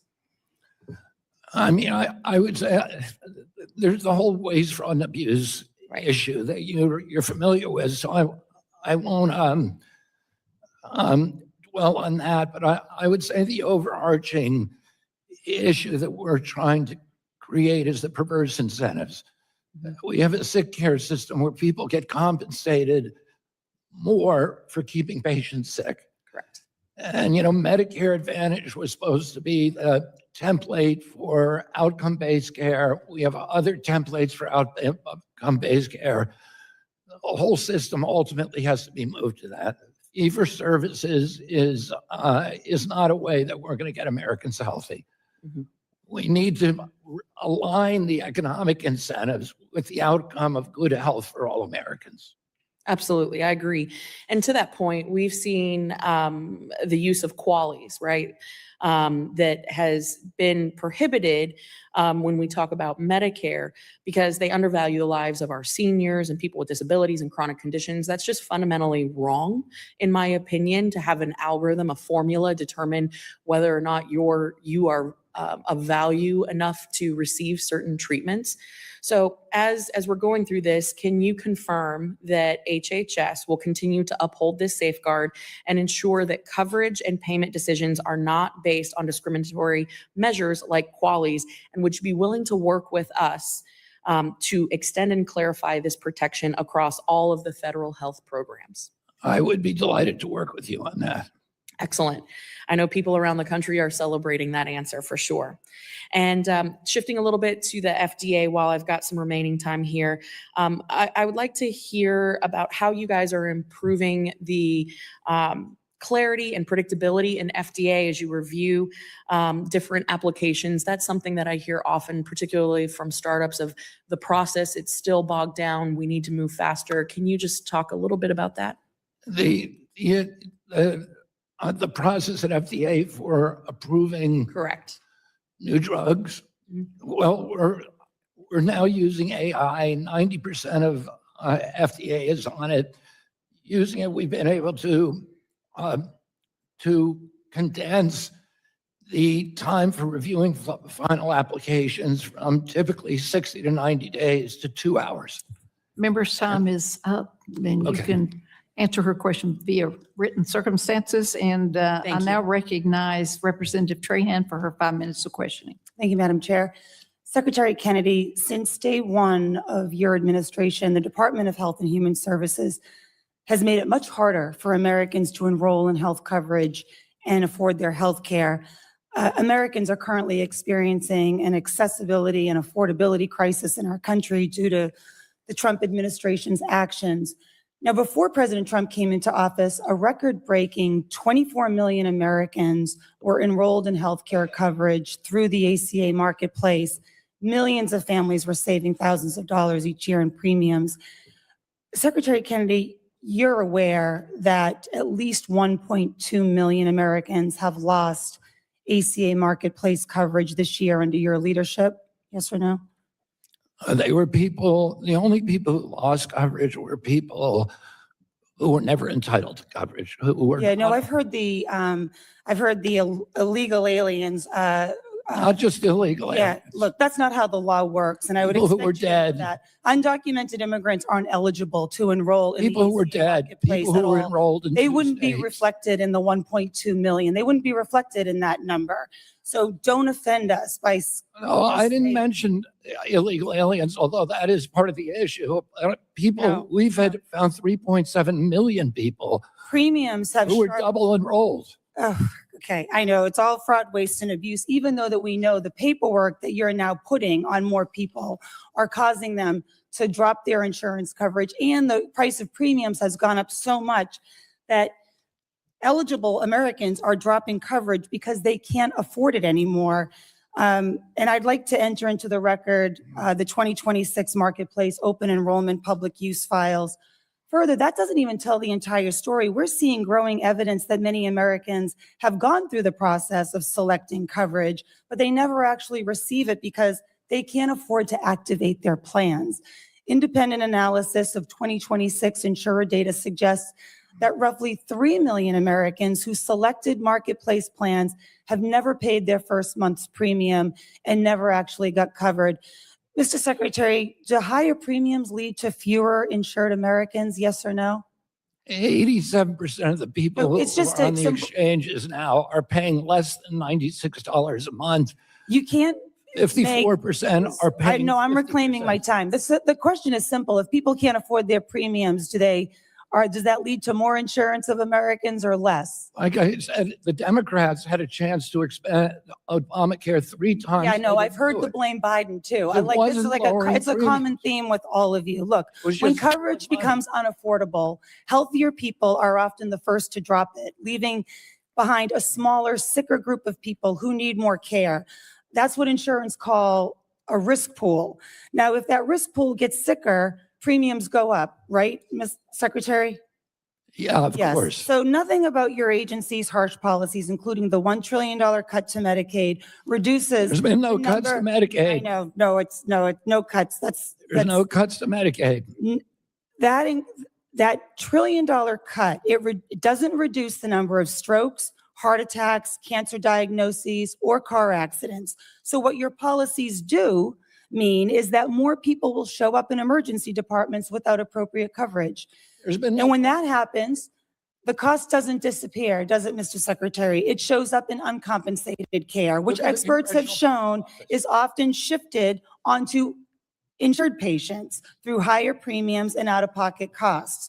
When hospitals treat more uninsured patients, Mr. Secretary, and they're not paid for that care, where do you think those costs go? There have been no cuts to Medicaid. Look at the Congressional Budget Office last week. It's insulting that you would keep framing the increase in Medicaid costs as anything but increase in population growth and inflation. Look, we know that more paperwork, more eligibility checks, stricter reporting requirements, people lose coverage, not because they're ineligible, it's because the system is harder to navigate. The downstream impact of this administration's policy is clear to everyone except, I guess, you.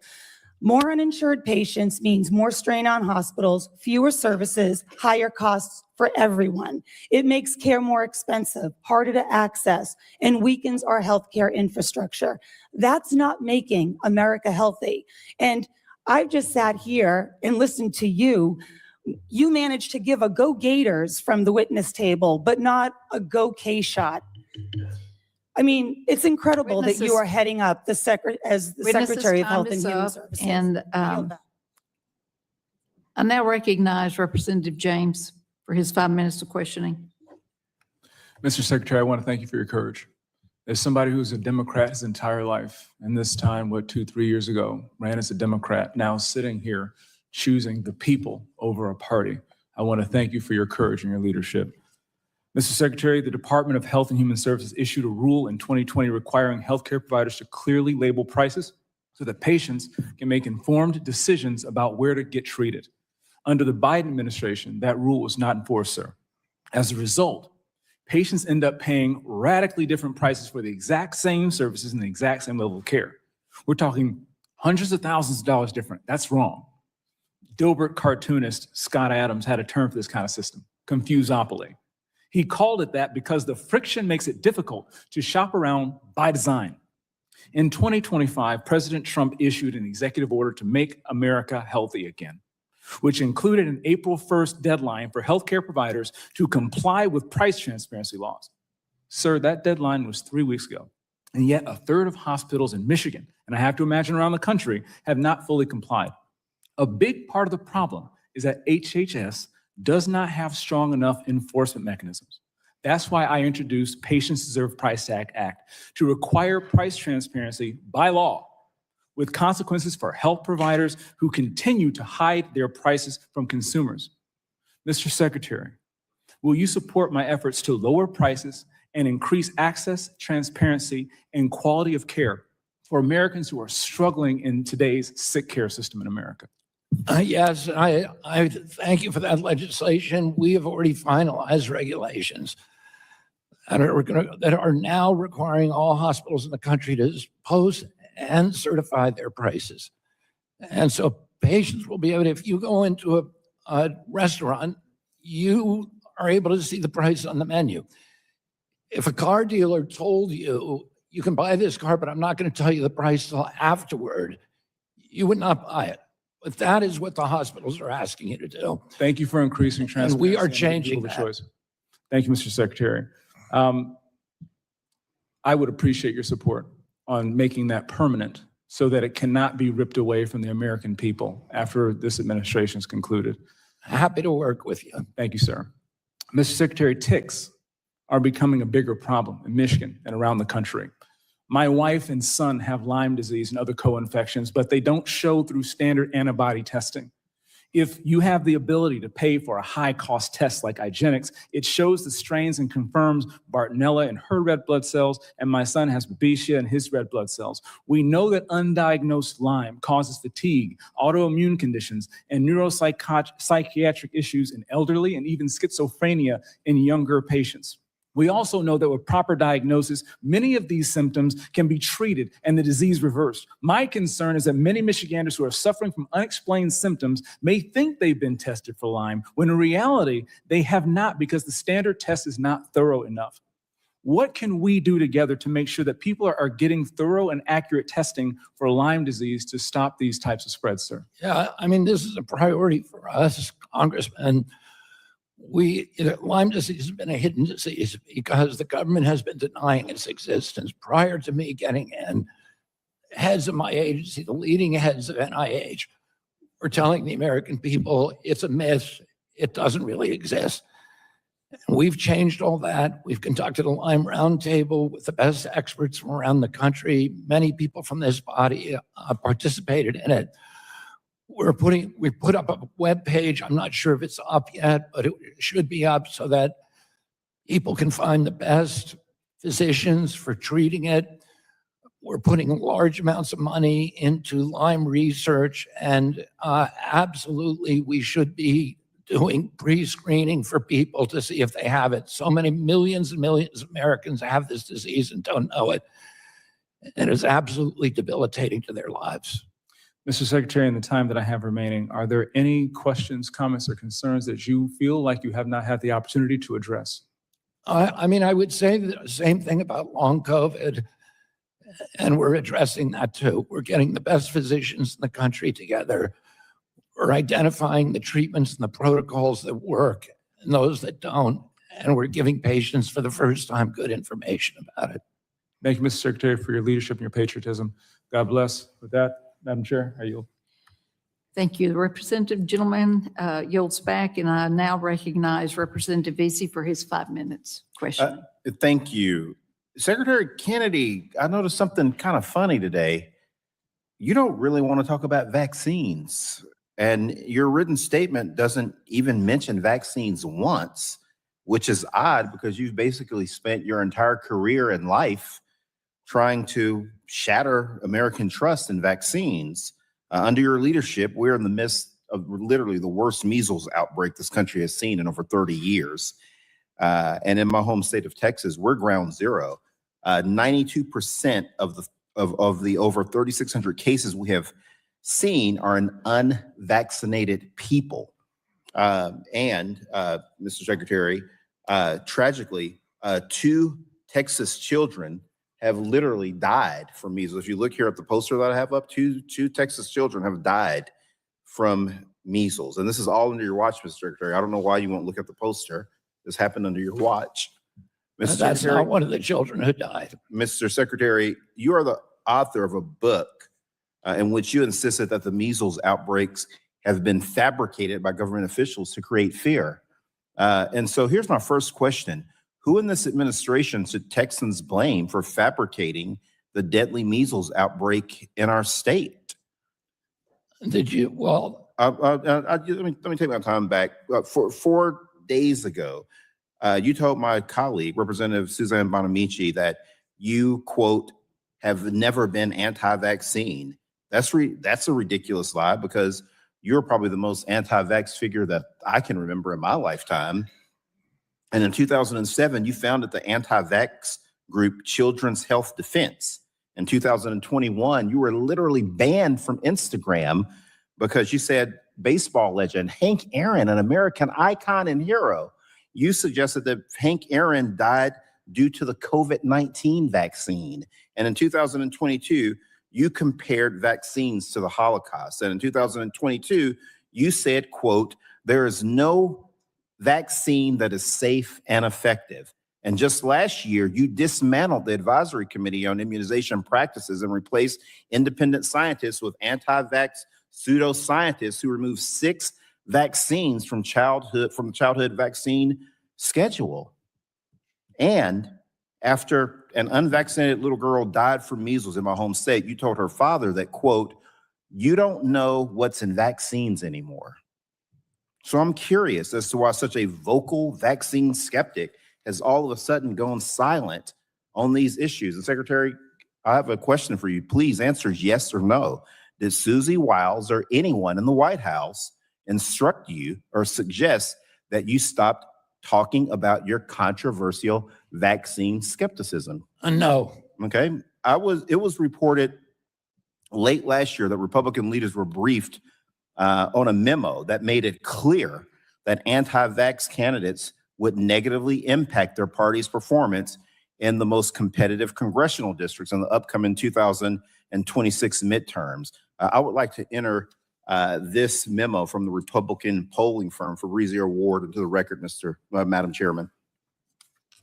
That objection. Secretary Kennedy, were you made aware of this memo? Yes or no? It's a memo on a poll or what? Were you made aware of the Fabrizio Ward memo? I don't know what that memo is. Okay.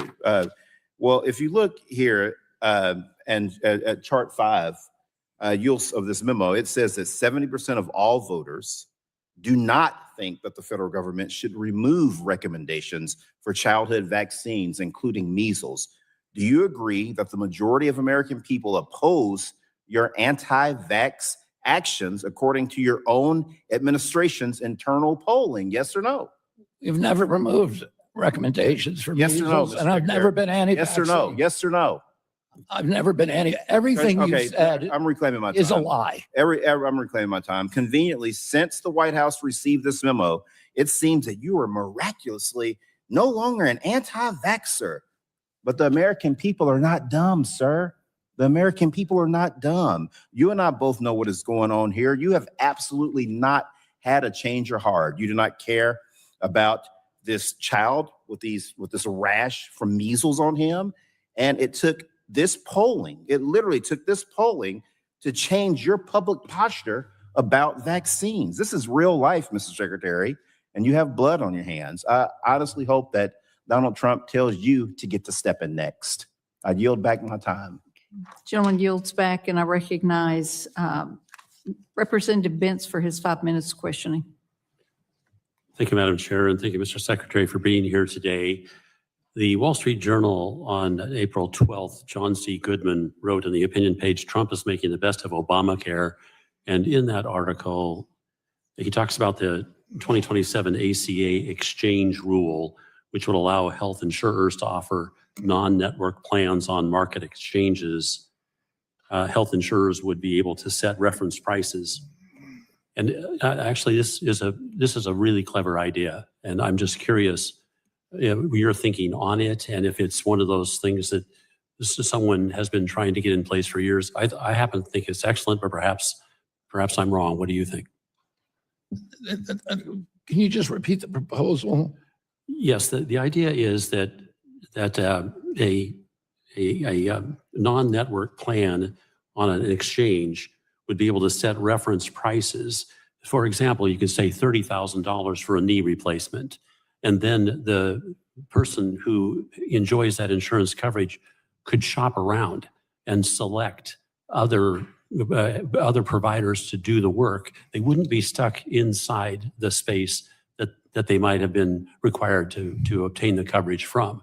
It's very clever, and it suggests competition as opposed to being stuck someplace. But there's lots going on in this insurance space, so I would enjoy your thoughts. Yeah, I mean, that is President Trump's solution, that we need markets. Markets bring down prices. And Congressman James just talked about price transparency. When we looked at pregnancy deliveries in New York, within a mile of New York, we found 30 hospitals. The lowest was $1,300. The highest was $22,000, exact same procedure. In Detroit, it was $6,000 and $60,000. The reason you have that market chaos is because nobody can choose prices. The more that you impose market disciplines on a market, the lower costs are going to go. It's ultimately the only way we're going to get healthcare costs down, that and ending the chronic disease epidemic.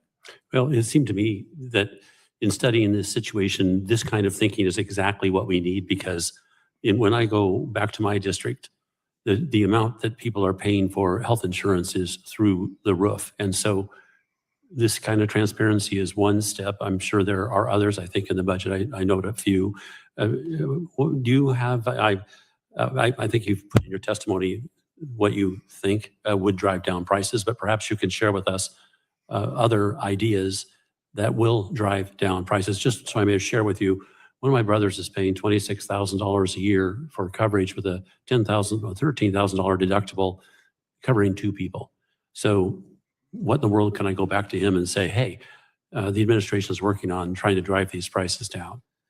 Yeah, I mean, we have literally dozens and dozens of programs and initiatives for driving prices down. The biggest one is ending the chronic disease epidemic. In 1960, when my uncle was president, we spent 0 on chronic disease in this country.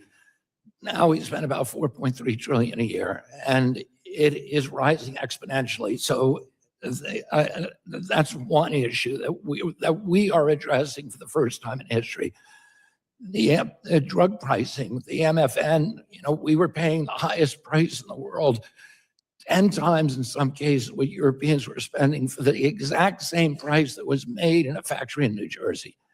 And now we're paying the lowest prices in the world. The cost sharing, which is the president's proposal, will lower costs, will lower premiums by 10%. And then, I'm sorry, the price transparency, obviously, if we have markets going to drive down prices, the waste, fraud, and abuse, which is costing us $100 billion a year, that will drive down prices. Ending upcoding in Medicaid, which we are finally doing. We're the first administration that's ever doing it. That will lower prices. And then cleaning up the risk pool, cleaning up people who don't belong on Medicaid or Medicare or in the exchanges. When you do that, you improve the risk pool. So that's going to lower prices, and all of those things and many, many others are being done by this administration. Happy to hear it. Thank you, Mr. Secretary. Yield back. Thank you. Gentleman yields back, and I recognize Representative Fletcher for her 5 minutes of questions. Thank you, Chairwoman. Secretary Kennedy, the last time you sat before this committee last June, I expressed to you my concerns about the funding cuts to medical research. And I know many of Many people across the country share these concerns. I represent a lot of people who do, and a lot of them do this work in medical research at the Texas Medical Center in Houston, the largest medical complex in the world. And in response last year, you told me it's not our intention to cut critical research. We need to keep America as the hub of this critical research. And yet for the past year, I've continued to hear from these medical professionals about their serious concerns to the cuts that this administration has made to scientific research. And the United States has long held the well-earned position of the world leader in cutting-edge scientific research and innovation. But the cuts that this administration has made and is proposing to make in the budget that you are here to support to our institutions, especially to the National Institutes of Health, they're threatening the United States' position as a leader in this research. So I have a few questions. I know you had a conversation about this with Mr. Guthrie and with Chairman Guthrie, and it prompted some more questions. So I want to ask, first of all, do you know how many jobs NIH funding supported in fiscal year 2025 across the country? I think it was, well, jobs, you mean Jobs, supported? research, supported jobs for researchers through NIH grants and funding. For researchers or internal NIH funding? Not internal NIH funding, but the NIH grant funding process and supports jobs across the country in all kinds of medical research. Do you know how many jobs the funding I coming think from NIH? there were something like 62,000 grants. So there could be entire research teams on each of those. There are research teams. The answer is 391,000 American jobs are that supported sounds by this NIH funding. And so, you know, more than 80% of NIH's budget supports these cutting edge research grants through a competitive merit-based process that annually awards, as you said, more than 300,000 researchers at more than 2,500 universities, medical schools, and institutions in all 50 states. So it's concerning to me that the fiscal year 2027 budget request that we're talking about today renews the prior push to cap indirect costs at 15% and doesn't address the significant funding delays that we talked about earlier at NIH. At the same time that the US is cutting funding for research, other countries are investing in research. And for example, as you discussed with Chairman Guthrie, China has made no secret of its ambition to dominate biomedical research. I believe you testified earlier, I made a note, you said China's eating our lunch. And China is graduating more STEM PhDs than any other country, dramatically increasing state investment in biomedical research infrastructure. And Secretary Kennedy, do you understand that cutting federally funded research, as this budget does, will cede U.S. leadership on biomedical research to China and create national security and global competitiveness challenges for the United States? You want me to answer that question? Yes, please. You want me to give a thoughtful answer to that question? 'Cause I would like an I answer share to the your question. concerns. Yeah. We still pay for almost 80% of the biomedical research on Earth at NIH, much more than any other country does. I don't want to cut NIH programs. Russ Vought doesn't want to cut NIH programs, but we have a $39 trillion debt. We've been asked to cut across the board at HHS 12% of our $111 billion budget. And so we're making cuts that are painful. Some of those are going to be to NIH, but I can also say that Mr. NIH Secretary, is funding a lot of crazy stuff. I do appreciate, I have limited time, so if you want to elaborate on that, I ask you to do it in writing. I do want to ask a couple of other questions because in addition to the cuts, there are also just delays. And in response to Chairman Guthrie's question about what to do about some of these issues and competitiveness, you said we're doing it. But in the first 13 months of the administration, do you know how many notice of funding opportunities were issued compared to 2024? We're not going to have time for you to answer unless you know it off the top of your head. But I will tell you, NIH issued 84 NOFOs. 84. I'm happy to compared explain why that is. 7 in 2024. So, you know, if we are falling behind here, we need to figure out the funding that we are doing. We got to get it out the door. So I have more questions for you. I will submit them for the record. I thank you I'm very happy much, to talk about Chairwoman. that. And I appreciate you allowing me to answer something. So, and I can answer that other one for you, but I'm also happy to work with you on it. Thank Okay. you. I'll submit my questions for the record. All right. Thank you, Madam. Young lady's time is up, and now I recognize Representative Ruley for his 5 minutes of questions. Thank you, Mr. Secretary, for visiting the Ohio State House during COVID and helping the Ohio Senate and the entire Ohio State House go through that crisis together. Your efforts in expanding patient affordability and access to life-saving drugs is always appreciated. Last August, however, though, the FDA classified desiccated thyroid extract, or DTE, as a biologic, giving DTE manufacturings 1 year to cease production or face enforcement. This action of enforcement is destroying it. This classification also limited the ability for pharmacists to compound DTE, meaning that patients had to switch to much more expensive alternatives. So the question, Mr. Secretary, is what was the basis for the FDA to classify DTE as a biologic? I would say that there is controversy within my agency about that decision. And I am very, very happy to work with you on that, on resolving it. I appreciate you. I invite you to contact my office and contact me directly, and I will work with you on that. With patients facing this August deadline, do you have any steps that you think you could maybe influence several Congress members and to reassess how we look at this to help your department move forward and get these conversations going to an elevated level? On which subject? On the DTE subject. Is there anything that Congress could do to help your staff move forward? If you call me about it, I will, I'll convene a high-level meeting where we can talk to you and answer your questions and see if there's a resolution. I really appreciate that, Mr. Secretary. And I do have a couple minutes left. Is there anything you'd like to clarify during the last couple hours that maybe you weren't given the opportunity to? Please feel free to do so. Yeah, I mean, there was a number of statements again made about my so-called anti-vaccine. I've always said for 20 years I'm not anti-vaccine. I just want the same kind of testing done for vaccines of safety testing.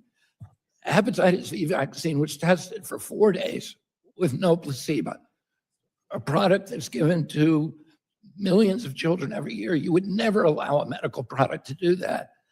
And so all I want is good testing. I'm not anti-vaccine, or I wouldn't be putting $1 billion into developing new vaccines right now. So it's counterintuitive.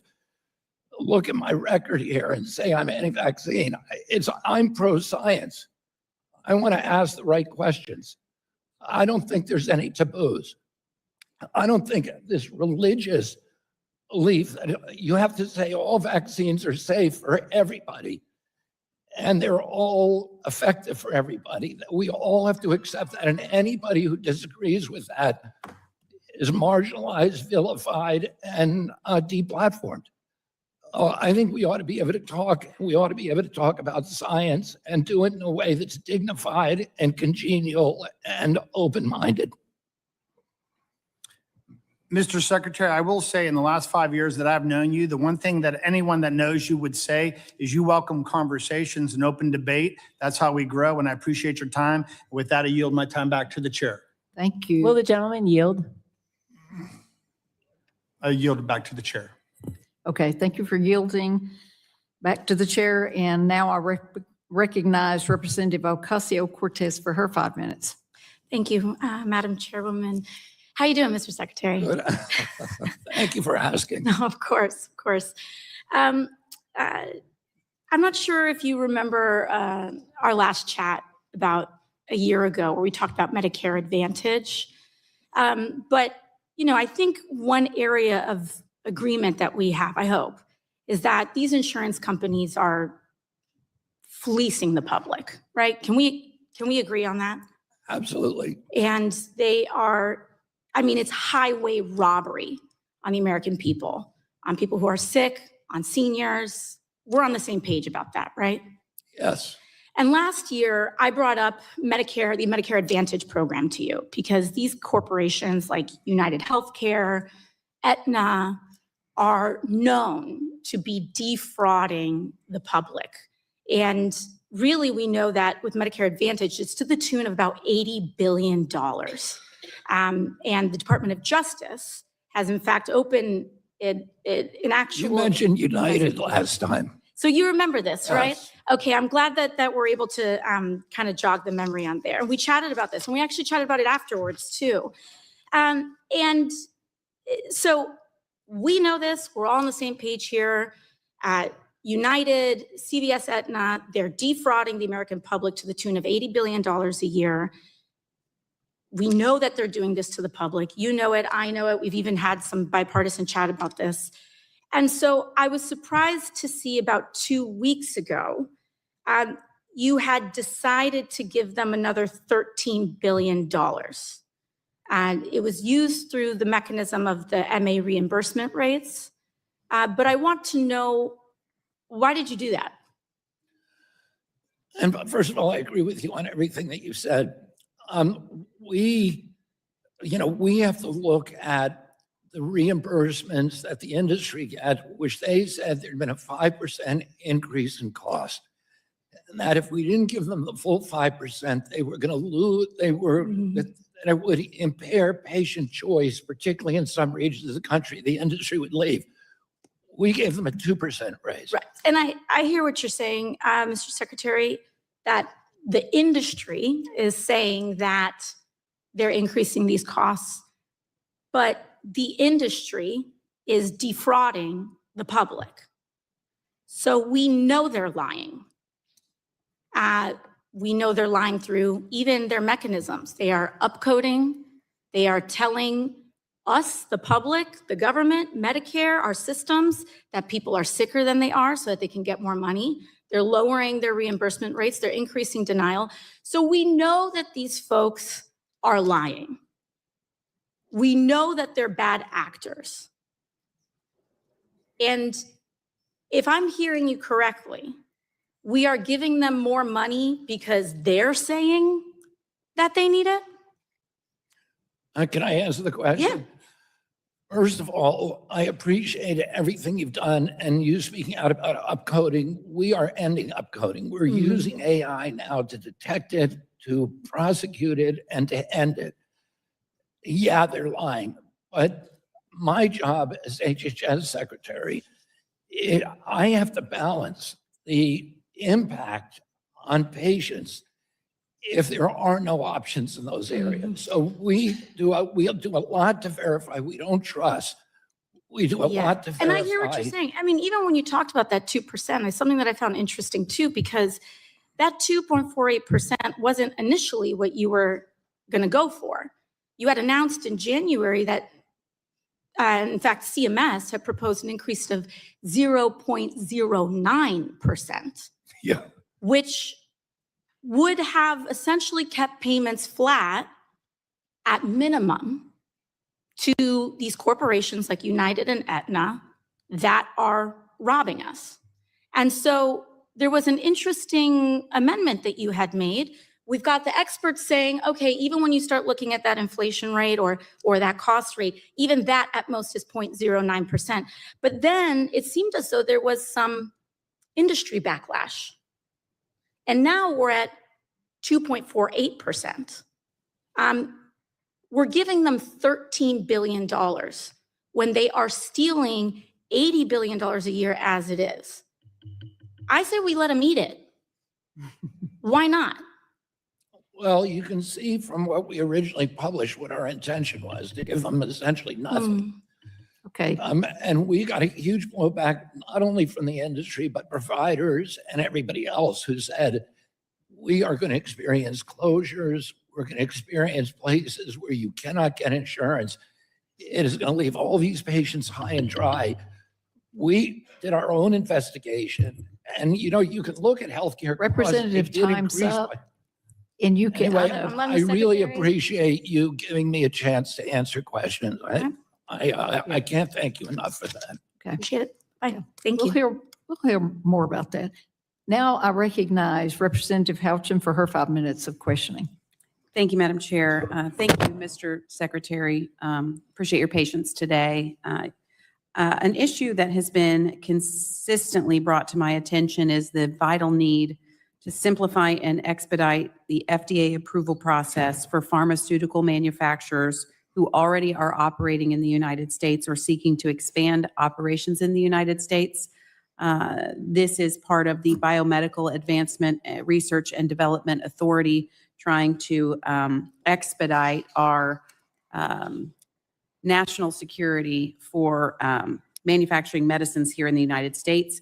Indiana is a national leader in pharmaceutical production and exports, and the industry continues to expand its research and development. In the last couple of years alone, Eli Lilly and Company, Roche Diagnostics, and Novartis have announced billions of dollars of investments in manufacturing facilities and drug development. Areva Pharmaceuticals is a critical manufacturer of generics in my district, which I'm proud to have headquartered in southern Indiana. And they've been manufacturing pharmaceutical products in Indiana since 2011. They're continuing their efforts to expand production to include manufacturing of raw materials. They make fludarabine phosphate, which is a key pre-treatment for CAR T cell therapy and stem cell therapy for cancer treatment. The only place they can source the precursor to make that medication is in Wuhan, China.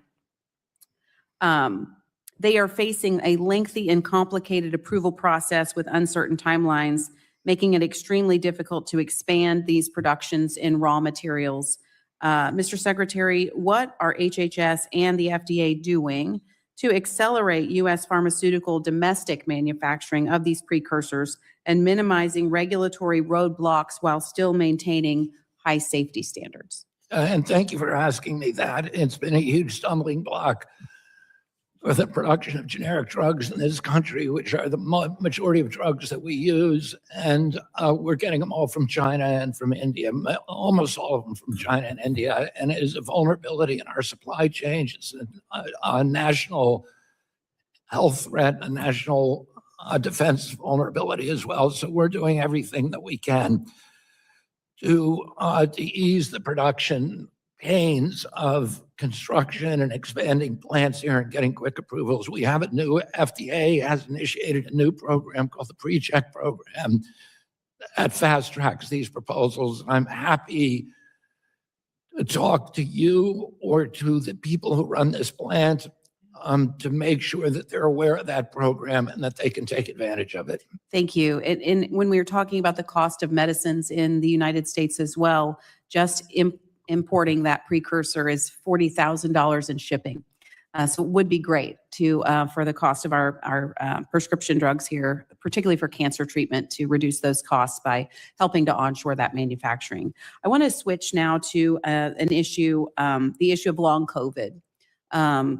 Long COVID. Yeah. We believe that as many as 44 million people could be affected by long COVID. The more times you get COVID, the more likely you are to develop that. There is research ongoing, including treatment for long COVID, which can be very debilitating to some Americans. I just want to encourage additional attention and research into long COVID for treatment for that. I have some concerns that fibromyalgia might be being diagnosed rather than long COVID, and would be grateful having a family member who has experienced that to just encourage you to continue focus on research for the treatment and diagnosis of long COVID. I mean, we are putting this is a priority for me personally. I have a son who really was debilitated by long COVID. We've had roundtable at HHS for the first time in history. We brought in the best experts from around the country, people like Jordan Vaughn from New Jersey, and the best people who have the most experience at treating it successfully from California, from all over the country.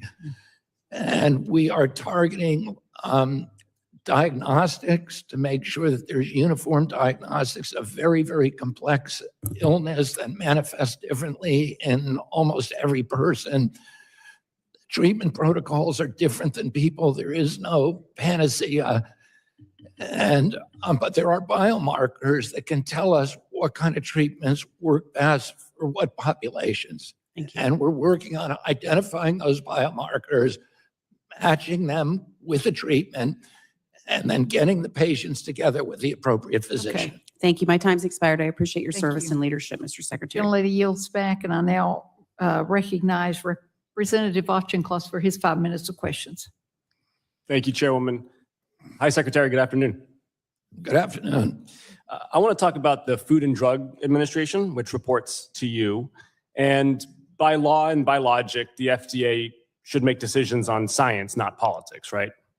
Yeah, that's what we're doing for the first time in history. And I also know that as an environmental litigator, I mean, you really emphasize lifting up the voices of scientists when politicians were trying to pressure them, right? That was a big part of your litigation against environmental toxins, right? Yes. Yes. So I want to make you aware of some of the findings of an investigation I've been doing about the Food and Drug Administration under the leadership of Dr. McCary. We opened up a whistleblower channel to FDA career scientists and have spoken to multitudes of them. Now, these are career scientists. They've worked for Republican and Democratic administrations, including Trump term 1, without complaint or concern. But now in this last year, they are ringing alarm bells. And I want to just have you listen to 3 quotations from very senior FDA scientists who are currently employed at the agency. One, quote, FDA staff have been subject to a steady, unrelenting compromise of our scientific standards to support ideologically driven policy goals, more focused on media sound bites and their own self-promotion than our nation's health. That's one senior scientist. Another, currently employed. Quote, I was pressured into withholding a recommendation for approval for a drug that was intended for a rare disease by Dr. Prasad and other FDA leadership. I know the drug would have been approved had it not been for the political pressure. Number 3, another senior career scientist currently employed. Quote, Dr. McCary's approach has made direct lobbying to the commissioner's office a smart and productive business practice for companies to get what they want. Secretary, you spent your career trying to lift up on the environmental front scientists beating back political pressure. Does this sound like an agency that is effectively lifting up science over politics? I can tell you that all the decisions that have been made at that agency are made with the approvals of panels of career science. So that's just not true. So let me reclaim my time. That is categorically false, because there's in fact a program called the Commissioner's National Priority Voucher Program. I've been investigating that as well for the last 6 months. This program expressly allows political leaders to short circuit science and pick and choose politically favored treatments.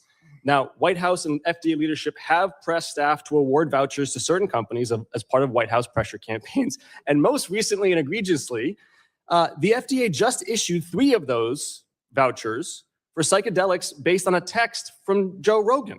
And one of those psychedelics was denied by the FDA in 2024. So let's just go through what happened here. Joe Rogan had a guest on his podcast, and the guest was talking about psychedelics. Joe Rogan texted the President of the United States, and the President texted back, quote, sounds great. Do you want FDA approval? Let's do it, end quote. That was from the President of the United States. So just to be clear, is the President of the United States allowed to grant FDA approval? The career staff. Is the President of the United States allowed to grant FDA approval? The career staff at FDA all supported that decision. Is the President of the United States allowed to grant FDA approval? Because he thinks he is. Is he wrong? He doesn't do it. He doesn't do it.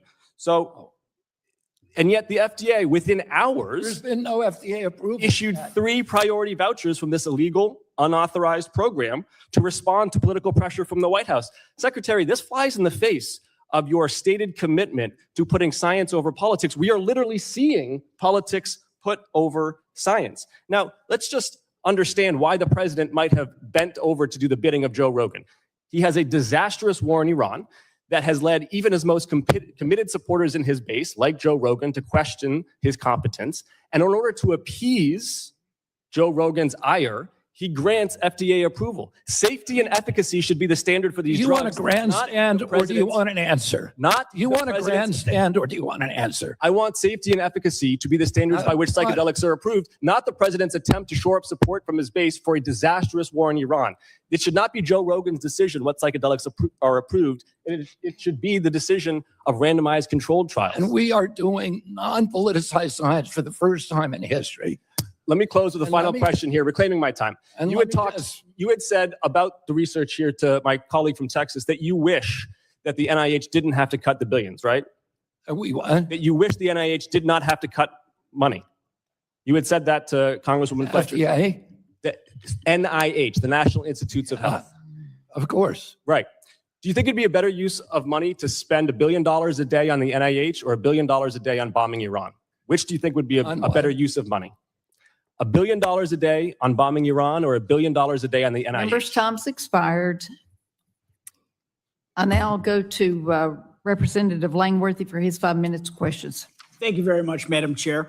Mr. Secretary, thank you very much for being here today and for your leadership. As this committee reviews the fiscal year 27 HHS budget, we're focused on how these efforts will support American families, rebuild our trust in our health systems, and make America healthy again. Secretary Kennedy, in your testimony, you highlight efforts to require hospitals and insurers to disclose actual prices and make them comparable for patients. One concern that we hear, even when pricing data is available, is it can be difficult for patients to understand and comparatively make a decision. We've seen proposals around tools like advanced explanation of benefits that aim to give patients clear upfront cost estimates. What steps is HHS taking to ensure that this information is presented in a way that's clear and actionable and useful to patients? You mean information from our agency or from the insurers? Throughout the medical ecosystem. I mean, we're doing more on transparency than any agency in history. We've got transparency and coverage rules. We're forcing the insurance industries to tell us what their margins are and what they're charging for every procedure. Our transparency rules for the hospitals, the first time we're going to force them to post their prices, all hospitals and all providers, to post their prices, to certify them, to post them ahead of time. And then, you know, we're doing prior authorization where 80% of the insurance industry has now agreed to end prior authorization for 80% of conditions and procedures within a year by 2027.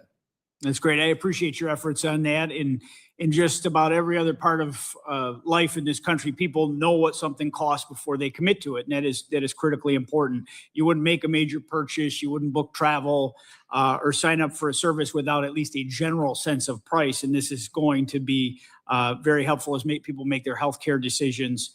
But unfortunately in healthcare, you know, to this date, patients have often been expected to make important decisions first, and then they find out the cost after the fact when they get a bill in the mail. And that's an unacceptable way to go forward. And we can't get our arms around the rising creep of cost of healthcare in this country until we really can see in layman's terms where the dollars are going. So, you know, what specific enforcement actions is HHS taking to ensure that providers are actually complying with the transparency requirements that your agency is putting forward?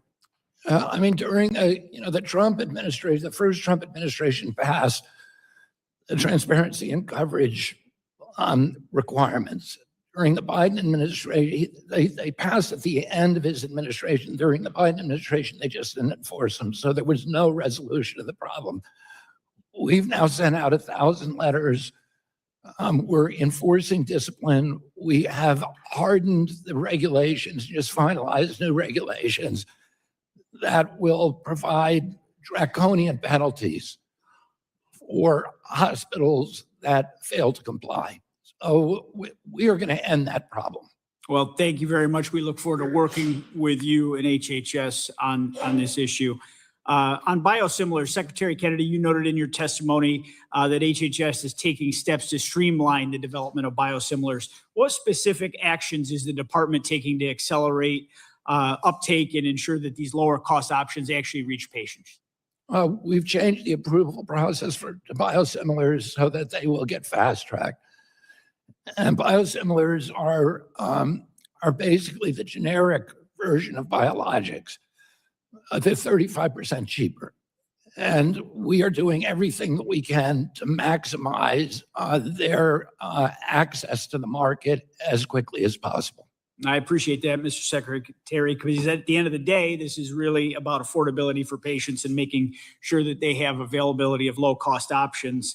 Another key piece of that is increasing competition in the system, and that's why I'm working on legislation to help speed up the development and the approval of biosimilars, cutting unnecessary red tape while still keeping the FDA's strong safety and effectiveness standards in place. We appreciate your time with us today, Mr. Secretary, and we look forward to working together to make healthcare more transparent and affordable for everyone. And I yield back, Madam Chair.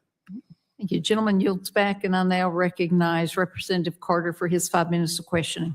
Thank you, Madam Chair. Like many of our colleagues, Mr. Secretary, I'm appalled by the chaos that has transpired in HHS in the past year, including at SAMHSA.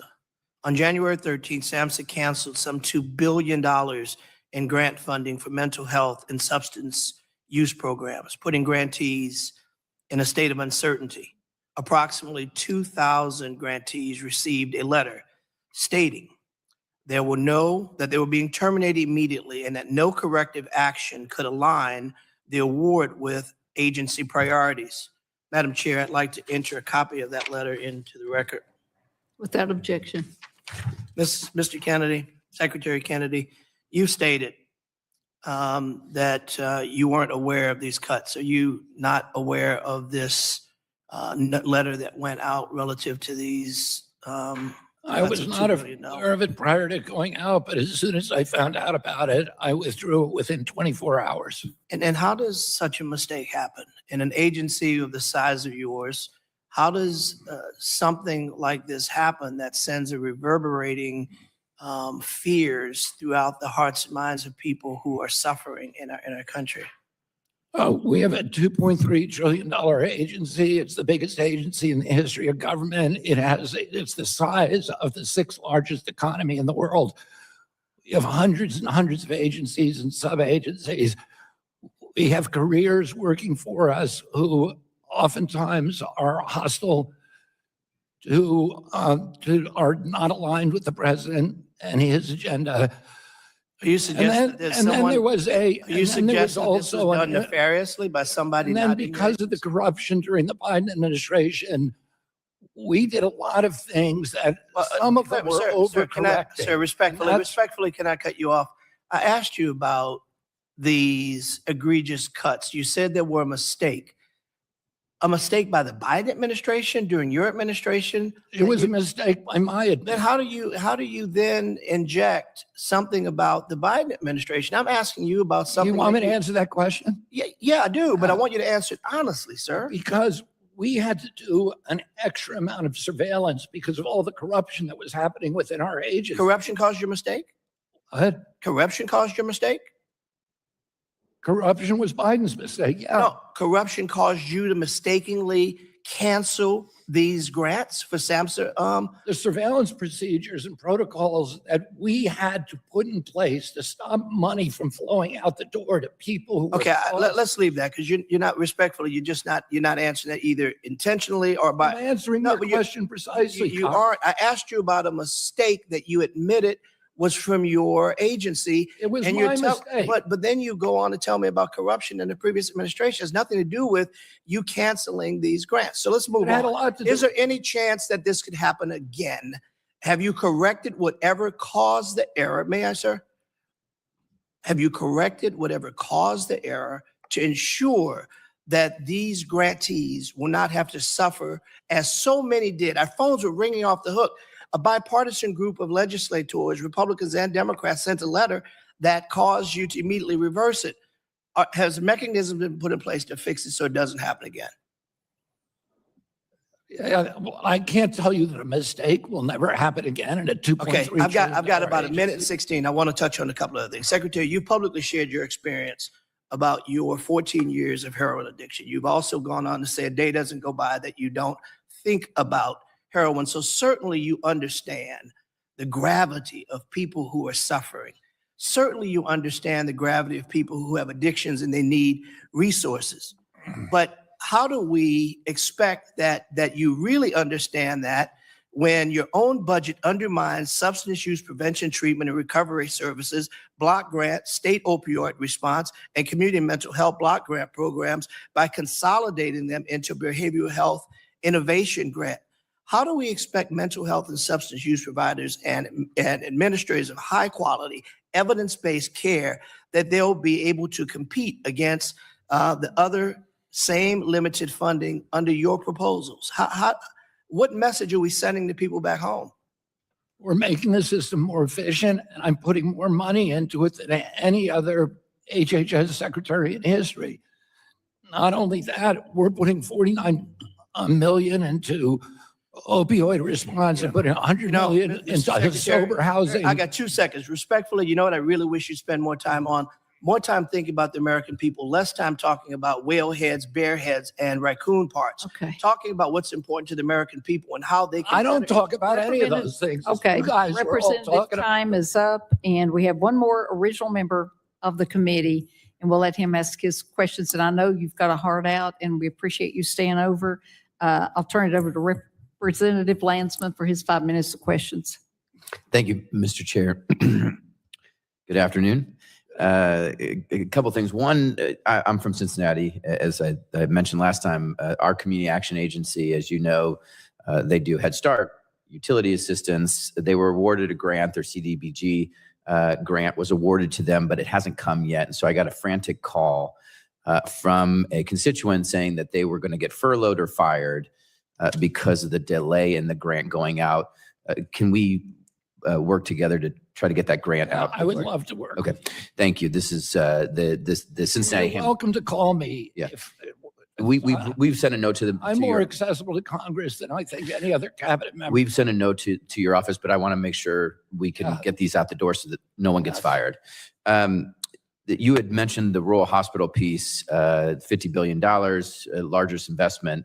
But there's a reason why the Senate Republicans asked for a $50 billion rural hospital investment is because of the nearly $1 trillion cut to Medicaid. There would not have been a request for that. It was the only way to get a few of them to vote for this massive spending deal. They spent $4.5 trillion. Most of that went to tax cuts that overwhelmingly benefited the super wealthy. It was about a $2 trillion increase in the debt. So you said there's no cuts to Medicaid. In order to balance that spending bill, it was $2.5 trillion in deficit spending, $1 trillion cut essentially in Medicaid. Was it $3.5 trillion for deficit spending, or was there truly, as we have been saying, a nearly $1 trillion cut to Medicaid, and why these Republican senators push for a rural hospital fund of $50 billion, which is nowhere close to $1 trillion in cuts to Medicaid? There's no cut in Medicaid. Look at the CBO report if from you this go back, week. then just do the math with me. Then that means that they added $3.5 trillion to the deficit. You got to find $1 trillion. You either added $1 trillion to the deficit or you cut Medicaid by $1 trillion. I mean, do you think the Congressional Budget Office is lying? Yeah, but the Congressional Budget Office. You think they're lying? No, they're saying that there was this. They're saying there's massive a 47% increase in Medicaid. They're saying that about 15 million Americans are going to lose their Medicaid health coverage. That is $1 trillion cut. There is no legitimate enrollee who's going to lose. We sat in this committee and made a decision. I voted against it. My colleagues over here voted against it, to cut nearly $1 trillion in Medicaid in order to There's make no cut in tax Medicaid. cuts. It's not true. That's the CBO's lying to you. It's not true. I want to get back to everyone knows, every hospital, every doctor, every provider, every patient in this country knows that you all cut nearly $1 trillion in Medicaid. On the Medicare Advantage. You guys keep saying it, but it's a lie. Look at what the CBO says. Are they lying to us? No, they're saying that there was a massive cut. Oh, they're saying people are there's going to lose their coverage. 47% increase. I want to go back to the Medicaid Advantage piece that you mentioned. Medicaid Advantage is private health insurance, correct? Yes. And so when they pushed you to increase the fee, as Ms. Ocasio-Cortez mentioned, You said the reason you agreed to it is because they said there would be no other options. We determined that people would lose coverage, They wouldn't lose coverage that they'd lose coverage. in the private health insurance market, correct? They'd lose coverage from Medicaid Advantage. Exactly, Medicare which means that they could go back to what? Medicare. You could have sent them back to Medicare where they get more coverage and we pay less. Why didn't you do that? Why do you give them an additional $10, $13 billion when the option was just go back to Medicare? Because Americans want to prefer Medicare Advantage. Because they They're think it's there Medicare. Because they prefer think it. it's Medicare. Because of the name. Do you agree it should be called Medicare Advantage when it's not Medicare? I don't care what they call it. Americans Great. like it. I think we should change the name to something that says this is private health insurance. That's up to you in Congress. Great. Next time you have a chance to negotiate, send people back to Medicare. It's better health insurance and it costs you less money. I look forward to seeing your legislation. I want to add, I have a bill. I'm excited, but maybe you'll endorse it. It does say if you can't adhere to everything that Medicare offers, then you can no longer use the name.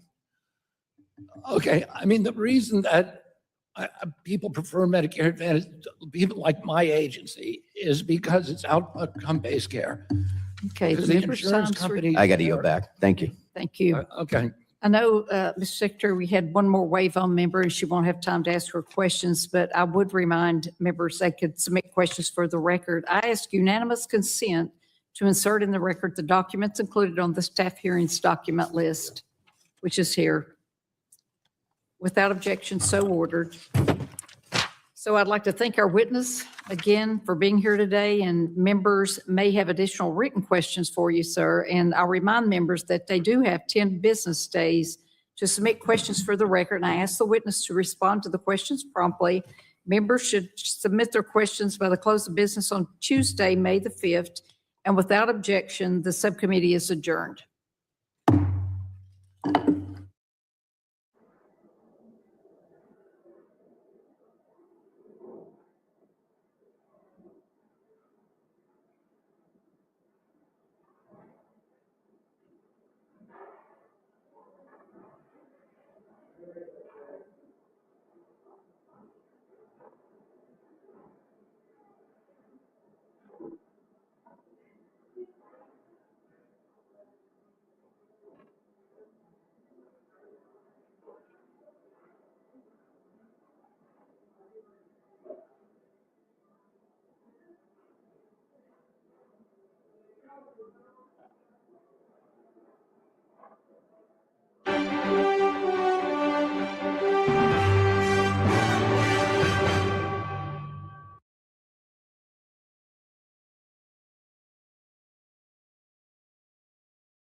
The way you see an idea in your mind.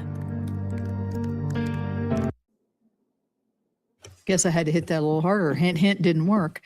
Welcome, Mr. Secretary, and good morning. This is our first